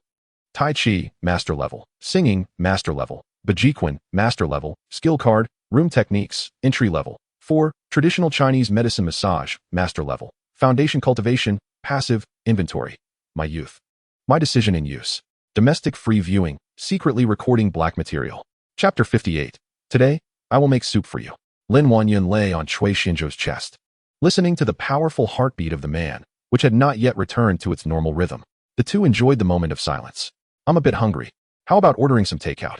Chui Xianzhou suggested. He wasn't sure if it was due to the vigorous activity earlier or the effect of the foundation cultivation skill actively consuming energy, but Chui Xianzhou felt very hungry now, even though he had eaten quite a bit at dinner. Perhaps it was a bit of both. Do you have any ingredients prepared here? I can whip something up for you, Lin Wanyun said playfully. You can cook? Chui Xianzhou raised his eyebrows in surprise. Nowadays, many girls advocate not touching the water and only being little fairies in this life. On the other hand, many boys can steam, stir-fry, fry, boil, and stew. Not to say they are proficient in everything, but at least they can easily distinguish between salt and sugar. If you want me to make a 9-course meal, I'm not capable of that, but I can manage a simple home-cooked meal. Then I want to have a good taste, but I don't have much prepared. So you'll have to see what you can use. Lin Wanyun nodded and said okay, then got up to prepare to get out of bed. The silk blanket slipped off her, exposing her flawless skin to the air. Chui Xianzhou quickly put on a pair of shorts and found Lin Wanyun sitting at the edge of the bed wrapped in a bath towel, not making any further moves. Chui Xianzhou curiously asked, "What's wrong?" Lin Wanyun looked up at him with a hint of sorrow and said, "It hurts a bit." At this moment, Lin Wanyun was no longer as shy and reserved as at the beginning. Her expression was calm. Or rather, to Chui Xianzhou's surprise, Lin Wanyun's earlier demeanor was even more proactive than Lu Rian's. So now, as she was experiencing new things, her retribution had come. "How about you lie down? I'll go get something to eat," Chui Xianzhou said with a smile. "You help me adjust a bit." Lin Wanyun stubbornly shook her head and said in a spoiled manner, "I want to cook for you." Chui Xianzhou raised his hands in surrender. A woman who knows how to be spoiled has the best life. Especially since this woman aimed to make soup for him today. Chui Xianzhou had no choice but to carefully help her stand up to adjust for a while. During this process, there was no avoiding physical contact, and Lin Wanyun, wrapped only in a bath towel, was enchanting enough to almost spark a second battle. "Where's your clothes? Can you give me something to wear?" "I didn't bring any change of clothes." Chui Xianzhou took her to the changing room, letting her choose freely. In the end, Lin Wanyun picked a cream-colored shirt and pushed him out of the changing room. "I just saw everything." Chui Xianzhou walked out with a wicked smile. He thought of the wonderful moments just now and suddenly felt a surge of excitement. Lin Wanyun also recalled the craziness they had just experienced, snorting, "Do you believe I will bite you?" In less than 2 minutes, Lin Wanyun changed her clothes and came out. She wore his shirt on top, the loose hem just covering below her hips, and found a pair of shorts to wear on the bottom. Chui Xianzhou waited for her by the elevator and pressed the button after she stumbled in. Arriving at the kitchen on the first floor, Lin Wanyun opened the fridge door. Looking speechless, "I thought you were just being polite, but I didn't expect you to be serious. You really didn't prepare any food." Inside were noodles, 2 rows of eggs, a handful of scallions and vegetables, some frozen dumplings, and semi-finished bread from Wan Chai. Besides that, there was a lot of milk and Huanbi extreme mineral water in the fridge. A clever woman cannot cook without rice.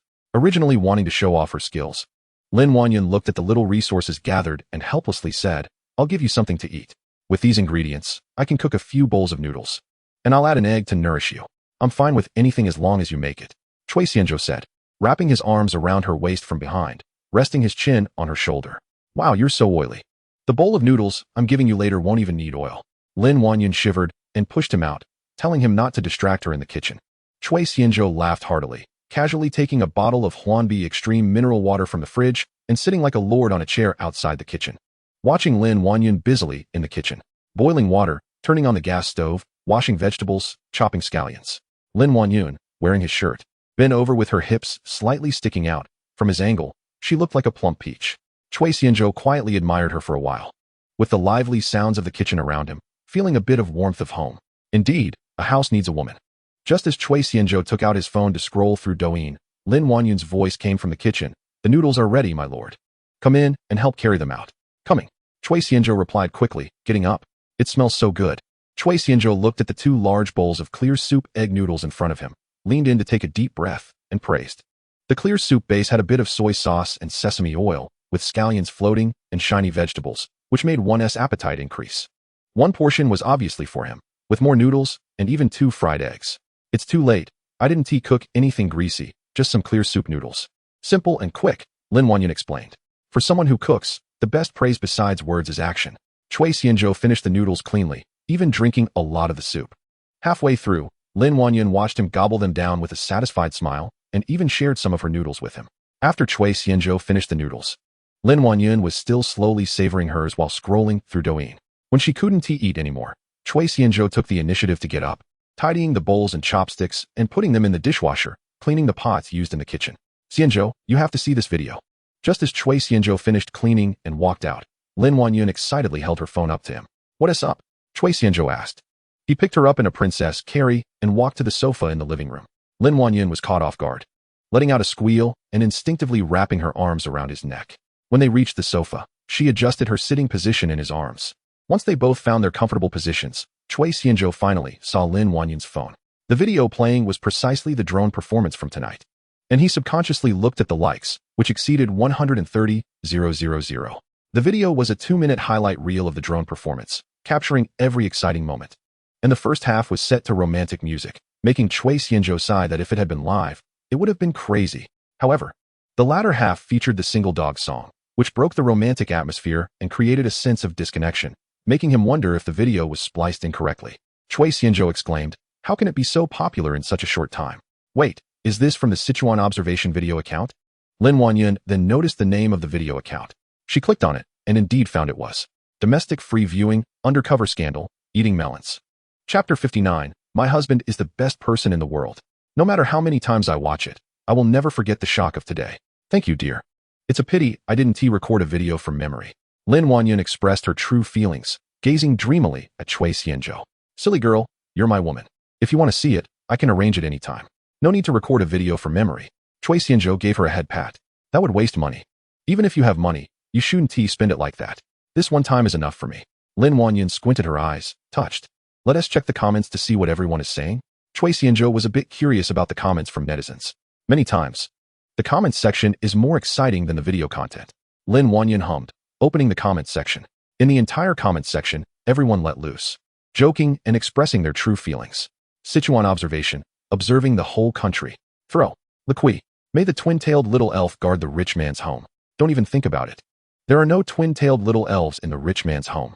Saying that questions my work performance. First of all, I'm not affected. I don't care. But a friend of mine might feel a bit uncomfortable. He is not feeling well and wants to sleep. Of course, it's not me. I'm just an observer. I'm not listening. I'm not listening. The turtle is chanting scriptures. Master, where are you? The old servant is lost. Comrades, this is an era of equality. Material can be poor, but the spirit must be rich. So, young master, where's the maid's room? I believe in love again. The real life Wang Duoyu and Xiazhu. I met an old Anne online who asked me to go to the magic capital to accompany her for 200,000 a month. Laughing to death. How could I be that kind of person? Sister is 30 years old, knows how to be sensible, understands how to advance and retreat, can act cute and be charming, is noble in the hall, and virtuous in the kitchen. She is very well-rounded, making it hard for you to sleep at night. This is the comments section, not a no man's land. Lin Wanyun watched, and liked while laughing so hard she shook. The female lead is here. My husband is the best person in the world. Lin Wanyun left a comment at the bottom of the comments section, but it didn't attract anyone's attention. Because in the comments section, this was the most repeated comment, and even Lin Wanyun copied and pasted it. Seeing Lin Wanyun's happy smile, smiles are contagious, and Cui Xianzhou also revealed a heartfelt smile. Cui Xianzhou suddenly remembered something, asked Lin Wanyun for her bank card number, and directly transferred 1 million to her card. At first, clever Lin Wanyun guessed what Cui Xianzhou wanted the bank account for. She thought of the scenes in domineering CEO idol dramas where the rich boss transfers money to the poor female lead. But when she saw the text message alert for 1 million, she was stunned. "You gave me so much money. I feel like I've been kept by you. This is your pocket money. Just take it and spend it. Don't let the child go hungry." Cui Xianzhou patted her head and smiled. "Do you have a driver's license?" Lin Wanyun gave him a playful roll of her eyes, her lips unconsciously curling into a bright smile, and nodded obediently. So Cui Xianzhou said, "Let us buy you a car tomorrow for transportation. As my woman, you will have what others have. It's only right to give a little pocket money to one's own woman. If you don't pamper her, who will?" Lin Wanyun was deeply moved. "Today, the romance you gave me, I will never forget in my life. What will I do if you don't want me?" The feelings of young girls are always poetic, but she suddenly became anxious and uncertain. "You little head, always thinking wildly." Cui Xianzhou gave her a light tap on the head, not the kind that makes a sound. "Ouch." Lin Wanyun covered her eyes with both hands, but a gap opened between her fingers. "So how deep is your love for me?" "Love isn't something you say, it's something you do." "I don't believe it." "Ah, this lord specializes in treating all kinds of disobedience." The next day, Cui Xianzhou woke up feeling refreshed, reached for his phone, and saw it was 7 a.m., turning off the alarm that hadn't even gone off yet. Feeling the heaviness in his arm, he turned to see a bright and beautiful face with soft long hair cascading down. Her lips were rosy and slightly parted. Her long and curled eyelashes, her small and delicate nose, and her skin was dazzlingly white. He gently pushed away the arms and legs wrapped around him, tiptoed out of bed, and went to wash up in the bathroom. After a while, Cui Xianzhou finished washing up and came out bare. Lin Wanyun, who was already awake in bed, opened her eyes and boldly admired Cui Xianzhou's body. The clearly defined 8-pack abs, the strong chest muscles, and the broad shoulders were on full display before Lin Wanyun. When Cui Xianzhou noticed her, she showed no signs of panic or shyness at all. "Do you have class in the morning?" Cui Xianzhou asked. As a man, he wouldn't lose any confidence from his woman looking at him. Instead, his physique would make many men feel inferior. Lin Wanyun let out a delicate yawn, shook her head, and said, "No class in the morning. I want to sleep a bit more. I'm so tired." "Are you going back to school?" Overnight, Lin Wanyun transformed from a girl into a woman, and her overall temperament had slightly changed. Specifically, her gaze had changed. Her romantic peach blossom eyes now held a hint of charming softness. Just looking at her could make one involuntarily fall in. "Then you continue to sleep. I'll be back after military training at noon." Cui Xianzhou lay on the bed, wrapping Lin Wanyun in his arms along with the blanket. You're leaving me here alone. Aren't you afraid I'll discover your secrets?" Lin Wanyun's lazy voice carried a hint of laughter as she reached out from under the blanket to wrap her arms around Cui Xianzhou's neck, gazing at his profile. Her man was indeed the most handsome. Lin Wanyun slightly tightened her grip and kissed him, looking adorable. Cui Xianzhou smiled indulgently and rubbed her little head. He didn't expect Lin Wanyun to have this side to her. A gentleman is open and honest, while a petty person is often anxious. Cui Xianzhou laughed heartily. "I have nothing to hide here. If you're bored after waking up, feel free to explore." Cui Xianzhou sighed to himself. There are plenty of things here that are not meant to be revealed. For example, the 30 shares of the Yuyan Media Company are stored in the safe in the study. The gold worth over 10 billion is stored in the storage room. Of course, all these documents are in the safe, and the storage room has no construction blueprints, making it hard for outsiders to discover. Besides, who would expect that in such an inconspicuous place, there are items worth hundreds of billions? Lin Wanyun squinted her peach blossom eyes with a smile and pouted. "Then when I wake up, I'll have to explore well. Who knows if you're hiding a beauty in a golden house?" Lin Wanyun wanted to say more, but was directly silenced by Cui Xianzhou's lips. After a long kiss, Lin Wanyun felt dizzy. Cui Xianzhou, still wanting more, kissed her forehead. After a night of rest, he was already eager to go. However, Lin Wanyun, who had just lost her virginity, really couldn't withstand further advances. Wounds don't heal overnight. Cui Xianzhou let her rest well, then went downstairs to change into his military training uniform from the dryer and left directly. After Cui Xianzhou left, Lin Wanyun pulled her hand back under the blanket, turned a few times on the big bed, and wrapped herself up like a plump silkworm, contentedly closing her eyes. Cui Xianzhou drove to the school cafeteria, still ordering the same few items: rice rolls, salted egg yolk dumplings, braised eggs, and sweet tofu pudding. While eating breakfast, he watched the seniors and juniors who were up early, clutching their books in search of food. Of course, more were freshmen like him in military training uniforms. After eating and drinking his fill, Cui Xianzhou opened the system panel. Age, 18. Height, 184. Weight, strength 11, maximum 20, agility 11, maximum 20, spirit 12, maximum 20, constitution 11, maximum 20, skills, driving, master level, tai chi, master level, singing, master level, bagwazang, master level, room techniques, beginner level, 5, traditional Chinese massage, master level, strengthening the foundation, passive, item slot, I control my youth. Seeing that the experience for the room technique skill had increased by 1, Chui Xianzhou fell into deep thought. Before going to sleep last night, his bank card received a deposit of 211,451. He couldn't understand why there was such a large discrepancy between the two amounts. However, this was money he picked up for free. The system says it's this much, so it is what it is. He wasn't a stingy person. After all, he is human, not a machine. He can't control the amount every time, so it's understandable that there would be discrepancies. Lin Wanyun, who was sleeping, was awakened by the sound of her phone ringing. She had been sleeping very soundly, as if she had a sweet dream. In the dream, she and Chui Xianzhou were in love, and he held a touching confession for her. Happy, she jumped into his arms like a fledgling swallows into the forest, just about to engage in intimate acts when she was suddenly awakened by the piercing ringtone. She didn't want to pay attention to the annoying ringing, especially since they were so close to taking the next step in their relationship. However, the ringtone persisted and grew clearer. Lin Wanyun groped around for her incessantly ringing phone, picked it up, and saw it was a video call from Zhang Jing. Without thinking too much, she answered. Jingjing, good morning. You're up so early at home. It's still early. Can't you see what time it is? Where are you now? Hiss, looks like you're in a hotel. I didn't expect you to be so bold, going out with a boy for the first time and not coming home at night. Because of this, I lecture Jiajia, you scheming strategist, always coming up with crooked ideas. Zhang Jing said while turning back to say something to Sun Jiajia, then continued. While I support you in pursuing Chui Xianzhou, it doesn't mean I want you to give in so quickly. How long have you known each other? Do you know what kind of person he is? I didn't expect that I just went home for a bit, and a fresh and lovely cabbage was already taken. In the video, Zhang Jing looked exasperated, while Sun Jiajia sat next to her like a child who had done something wrong, sitting straight and not daring to say a word. Zhang Jing was a local from Yangcheng and the oldest among the three, so she had always taken on the role of the big sister in the dorm. Lin Wanyun was taken aback by Zhang Jing's barrage of words. Finally coming back to her senses after a pause, she realized she was now at Chui Xianzhou's home, and it wasn't a dream but reality.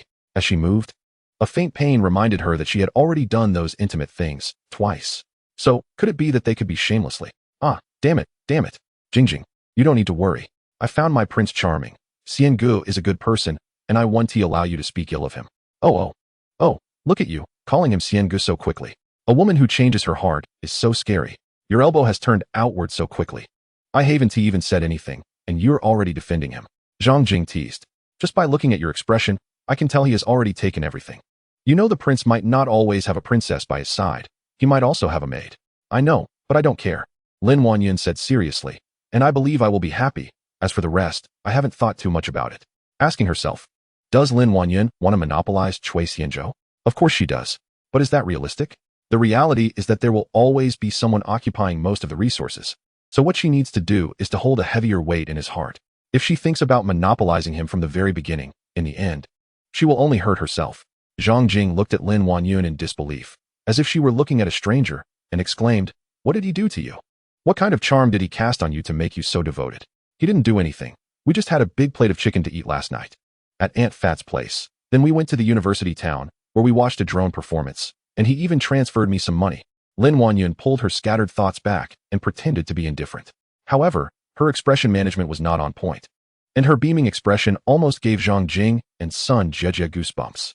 Thinking of last night's drone confession, she wore a sweet and happy smile, feeling that nothing else mattered. Her well-moistened face was flushed, reminiscent of a baby's skin, making one unable to resist wanting to take a bite. You need to tone it down. We can't take it anymore. Seeing that it had come to this, Zhang Jing reminded her to remember to take safety measures, and finally said helplessly, a girl shouldn't be kept too close.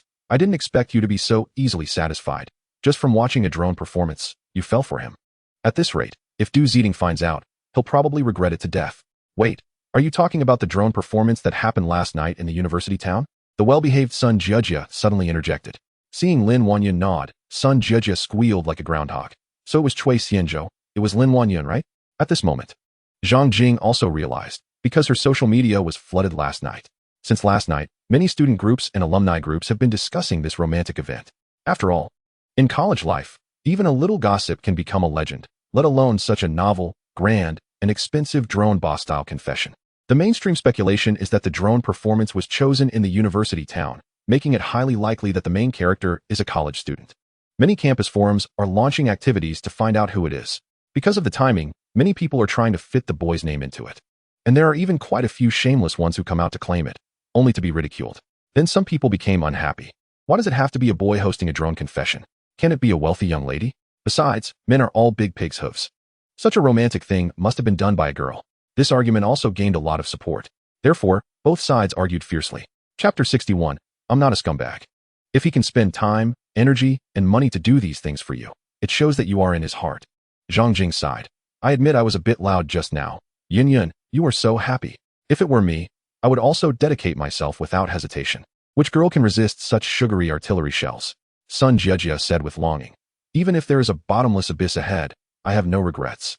Yes, that's how I felt at the time. If he hadn't been holding me, I wouldn't have been able to stand. Looking at Lin Wanyun's happy expression, Sun Jiejia suddenly gossiped nervously. I heard the first time can be very painful. How do you feel now? Young lady, do you want me to serve you? Just let me stay in the nanny room.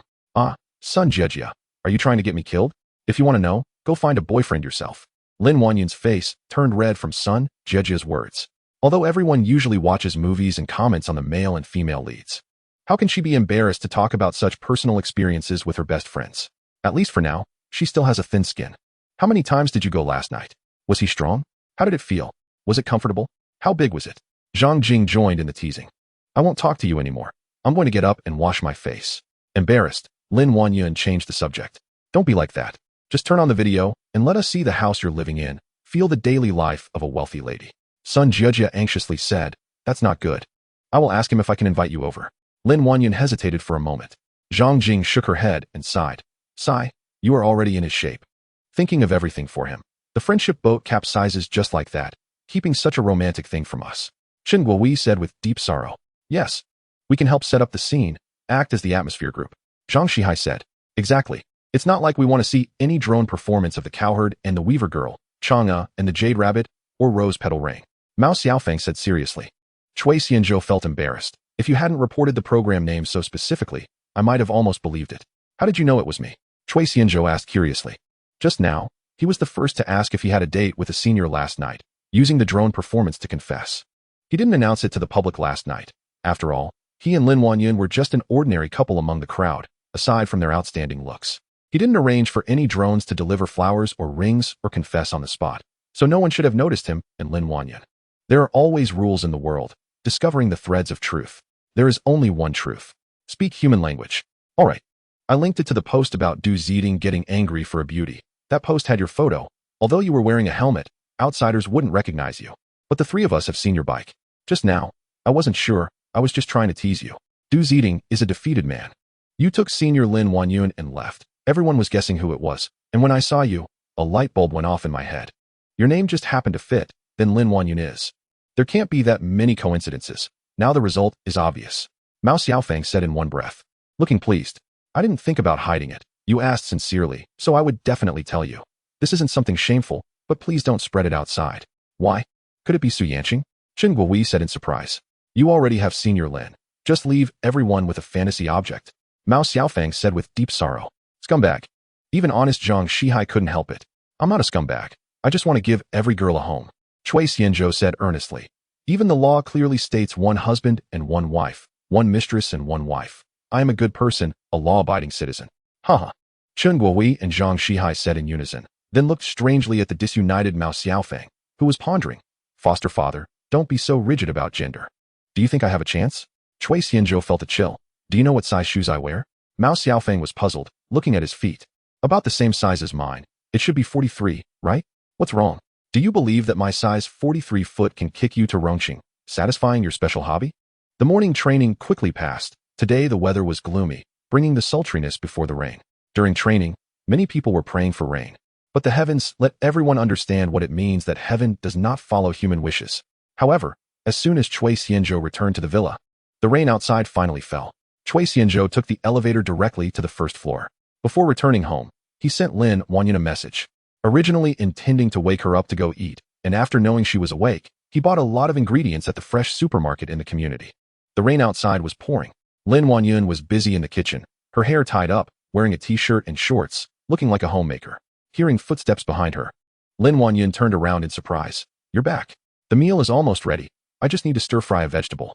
Chui Xianzhou didn't say anything, walked over, and wrapped his arms around Lin Wanyun's waist.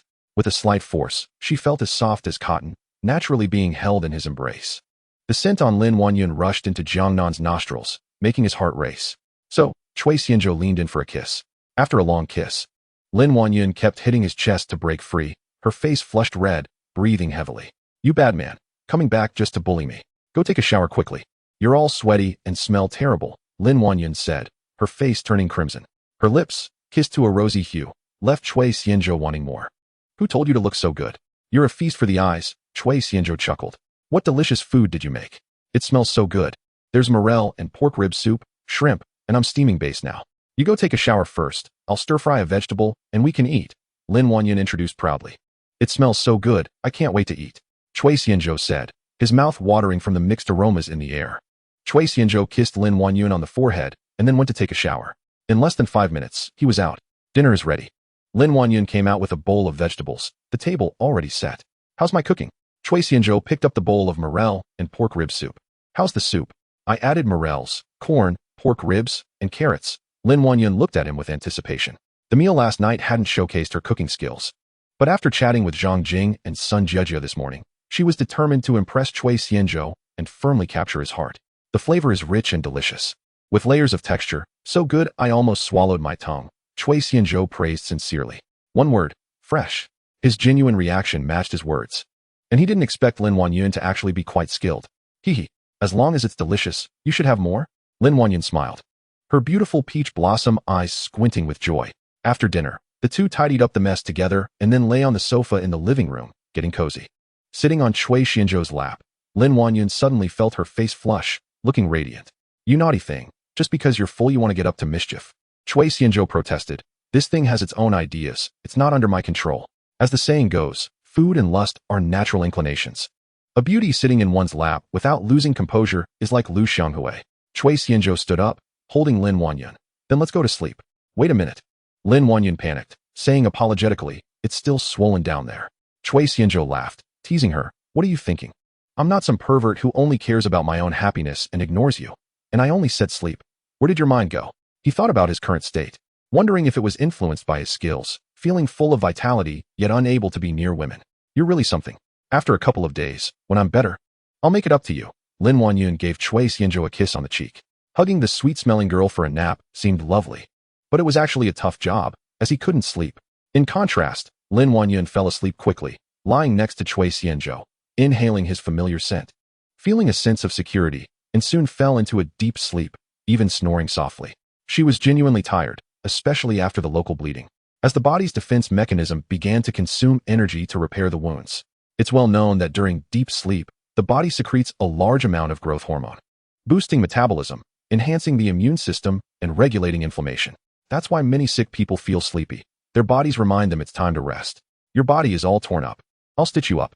Looking at Lin Wanyun's serene face, with the sound of rain pattering in his ears, his mind gradually relaxed. After a deep sleep, he woke up to find it was still raining. Chui Xianzhou checked his phone for the time. It was only 1 o'clock. He had slept for less than half an hour, but it was enough for him. He looked at the class group chat on WeChat. The school had announced that the afternoon military training would be replaced by an indoor knowledge lecture and tidying up. The atmosphere in the class group chat was lively, like during the new year. Chui Xianzhou could imagine the classmates who had been desperately praying for rain, now getting their wish, and probably screaming in joy. Seeing this notification, Chui Xianzhou directly messaged Yang Xia to ask for a leave. Just like that, he was being bold. He put down his phone and looked at Lin Wanyun, who was now awake and looking like a cute kitten. When did you wake up? Don't you have classes this afternoon? Should I take you back? Lin Wanyun twisted her body and giggled. I have Mao's thoughts in an elective class this afternoon. I'm skipping class. A university without skipping classes is incomplete. I heard there are now various mobile apps for signing in, like WeChat Shake, so don't skip classes casually, everyone. Since we both have nothing to do this afternoon, why don't we get up now and buy a car for commuting? Chui Xianzhou suggested. Are you serious? Lin Wanyun asked in surprise.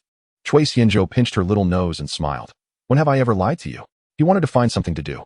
He was afraid that if they stayed in bed, he might turn into a wolf. Thank you, hubby. You're so nice. Lin Wanyun happily kissed the corner of Chui Xianzhou's mouth. Do you have any car in mind? Chui Xianzhou accepted the kiss. Lin Wanyun tilted her head and thought for a moment. Not really. I don't know much about cars. Chui Xianzhou immediately made a decision. Then let's buy a Mercedes-Benz. Young and promising, driving a Mercedes, love will have no disputes. Lin Wanyun covered her mouth and laughed. Then I'll go change clothes and put on some makeup. Chui Xianzhou watched Lin Wanyun happily get out of bed to wash and put on makeup, while he remained in bed, not intending to get up and change clothes. Even picking up his phone to scroll through Douyin. Women's makeup time is comparable to a marathon, and it proved he wasn't wrong. When Lin Wanyun finally changed back into the outfit from last night and got into the car, it had already been over half an hour. This was with Lin Wanyun applying light makeup and speeding up the process. If she hadn't only taken a small bag with some basic cosmetics last night, it might have taken even longer.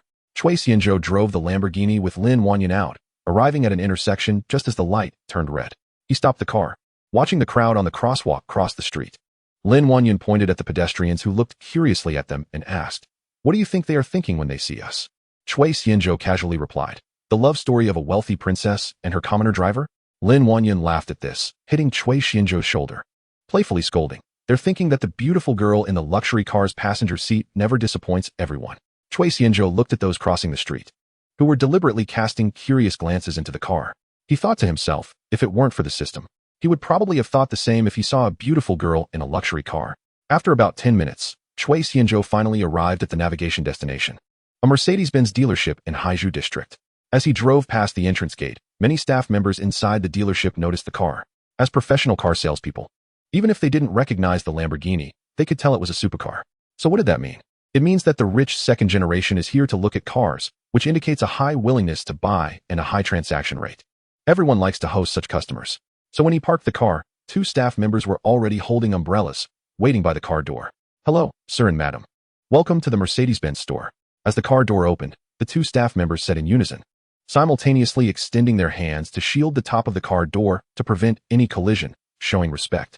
Under the reception of the 2 staff members, neither of them got wet, as the umbrella was held over their heads throughout, while the staff members got slightly wet from the drizzle. Chui Xianzhou and Lin Wanyun politely thanked them.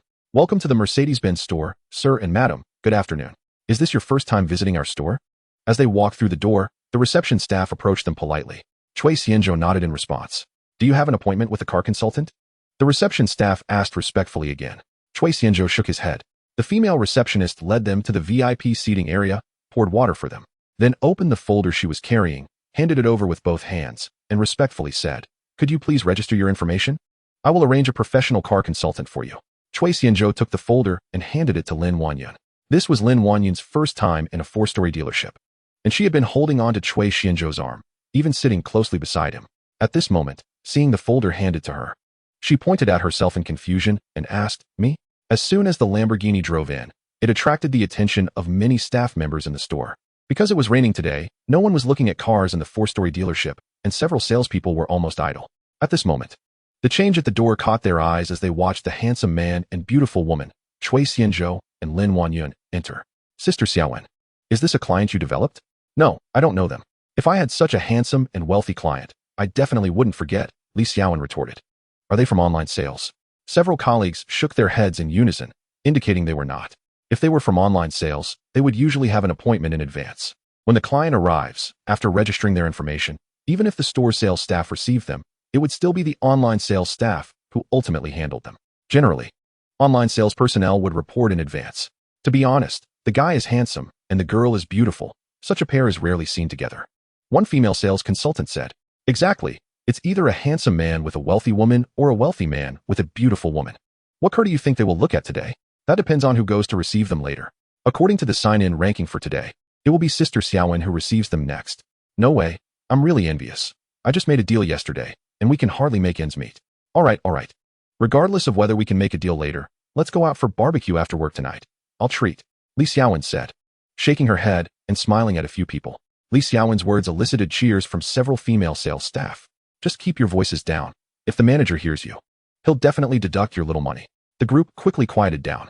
"Today, you can choose the car you like. No need to consider the money." To reassure Lin Wanyun, Chui Xianzhou unhesitatingly transferred another 3 million to her bank account. "Let's use this standard to buy." He had thought it over. Buying a more expensive car would allow him to switch cars occasionally. There is a reason why cars are priced higher. He is not short on money. Moreover, the money he spent last night was enough to sink several aircraft carrier fleets. This 3 million, plus the 1 million transferred last night, is not even 1% of his wealth. Would he really be reluctant to spend this? No way, no way. Although he has money, there's no need to be stingy with his woman. Just considering the cash in his bank account, he earns 50 to 60,000 in interest every day. He truly cannot spend money as fast as the interest increases. Furthermore, to judge a man's taste, one should look at the woman by his side. The woman beside him is a man's second face. Lin Wanyun's eyes widened as she stared at the 4 million in her account, her mouth slightly agape.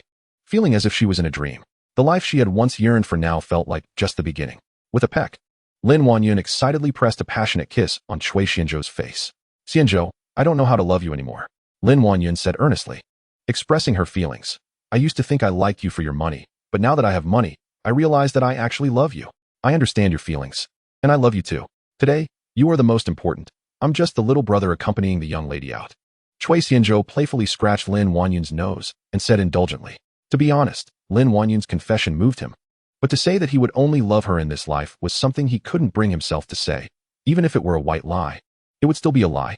Lin Wanyun didn't hear the answer she most wanted, and a trace of disappointment flickered in her eyes. But she didn't feel discouraged.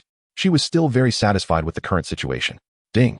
Congratulations to the host for receiving a sincere love reward, a love package. Would you like to open it? Another reward package. While lost in a pink bubble, Cui Xianzhou heard the system's prompt and instinctively issued the command in his mind. Open. Ding.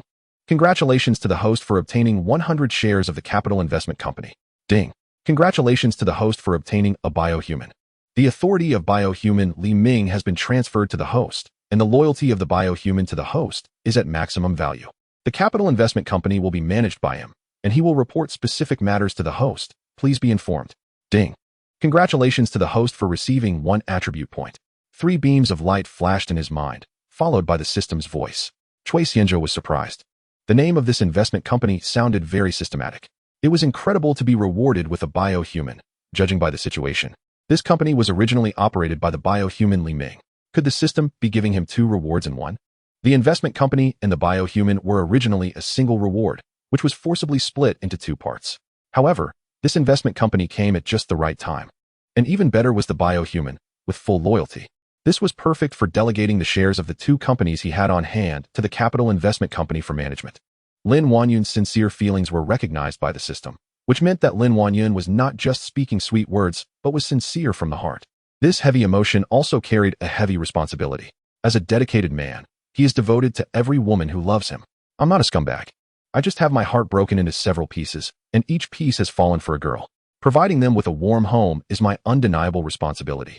Even if it means my kidney has to suffer a little. Thinking of his kidney, Cui Xianzhou directly allocated the attribute point he just received to his physique.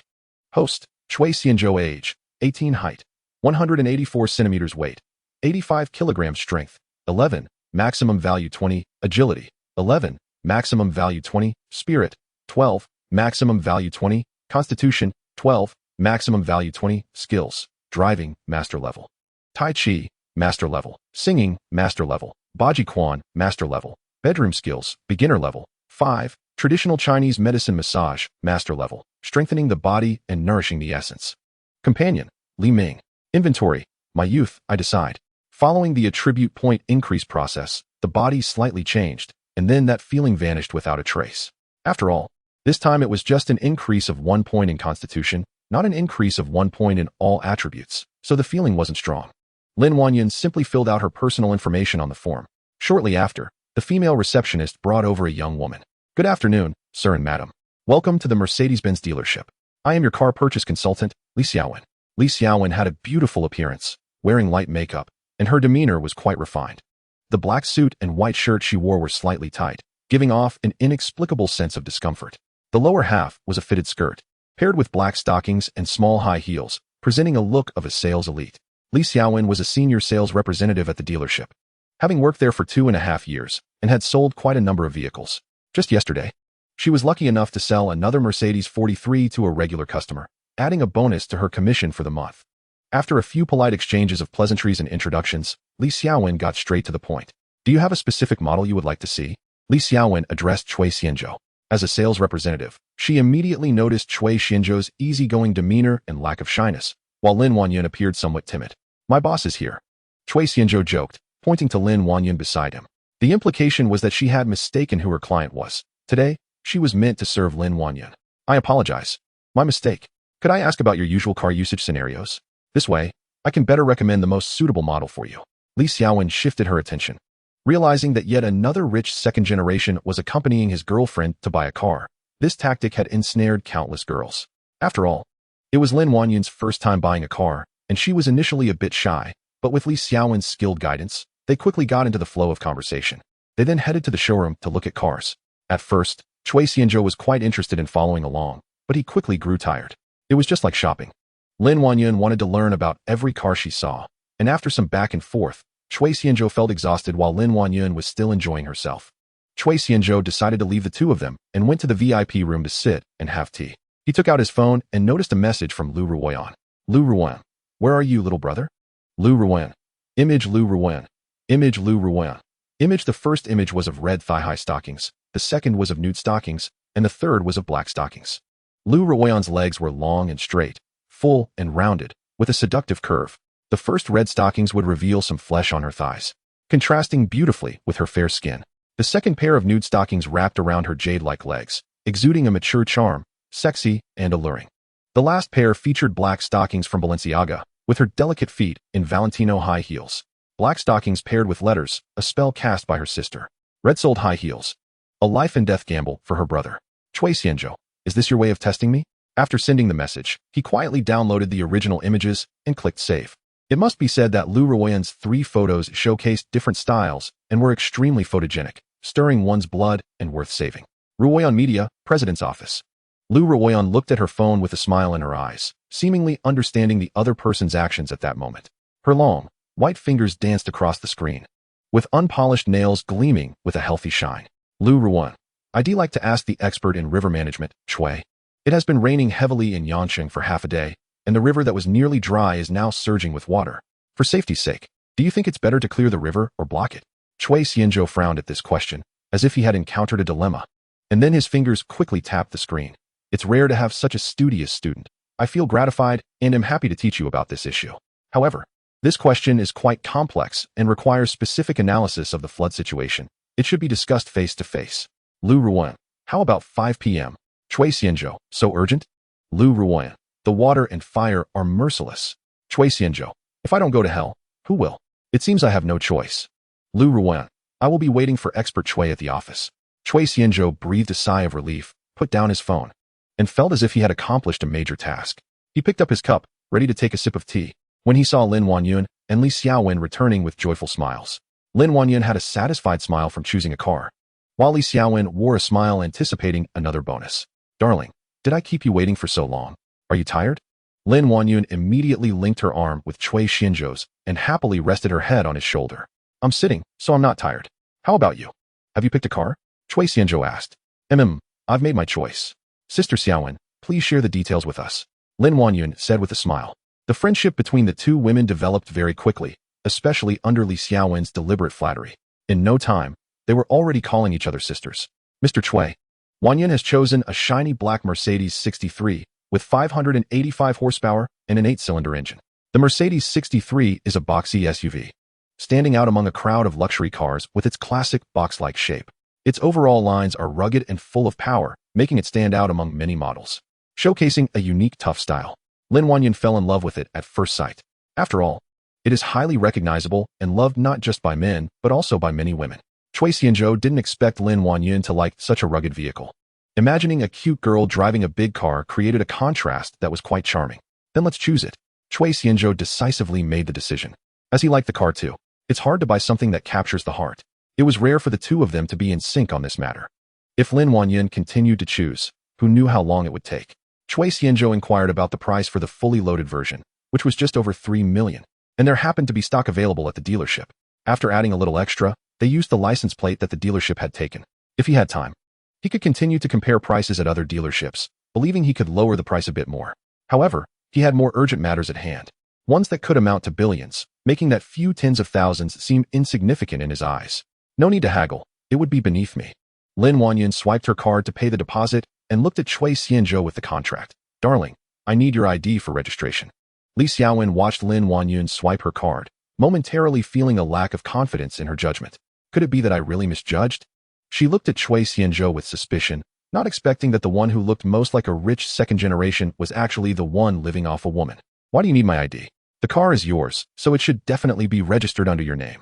Chui Xianzhou laughed. Thank you, darling. Lin Wanyan smiled, her eyes narrowing with joy at his words.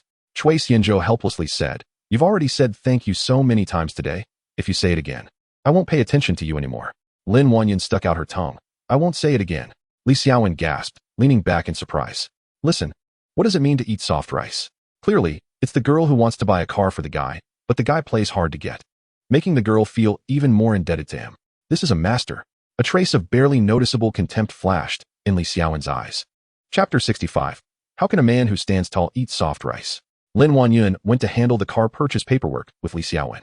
Chui Xianzhou stayed in his original position, continuing to drink tea, when the discussions of several salespeople nearby caught his attention. A Maybach 480 drove in through the front door. What was going on today? Do rich people like to travel on rainy days? One female salesperson exclaimed in surprise. If it were me, I wouldn't even want to go to work on a rainy day, sighed a male colleague nearby. When it rains, cows know to go under cover, and horses know to avoid the rain. Yet cows and horses still have to work through the wind and rain, another male colleague added. This male colleague's comment resonated with several other workers. While others leave work with a partner, we leave work and still have to respond to messages in the work group.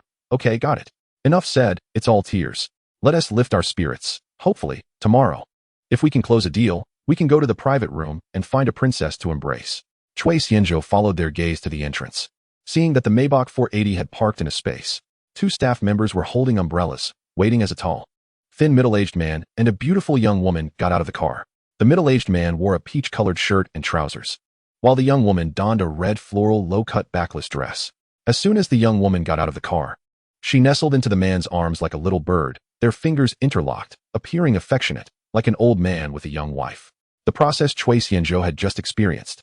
These two had gone through as well, and this time, a male salesperson from the Benz dealership stepped forward to assist them. Those not chosen to serve either walked around with smiles, pretending to be busy, or stood in pairs, chatting casually. The man was a bit older, but the woman was quite young and beautiful. It wasn't my concern to worry about. Do you recognize this Maybach 480?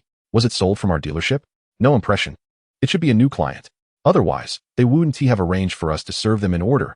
I envy a GN. The success rate of such transactions is high. Strange. Usually, shouldn't they go to a familiar dealership?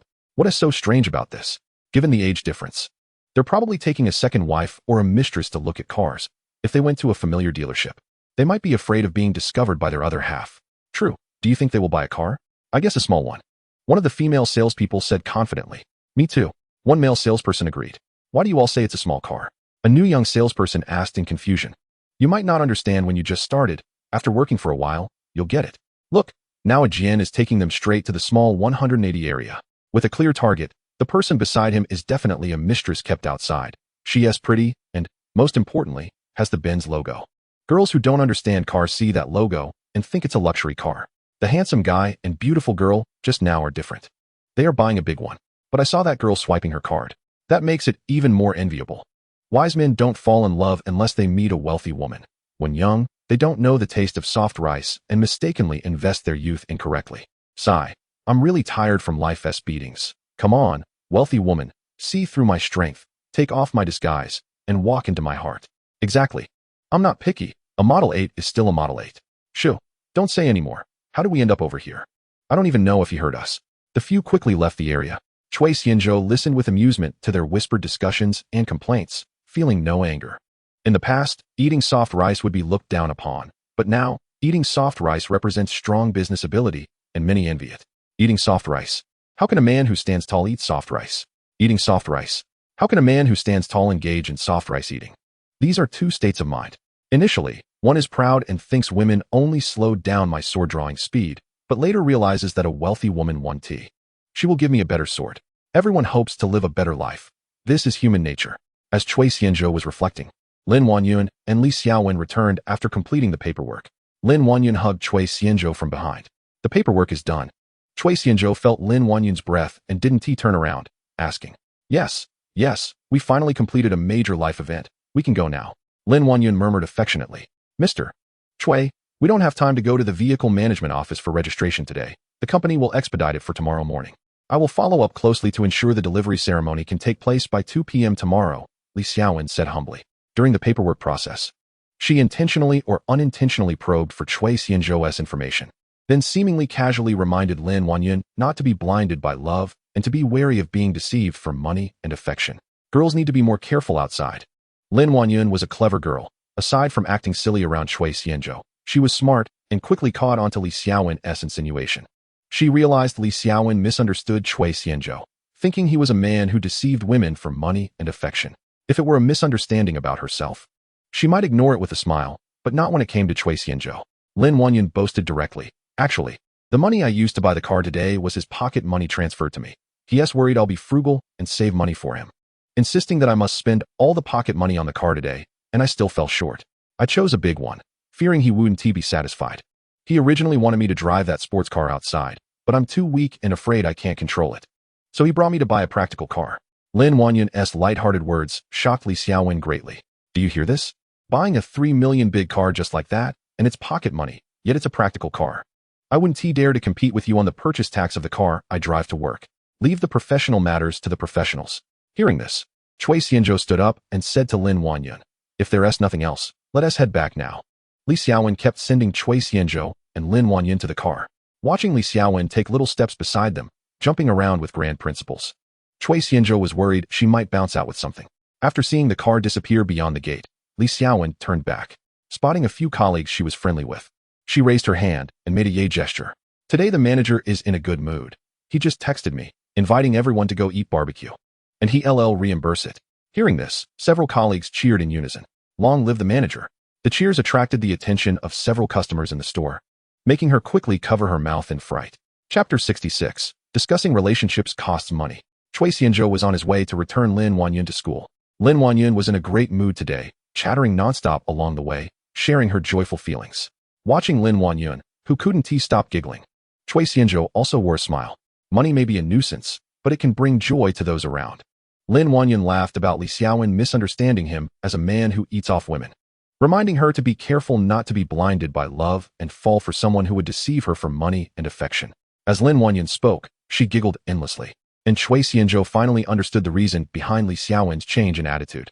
At the girls' dormitory downstairs, Chui Xianzhou returned the vibrant Lin Wanyun to school. After 2 days and nights of deep communication, their relationship had progressed rapidly. Lin Wanyun was actually quite reluctant to part ways with Chui Xianzhou. She wanted to be together with him every minute and every second. But being in love also made her realize that being together all the time would lead to a lack of novelty and wasn't practical. Otherwise, how could there be the saying a little separation is better than a new marriage? After parking, Lin Wanyun unbuckled her seatbelt but didn't get out of the car immediately. Instead, she took the initiative to kiss Chui Xianzhou and said, "Darling, I've had a great time these past 2 days. I'm already looking forward to our next date." Chui Xianzhou returned the kiss and replied, "Me too. Let's look forward to our next date." Watching Lin Wanyun walk carefully, Chui Xianzhou asked, "The ground is slippery. Do you need me to walk you up?" Lin Wanyun turned around and smiled sweetly. "If you're not afraid of the dormitory manager chasing you away with a broom, then come." Chui Xianzhou playfully shrugged and waved goodbye to Lin Wanyun, quickly steering the car away. After all, his car was too eye-catching, and within that short time, girls had already been curiously watching from the dormitory balcony. Naturally, any sports car appearing under a girl's dormitory would stir up quite a bit of gossip. Chui Xianzhou checked the time. It was almost 5 o'clock. Even if he rushed to the Yen Media Company now, he would be too late. So, he planned to return to the villa to shower and change clothes before heading to meet Lu Ruyan. Spending the last 2 days with Lin Wanyun had left quite a bit of her scent on him. Women have a keen sense of smell, and other women's scents can't simply be masked with citrus juice. It's best to shower to lessen the smell. Otherwise, it would be just a matter of time before someone would say, "You smell like her perfume. It's my nose's fault."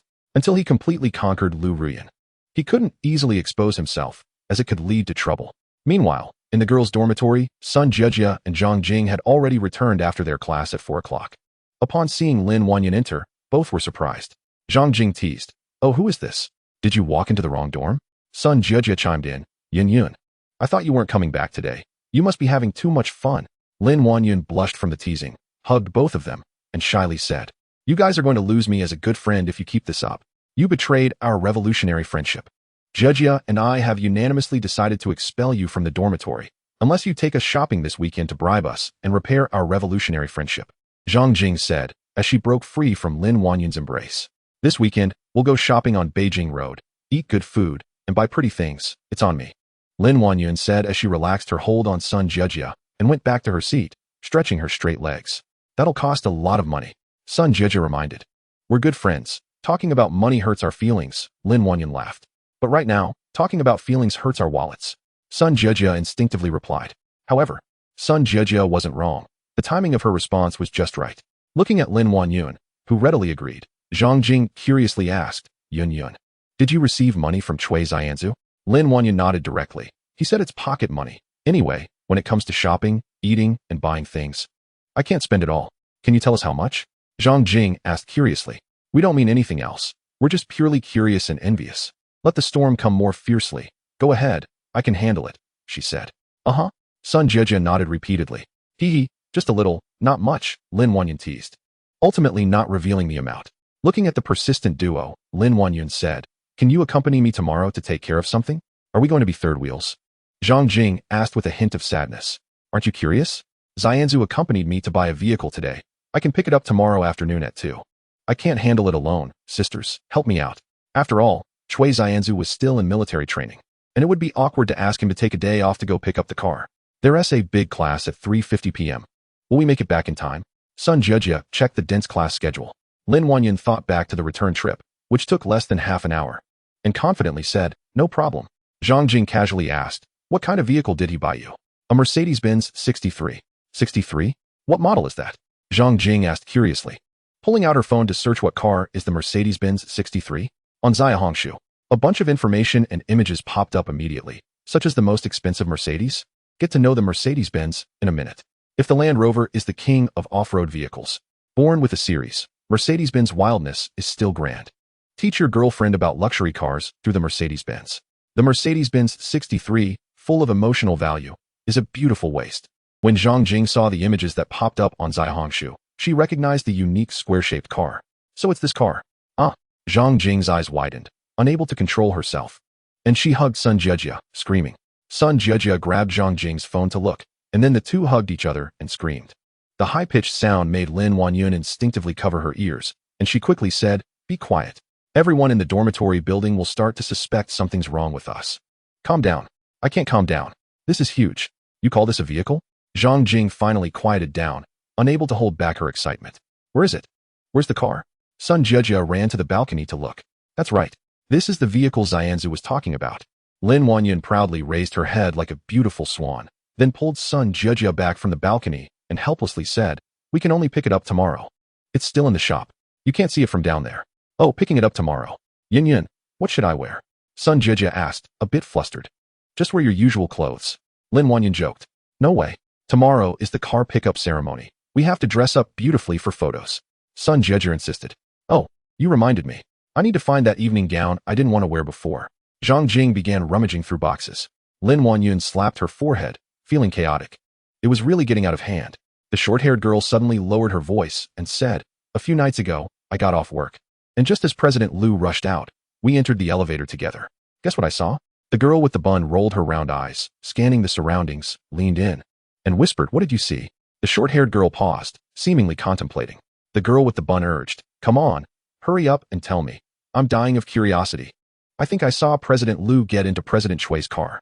The short-haired girl hesitated. Then the next day, there was gossip saying that President Gao went to President Liu's home and ended up meeting President Chui on the same day that the publicity department announced a donation to a university. Think about it. Really think about it. Is that true? The girl with the bun widened her eyes in disbelief. The two receptionists' conversation was not heard by Cui Xianzhou. At this moment, he was following behind a girl with a high ponytail, his gaze involuntarily admiring her from below. Her long, straight legs were clad in flesh-colored stockings, and her skirt was puffed up, swaying waist and ponytail accompanied by a fragrant breeze. To be fair, it was no surprise that this was a media company. Not only were there many girls, but each one was also so beautiful. Of course, if compared to Lu Ruyan, the girl in front of him would definitely pale in comparison, and even when compared to Gaoya, there was still quite a gap. However, if placed outside, she would still be a standout, especially in her uniform, which added a lot of charm. Who knows how many infatuated admirers would follow her at night. Li Shasha felt a hot gaze linger on her curvy figure. Her legs felt a bit weak, but she still tried her best to maintain a steady pace. She then naturally turned around and boldly introduced herself. President Chui, I'm Li Shasha. You can call me that. I'm here to serve you anytime. Just do your job well. The company won't treat any hardworking employee unfairly, Chui Xianzhou replied absent-mindedly, retracting his subtle gaze. He was here today to get work done, and he wouldn't even be tempted by elites like Gaoya, let alone these minor characters.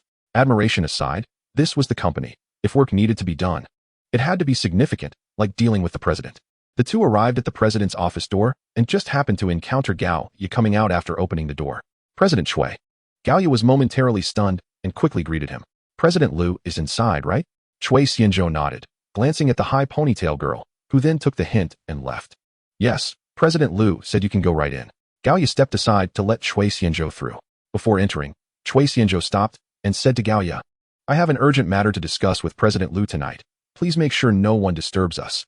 Handle anything else first. Understood, Gao Yi replied awkwardly, turning to leave quickly, feeling her cheeks flush, internally exclaiming, how bold, really bold. Is this what they call office romance? Can't you just leave me out of this? I don't want to know these things. In daily work, few people would overstep and report directly. Usually, work would be collected and processed through the president's office, and finally reported to Liu Ruiyan by Gao Yi. Moreover, wanting to meet Liu Ruiyan required going through Gao Yi first. Typically, Gao Yi had more authority in the company and could often see Liu Ruiyan. In other words, Chui Xianzhou's words were actually directed at her. Chui Xianzhou looked at Gao Yi, who seemed like a startled deer, and a smile crept onto his face. Since Gao Yi already knew about his relationship with Liu Ruiyan, it wouldn't be too much to tease her occasionally. He pushed the door open. Liu Ruiyan was reviewing documents at her desk. Hearing the door open, she looked up, thinking it was Gao Yi returning. She didn't expect it to be Chui Xianzhou. You're late. Liu Ruiyan put down the documents and leaned back. It rained, and there was traffic. Chui Xianzhou crossed the desk to Liu Ruiyan's side, intending to hug her, but Liu Ruiyan unexpectedly stood up to dodge. Liu Ruiyan walked to the floor-to-ceiling window. Today, she wore a black professional outfit. The white inner layer hugged her explosive figure, and the outer layer was a small suit jacket that looked like it could burst. The long trousers had no wrinkles, giving her an elite appearance. Chui Xianzhou stood beside her, possessively wrapping an arm around her waist and slightly tightening his grip. Are you angry? No, I wanted you to see something. Liu Ruiyan buried her head into Chui Xianzhou's neck, inhaling his scent. What do you want me to see? Look at the river outside. Liu Ruiyan pointed to the Pearl River visible from the window. Is there something there? Chui Xianzhou only saw the murky river surface after the rain and couldn't discern anything. You're the first person to keep me waiting this long. If you don't come soon, the water level will recede, and your personal teaching quality will drop significantly. I want to take responsibility then, Liu Ruiyan said with a hint of a smile in her eyes. Chui Xianzhou inhaled sharply, filled with the scent of rain, and chose to seal Liu Ruiyan's lips with his own, indulging in the sweetness. His hands roamed freely. The wind was about to rise, carrying a hint of whimpering. The river's surface was restless, tides rising and falling. On the spacious boss's chair lay Chui Xianzhou, clear-headed, with the vibrant Liu Ruiyan in his arms. In this office of about 80 to 90 square meters, the air was filled with the essence of the two. At this moment, the outside lights flickered on, but the office remained dim, and the two embraced, quietly enjoying this moment of tranquility. After an unknown amount of time, Liu Ruiyan got up, slightly adjusted her wrinkled clothes, and tidied her messy hair before lying back down. With the light from outside, Chui Xianzhou watched Liu Ruiyan adjust her outfit. In the movements, glimpses of spring were revealed, especially when she buttoned up her jacket, igniting the fire that had just been extinguished. The sexy moments for a woman are when she undresses, but at this moment, Chui Xianzhou felt that a woman dressing up was also a moment of allure, especially the latter, giving a sense of being ravaged and broken. Liu Ruiyan squinted her eyes, her voice hoarse. I want to arrange a position for you in the company. I don't know what title you want. Chui Xianzhou didn't understand what Liu Ruiyan meant and asked in confusion, Are you teaching me how to work? Liu Ruiyan clearly caught onto the joke and chuckled. She rolled her eyes at him and said, No, I want to arrange an office for you, give you a title. This way, I can have a reason to pay you a salary every month. Other shareholders and agents also have titles to receive salaries. Why not take advantage of it? I'm not here to make money. Chui Xianzhou thought for a moment and organized his words. If you insist on arranging an office for me, could you assign me one close to you? Why?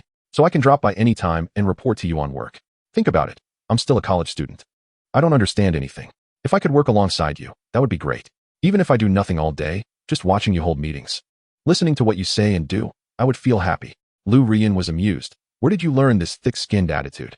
And this slick tongue of yours? I think you're capable of being a president. You know, my dream since I was a child has been to be a president. Chui Xianzhou tightened his arms around Liu Ruiyan, seriously saying, Now I've realized my childhood dream. Liu Ruiyan laughed uncontrollably. You're not cute at all now. I still prefer the old you. Chui Xianzhou smiled knowingly, people do grow up. Moreover, as the saying goes, those who are close to vermilion become red, and those who are close to ink become black. Being near an experienced driver means you will learn to drive. This principle is quite obvious. Just like a newborn puppy. Soft and cute, when you tease it, its angry little huffs only excite humans even more. Chui Xianzhou felt the waves surging from the beauty in his arms and reached out to smooth them down. Lu Ruoyan turned around, making it easier for Chui Xianzhou, and gradually, her gaze became hazy. By the way, I wanted to tell you something. Speaking of money, Chui Xianzhou thought of the system's reward just now. What could be more important than Professor Chui managing flood disasters? Lu Ruoyan's voice was sweet and sticky. Did it flood again? Chui Xianzhou frowned and said, I saw that the previous method only addressed the symptoms, but not the root cause. This time, I will assist you while you take the lead. Ding. This time, I take charge of my youth 11. Earning money 245817. The money has been transferred to your bank card. Please check. Looking at Lu Ruoyan, who was inexperienced yet playful, deeply asleep on the temporary lounge bed, her complexion rosy and tear-stained still at the corners of her eyes, Chui Xianzhou sighed helplessly. Being young is great. You can just fall asleep. He picked up the scattered clothes on the floor and put them on, covered Lu Ruoyan with a blanket, and walked out of the CEO's office. Not far away, he saw the elegant office still lit, so Chui Xianzhou walked over and knocked on the door. Gaoya, wearing plain glasses, was staring at the computer screen, occasionally moving the mouse. Normally, after finishing her work, she would directly enter the company's live broadcast backend to browse the data. For some unknown reason, today she input a URL and started watching short videos. Hearing the knock, she was startled and quickly closed the video, instinctively looking towards the door, her expression flustered as if she were a child caught doing something bad. When she saw Chui Xianzhou outside the glass door, she hurriedly stood up. What were you watching just now? Why do you look so flustered? And no, nothing. I was just engrossed in the data and got startled by the knock. Gaoya explained, her delicate face flushing, then asked somewhat flustered, Are you leaving now? Gaoya stepped forward a bit, a wave of youthful hormonal scent exploding in her nostrils. This unknown scent stirred her feelings, and the emotion she had just tried to suppress surged back, making her legs feel a bit weak. Although she was still an innocent girl, when she thought about Chui Xianzhou and Lu Ruoyan being in the room for 3 hours without coming out, she could guess what that scent was. Chui Xianzhou, hearing this, took it for granted and casually asked, Ruoyan is resting in the room. I have nothing to do, so I thought I'd check out the 2 floors below. Would you be willing to show me the way? The 49th floor is the management level. By this time, most employees had left, with only a few new employees still burning the midnight oil. No problem, just wait a moment, I'll grab a document. Gaoya went back to get a document, and then led the way. Honestly, Gaoya was gentle and quiet, beautiful in a serene way. The type of girl who seemed like a delicate flower. Especially after putting on a pair of plain glasses, she had a quality that was elegant yet not flirtatious. Clear yet not cold. Standing at 1.65 meters tall, her figure was well proportioned. However, for Chui Xianzhou at this moment, he was already satisfied. So he kept his gaze straight ahead without looking around. The two took the elevator to the 47th floor. Inside the elevator, Gaoya introduced the main situation on the 47th floor to Chui Xianzhou. The 47th floor was for live broadcasting and operations, divided into about a dozen large and small live broadcast rooms, while the public area was the office area for the operations department. When Chui Xianzhou and Gaoya exited the elevator and walked in, they encountered 2 employees who were just getting off work. Lin Feng had finished his work for the day and was tidying up the documents on his desk. He casually sent a message on WeChat to a colleague who joined at the same time, suggesting they go out for barbecue and have a couple of beers after work. As they were heading toward the elevator, they saw Gaoya walking in with a young man, who looked somewhat familiar. Good evening, Gao? Lin Feng's colleague quickly greeted. But when he didn't hear Lin Feng's voice, he turned to look at him. Good evening, President Chui. Lin Feng encountered a student of Yangxia. But this student was his boss. How should he address him upon seeing him? Urgent. Waiting online. This question spun in his mind for a moment, and his mouth had already given the most honest answer. When he shouted it out, he relaxed completely, no longer feeling conflicted. Lin Feng looked at his colleague beside him, who seemed hesitant to speak, and wondered, what's with that expression? Just say what you want to say, no need to stutter. Lu Ji suspiciously asked, do you know President Chui from before? Lin Feng sat on his little electric scooter, putting on his helmet as he said, oh, you mean that? I know him, but he doesn't know me. We just had a brief encounter. Lu Ji, curious, asked how so? Lin Feng recalled the scene from their first meeting and still felt embarrassed about it, saying, he is my wife's student. On the night of the Mid-Autumn Festival, I went to pick up my wife and saw him from a distance. At that time, we just nodded at each other. Oh, so that's how you know him? Lu Ji said as he put on his helmet, suddenly realizing, wait, that doesn't make sense. You've only seen him once. But how do you know he is our boss? This is a long story. Lin Feng dragged out his tone. Tonight's dinner is on me. You can take your time to explain. Lu Ji understood the hint. The two had known each other for over 2 years. They were colleagues at work and friends after work. Their incomes were similar, and they often went out for barbecue and a drink after work. It wasn't always the same person paying. Occasionally one would treat, and another time the other would. Lin Feng inserted the key into the little electric scooter and said, "Wasn't the company supposed to donate a sum to a university the other day? That university is where my wife works, and coincidentally, President Shui is her student. Usually, when I reply to work messages at home, my wife, curious, has seen photos of Lu and Gao. That day, Gao led the team, and my wife recognized her. Weren't you asking how I could afford such an expensive pen?" Lin Feng turned on the scooter. After 10 p.m. in Pazhou, many buildings were still brightly lit. This time was the second peak of the after-work rush, and there were quite a few pedestrians on the road. Lu Ji didn't understand how the conversation shifted to the pen and said instinctively, "I remember you said it was a gift from your wife's student. And then you started using it." After saying this, Lu Ji connected the dots and exclaimed, "It can't be." Seeing Lin Feng nod, he marveled, "Wow, I'm really envious. You're using a pen gifted by President Shui. That's impressive. Don't forget your old friends when you're rich. By the way, Brother Feng, ask your wife if she has any single colleagues to introduce. I'm at the age to get married. Do you really want to get married? I want to expose you. You want to be the boss's big brother, right?" Lin Feng teased Lu Ji, laughing as he recalled their earlier conversation. After Lin Feng introduced himself, Cui Xianzhou called him Brother Lin. Lin Feng, feeling apprehensive, insisted they should each refer to each other as Lin. The boss could call him whatever he wanted, but he needed to understand his position. A person with billions calling him brother was a pressure he couldn't bear. A similar dialogue scene between Lin Feng and Lu Ji also occurred between Cui Xianzhou and Gao Ye. Cui Xianzhou briefly explained the situation, and Gao Ye suddenly understood. When they went to the school to discuss the donation the other day, Yang Xia received them on site, running back and forth, busy with everything. She just didn't expect that she was a colleague's wife. After some casual chatting, Gao Ye took Cui Xianzhou on a tour of the 47th floor, where there were about a dozen live broadcast rooms, all in use by various hosts. In the Ruoyan Media Company, the hosts were generally divided into 3 types. The first type is the broadcaster who signs a brokerage contract. The media company invests resources in packaging, promotion, and advertising for the broadcaster, helping them enhance their visibility and influence. The broadcaster's income is shared according to an agreed percentage. The second type is the broadcaster who signs a labor contract. Incorporating this type of broadcaster into the company's formal employee management system, providing them with stable work, stable salary, and benefits, but the broadcaster must accept the company's daily management. There is also a type of cooperative contract. This type involves the company signing cooperative contracts with some broadcasters who already have a certain level of fame. The status of both parties is equal, and the contract specifies the rights and obligations of both, distributing benefits and responsibilities based on their respective resources and contributions. Among these 3 types of broadcasters, those under economic contracts and labor contracts are more constrained and must comply with company management arrangements. In contrast, broadcasters under cooperative contracts enjoy greater autonomy, and the relationship is that of partners. Each live streaming room has a glass window at the entrance, and Cui Xianzhou observes the busy situation inside like a high school homeroom teacher through the window. The broadcasters are both male and female, mostly good-looking young people. Some are live streaming sales, while others are competing, creating a lively atmosphere. These are the company's top broadcasters, contributing nearly 70% to the company's live streaming revenue.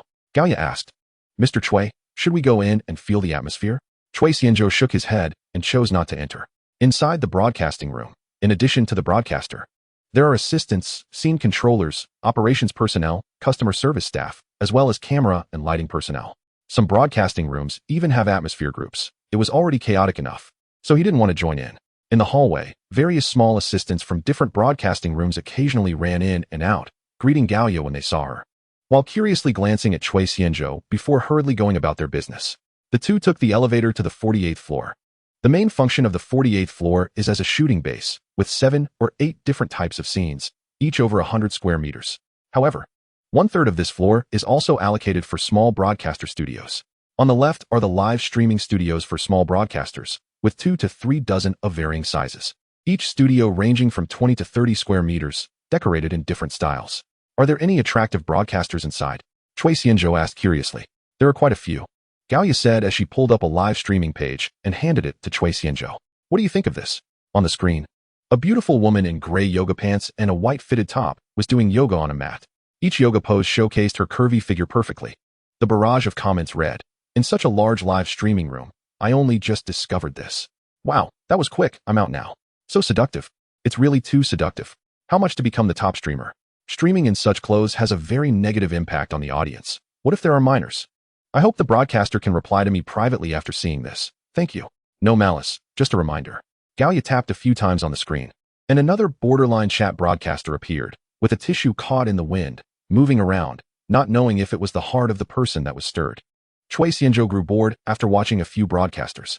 Although every broadcaster in the streaming room was beautiful, he wondered how much would be left without the beauty filters. It was better to look at Galia, the little secretary beside him. More importantly, his system hadn't given him any entertainment consumer recharge cashback tasks. Oh, mine is a life assistance system, the aloof type. Well, that's fine then. Domestic free viewing. Chapter 70. Recording a song in the studio. Galia took Chui Xianzhou to tour the remaining areas. Just then, they passed by an area, and Chui Xianzhou glanced inside through the glass window, then turned to look at the plaque on the door. Recording studio. He had only heard that this place was used for recording songs, but had never experienced it, which piqued his curiosity. In other words, he had never seen a big snake defecate or a train burst a tire. Therefore, Chui Xianzhou wanted to see it, so he directly pushed the door open. The entire recording studio was divided into two halves. The outer section had many electronic devices, which was where the recording engineers worked, and there was a large glass wall separating it from the recording equipment inside. The sound of the door opening caught the attention of the employees inside, and a few turned to look. When they saw it was Galia, they quickly stood up to greet her. This is our company shareholder, Mr. Chui. I brought him to see you, Galia introduced. The few quickly greeted Chui Xianzhou. No need to be formal, just continue your work. I'm just curious to see if the recording studio is still in use at this time, Chui Xianzhou asked casually with a smile. No, boss. Today's usage schedule has been completed. Several employees exchanged glances and replied in unison. Seeing the boss was clearly interested in the recording studio. Even if someone had wanted to use it, they would have to wait. I want to use the recording studio to record a song. Can you help me adjust the sound? Once he learned that the recording studio had no further bookings, Chui Xianzhou stated his purpose. No problem, we'll check the equipment now. And you can start recording anytime. The employee sighed in relief at his words, looking as if they had expected this. When Chui Xianzhou mentioned he wanted to record the song, wishing, they quickly got busy, each taking action to prepare for the recording session for the boss. When the boss wants to play, we who make a living under him must provide good service. No need to ask why. Although the recording engineer thought the boss was just playing around, he still meticulously explained the precautions to Chui Xianzhou. Because you never know, this could be the boss assessing your professional level. If you are careless, thinking the boss can just perform casually and you can slack off and not provide professional advice, any mistakes would reflect poorly on your own professional standards. You can't blame the boss, right? Chui Xianzhou remembered the key points and then walked into the recording studio. After adjusting the microphone height, he made a gesture to them outside the glass wall. The recording engineer returned the gesture and then pressed the record button. In the center of the recording studio, Chui Xianzhou heard the stereo accompaniment start playing. You are a distant road. The lights in the fog of the mountains and fields. Chui Xianzhou slowly began to sing. The originally relaxed recording engineer straightened up, shocked and amazed.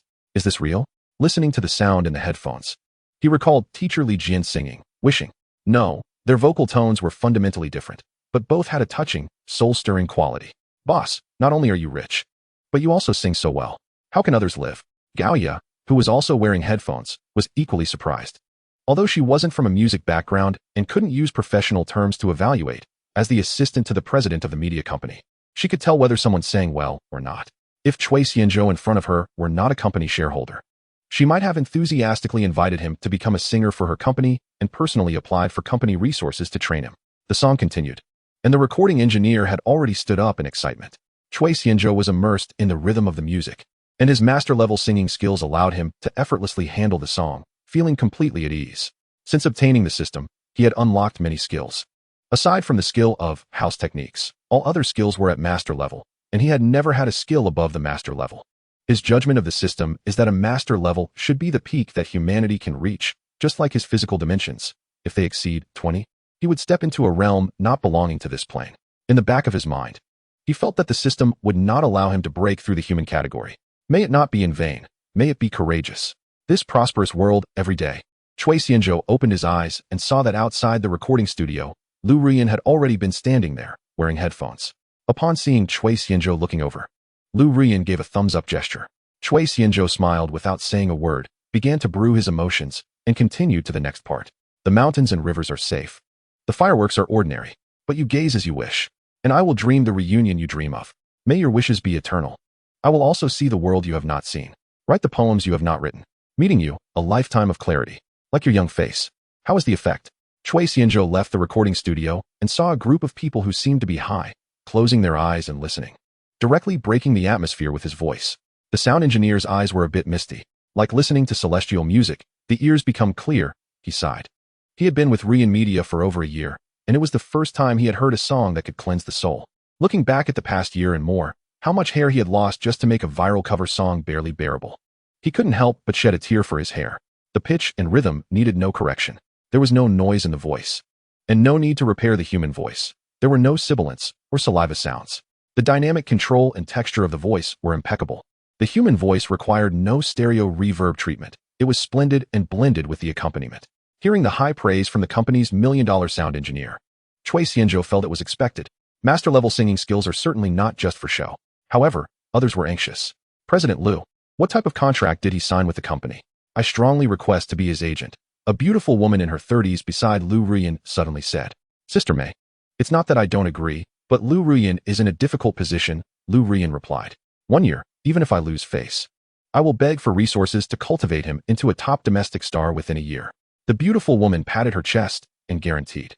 He is Chui Xianzhou, who holds 30 of Rian Media, Lu Ruyan stated directly. The beautiful woman was left speechless for a moment, then asked, President Chui, do you want to play around in the entertainment industry? The sound engineer expressed he would do his utmost to present the perfect song. This song must be used in conjunction to maximize the tear-jerking effect, the sound engineer said. However, his words reminded Chui Xianzhou. Give me a copy separately, Chui Xianzhou instructed. No problem, boss. The sound engineer replied, I'll have my colleagues in the editing department cut it out and send you a copy. Chui Xianzhou nodded. Then saw Lu Ruyan's puzzled gaze and explained to her, I will perform this song at the welcome party tonight. Since it exists, playing it live would be quite nice. Lu Ruyan's eyes brightened, and she remained silent. President Chui, have you considered it? You can start as a campus singer. The combination of talent and capital will surely give rise to a new height, Sister May urgently asked. When she heard that Chui Xianzhou would sing at the welcome party, hope ignited in her eyes. Although Chui Xianzhou had just shaken his head in refusal, she still did not give up. Sister May, I don't lack money. Investing in Rian Media is just a small part of my assets. If I wanted to be famous, I wouldn't choose the path of a singer, Chui Xianzhou said. Becoming too famous will attract the attention of big sharks. When weak, quietly making a fortune is the way to go. Then, under the eager gaze of Sister May, Chui Xianzhou and Lu Ruyan left the recording studio. Who is that Sister May? Chui Xianzhou turned to curiously ask Lu Ruyan. Seeing Sister May's attitude and posture while talking to Lu Ruyan earlier, she seemed like a long-time leader. Yet he had not seen her at the high-level meeting he attended for the first time. Sister May is in a cooperative relationship with us. She is an insider in the industry, has her own studio, and manages a few small stars. Lu Ruyan recalled Sister May's persistent persuasion for Chui Xianzhou to debut on the spot, laughing as she continued. However, it's not easy for personal studios nowadays. In recent years, the country has been rectifying the chaos in the entertainment industry. The top stars are doing a bit better, although they earn less than before. But they can still get by. It's just that small stars and studios are suffering more. They earn more as internet celebrities. She brought a few trainees over today to cooperate with work and also to pick up the song samples recorded a few days ago. Unexpectedly, she happened to hear you recording and became interested. So what do you think? Do you want to become a top flow artist? Our company also has resources in this area. Lu Ruyan also became interested and inquired. The influence of the domestic entertainment trend from Japan and South Korea is profound, leading people to have a distorted fantasy that practicing in Korea for 2.5 years can allow them to return home and make money. The country has stepped in to rectify the chaos in the entertainment industry, such as high celebrity salaries, yin-yang contracts, tax evasion, resisting illegal and immoral individuals, opposing the traffic-only theory, and eliminating the distorted aesthetics of effeminacy. Among those banned was Fan Jioi. It was significant. Bear with it for a while. Since then, the days of casually making money are gone. The decline of domestic entertainment just provided an opportunity for the rise of video live streaming. And the internet celebrity economy is booming. Many small stars lament that being a star is not as profitable as being an internet celebrity, and many have switched careers to become internet celebrities. Among them, there was a very famous pair, which gave birth to the 4-character phrase Panjie Jijiao. Of course, speaking of the most popular, it has to be those few sheep, who have recently been quite popular, with many Hong Kong stars coming down to promote Meicheng mooncakes. Cooking with fire and oil, flowers adorned with brocade, must be a sign of decline. Watching him rise to the Red Tower, watching him entertain guests, watching his tower collapse. Those who pursue traffic will ultimately be backfired by traffic. I didn't expect that just a casual move from me has already reached the ceiling, Chui Xianzhou shrugged and said. Now your skin is getting thicker, shameless. I have thick skin because I am nourished by excellent facial cleanser. Lu Ruyan laughed, shaking with glee, and threw Chui Xianzhou a beautiful eye roll. The recording studio was in the furthest corner on the right side of the entire floor. As the two walked out, they chatted. After taking the elevator to the underground parking lot and getting into the Lamborghini, Chui Xianzhou noticed something unusual. Where's Gaoya? He remembered when he first saw Lu Ruyan in the recording studio. Gaoya was still beside her. Since he finished recording and came out, he hadn't seen Gaoya's figure. What time is it? I let her go back to rest, Lu Ruyan said irritably. I told her to get off work before you came. I thought you were exploiting her until now. I thought you were preparing to use some underhanded means with her. Heaven and earth are kind. I thought you had awakened some strange hobby, liking to eavesdrop on others, Chui Xianzhou protested. Why not invite her next time? Lu Ruyan suddenly said. Chui Xianzhou was just pulling the car out of the parking space and caught off guard. He almost pressed the accelerator instead of the brake, crashing into the front of the Maybach parked opposite. Fortunately, his master-level driving skills allowed him to react in time and slam on the brakes. I'm driving. Don't suddenly say such scary things, Chui Xianzhou said helplessly. At most, I'll just repair it. After all, it's the company's asset. I wouldn't feel sorry if I crashed it. Lu Ruyan giggled and asked, what do you think of this proposal? The car in front was indeed the Maybach 680. He picked up Lu Ruyan from outside her house last time. He guessed Lu Ruyan was still waiting upstairs when he saw the car here. Not great, Chui Xianzhou said helplessly. He backed the car up a bit, and after creating enough space, he pressed the accelerator and drove the sports car out. The loud roar of the sports car echoed in the underground parking lot, causing the alarms of other vehicles to go off one after another. Why? Lu Ruyan asked in surprise. Isn't Gaoya beautiful? It's not a matter of beauty. But how could you have that thought? Chui Xianzhou glanced at her, unsure if Lu Ruyan was testing him. If he said he didn't like Gaoya, it would be a lie. Gaoya was like a small petaled orchid, blooming simply and unobtrusively, delicate and elegant, embodying a quiet and unpretentious beauty that matched the aesthetic standards of Eastern people. I was planning for the three of us to go together, but I can't handle it alone. You're just an unyielding bull, Lu Ruyan complained. She thought of how she had cried out earlier, tears streaming down her face, and eventually fainted, feeling a wave of shame. She couldn't accept this outcome. Research indicates that men are generally faster than women, right? Why doesn't that apply to him? It was like a bull charging blindly. For Lu Ruyan's complaints, Chui Xianzhou took them as compliments. That's a rare talent. To be honest, the system didn't clearly reward skills that extended time. The driving technique he learned was from the system, which naturally improved the more he drove. The foundational skills were more about allowing him to enjoy life more often, maintaining a state of fullness, preventing the common issues of middle-aged men. Go ahead and torment me. I don't believe I can't win against you. Chui Xianzhou drove the car to the parking lot downstairs from Lu Ruyan's home. He didn't get out, but looked at Lu Ruyan and said, by the way, I've been wanting to tell you something. Lu Ruyan unbuckled her seatbelt and asked, what do you want me to do? Chui Xianzhou said slowly, besides the shares I have, there should still be over 30 of Lucian Media's shares in the hands of other shareholders. He paused, seeing Lu Ruyan nod in understanding, signaling him to continue. Then he spoke again. You need to step in and reclaim those shares that are purely investment funds. While the shareholders who need to leverage their resources should keep their shares for now, the funding will come from me. Lu Ruyan almost immediately understood why Chui Xianzhou wanted her to step in. After all, he had a lot of money and had acquired 30. So if Chui Xianzhou stepped in, the other party would inevitably ask for a lot. Although she would also encounter similar situations by stepping in herself. This was her own company, and everyone knew its value. She was reclaiming shares out of defense, just waiting to see the final negotiation results. In business, when it came to serious matters, Lu Ruyan's mind worked quickly, and she directly asked, so what's in it for me? Chui Xianzhou countered, what do you want? Lu Ruyan held up 2 fingers, I want 20 of the reclaimed shares. Chui Xianzhou readily agreed, no problem. He expected to reclaim about 20 of the shares, and the cost might not even exceed what he had given Lu Ruyan tonight. Even if he gave Lu Ruyan 4, it would only be around 100 million. Just a small target. After getting the result she was satisfied with, a smile appeared on Lu Ruyan's lips as she said pointedly, back at the company. You said you wanted to tell me something, and I thought you were going to tell me I got a sister?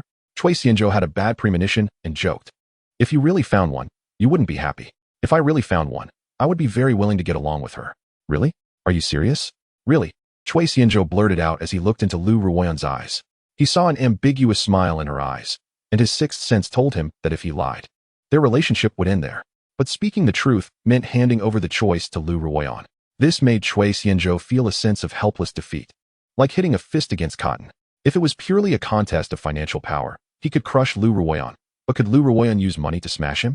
Lu Ruoyan gave him the impression that she wasn't short on money, not because of Lucian media, but because she originally didn't lack money. Their conversation was just about sharing life experiences, without delving into each other's family backgrounds.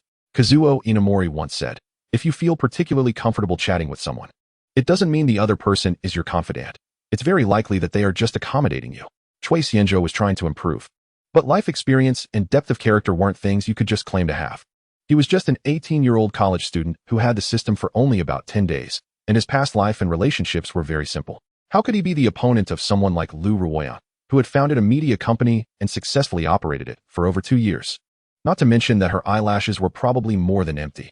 At least his little tricks seemed too shallow in front of her. To be honest, at this moment, Chui Xianzhou was indeed feeling nervous, his heart racing like a condemned prisoner waiting for judgment. Whether it was truth or lies, it could lead to the same outcome of loss, so he would rather choose honesty. The choice he made at that moment was based on his current mindset and experience. Many things would still lead to the same outcome, even if time could repeat itself. Lu Ruoyan moved. She slowly leaned in, exuding pressure, and heavily kissed the man's lips. This kiss was filled with the anger of being deceived. She was like an angry lioness. Chui Xianzhou was a bit dazed, not reacting at all the moment their lips touched. This was their first kiss. In the past, Chui Xianzhou had tried to initiate kisses but was dodged by Lu Ruoyan. With a bit of a macho mindset, he felt hurt and was holding back, waiting for her to take the initiative. He wouldn't be the one to act first anymore. At this moment, he felt the pain of being bitten, a taste of rust in his mouth. He reached out and tightly embraced Lu Ruoyan, turning the tables and claiming the kiss. To hell with the outcome. After a long time, their lips parted. Lu Ruoyan was panting, her face flushed, the anger gone, replaced by a subtle, captivating emotion. Chui Xianzhou was still not satisfied. The space in the sports car was too small. If he hadn't been distracted holding Lu Ruoyan up, she would have slid down a long time ago. "At least you were honest," Lu Ruoyan said, looking ahead, and she smacked her lips, savoring it. "This is your reward." "How did you find out?" Chui Xianzhou asked.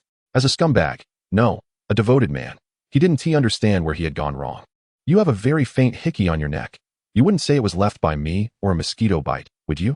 Lu Ruoyan glanced at him and said casually, "I was really angry at that time, feeling like something that belonged to me had been taken by someone else. But I quickly realized a few things. First, you are my first man. Without you, who would I turn to for emotional support? Second, this anger was somewhat unfounded.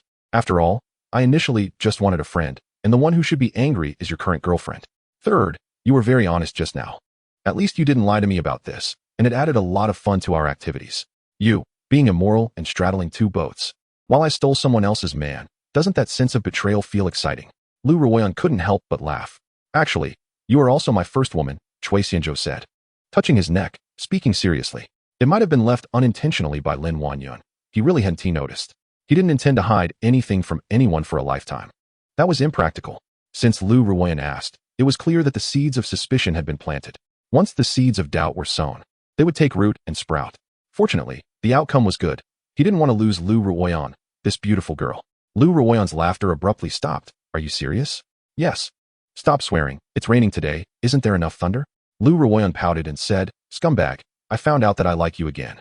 Chui Xianzhou clicked his tongue, the metallic taste of blood lingering in his mouth, and his lip still hurt a bit.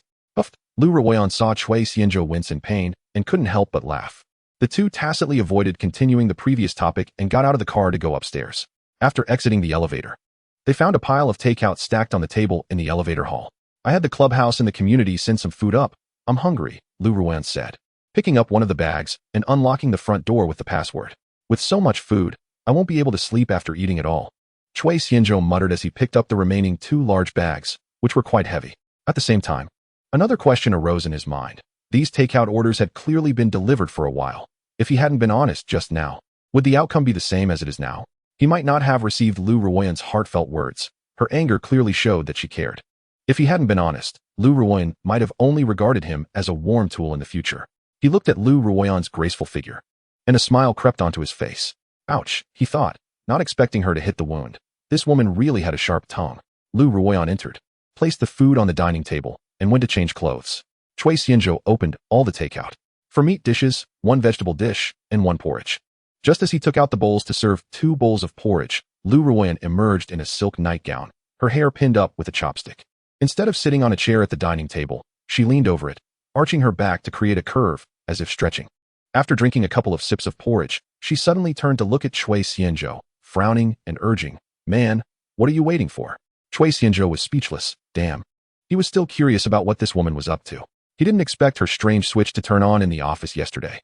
Chapter 73. There was a surprise early in the morning. Chui Xianzhou was awakened by the alarm on his phone at the head of the bed.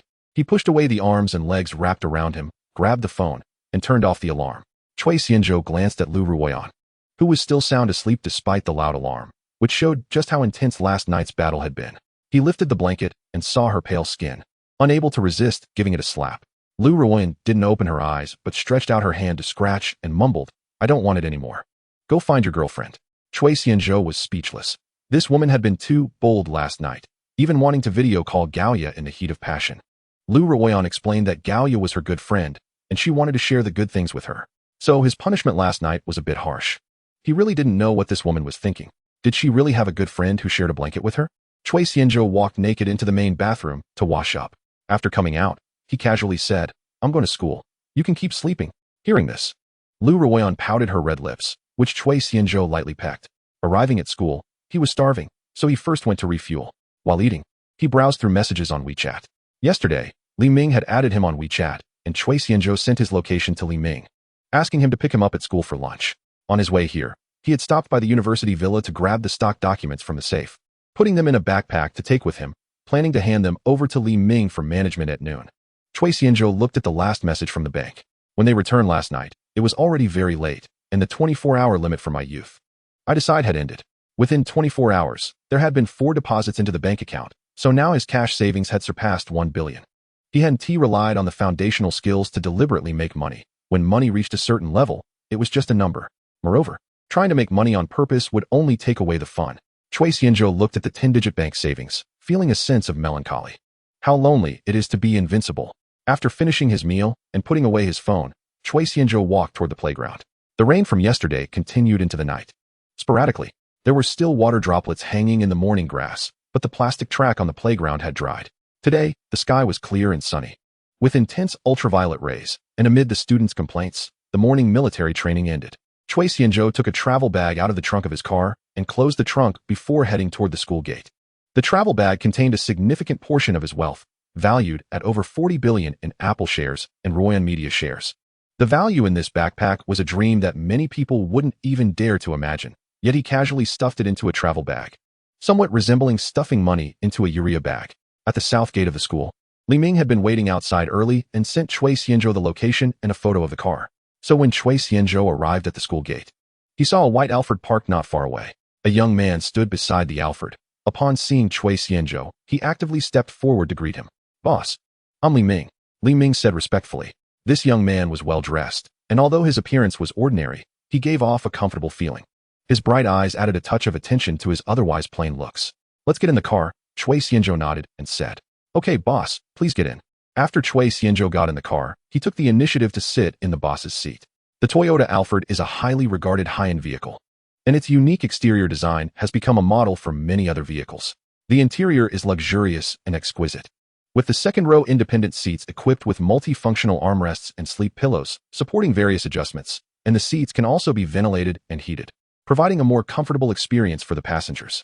Although Chui Xianzhou had never flown, let alone been in first class, sitting in the Alphard's so-called aviation first-class seat today felt just okay. Li Ming got in and sat next to him, closed the door, lowered the middle window, and instructed the driver, "Return to the company." "No need. I'm not going to the company today. Let's talk in the car. When I have time, I'll go to the company to familiarize myself with the route. You handle the company. I trust you," Chui Xianzhou said. As a biochemically engineered human rewarded by the system, Li Ming's loyalty was set at 100, and his loyalty was beyond doubt. If he couldn't trust this, it would be questioning the system. Did the system really need to go through such a big circle just to tease him? However, Chui Xianzhou was curious about this biochemically engineered human. Was Li Ming purely a creation of the system, or was he originally human but unconsciously influenced and controlled by the system? Although they had only interacted for a short time, Chui Xianzhou had a feeling that the other party was likely a human like himself.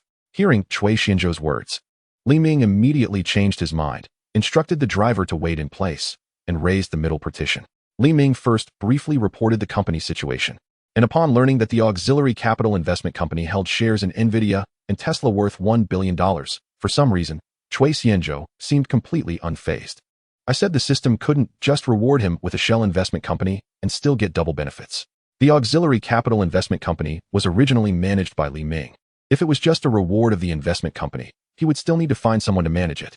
If it was just a reward for Li Ming, he would have to arrange for Li Ming to start from scratch. No wonder the system said that the specific situation of the company would be reported to him by Li Ming. It turned out that a surprise was left for him here. I have some shares here. All of them are for you to manage. The originals are here. Take them back and see how to handle them, Chui Xianzhou said as he handed the backpack at his feet to Li Ming. Yes, boss, I'll take a look. Li Ming took the travel bag and opened it. Inside was a stack of documents. He casually opened one and couldn't help but be surprised. His mind quickly assessed its value, making him cautious as he carefully examined the contents of the document. While Li Ming was looking at the documents, Chui Xianzhou was extremely bored and took out his phone to scroll through short videos. Just then, his phone rang. Chui Xianzhou glanced at it and saw it was a call from Lin Wanyan. Since yesterday afternoon, Zhang Jing and Sun Jiejia had been constantly talking about picking up the car, and in the evening, taking advantage of the dry weather. Sun Jiejia suggested they go shopping for clothes at the Wanbo Center. Lin Wanyan was also happy to share her joy with Zhang Jing and Sun Jiejia. When they returned to the dormitory, the door almost closed. Exhausted and sleepy, she finished her wash and fell asleep as soon as she lay down. Originally planning not to disturb Chui Xianzhou, she called him under the encouragement of Zhang Jing and Sun Jiejia. Dear, are you free at noon? Can you come with me to pick up the car? Aren't you supposed to be in class right now? Chui Xianzhou asked in surprise. In fact, he hadn't forgotten that they were supposed to pick up the car today. His initial plan was to meet Li Ming near the school and hand over the equity contract and other documents to him for processing. He wanted to get things done quickly and manage his time well so that he could still go with Lin Wanyan to the Mercedes dealership to pick up the car. However, he didn't expect Lin Wanyan to call him now, which surprised him. He remembered she had said she had a full schedule today. Chui Xianzhou checked the time. It was 11:30, so she shouldn't have finished class yet. G University had 4 classes in the morning, which could also be considered as 2 large classes. The first class started at 8:30 a.m. and ended at 12:10 p.m. with the 4th class. His military training ended at 11 a.m. And with Li Ming arriving early at the school gate, it was completely enough time to meet briefly and handle the documents in 70 minutes. This was also the reason he didn't agree to go to the investment company with Li Ming and chose to talk in the car instead. I skipped the last class again, Lin Wanyan planned to play cute to get by. She had already skipped class twice in the past 2 days. It was indeed enjoyable to skip class occasionally. Li Xiaowen texted me earlier. The car has already been registered and delivered to the dealership, ready to be picked up anytime. I want to get my hands on it quickly, Lin Wanyan explained, as if she were a student caught skipping class. All right, where are you now? I'll come pick you up, Chui Xianzhou asked. His attitude towards skipping classes was to skip compulsory classes and to definitely skip elective classes. If it were in the past, he would have focused on studying his major courses well, but for him now, whether he attended university or not didn't matter. He just didn't want to miss out on this period of university life. He understood Lin Wanyan's eagerness to get the car sooner. Just like when he learned that the system rewarded him with a Lamborghini, he wished the high-speed train would speed up so he could see it sooner. Can I bring Zhang Jing and Sun Jiejia along? They're my roommates, and I told them about this yesterday. They want to come along to take a look. We can just take a taxi there, Lin Wanyan said, not knowing which car Chui Xianzhou would be driving today and explaining to avoid any confusion. Sure. You decide on this matter, Chui Xianzhou replied. Hearing Lin Wanyan's lowered tone, he chuckled. You guys don't need to take a taxi. I have a car here. And there's enough space. Okay, we're in the dormitory now, so come pick me up. Love you, Lin Wanyan said with a bright smile, blowing a kiss into the phone. After hanging up, Chui Xianzhou had a smile on his face. That's more like it. This is the sweet smell of love. If Lin Wanyan were as shrewd as Lu Ruyan, I'd be in trouble. However, a rich brother doesn't necessarily spend money on you, while a hardworking younger brother truly puts effort into you. From this, Lu Ruyan, who couldn't get out of bed today, deeply resonated and decided to find a good comrade. Thinking of Lu Ruyan, Chui Xianzhou quickly checked himself. There were no hickeys on his neck, and regarding the injury on his lips, he had checked last night. The bite marks were inside, and there was no problem outside. After confirming there were no issues, he finally sighed in relief. You can't fall into the same pit twice. At that moment, Lin Wanyan had just hung up the phone. Wanyan, how did it go? What did he say? Zhang Jing quickly asked as she saw Lin Wanyan hang up. Originally, she and Sun Jiejia had been eavesdropping with their ears perked up, but Lin Wanyan, a little shy, pushed them away and went to the balcony to make the call. Luckily, they didn't tee over here, or Lin Wanyan's sweet tone would have filled them up. Are you all ready? If so, let's head out now. He said he'd come pick us up, so we don't need to take a taxi, Lin Wanyan said, putting away her phone and taking her small bag from the cupboard, her face beaming. Oh yeah, let's go. Sun Jiejia cheered. The three of them were just 19-year-old girls. And if it were just the three of them going to pick up the car, they might not have managed it well. Last night, Lin Wanyun explained to the two of them that in the afternoon, someone from Cui Xianzhou's company was looking for him, and she wasn't sure if he would be free the next day. Lin Wanyun secretly encouraged herself, as his woman, she should be independent and not overly rely on him to avoid being bothersome. However, in the end, her courage was still drained by the encouragement of her two roommates, and she picked up her phone to call Cui Xianzhou. This was partly due to Cui Xianzhou's assumption that he would go with Lin Wanyun to pick up the car. He thought that since he hadn't said it, Lin Wanyun would understand. Therefore, many times, things need to be clearly stated instead of relying solely on the other person to guess. It's not just girls who overthink. Boys do too. Especially warm-hearted boys and those who are overly attentive. Their own imagination is a grand play without an audience, only moving themselves. Cui Xianzhou rolled down the car window, and the security guard at the entrance happened to be Ma Baohua. Cui Xianzhou greeted him. "Brother Ma, I'm just going in to pick someone up quickly. I'll be out soon." Originally, Ma Baohua thought that a Toyota Alphard was coming. He assumed a big shot was inside. However, since the car was not recognized by the gate, it was classified as a vehicle without access permission, and he had to do his job and approach to register the visitor's information. Unexpectedly, when the window rolled down, it was Cui Xianzhou in military training attire inside. What a familiar face. Ma Baohua nodded and quickly opened the electric gate to let the Toyota Alphard enter the school. Watching the Toyota Alphard drive away, Ma Baohua muttered enviously, "I wonder if he is hiring a driver. I'd like to drive for him too." When he arrived at the girls' dormitory, Lin Wanyun and the other two were just coming down the stairs. Lin Wanyun was wearing a sky blue floral dress today, holding a Chanel bag, wearing white sneakers. Her complexion fair and rosy, with a slight smile that softened even the sunlight. Standing beside her were two girls. On the right was a pretty girl in a light pink shirt paired with a gray skirt, holding a black bag, chatting away with Lin Wanyun. This girl should be Sun Jiejia, whom he had seen on the day of the new student registration. He heard Lin Wanyun call her Jiejia.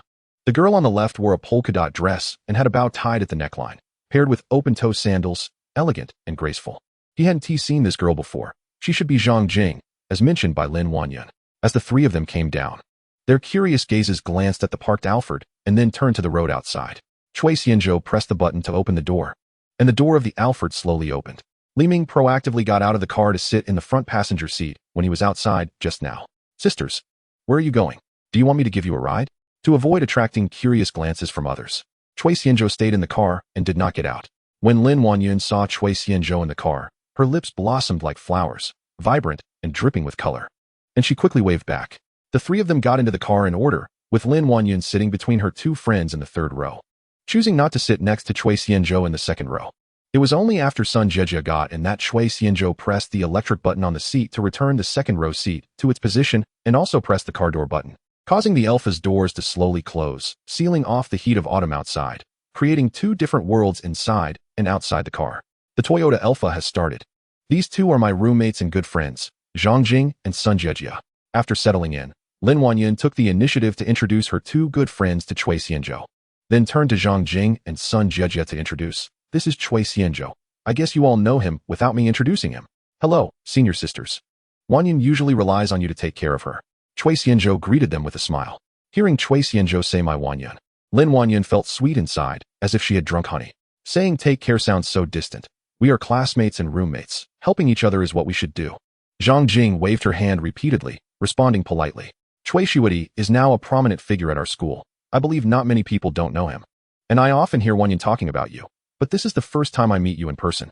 It's nice to meet you. I'm also honored to meet you, Senior Zhang and Senior Sunday Aha. Cui Xiuedi, we meet again. Do you remember me? I'm Sun Jiejia. Sun Jiejia quickly greeted him. Hello, Senior Sun. I remember you. You were standing with Wanyun on the day of the new student welcome. Cui Xianzhou replied with a smile. Really? I didn't expect you to remember me. Sun Jiejia chuckled. Your car looks like a van from the outside, but the seats are so comfortable. They're even better than my mattress. It must be very expensive, right? She didn't know much about cars and initially thought it was a van. But after sitting in it, she found the seats surprisingly soft and comfortable. This is a Toyota Alpha business vehicle. Actually, you're not wrong. It's quite similar to a van. But the good thing is that it only digs into the pockets of wealthy people. That's an interesting way to put it. Saying it only digs into the pockets of wealthy people is just saying it dug into yours. It's fine. Taking money from the rich is like contributing to the country's tax revenue. Cui Xianzhou chuckled, and his words made the girls laugh. Wanyun is our good friend. You must treat her well in the future. If she gets wronged, do you see my fist? I can hit hard too. Sun Jejia laughed and raised her fist in a mock threat, but her delicate hand lacked any intimidation. Don't worry, Wan Yun is my girlfriend. I can't even bear to hurt her, so how could I let her get hurt? Cui Xianzhou quickly assured, looking into Lin Wanyun's eyes, and they exchanged smiles. The scent of romance instantly filling the car. I know quite a few of Wanyun's little secrets and quirks. Do you want to know? Sun Jejia couldn't help it, shivering from the sudden topic that interrupted the pink bubble. If you say that, I won't be sleepy anymore. You have to tell me her little secrets. Sun Jejia's words piqued Cui Xianzhou's curiosity. No way. Lin Wanyun could no longer sit still. Although she didn't know what Sun Jejia would say, it didn't stop her from reaching out to cover Sun Jejia's mouth. For example, she talks in her sleep and makes sounds when she sleeps. Sun Jejia only managed to say half a sentence, and Lin Wanyun's face turned red. She quickly covered Sun Jejia's mouth before she could reveal more embarrassing details. Cui Xianzhou watched the two of them playfully. Sun Jejia's face flushed as she pushed Lin Wanyun's hand away. Wanyun, if you don't let go, Jejia will turn into a ghost. Zhang Jing quickly advised. I'll let go if you promise not to say anything random. Just nod if you agree, Lin Wanyun said. Sun Jejia hurriedly nodded. I almost lost my life. As soon as Lin Wanyun let go, Sun Jejia took a deep breath and said, That's what you get for spreading rumors. Zhang Jing looked at her amusedly. You're ruining your good image in front of her boyfriend. If I don't stop you, it's because you usually help old ladies cross the street and accumulate virtue. Are those two your driver and bodyguard? Do you usually get picked up and dropped off in a special car? Sun Jejia, catching her breath, looked curiously at the two men in the front seats. The Toyota Alpha is spacious, but at this moment, there were 6 people inside, with a dedicated driver and Li Ming, 2 big men, in the front row. Lin Wanyun and Zhang Jing, hearing this, also looked curiously at Cui Xianzhou. At first, they thought Cui Xianzhou had driven the car here, but it turned out someone else was driving. No, this is Li Ming. He came to report some company matters to me today. Li Ming sat stiffly like a wooden figure, staring straight ahead without saying a word. Hearing Cui Xianzhou introduce him, Li Ming turned around to greet them. Raising sons in poverty and daughters in wealth. Actually, my life before I turned 18 was the same as yours.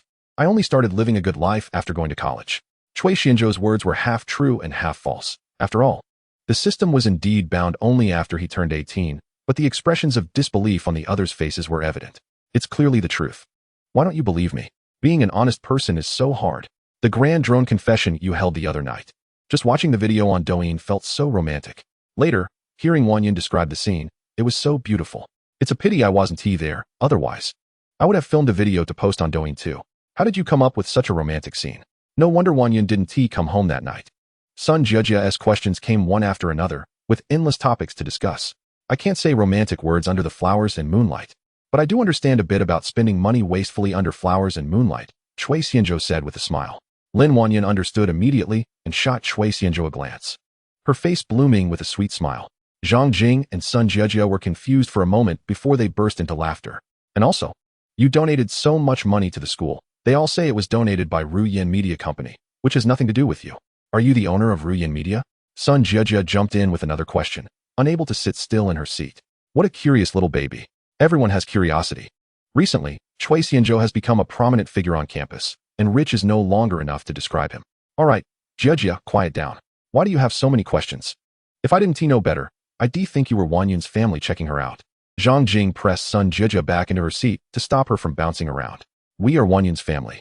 Asking clearly makes us feel better about handing her over to him, Sun Jejia retorted, emboldened. I hope you don't mind. Jejia has a good heart, but talks a bit too much. She's just concerned about Wanyun. Zhang Jing apologized to Cui Xianzhou, quickly adding a clarification for Sun Jejia, seeming to scold her but actually defending her. She had dealt with many people and things. If it were her, she wouldn't have pried so directly into someone else's privacy. Even if she asked, it would only be indirectly. In this kind of topic, it's fine to chat among acquaintances. But the problem is that they were meeting Cui Xianzhou for the first time today. It's a big taboo to speak deeply when the relationship is shallow.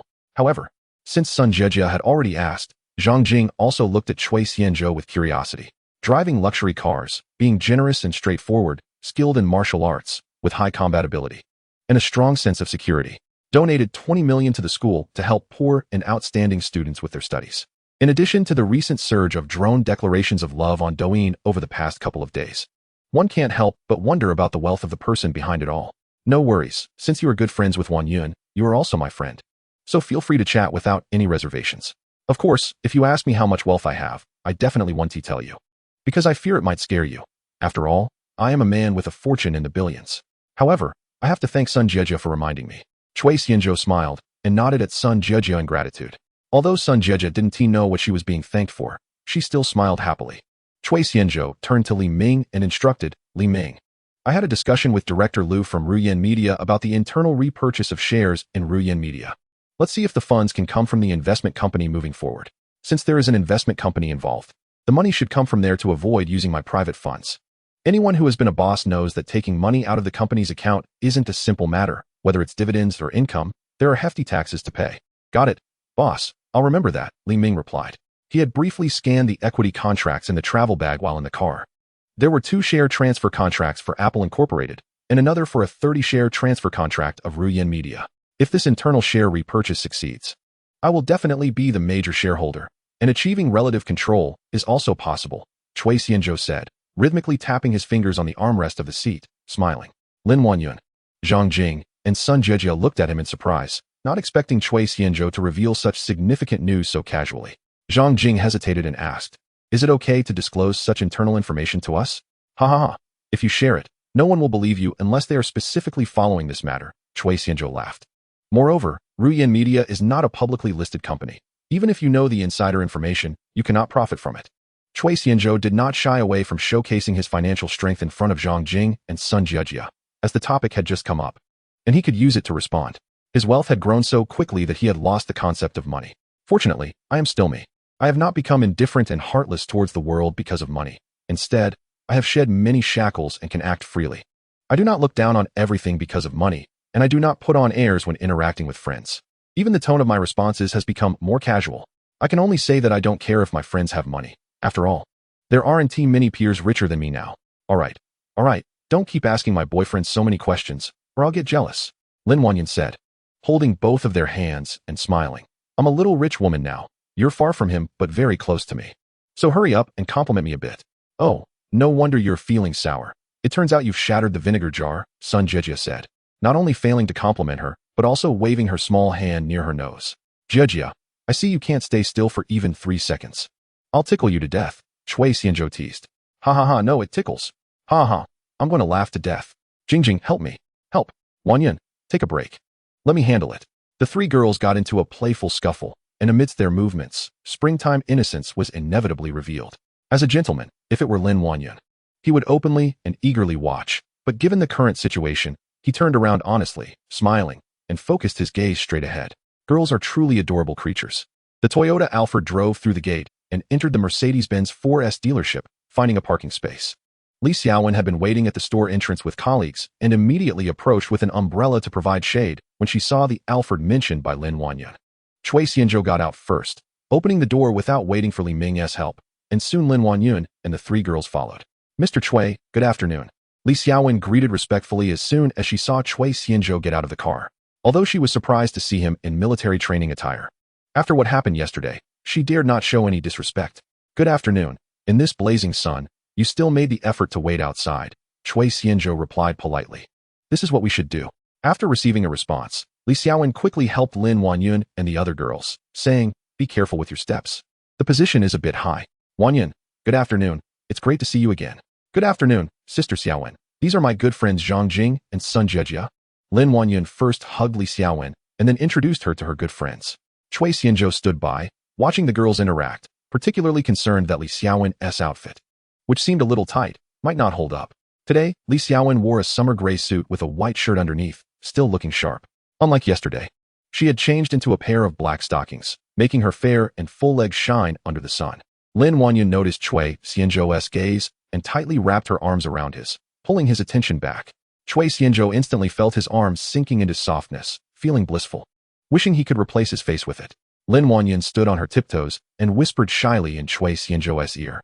I'll come to find you tonight with those stockings you bought before. Upon hearing this, Chui Xianzhou felt a surge of excitement, quickly taking a deep breath to calm his restlessness before replying, I've got them. The group headed toward the car handover area inside the dealership. Today, there were noticeably more customers looking at cars than yesterday, and almost every sales consultant was busy serving clients.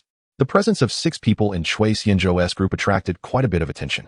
In the handover area today, there was a shiny black Mercedes-Benz G63, which caught the eye of nearly everyone who came to look at cars, prompting them to ask their sales consultants, learning that a G63 would be handed over today. Looking at the spotless, balloon and flower-adorned Mercedes-Benz G63, Chui Xianzhou couldn't help but feel that wealthy people were truly numerous, while the car he wanted was merely a small fraction of the purchase tax for them. "Yin, is this the car you bought?" Sun Jejia exclaimed, running forward with her hands behind her back, gazing at the shiny black beast with astonishment, saying, "I can't believe it." "Yes, Miss Sun. This is the car being handed over to Wan Yun today. It was delivered earlier and cleaned up," Li Xiaowen proactively answered Sun Jejia. She called Sun Jejia Miss Sun and Lin Wan Yun to show familiarity. Zhang Jing watched as Sun Jejia left fingerprints on the freshly cleaned car and helplessly said, "You just dirted a car that was just cleaned." "I'm leaving my mark," Sun Jejia chuckled. Yun, you want to be angry, right? Am I really going to own a car now?" Lin Wan Yun ignored Sun Jejia's words, entranced by the square box before her. Even though this car had already belonged to her since paying the deposit yesterday, she had prepared herself. But seeing it decorated with flowers and balloons still made her feel somewhat incredulous. "Are we checking the car and making the payment now?" Li Xiaowen excitedly reminded her. She was thrilled. Once the car was checked and handed over, her commission would be secured. "Boss, let me help with the car inspection." The driver who had been following Chui Xianzhou suddenly spoke up. Throughout the journey, he had quietly done his job as a dedicated driver, not drawing much attention to himself. Chui Xianzhou hadn't even noticed him until now. The driver looked slightly older than him, about the same age as Li Ming, and drove very steadily, which was Chui Xianzhou's impression of him. "I'll leave it to you. Thank you." Chui Xianzhou took the contract folder from Li Xiaowen, glanced at it, handed it back to him, and patted his shoulder. The folder contained contracts, driving permits, insurance, invoices, and other documents, all of which could be verified against the actual vehicle. "Yes, I guarantee to complete the task," the driver shouted excitedly, looking at Chui Xianzhou in military training attire.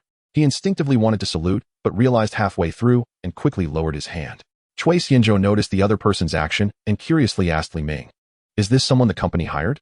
"Boss, I owe you an apology. He is my cousin, Liang," Li Ming said awkwardly. "He just retired not long ago and had nothing to do, so I asked him to drive for me. You don't need to apologize for this. I trust you with company matters. I'm not an old-fashioned person." Appointing the capable without avoiding family connections, Chui Xianzhou comforted him. With the system's certified loyalty, he wouldn't suspect Li Ming of engaging in corrupt practices. Instead, this incident made him more certain that Li Ming was a decent person, just someone whose thoughts had been stamped down or reinforced in some way. Liang excitedly took the contract folder to verify the vehicle. Accompanied by a vehicle inspector from the Mercedes dealership, Li Xiaowen stayed with a few girls, actively helping to take photos. Chui Xianzhou found a staff member, wanting to experience the buffet at the Mercedes dealership. He hadn't eaten lunch and was hungry. When Li Xiaowen learned of this, she apologized, saying, "I haven't used company hospitality funds. Let me order takeout for you." Li Xiaowen bowed in apology, her broad-mindedness evident. "It's truly a crime." Chui Xianzhou subtly glanced and waved his hand, saying, "No need for takeout. It will take time. I'm curious about your buffet. Just a little snack will do." Seeing that Chui Xianzhou didn't seem to be pretending, Li Xiaowen gave up. Everything was based on the client's wishes. Facing a customer like Chui Xianzhou who was buying a car, the company had its hospitality standards. Even if there weren't any, she was willing to pay out of her own pocket for the hospitality. According to Lin Wan Yun, the pocket money she casually gave could buy a fully priced Mercedes. Such wealthy individuals were rare, especially young and handsome ones. Chui Xianzhou asked Lin Wan Yun and Li Ming about the meal and learned they had already eaten. So he instructed Li Ming to take care of things on site while he followed a staff member to the second-floor restaurant. This time slot was lunchtime, and many people were dining in the buffet restaurant. These were people who came for vehicle maintenance or to view cars. Chui Xianzhou took a tray and scanned the offerings. There were plenty of dishes: chicken, duck, fish, meat, bread, pastries, fruits, and desserts. The hot dishes were kept at a constant temperature, and the key was that the ingredients were fresh, not pre-made dishes. Chui Xianzhou was not a picky eater. He didn't come from a wealthy family and wouldn't find these ordinary dishes hard to swallow. He had a good appetite, and as long as the food wasn't poorly cooked, he could enjoy it. He took a small bowl of braised pork, a chicken leg, 2 fried eggs, and a little soup with mustard greens. Chui Xianzhou's plate was piled high, attracting odd glances from other diners in the restaurant. Plus, he was wearing military training clothes that clashed with the setting, making him look like a pure-hearted young man accompanying family to see a car.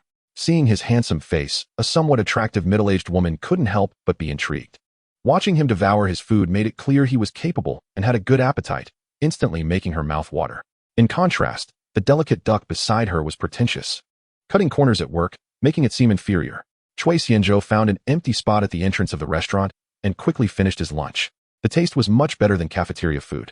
He wiped his mouth in satisfaction and, upon looking up, saw a middle-aged woman nearby drinking lemonade, staring at him intently.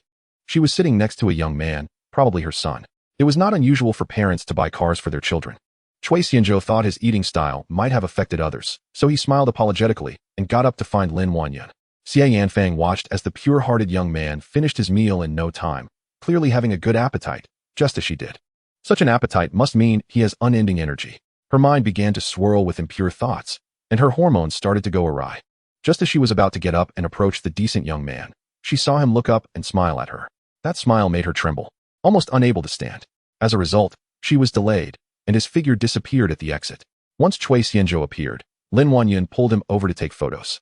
He saw Li Yang had returned to Li Ming's side, clearly having completed the vehicle inspection while he was eating. Cui Xianzhou watched Lin Wanyan's face radiate happiness as she directed him, posing as she requested, and they took several photos. Lin Wanyan looked at the pictures in the staff member's camera with satisfaction and took out her bank card, saying, "Sister Xiaowen, swipe the card." She was about to pay the remaining amount with the card handed to her by the finance staff. Zhang Jing and Sun Jejia held hands, nervously and excitedly watching the machine. As the machine printed the payment receipt with a click, Lin Wanyan knew that from this moment on, the car truly belonged to her. The staff handed bouquets to Cui Xianzhou and Lin Wanyan, and even Zhang Jing and Sun Jejia had them in their hands. They all simultaneously took out ribbons and confetti. And amidst the popping sounds, the ribbons floated away. The staff congratulated in unison. "Congratulations on becoming a distinguished Mercedes-Benz owner. May the three-pointed star illuminate your career and future. 1 point for timing, 2 points for location, and 3 points for harmony. The starlight does not ask about the traveler, and time does not disappoint those who are earnest." The voice echoed in the showroom, creating quite a scene and attracting many people's attention, including Xie Yanfang, who had just come out of the restroom. Many witnessed Cui Xianzhou and Lin Wanyan standing together for photos, a handsome man and a beautiful woman, making others envious. When they saw Lin Wanyan wave her hand to swipe the card to buy the car, many couldn't sit still, especially the male customers, who were grinding their teeth in jealousy. They envied Cui Xianzhou to the core. Such a wealthy and beautiful young lady, who wouldn't like her? Reading thousands of books is not as good as traveling thousands of miles. Traveling thousands of miles is not as good as having a rich woman help you. Over 3 million was just swiped on the card. They really wanted to compete with these wealthy people, even in a knife fight. My kidney is worth over 1 million. My heart tens of thousands, and every part of me is so valuable. Why does it only add up to 3,000? This is group buying, truly a bargain. This is the real-life version of a rich girl falling in love with a poor boy. I don't want to work hard anymore. I want a rich aunt to fall in love with me. What rich aunt? That's a treasure. I just missed her blooming period. She waited for me for a few more years. Not bro, your wife is back. You wouldn't want her to hear what you just said, would you? I can't even ride my sister. Xie Yanfang paused, her expression complex. After years of struggle, she could tell from a woman's perspective that Lin Wanyan was not a rich heiress. She lacked that kind of spoiled aura. More importantly, she saw Li Ming and Li Yang standing respectfully behind Cui Xianzhou, as well as the salespeople bowing to him, and she realized she had misjudged the situation. In fact, that morning, Li Xiaowen had already communicated with her colleagues that during the car delivery ceremony, they needed to distinguish between major and minor players. Xie Yanfang was relieved she hadn't offended anyone. A person who could buy a Mercedes-Benz 63 was not someone she could easily approach. Although she had a net worth of over 10 million, she could also afford the over 3 million Mercedes 63 with some effort. But that was all the liquid capital of her company. As an ambitious woman, she pursues value for money, and playing the field is just a way for her to relieve stress and get back at men. Being from Hunan, she has been working hard in Guangzhou for over 20 years and has a deep understanding of the pragmatic qualities of the Cantonese people. Compared to the capital, Shanghai, and Shenzhen, there are relatively fewer people who pursue refinement. In the past, Guangzhou was home to many factories, and the older generation is very clear about the cost of clothing and jewelry. Therefore, for them, practicality and value for money are the way to go when it comes to clothing and accessories. Furthermore, the climate in Lingnan is hot and humid. Stepping outside for 5 minutes can lead to 2 hours of sweating, which is a severe test for refinement. It is almost impossible to maintain a delicate makeup and outfit when going out in Guangzhou, as the weather is uncooperative.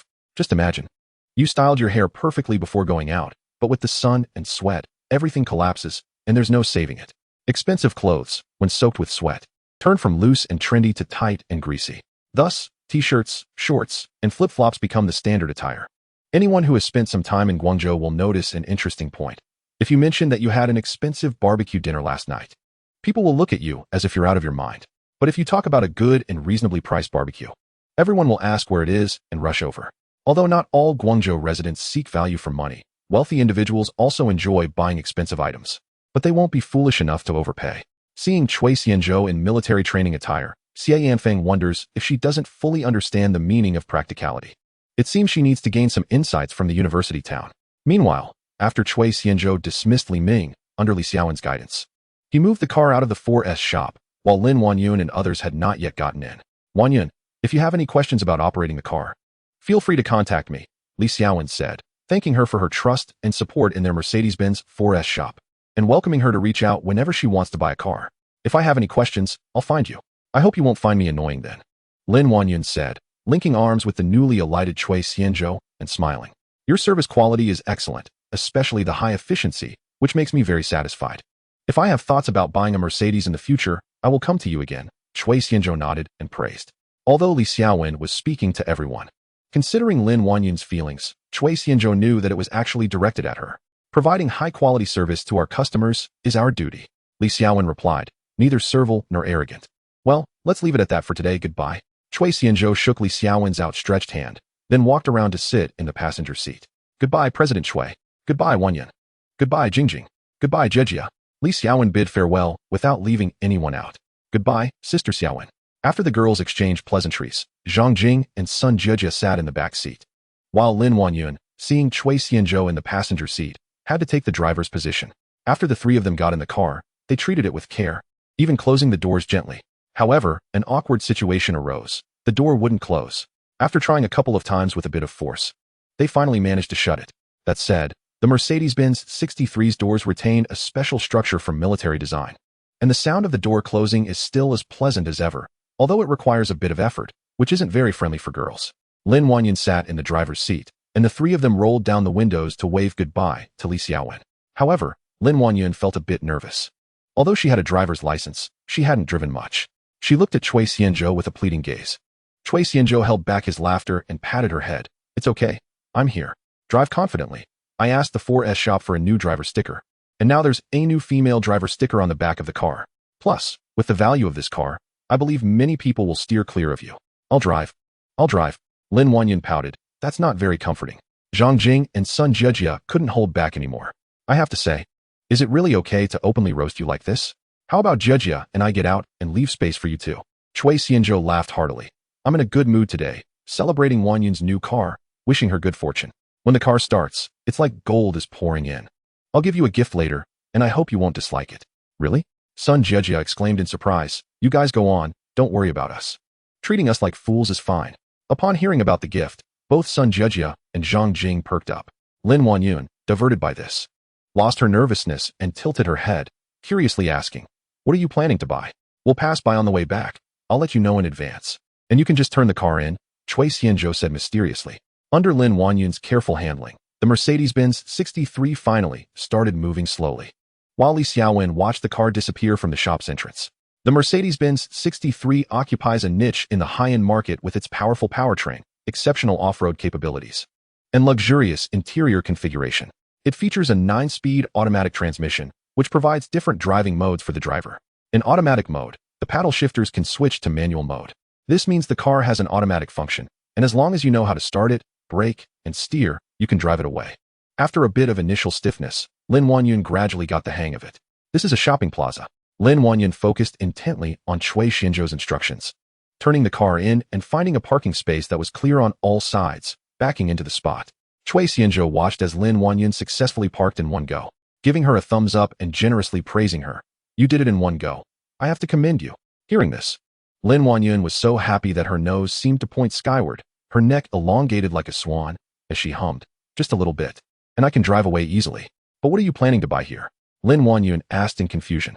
Cui Xianzhou guided her patiently. What do you see ahead? This area is a small commercial plaza near the financial university on Xianjiao East Road. Hearing this, Lin Wanyun looked ahead and saw a 2-story glass curtain wall building divided into 2 parts with similar decoration styles. One side sells mobile phones, and the other side also sells mobile phones, but they are 2 different brands, Huawei and Apple. Lin Wanyun suddenly had a light bulb moment and guessed, are you planning to buy a phone? Yes, I want to try using different brands of phones. The Huawei Mate is just released, so I want to see if they have stock here. Triple folding. It looks good no matter how you fold it. Although it's not expensive, it can be used to show off, she added. The three girls giggled. Sun Jejia, being straightforward, asked with a laugh, do you still need a phone to reflect your identity? Shouldn't it be about using whatever phone you like? You don't know? There's a huge debate online. Using Huawei is seen as patriotic, while using Apple is for the wealthy, Cui Xianzhou said while walking. Lin Wanyun, linking arms with Cui Xianzhou, smiled as she listened to him talk. What about me using a Xiaomi phone? Zhang Jing asked curiously. Cui Xianzhou pretended to be surprised. You use a Xiaomi phone? That's incredible. Even elementary school kids know it's a low-end phone, a poor man's phone. Coincidentally, I also use a low-end phone. It's just a phone. When did phones become a symbol of identity? And why the superiority? Sun Jejia commented. Cui Xianzhou looked around in horror and whispered, keep it down. If the noble people hear you, you might not be able to leave this plaza. Lin Wanyun was amused and playfully slapped him, saying, only you can be so funny. Is that why you want to change your phone to reflect your identity? Haha, not only do I change my phone, I even want to hire internet trolls to stir up some hype online. The more everyone argues, the higher the phone sales will be, and the more people will buy it. I'll just quietly be a bystander, watching them argue, which is quite amusing. Cui Xianzhou smiled without saying a word. Everyone, go buy it. The more people buy, the more I earn. Thank you all for your contributions. A group of 4 decided to go to the Apple store first, mainly because the Huawei store next door was too crowded, with a huge throng of people. In comparison, the Apple store was much quieter, although it was still relatively busy with customers that the staff struggled to attend to. This shows that Apple phones indeed have a considerable audience. After Lin Wanyun and the other 2 girls entered, they playfully picked up phones to feel the touch, gathering together to chatter about their thoughts. While Cui Xianzhou went straight to a salesgirl. Hello, how can I help you? The salesgirl greeted Cui Xianzhou with a formal smile and stepped forward to inquire. I want to buy 4 top-spec iPhone 16s, Cui Xianzhou stated directly. You have stock, right? Yes, we do. Yes. The salesgirl's smile became even more sincere as she quickly replied. He waved his hand, and the 3 girls walked over, looking confused. Lin Wanyun asked, what's going on? I picked a few iPhones. You guys let me know which colors you like, Cui Xianzhou casually said. My phone was just bought last year when school started. And it still works fine, so I don't need to change, Lin Wanyun said. Since we're here, let's just change our phones. You two should tell the salesgirl your favorite colors too, Cui Xianzhou encouraged. Sun Jejia initially thought she was just accompanying her friend, not expecting to have a part in buying a phone. She pointed at herself in surprise. Do I get one too? Seeing Cui Xianzhou nod, she quickly shook her head in refusal. No way, that's too expensive, that's quite a gift. Yeah, no such thing as a free lunch. Giving such an expensive phone is too much. Zhang Jing also shook her head. I just said I would give you a gift, and now you're rejecting it? Cui Xianzhou teased them. Anyway, I've already ordered 4. If you don't tell me the colors, they'll be random. They thought the gift Cui Xianzhou mentioned was just a small token, not realizing it was worth thousands. The 2 exclaimed they couldn't handle it. Seeing Cui Xianzhou about to speak to the staff, the 3 quickly reported their desired phone colors. Lin Wanyun and Zhang Jing chose white, Sun Jejia chose black, and Cui Xianzhou picked desert color. After the salesgirl noted the colors, she hurried to the stockroom and returned in less than 2 minutes with 4 phones. Here you go. This one is desert color, these 2 are white, and this one is black. The 4 phone boxes were lined up at the counter, and the salesgirl smiled, asking, do you need any accessories, like headphones? Cui Xianzhou picked up his desert color iPhone box and asked, do you have wireless headphones? Yes, we do. The salesgirl replied cheerfully. 1 black, 3 whites, Cui Xianzhou decided without asking them, wanting to avoid any back and forth. Since he was already giving away phones, getting headphones was just a bonus. After all, he wasn't short on money. Soon, 4 more boxes appeared on the counter. Let us scan for payment, Cui Xianzhou said without waiting for the salesgirl to ask. Okay, please wait a moment. The salesgirl scanned the phones and wireless headphones, then scanned the payment code Cui Xianzhou provided. In less than 10 minutes, the transaction was completed. Thanks to Wanyun's boyfriend for this gift. Lin Wanyun accepted it quickly. After all, Cui Xianzhou had transferred her 4 million recently, bought a car, and gifting her a phone wasn't too costly. But for Zhang Jing and Sun Jejia, a top-spec iPhone 16 plus a wireless headphone cost nearly 20,000. Even though Zhang Jing was a local from Yangcheng and well-exposed, no one had ever given her over 10,000 worth of gifts upon first meeting. Especially not the somewhat dazed Sun Jejia. Seeing Zhang Jing and Sun Jejia thanking Cui Xianzhou, Lin Wanyun smiled, feeling proud. Cui Xianzhou chose to switch to his new phone in the Apple Store. After activating the iPhone 16, setting up the account, and transferring the SIM card from his Xiaomi phone, he planned to transfer the old phone's data later. So what about the old phone? Of course, it would just be a backup. As for Lin Wanyun and the others, they decided to activate their phones after returning to school. as girls typically take a long time to transfer chat messages and photos. The group of 4 exited the Apple store and turned left towards the Huawei store. However, the 3 girls were lured by the sweet aroma from a nearby snack shop. "We want to buy something to eat," Lin Wanyun said, swallowing hard in anticipation. She breathed in the rich aroma of baked goods from the Maillard reaction, looking enchanted. Cui Xianzhou observed the crowd in the Huawei store and decided against entering. Many were filming videos inside. "It's fine. With so many people, there's no need for you 3 to squeeze in. Go buy some snacks and wait for me there," he said. Lin Wanyun, Zhang Jing, and Sun Jejia cheered and ran to the snack shop, while he stepped into the Huawei store and managed to catch a staff member to gather some information. Most of the people in the store were there to see the world's first triple-fold phone, and many content creators were filming live. Top mobile reviewers had long partnered with the brand, while those present were smaller influencers hoping to ride the coattails of the hype.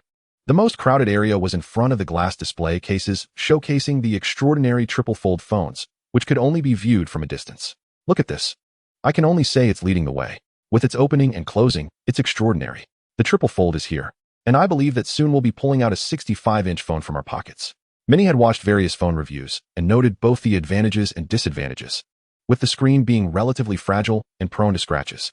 Those who managed to get the triple fold should take care of it. Cui Xianzhou stood there for a while, amidst the bustling crowd. Although he couldn't get a close look at the physical phone, he gathered quite a bit of information. After all, the world's first triple fold screen phone was a huge draw, attracting many to check it out. They couldn't be the first to try it, but they could still benefit from the buzz. He learned from the staff that not only was the high-spec Huawei Extraordinary Master sold out, but even the lower-spec version was gone, already pre-ordered. "If you want the Huawei Extraordinary Master, we can put you on the waiting list." With so many people inquiring, the staff were overwhelmed but managed to reply, "When will it be back in stock?" "That will need to wait for the company's notification." "When will your company send out the stock notification?" "That also needs to wait for the company's notification." Cui Xianzhou was speechless. So it was just a case of hunger marketing waiting for notifications. "Do you want to make a reservation, handsome?" The shop assistant saw Cui Xianzhou trying to turn and leave and quickly asked, "Wait for the notification." Cui Xianzhou replied, "The shop is out of stock." The shop assistant was confused. Since there were no goods in the store, Cui Xianzhou didn't plan to stay any longer and turned to leave to find Lin Wanyun. Inside the dessert shop, Lin Wanyun, Zhang Jing, and Sun Jejia were sitting at a table, leisurely drinking milk tea and eating egg tarts. When Cui Xianzhou walked in, he saw Lin Wanyun taking a bite of her egg tart, her cheeks puffed out like a little hamster. "Oh, you didn't get any?" Lin Wanyun asked, looking at Cui Xianzhou, who had empty hands. After chewing a few bites, she swallowed and continued to ask. Cui Xianzhou shrugged and said, "The shop has been out of stock for a long time. It's hard to get one. I made a trip for nothing." "Oh." Lin Wanyun didn't care at all and, like presenting a treasure, handed him a piece of egg tart, saying, "This egg tart is really delicious. You should try it. Jingjing, Jejia, and I have all eaten too." "Really?" Cui Xianzhou glanced at Zhang Jing and Sun Jejia, who nodded repeatedly in agreement with Lin Wanyun's words. "Wanyun also ordered you a cup of lemon tea." Zhang Jing pushed the unopened cup of lemon tea on the table towards Cui Xianzhou. "Then I won't be polite." Cui Xianzhou sat down in a chair and unceremoniously picked up an egg tart, eating one after another. The freshly baked egg tart was rich in milk and egg flavor, sweet and slightly burnt, like a gentle little hand caressing his nostrils. Biting into it, the crispy tart shell made a crunching sound, followed by the silky, soft tart filling that melted on his tongue, with the aroma spreading in his mouth. Cui Xianzhou's eyes lit up, praising, "Fragrant, crispy, sweet, it's really delicious, right?" Lin Wanyun smiled with her eyes squinted, taking a sip of lemon tea after finishing, which was very refreshing. Cui Xianzhou took the advice and took a sip of his first cup of lemon tea of the autumn. The lemon fragrance washed away the sweetness in his mouth, leaving him salivating. Then he picked up another egg tart, put it in his mouth, and took a big sip of lemon tea, experiencing a different sensation. Cui Xianzhou was still not satisfied and planned to buy another box, asking the 3 girls if they wanted some. However, the 3 girls shook their heads, indicating they had enough, with Sun Jejia even burping. Cui Xianzhou then gave up. He just wanted to eat 1 or 2 more, as this thing left him wanting more if eaten less, but too much would be overwhelming. Seeing that the matter here was settled, Lin Wanyun suggested heading back to school, which got unanimous approval from Zhang Jing and Sun Jejia, since they still had classes in the afternoon. The 4 were about to get up and leave when Cui Xianzhou caught a glimpse of the snack cabinet. "Wait a minute," Cui Xianzhou said. "I'll buy you a few boxes of Swiss rolls to take back to school for your classmates." Without waiting for Lin Wanyun and the others to say anything, he directly placed an order with the shop assistant. A box of Swiss rolls contained 8 pieces, and he packed several boxes. Back in the car, Lin Wanyun was still the driver, and Chui Xianzhou unreservedly took his designated seat, while Zhang Jing and Sun Jiejia held 2 boxes of Swiss rolls each. As Lin Wanyun drove, she tried to make small talk. I heard from the shop assistant that Huawei's new extraordinary master can be reserved on the official website. If you want to buy it, I can help you make a reservation to increase the chances. Jingjing and I can also contribute our accounts to help you grab one. Sun Jiejia sincerely said while holding the box of her iPhone 16. Zhang Jing nodded repeatedly, indicating she could help grab one too. No need. I think I can buy it from other places, Chui Xianzhou chuckled and said. Then he took out his phone, found a number, and dialed it. The phone rang twice before it was quickly connected, and a sweet and respectful voice came through. Mr. Chui, good afternoon. I'm glad to receive your call again. Is there anything I can assist you with? Zhou Xinmin's sweet voice came from the phone. It was very sweet, sweeter than first love. She had helped Chui Xianzhou organize a drone event the night before, and she was one of the onlookers at the scene. The grand and touching scene of a domineering CEO showing off his love was deeply etched in her mind. At the same time, she fantasized about how happy the person being confessed to must be. However, she didn't expect that when she went to work the next day, her superior informed her that the client she was in charge of, Chui Xianzhou, had entered the bank's special white list. The talents on this list were the truly high-end clients of the bank, each requiring special treatment and utmost service. After understanding this, Zhou Xinmin realized that Chui Xianzhou's bank account had received large sums of money late at night and in the early morning, with savings exceeding 500 million. The bank manager paid great attention to this, and her position as a private bank client manager rose with it, along with heavier responsibilities. Her superior called a meeting to discuss making her Chui Xianzhou's exclusive personal assistant, where she would only deal with him in the future, with the goal of keeping his funds in the bank. For Zhou Xinmin, serving only Chui Xianzhou meant a reduced workload, but the pressure was even greater. During the day, she was in a daze while others were busy, and she was quite relaxed, coming and going to work on time. However, she didn't expect that just as she was about to rest at midnight, she was bombarded by her manager's private phone call. The implied message was that she must obey Chui Xianzhou's requests unconditionally 24 hours a day, even hinting that, if necessary, she could provide close service. At that moment, she didn't understand why her uncle would say such things to her until this morning after arriving at work. I have something to consult with you. I hope I'm not bothering you, Chui Xianzhou said straightforwardly. Consumers wanting to buy the Huawei Extraordinary Master would definitely feel like they were being played, or they would have to pay a high price to buy it from scalpers. However, for the bank, this kind of thing generally wasn't an issue. Not at all. Not at all. I can't wait to serve you at all times. Zhou Xinmin's words were filled with eagerness. She had learned that Chui Xianzhou's account amount had surpassed 1 billion as soon as she arrived in the morning. In 24 hours, there had been 4 large transactions. What does 1 billion even mean? The 2024 Huruan Wealth Report divides the wealthy population in the country into 4 levels. According to the report, as of January 1st, 2024, there were 130,000 ultra-high net worth families with assets exceeding 1 billion yuan. International ultra-high net worth families, those with assets over $30 million in Guangdong province numbered only 11,280. What about Chui Xianzhou? By yesterday morning, his bank account had already surpassed 500 million. 500 million at the age of 18. Was he acting like a detective? He was one of the 11,280 people, and not to mention that by today, the cash in his bank account had already surpassed 1 billion. He might be one of the 1,000 or even 100 people in Guangdong province. It should be noted that in this report, many individuals are business owners who possess stocks and real estate, not just pure cash. Has something big happened?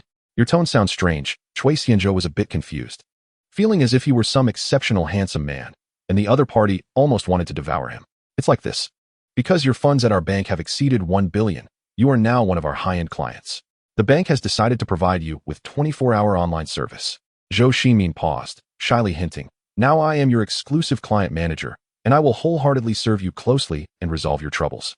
Zhou Xinmin's voice was filled with gentleness and caution, as if treating a first love. Today, her mind was filled with various fantasies, wondering what Chui Xianzhou was doing right now. Was he thirsty? Hungry? When would he look for her? After all, a man like Chui Xianzhou, who was handsome, young, and wealthy, was a rare treasure. If a romance could develop, it would truly be a win-win situation. Chui Xianzhou glanced at the focused Lin Wanyun driving and took a deep breath, changing the subject. Oh, by the way, I have something else to ask you. Could you get me a few Huawei Extraordinary Masters? Sincere, personal service. This phrase was quite ambiguous. A figure in a bank uniform flashed in Chui Xianzhou's mind. And Zhou Xinmin's figure and looks were also quite good. The temptation of the uniform wasn't bad either. Yes, I can arrange to deliver them to you personally right away. How many do you need? Zhou Xinmin didn't expect this. Recently, She had procured a batch of Huawei Extraordinary Masters for the bank to give as gifts to high-end clients. It was just right that Cui Xianzhou needed them, and gifts were delivered right to the heart. 3 or 4, Cui Xianzhou thought for a moment. Since it's a folding phone, no matter how you fold it, it's still a phone, so having a few extra is good. He heard in the phone store that the screen quality wasn't very good and was easily scratched. As for using a case for the phone, with his wealth, why would he need one? Okay, no problem. Do you need me to wrap them for you? Zhou Xinmin noted down Cui Xianzhou's requested quantity and continued to ask. Cui Xianzhou firmly refused. No need, I've already wrapped it myself. Huh. Zhou Xinmin was stunned, not understanding what he meant, and uncertainly asked. I meant, do you need them packaged as gifts? I thought you were influenced by online users, asking me if I need to show off with the phone. Cui Xianzhou said, feeling embarrassed. His words not only made Zhou Xinmin laugh out loud, but also made Zhang Jing and Sun Jiejia in the car laugh. Even more terrifying was Lin Wanyun, who shook her shoulders and almost crashed into the Corolla in the next lane. This made the Corolla owner break into a cold sweat, bursting out with a series of telegraph code sounds. And when he looked up, he was filled with regret, almost getting a new car. The Corolla owner slowed down and wondered why the new female driver of the Mercedes 63 next to him didn't put on a rear-end must marry sticker. Lin Wanyun was so scared that her face turned pale, almost returning her new car to the factory for repairs on its first day. After handling the sudden situation in time, she complained that Cui Xianzhou shouldn't make jokes. Cui Xianzhou felt wronged. How could this be his fault? He hurriedly instructed Zhou Xinmin to deliver the phone to the school and then hung up. Cui Xianzhou explained that what he heard most in the phone store were all sorts of bragging and showing off, like how impressive the Extraordinary Master phone was. Not only did you have to show off before buying, but you also had to show off after buying. If you didn't want to deal with someone and even wanted to show off casually in front of them, the best move was to unfold the phone to cover your face and pretend to be on a call. He even mimicked the situation he saw in the phone store, with a funny expression that was lifelike, causing Zhang Jing and Sun Jiejia to laugh uncontrollably. Only poor Lin Wanyun was gripping the steering wheel tightly, the veins on her hands bulging, with a smile that was more like a cry.